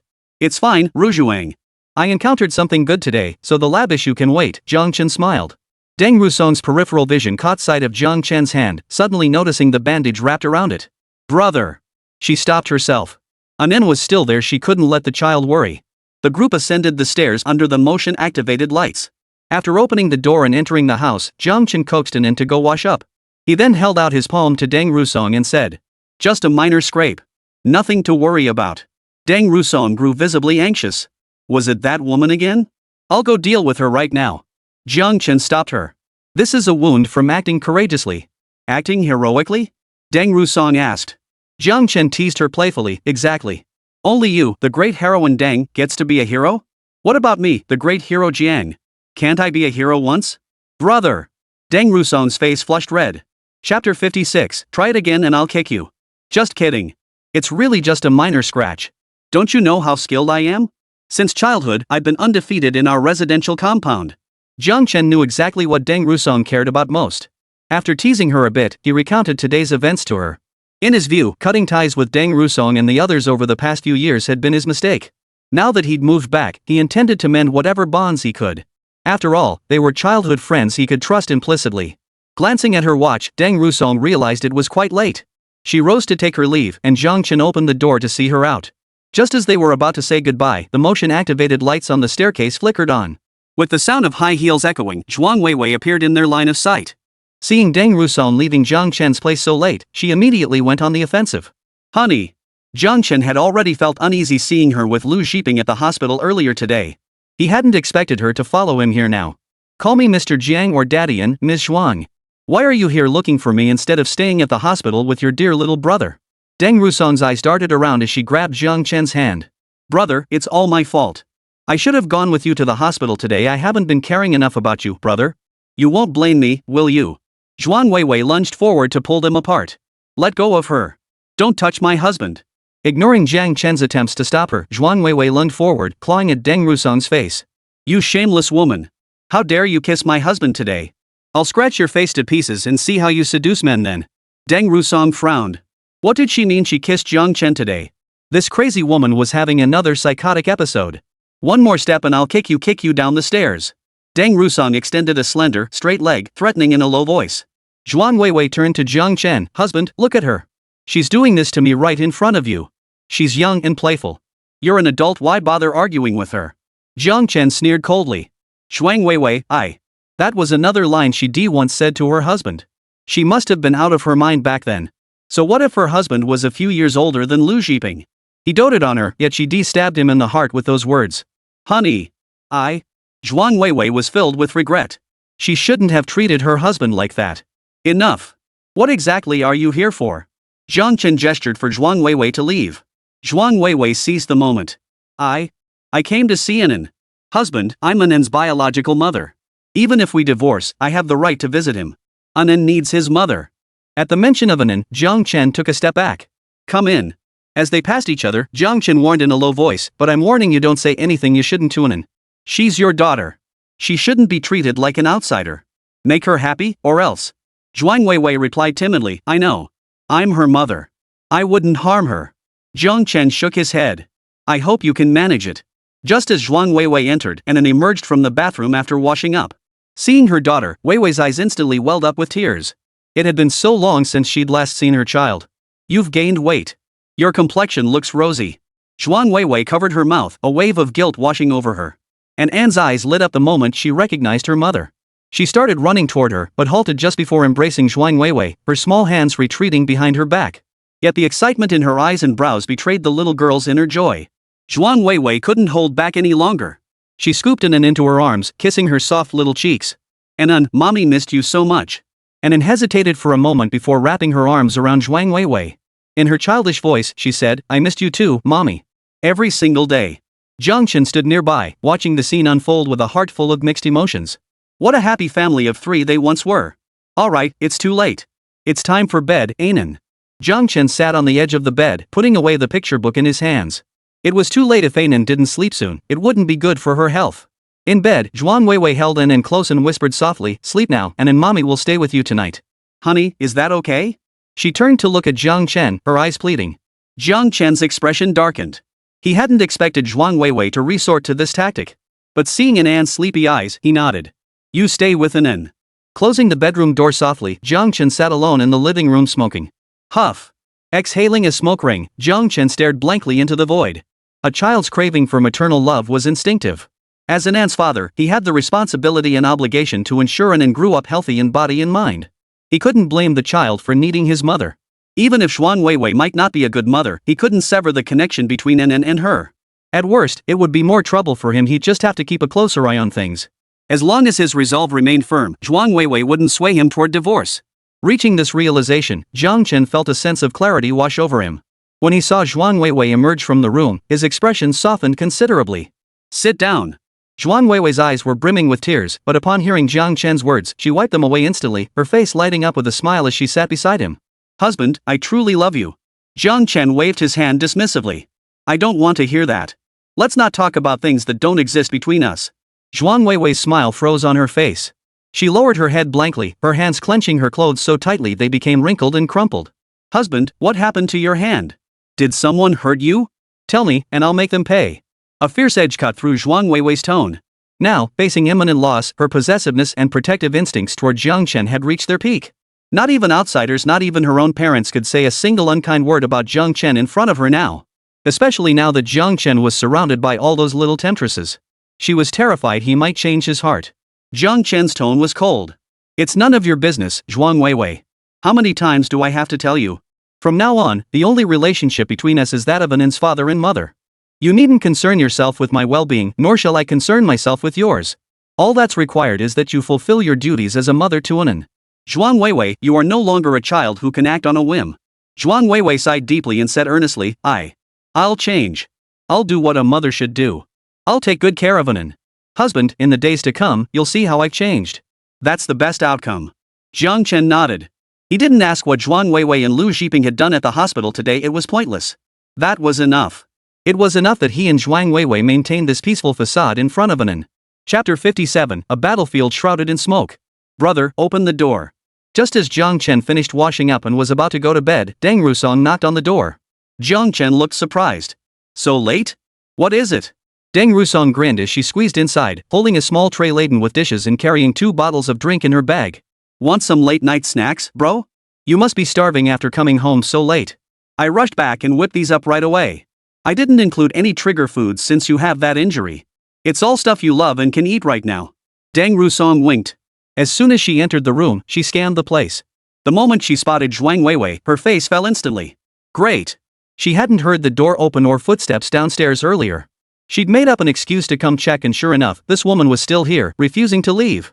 Oh my. I didn't expect you to be here too, sister. I didn't prepare anything for you. Why don't you just watch brother and me eat? Deng Rusong lifted her chin haughtily, looking every bit the smug little villain. After all, you're older, sister. Your metabolism isn't as good. What if eating this makes you gain weight? I'm different, lucky to be a bit younger than you, with a faster metabolism that keeps me slim. Deng Rusong emphasized the words younger and faster deliberately, aiming to provoke Zhuang Weiwei into leaving and make her regret not cherishing Jiang Chen. Oomph. What good does it do to come begging now? Does apologizing erase the damage already done? You. Zhuang Weiwei wanted to argue back, seething with anger. But remembering how hard Jiang Chen had tried to be kind to her earlier, she gritted her teeth and swallowed her words. Well, that's really quite the effort on your part, little sister. Zhuang Weiwei took Deng Rusong's hand, ushering her to the table. She personally arranged the dishes Deng had brought, opened the drinks, and carried herself with the grace and magnanimity of a virtuous lady. This unusual behavior made Deng Rusong's scalp tingle and her toes curl. For a moment, she couldn't fathom what Zhuang Weiwei was up to. But she quickly countered, "Thank you for helping with the food, sister. Unlike me, who only does all the hard work in the kitchen that no one sees." What a sly woman. She worked so hard preparing this late-night snack, and this woman just fiddled with it a bit and now wants to take all the credit? Put. Brother Jiang Chen has sharp eyes, he'll never be fooled by you, you sly woman. Zhuang Weiwei smiled back. You're welcome, little sister. If you ever need help with any dish, feel free to ask me. After all, my husband and I have been in love for so many years, I know exactly what flavors he enjoys. Oomph, what's she so cocky about? My husband and I have been together for years, he's loved me this long. No upstart like her can ever take my place. Deng Rusong raised an eyebrow. What a coincidence. Brother and I were born together. I know exactly what flavors he likes too. Zhuang Weiwei gritted her teeth. Is that so? What a coincidence. But tastes change over time. Deng Rusong giggled sweetly, I'll have plenty of time and chances to find out. In an instant, an invisible tension filled the air between them, sparks seemingly flying from their glare. Jiang Chen pressed his hand to his forehead, looking utterly exasperated. Enough. No talking during meals. Let's eat. As a guest in someone else's home, Jiang Chen couldn't really let Zhuang Weiwei watch him eat with Deng Rusong. So he fetched an extra set of bowls and chopsticks from the kitchen and handed them to Zhuang Weiwei. Zhuang Weiwei's eyes lit up instantly. Thanks, honey. She shot Deng Rusong a smug glance. Deng Rusong. What's there to gloat about? Throughout the meal, none of the three paid attention to the food. The tension in the air was thicker than the aroma of the dishes. After finishing, Jiang Chen began clearing the dishes. Deng Rusong beat him to the kitchen, squeezing in. Bro, let me help you wash up. The kitchen in the old house wasn't large, barely spacious enough for 2 people to move around comfortably. Adding a third made it cramped. Zhuang Weiwei arrived a moment too late, left standing outside the door, peering in longingly. As the water gushed, Deng Rusong whispered to Jiang Chen, Brother, don't worry. I've already asked my senior sister for help. That woman won't be able to give you a hard time for much longer. Given a few days, she was certain to uncover dirt on that woman's Dean father. With a daughter like that, his hands were bound to be dirty. What trouble? Someone picking on you? Honey, tell me. I won't let them get away with it. Zhuang Weiwei squeezed into the kitchen, her voice urgent. Startled by her sudden appearance, Deng Rusong nearly dropped the bowl she was holding. Your ears are sharp. She should have gone back first and messaged brother Jiang Chen privately. Jiang Chen refused. It's none of your business. He didn't want any further entanglement with Zhuang Weiwei. He just wanted a clean, decisive divorce. Emotions churned in Zhuang Weiwei's heart, leaving her speechless. Once, her husband had shared everything with her. But now, even when she overheard things, he wouldn't tell her. Whom could she blame? Only herself. The cramped kitchen was thick with an oppressive silence, abruptly shattered by the ring of a cell phone. Jiang Chen pulled out his phone and saw an unfamiliar number. Frowning, he answered, Hello? Hello, Mr. Jiang. Do you know who this is? I've been waiting days for your call, but since you haven't called, I had to reach out first. You're quite handsome, Mr. Jiang. I'm willing to make some concessions. The woman on the other end giggled coquettishly, but her voice was coarse and hoarse, making her laugh sound more like a duck quacking. Zhang Chen raised an eyebrow. Get to the point. If you have nothing, I'm hanging up. What do you want with my husband? I told you we're not interested in your man. Who are you? Why are you calling my husband? Two voices rang out in unison. Zhuang Weiwei shot Deng Rusong a look that could kill. She heard it clearly. Deng Rusong had called him her husband. She knew it. This woman had ulterior motives. Oh. Seems Mr. Jiang is quite the ladies' man, with two wives at once. Surely he wouldn't mind adding another fling to the mix? He. Zhang Chen frowned, a sickening suspicion rising in his mind. What do you mean? Spit it out, or I'm hanging up. No need to rush, Mr. Jiang. My request isn't excessive, just spend one night with me, and you can choose any lab at Xiangjiang University. Zhang Chen refused. I don't need it. I advise you to reconsider, Mr. Jiang. That little Deng won't let me go. She's too tough for me to handle, but you? A little man with no connections? I'll have you wrapped around my finger. Zhang Chen laughed bitterly. How exactly do you plan to control me? Tell me, let's see if I'm afraid. Manipulating you is simple. For instance, I could target the people around you. Could that Deng woman protect you alone, let alone shield everyone close to you? The woman on the other end of the line sounded utterly confident. I wield considerable influence in Xiangjiang City. Making your life miserable is child's play. But if you just agree to spend one night with me, that power becomes yours. Mr. Jiang, don't hesitate. You're just a man. Chastity isn't your concern. Spending one night with me won't cost you a thing, but the benefits are endless. Chapter 58, Breaking Through Zhuang Weiwei's Defenses. Well, think it over, Mr. Jiang. Miss Deng has my address, you can ask her to verify. I'll be waiting for you to come by. Zhang Chen laughed bitterly. I won't be considering it. Don't bother calling me again. The world's vast, there are labs beyond Xiangjiang City. Looks like you're choosing to drink the punishment wine instead of the complimentary one. Don't you care about the people around you at all? Zhang Chen laughed aloud. If you can handle them, I'll actually think highly of you. After all, the people around him seemed to have more connections than he did. Zhuang Weiwei was the daughter of Xiangjiang City's wealthiest family, the Zhuangs. Deng Rusong was an orphan, but she had powerful mentors within the city's judicial system. Grandma Zhang had numerous disciples and was also the family member of a martyr. None of them were figures the daughter of a university dean could possibly influence. Thus, Zhang Chen dismissed the woman's words entirely. At that moment, Zhuang Weiwei finally grasped the woman's intent on the other end of the line. She was threatening to force her husband into a relationship with her. Even the slightest hint of intimacy was unbearable to Zhuang Weiwei. This woman's blatant intent sent her into a rage. She snatched the phone and hissed, "Do you know who I am? You dare threaten my husband? Name yourself, and I'll make you regret ever thinking about him. I've done my research. Your husband is a deadbeat who lost his parents, has no job, and leeches off women. Why should I fear you?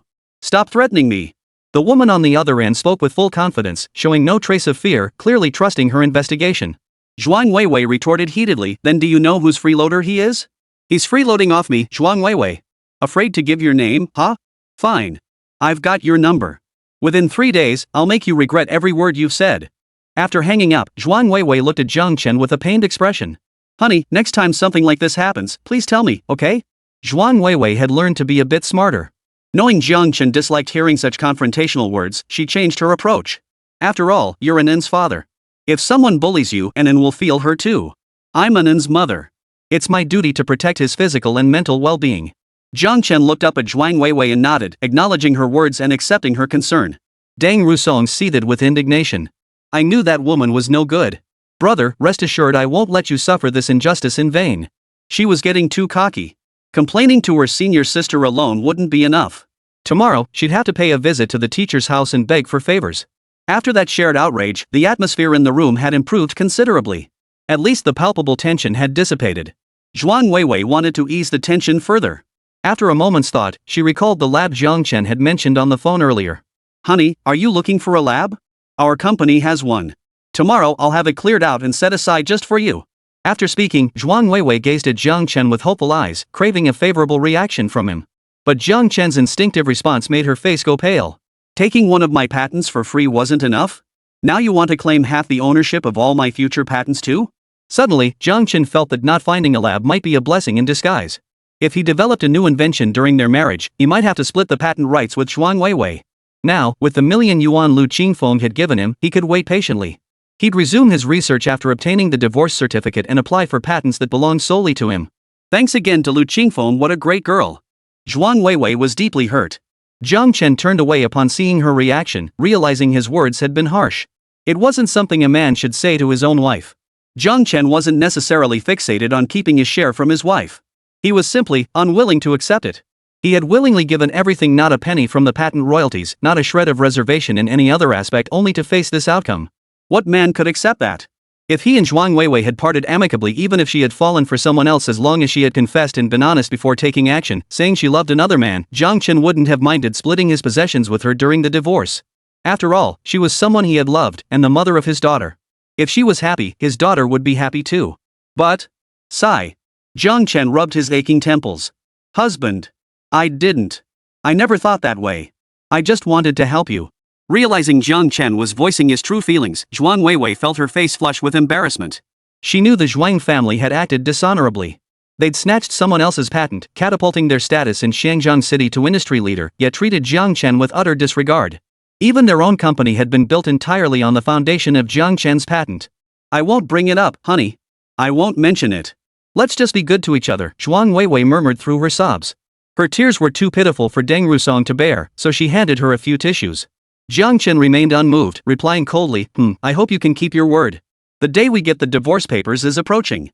I also hope you won't cause any trouble, so we can get them smoothly and preserve some semblance of dignity for both of us.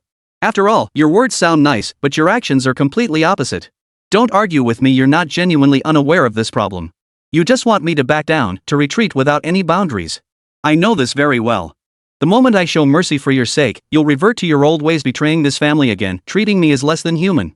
I know this too. These past days, I've thought long and hard. I've even wondered, do you see me as a lover, or merely a cherished pet?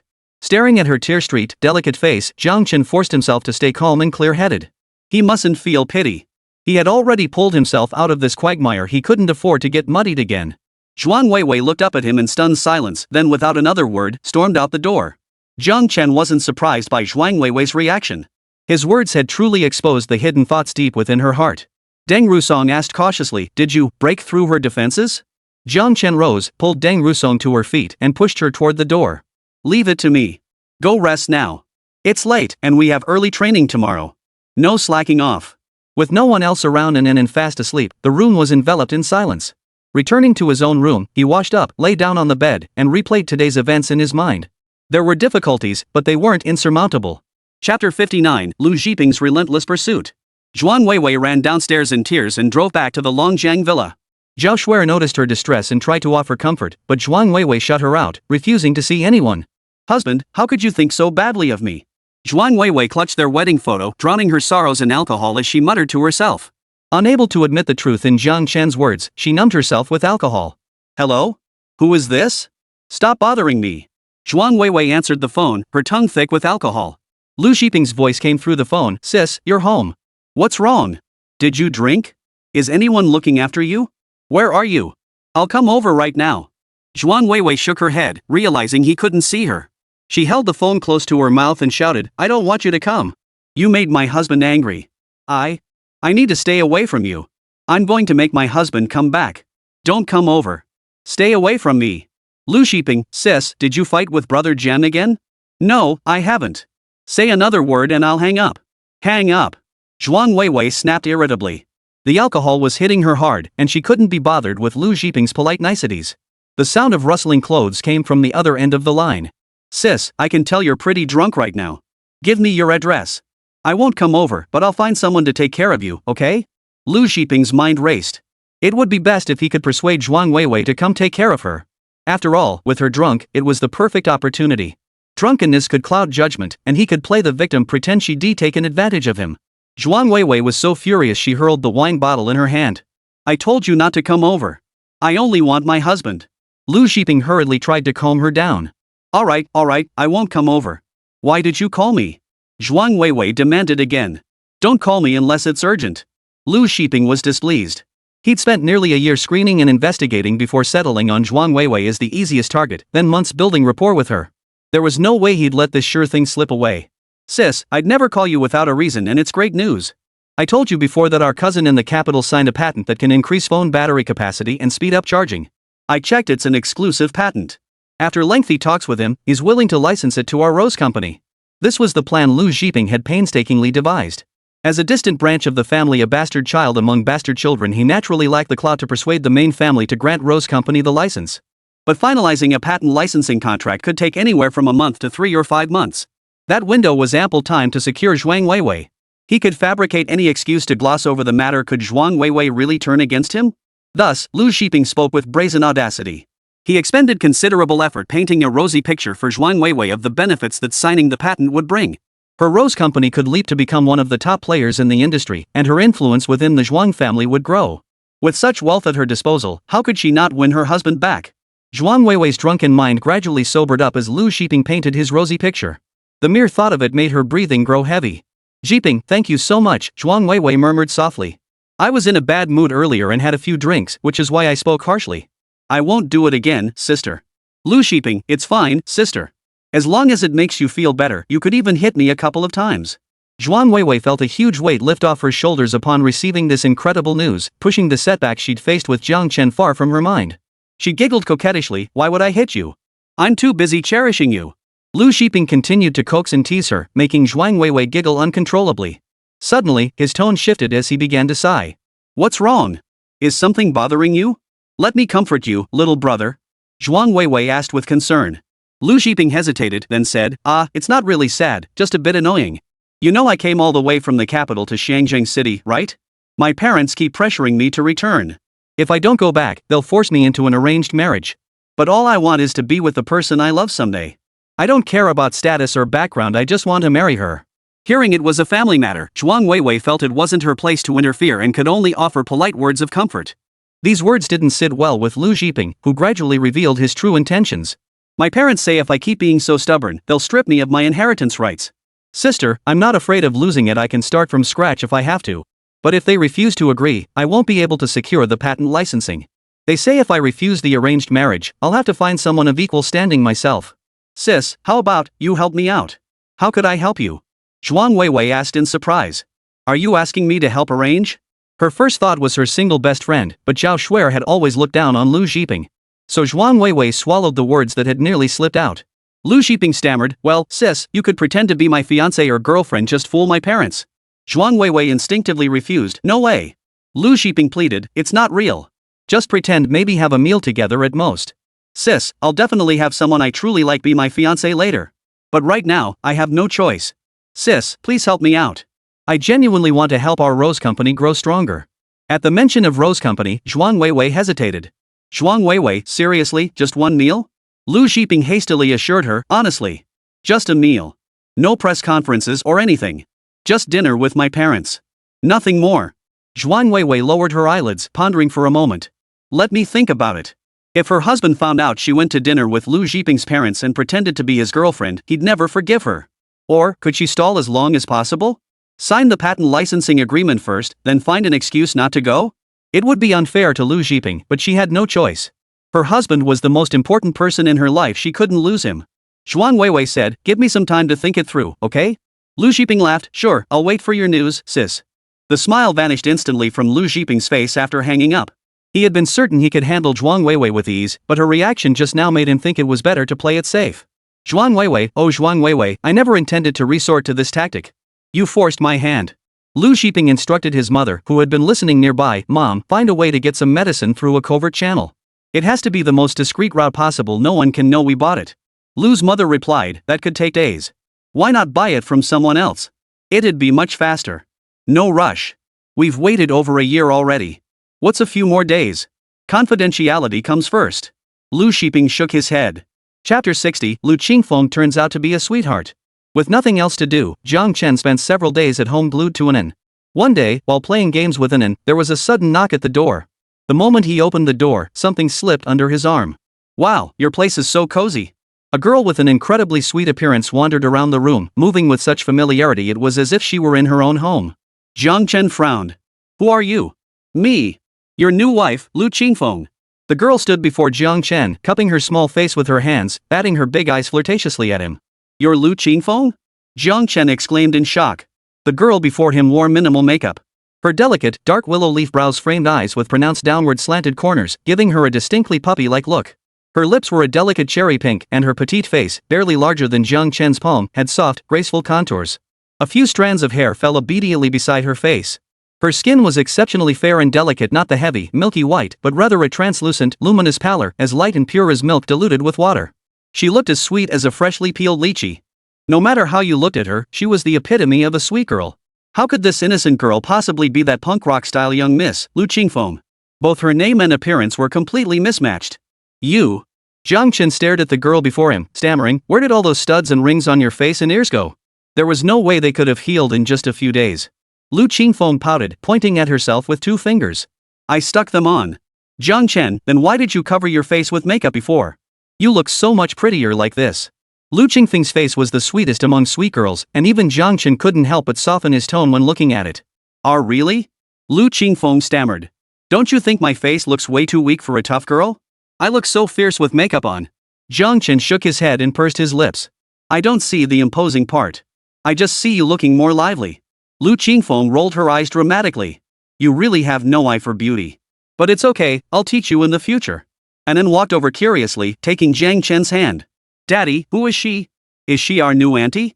"Jiang Chen, you should call her." Lu Qingfeng piped up, "Call me your new mom." Cough cough cough. Jiang Chen started coughing violently. "Don't say nonsense." "What nonsense? I'm your wife, of course I'm your new mom." Lu Qingfeng crouched down to meet An's gaze. "Wow, you're so adorable. What's your name?" Under Lu Qingfeng's wide-eyed gaze, An felt shy. She hadn't caught everything Lu Qingfeng said, only the question about her name. "My name is An." Lu Qingfeng grew even more excited. "Wow, your name is adorable too. From now on, you're my daughter. When I take you out to rock the streets, everyone will be green with envy." An gasped and looked up at Jiang Chen. Jiang Chen shook his head. "Don't listen to her nonsense. Miss Lu, what exactly are you here for?" "I'm here to help my family get acquainted with the place," Lu Qingfeng said, reaching out to pinch An's cheeks. 2 deep dimples appeared in her smile, making her look even sweeter. "Call me mom."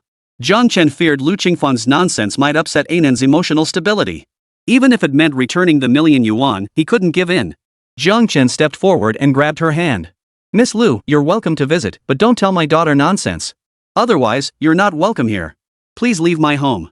Just as Lu Qingfeng opened her mouth to speak, An's childish voice rang out. She addressed Lu Qingfeng, enunciating each word clearly. "I can't call you mom." "Why not?" "I'm your daddy's new wife," Lu Qingfeng asked, puzzled. "Call me mom. I promise I'll be your mom from now on." An tugged at her braided pigtails, lowering her head. "Only after a very, very long time, and only if my dad agrees. Plus, you have to be nice to my dad before I'll call you that." Although Daddy promised he wouldn't find her a new mom, An had seen on her phone that many children's parents got divorced and then started new families with new daddies and mommies. If Daddy was too lonely by himself, An could accept that too. It would just make her feel a tiny bit sad and scared. Just a little bit. Lu Qingfeng scratched his head. "But your mom wasn't nice to your dad either. Why did you still call her mom?" "That's different. Mom carried me in her belly for a long time before giving birth to me. I have to call her mom. But I never lived in your belly, so I can't call you that. Only if you're good to dad and he agrees, will I call you mom." Anan shook her head emphatically, her almond-shaped eyes misting over. "Oh dear, you little one. Not old, but sharp as a tack. Don't cry, don't cry." Lu Qingfeng hurriedly reached out to wipe away An's tears and snot. Kneeling on one knee, he coaxed, "I won't say it anymore, okay? Stop crying, sweetheart." Anan sniffed and pursed her lips. "I'm sorry. I didn't want to cry either." Lu Qingfeng's eyes practically sparkled as he looked at Anan. "Oh my goodness, why are you apologizing to me? How adorable can you be?" Anan glanced at Lu Qingfeng, then leaned close to Jiang Chen's ear and whispered, "Daddy, what should I call her?" This auntie wasn't so bad after all, much better than the uncle mom had made her call. Jiang Chen glanced at Lu Qingfeng's face. "How old are you?" "Sleep?" Lu Qingfeng's cheeks flushed. "It's not appropriate to talk about this in front of the child. Shall we go to the room to sleep later?" Jiang Chen hurriedly covered An's ears, gritting his teeth. "I asked how old you are." Lu Qingfeng's eyes widened. "Sleep now?" Jiang Chen closed her eyes and turned to An. "She's not much older than you. Call her sister. All this talk about a new mom or new wife, it's all nonsense." An nodded, her voice sweet and childlike. "Hello, sister." "Good girl." Lu Qingfeng's eyes turned into hearts as she pressed a red booklet into Anan's hands. "Here, take this. It's your welcome gift from sister." "What is this?" Jiang Chen asked, puzzled. Lu Qingfeng looked perfectly justified. "The property deed. It's the deed to the apartment upstairs. It's in your name now, but I'll have it changed to An's name later. Consider it her welcome gift." "Why would you put the deed in my name?" And I've never even been to the property bureau, Jiang Chen protested, bewildered. Lu Qingfeng scampered over and wrapped her arm around Jiang Chen's. Oh my goodness, you saved my life. For a life-saving favor, I owe you my body. What's mine is yours. Besides, this didn't even require your presence. I could have handled it with a simple word. A vein throbbed on Jiang Chen's forehead. He wondered if he'd committed some sin recently, causing his soon-to-be ex-wife to lose her mind and everyone around him to go soft in the head too. I saved you, but I ask nothing in return, just stop clinging to me. Lu Qingfeng shook his head. That won't do. Besides this, money, power, jewelry, luxury cars, mansions, take your pick. I can transfer it all to you today. Chapter 61, How about I help you get a divorce? Seeing how difficult Lu Qingfeng was to deal with, Jiang Chen coaxed him into the house. He then sat Lu Qingfeng down on the sofa, trying his best to communicate calmly and reasonably. Honestly, it's unnecessary. Your people already transferred $1 million to me earlier, and now you've given me an apartment. That's more than enough. Jiang Chen wasn't the type to refuse any benefits after saving someone. If the other party was willing to give, he'd accept. If not, he wouldn't insist. His only goal was to save lives to the best of his ability and have a clear conscience. But Lu Qingfeng wasn't one to accept rejection. Once she set her mind on something, she wouldn't budge even if she hit a brick wall. No way. You saved the life of Lu Qingfeng, the main branch heiress of the imperial capital's Lu family. To put it in TV drama terms, I'm the legitimate heir among legitimate heirs, the true heir of the true line. Her tone dripped with sarcasm, not directed at Jiang Chen but at herself. Think about how valuable my life is. To dismiss you with just $1 million yuan and a house? That would be slapping my own face. No way. Quick, tell me what you want. Seeing Jiang Chen remain silent, Lu Qingfeng began counting on her fingers. Money? I'll have Aunt Pei wire you another 10 million right now. Property? How about adding a villa? A car? Want a sports car? Jiang Chen felt both amused and exasperated. Given his temperament, someone barging into his home, spouting nonsense, and making him cry would normally warrant him kicking them out immediately. But this girl had come under the guise of repaying a debt of gratitude, immediately offering money and property. Plus, she looked underage. Jiang Chen simply couldn't bring himself to be harsh. Jiang Chen, Miss Lu, the best way you could repay me is truly to stop bothering me. I saved you without expecting anything in return. What you've already given me is more than enough. Anything more would only be a burden. Lu Qingfeng pouted, her tone brimming with domineering insistence. No way. You have to want something. How about I help you get divorced sooner? Seeing Jiang Chen's surprised expression, Lu Qingfeng patted her non-existent chest, accidentally hitting her wound and wincing in pain. Just name it, and I'll have the Civil Affairs Office come to your door today to process your divorce papers. Jiang Chen wasn't surprised by the implication in Lu Qingfeng's words. Given his connections to these wealthy families, it was likely that even his childhood had been thoroughly investigated. Learning about his impending divorce was hardly difficult. Jiang Chen felt a flicker of temptation, but quickly suppressed it. In just a few days, the 1-month waiting period would be up, and he could smoothly obtain the divorce certificate. There was truly no need to use Lu Qingfeng to humiliate Xuan Weiwei. A peaceful separation was what he truly desired. Jiang Chen shook his head. No need. We've already agreed we'll get the divorce papers in a few days. Lu Qingfeng leaned in with a smirk. You really think she'll agree to divorce you so easily? Before Jiang Chen could respond, Lu Qingfeng pressed on, women understand women. She won't agree to divorce you.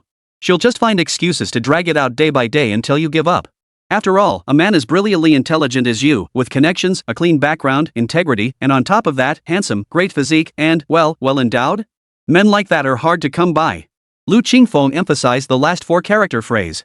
Before Jiang Chen could recover from Lu Qingfeng's confident tone, certain words in her sentence choked him into silence. Ahem, you're a young lady, could you watch your language? What do you mean, size? The word stuck in Jiang Chen's throat. He instinctively clamped his legs together, terrified she might suddenly perform a black tiger poke to check his size. Even if she refuses a peaceful divorce, I'll file for divorce. Worst case, we'll live apart for 2 years. A sliver of hope lingered in Jiang Chen's heart. After all, Xuan Weiwei had been surprisingly cooperative when they made the appointment at the Civil Affairs Bureau, offering no excuses to delay. She must be willing to end the marriage too. But what if she truly refused to divorce, dragging things out day after day? Would he really have to sue for divorce? Given the Xu family's influence in Shangzheng City, if Xu Weiwei refused to budge, the court might not grant the divorce. Unless he sought help from Deng Rusong and leveraged her connections in the legal and political circles, it might be impossible to finalize the split. But should he really pit Deng Rusong against the Xu family over his own divorce? That would be too selfish. Lu Qingfeng pursed his lips and solemnly promised, if you don't believe me, that's fine. This promise will always stand. Fine. If that day ever comes, I'll be indebted to you. Whatever I can do to help, just ask, Jiang Chen replied.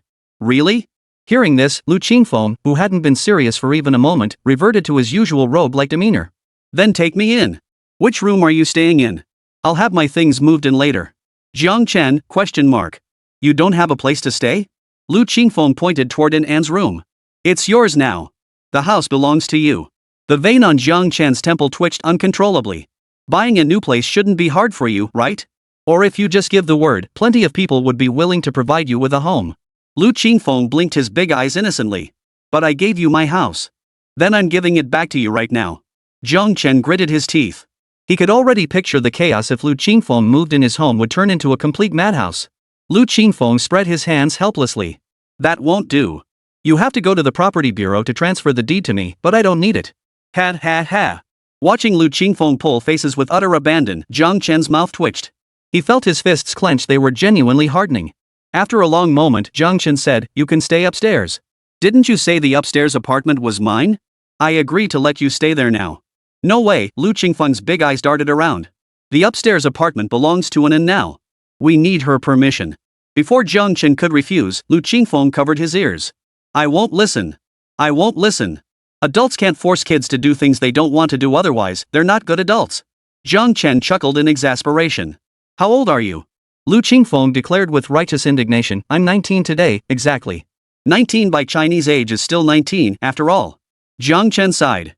He really was just a kid. You can't move in, period. No exceptions. If you keep living upstairs, we can be neighbors and visit each other. But if you insist on moving in, then you won't be allowed inside anymore.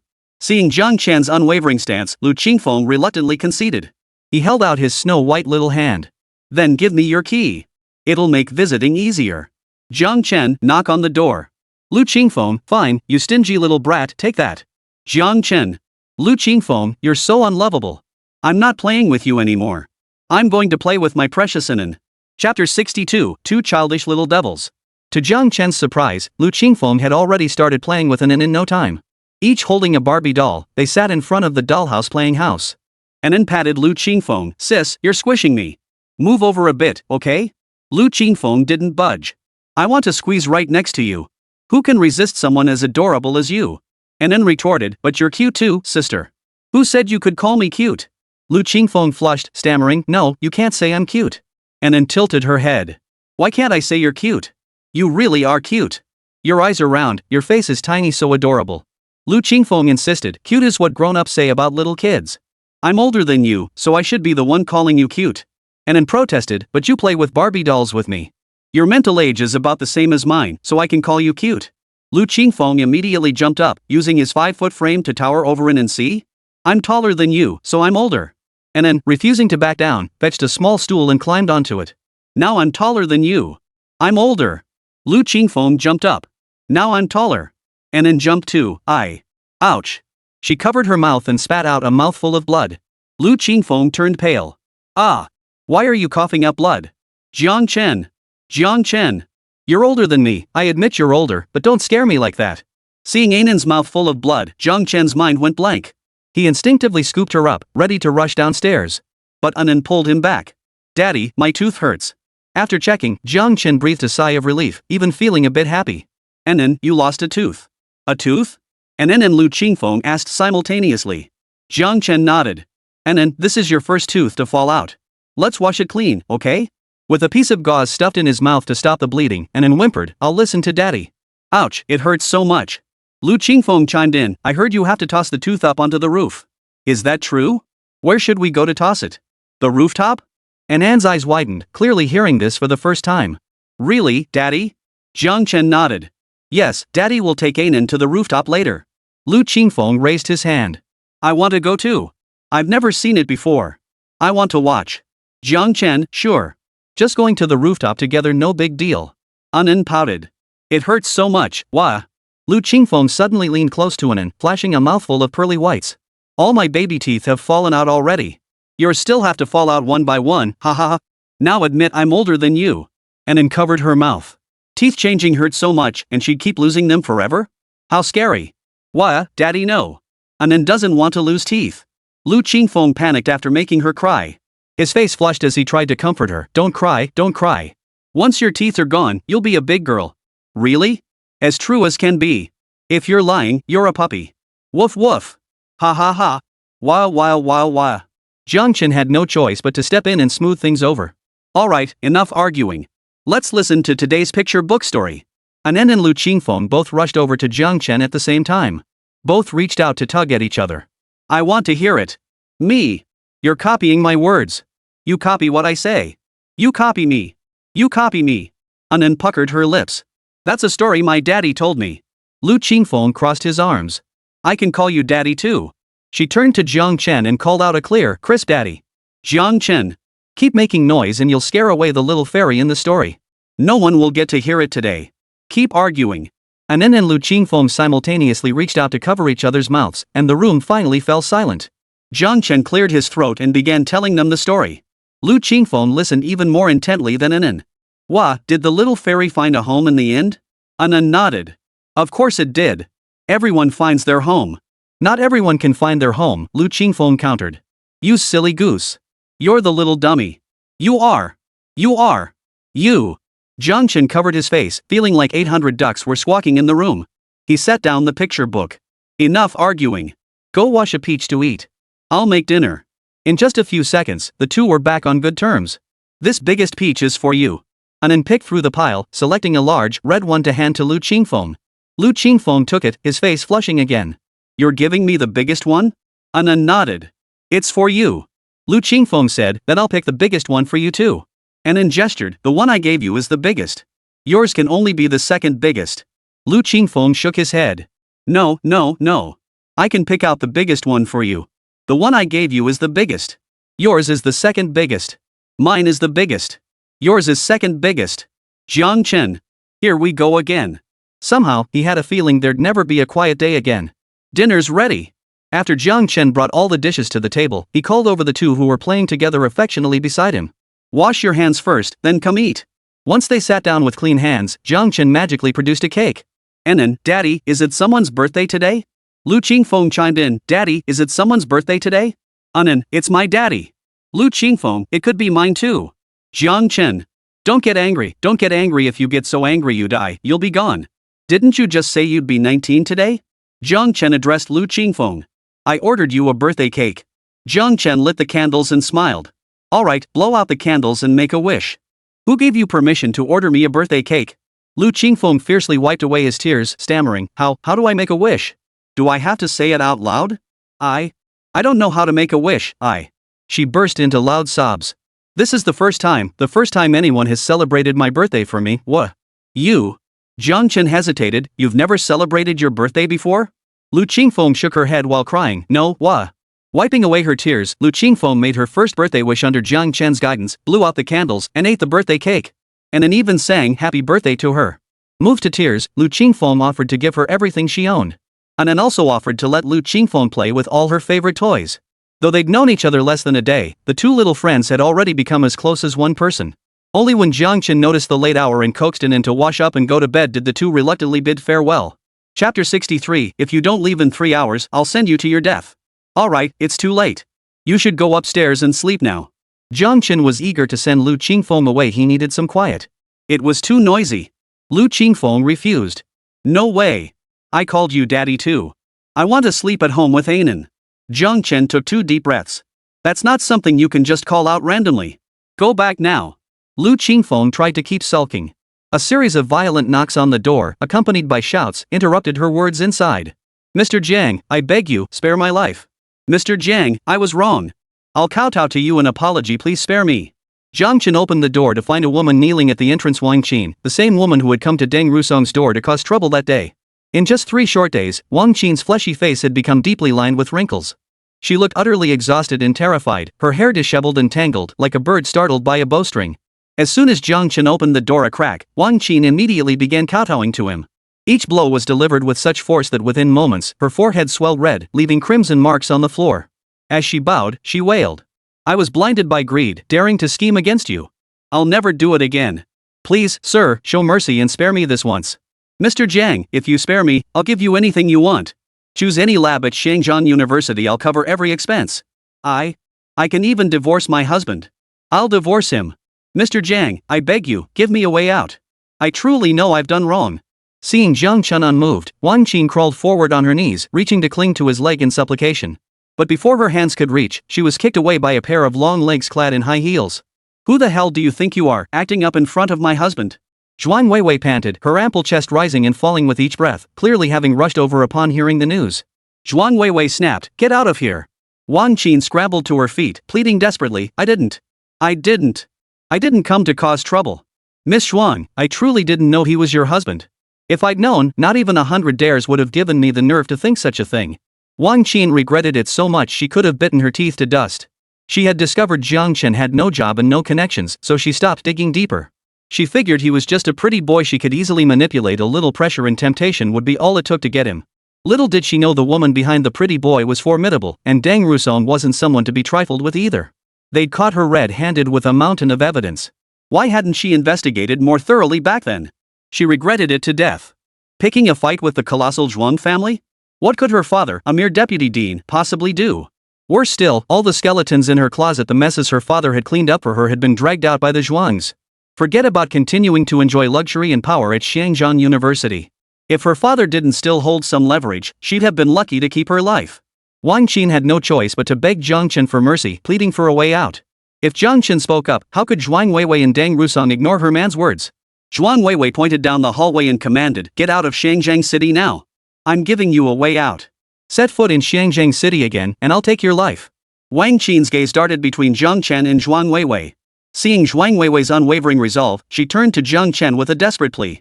"I still need to divorce my husband, Mr. Jiang. This case is being handled by attorney Deng. If I can't set foot in Xiangjiang City, how am I supposed to get divorced?" Xiangjiang City held her father's connections, the many lovers she'd slept with, and the countless valuables she hadn't yet cleared out from her family home. Leaving Xiangjiang City like this was unbearable for her. If only Jiang Chen would nod and let Zhuang Weiwei spare her, she could continue to scrape by in Xiangjiang City. Wang Qin shouldn't have said that. The moment she did, Zhuang Weiwei's blood boiled. Jiang Chen had only one wife, hers. Deng Rusong was nothing but trying to wedge herself between her and her husband. 3 hours. "I'm giving you exactly 3 hours, Zhuang Weiwei held up 3 fingers. "If you're still in Xiangjiang City after that, I'll make sure you die. Once you're dead, your husband won't even need to divorce you. Aunt Wang, relay my orders. Assign a dedicated team to monitor her. The moment the time is up, take action immediately." Zhuang Weiwei's sinister tone sounded genuine. I'm leaving. Miss Zhuang, don't do anything." Terrified, Wang Qin wet herself with an unidentifiable yellow liquid. She didn't even bother begging Jiang Chen anymore, scrambling to her feet and scrambling away. Once the woman was gone, Zhuang Weiwei composed her expression and cooed at Jiang Chen, "Husband, I've taken care of her. Now you can go to the lab without worry. Trust me, honey, I won't fight you for the patent rights. I can swear it or sign a contract." Jiang Chen remained silent, busy trying to stop Lu Qingfeng from peeking out from behind him.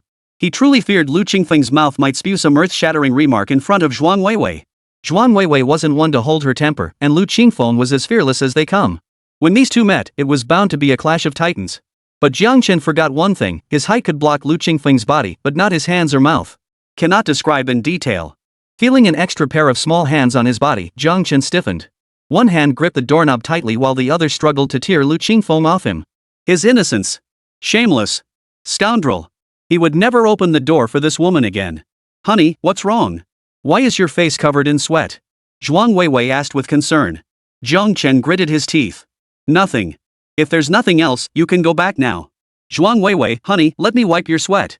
Lu Qingfeng finally broke through Jiang Chen's defenses, peeking out from under his arm. Her short hair was tousled and messy. "No need.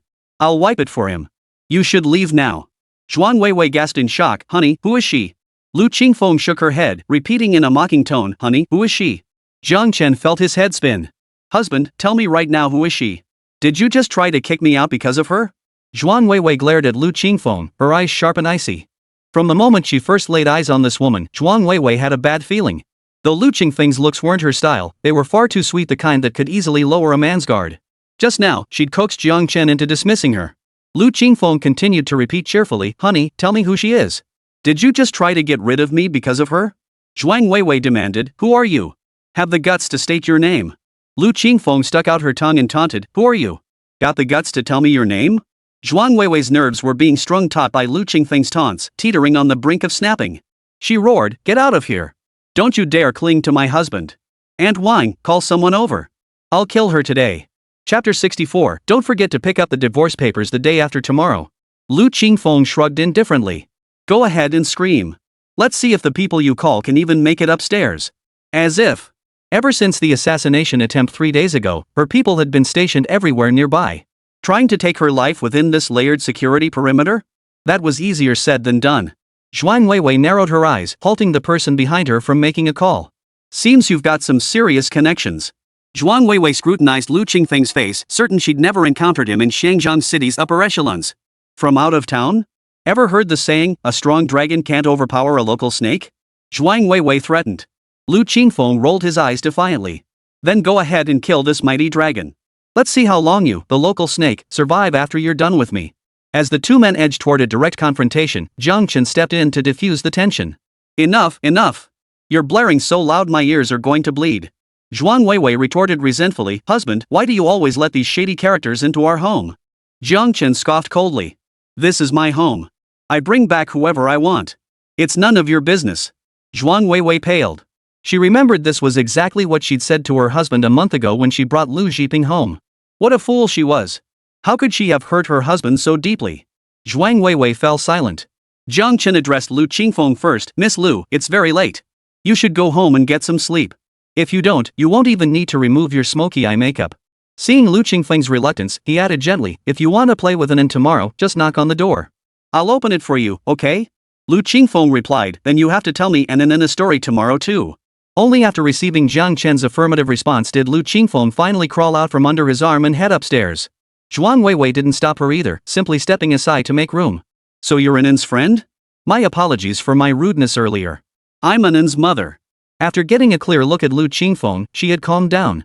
A little girl who hadn't even finished growing and was definitely not Jiang Chen's type. Listening to their conversation about sharing stories with a child confirmed her suspicion, this was just a little girl. Zhuang Weiwei realized she'd been overthinking it. Her real rival was Deng Rusong. But this little girl who seemed to have a good relationship with Jiang Chen, couldn't she be pushed into the enemy's camp? Lu Qingfeng ignored Zhuang Weiwei's overtures entirely, snorting coldly before heading upstairs. After hearing the door open and close upstairs, Jiang Chen began urging Zhuang Weiwei to return home. After all, Zhuang Weiwei had helped him resolve a problem today. Sighing, Jiang Chen softened his tone considerably. Thank you for handling that person's matter. If there's nothing else, you should head back to rest early. It's getting late. Honey, we haven't seen each other in days. Don't you want to talk to me? Zhuang Weiwei asked reluctantly. His improved attitude rekindled her hope for reconciliation. Jiang Chen shook his head, instantly withdrawing his earlier warmth. No, you should go home and rest early. Remember, we're going to the Civil Affairs Bureau together the day after tomorrow to get our marriage certificate. Husband. Zhuang Weiwei was clearly struck at her weak spot. Her expression flashed with panic. Husband, do we really have to go this far? As the 1-month deadline drew nearer, Zhuang Weiwei's once confident mindset grew increasingly anxious. She had believed that a brief separation would reignite his affection, that distance would make him miss her. But now, a temptress had entered his life, and he spoke harsh words to her. Especially what Jiang Chen had said 3 days ago had left Zhuang Weiwei utterly sleepless.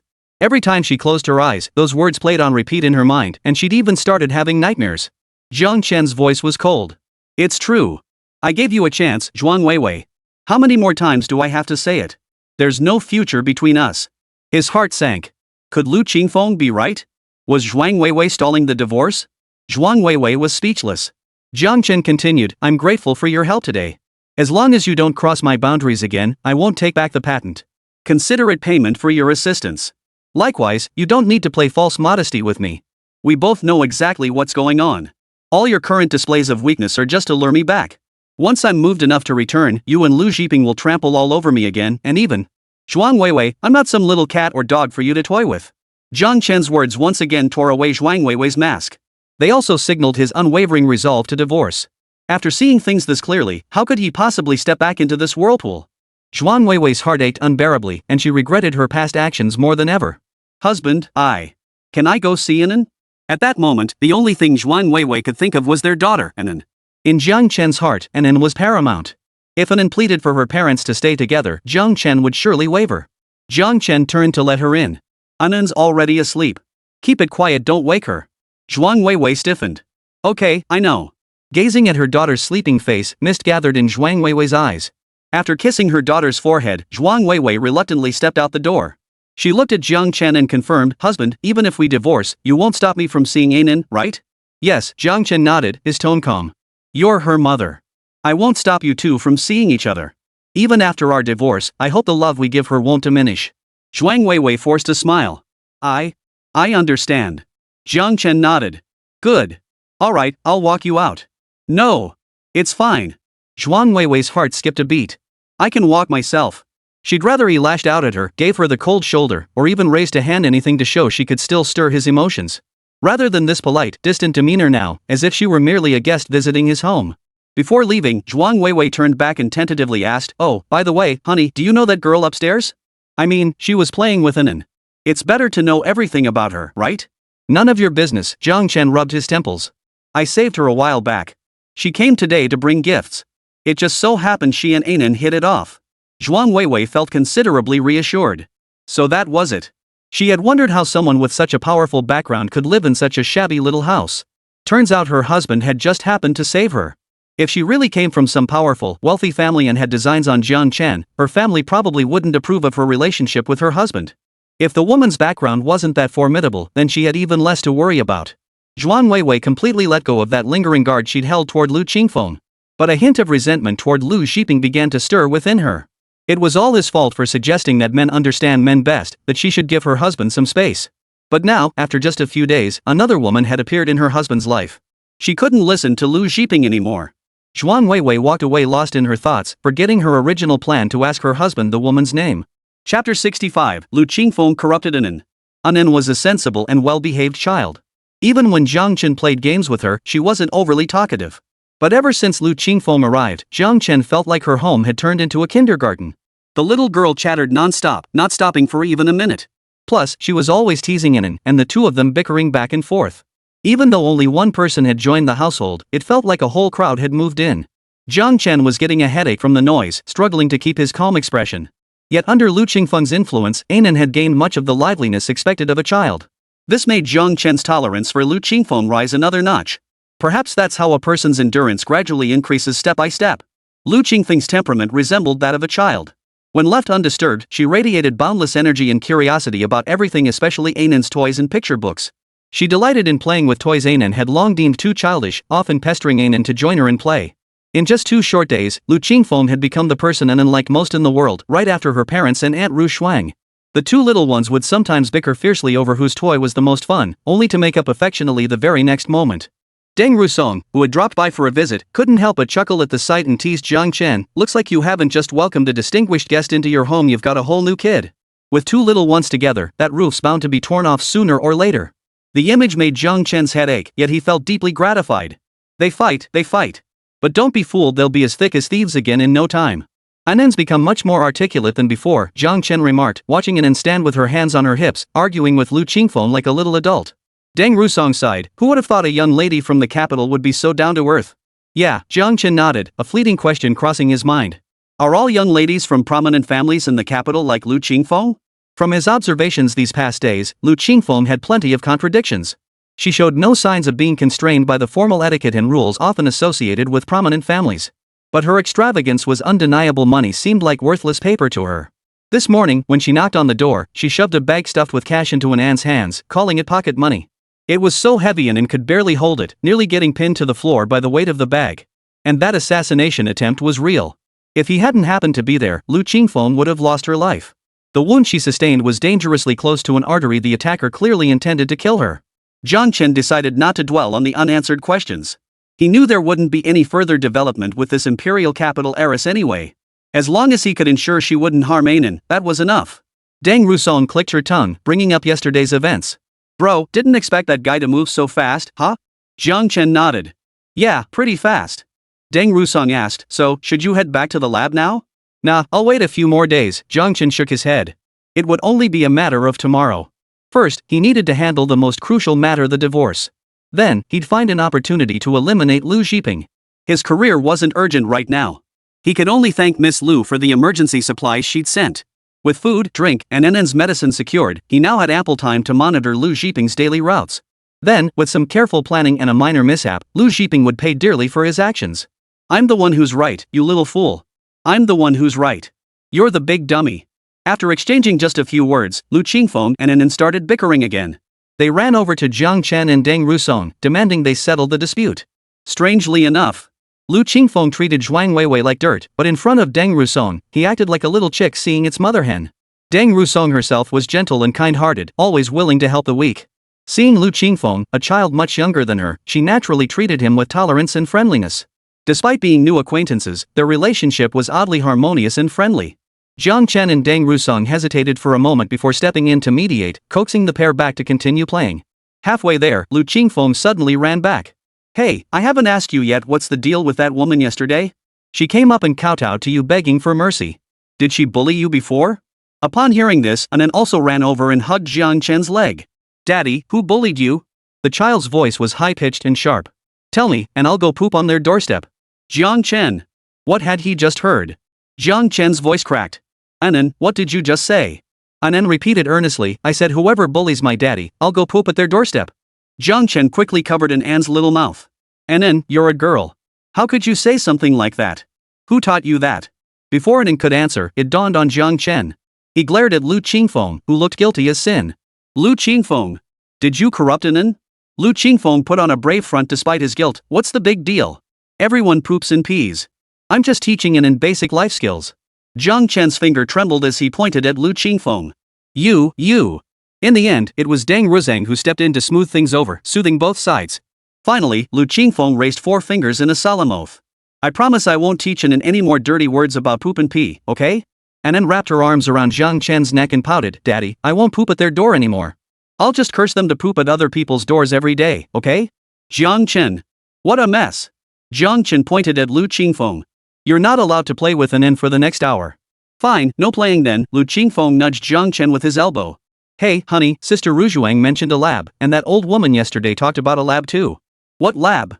Is it something you want?" Lu Qingfeng began scheming about whether to gift Jiang Chen his very own lab.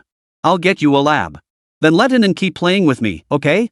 Jiang Chen nearly coughed up a lung.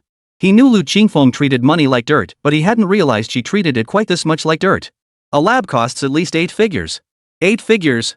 Lu Qingfeng gasped. "I thought it would cost a fortune." "You're overreacting, it's only 8 figures. I'll get you one tomorrow." Jiang Chen's eyes widened, gaining a fresh perspective on Lu Qingfeng's outrageous extravagance. An 8-figure lab, this spoiled princess just casually says she'll get it done. And she'll have it ready tomorrow. Chapter 66, I'll invest in you.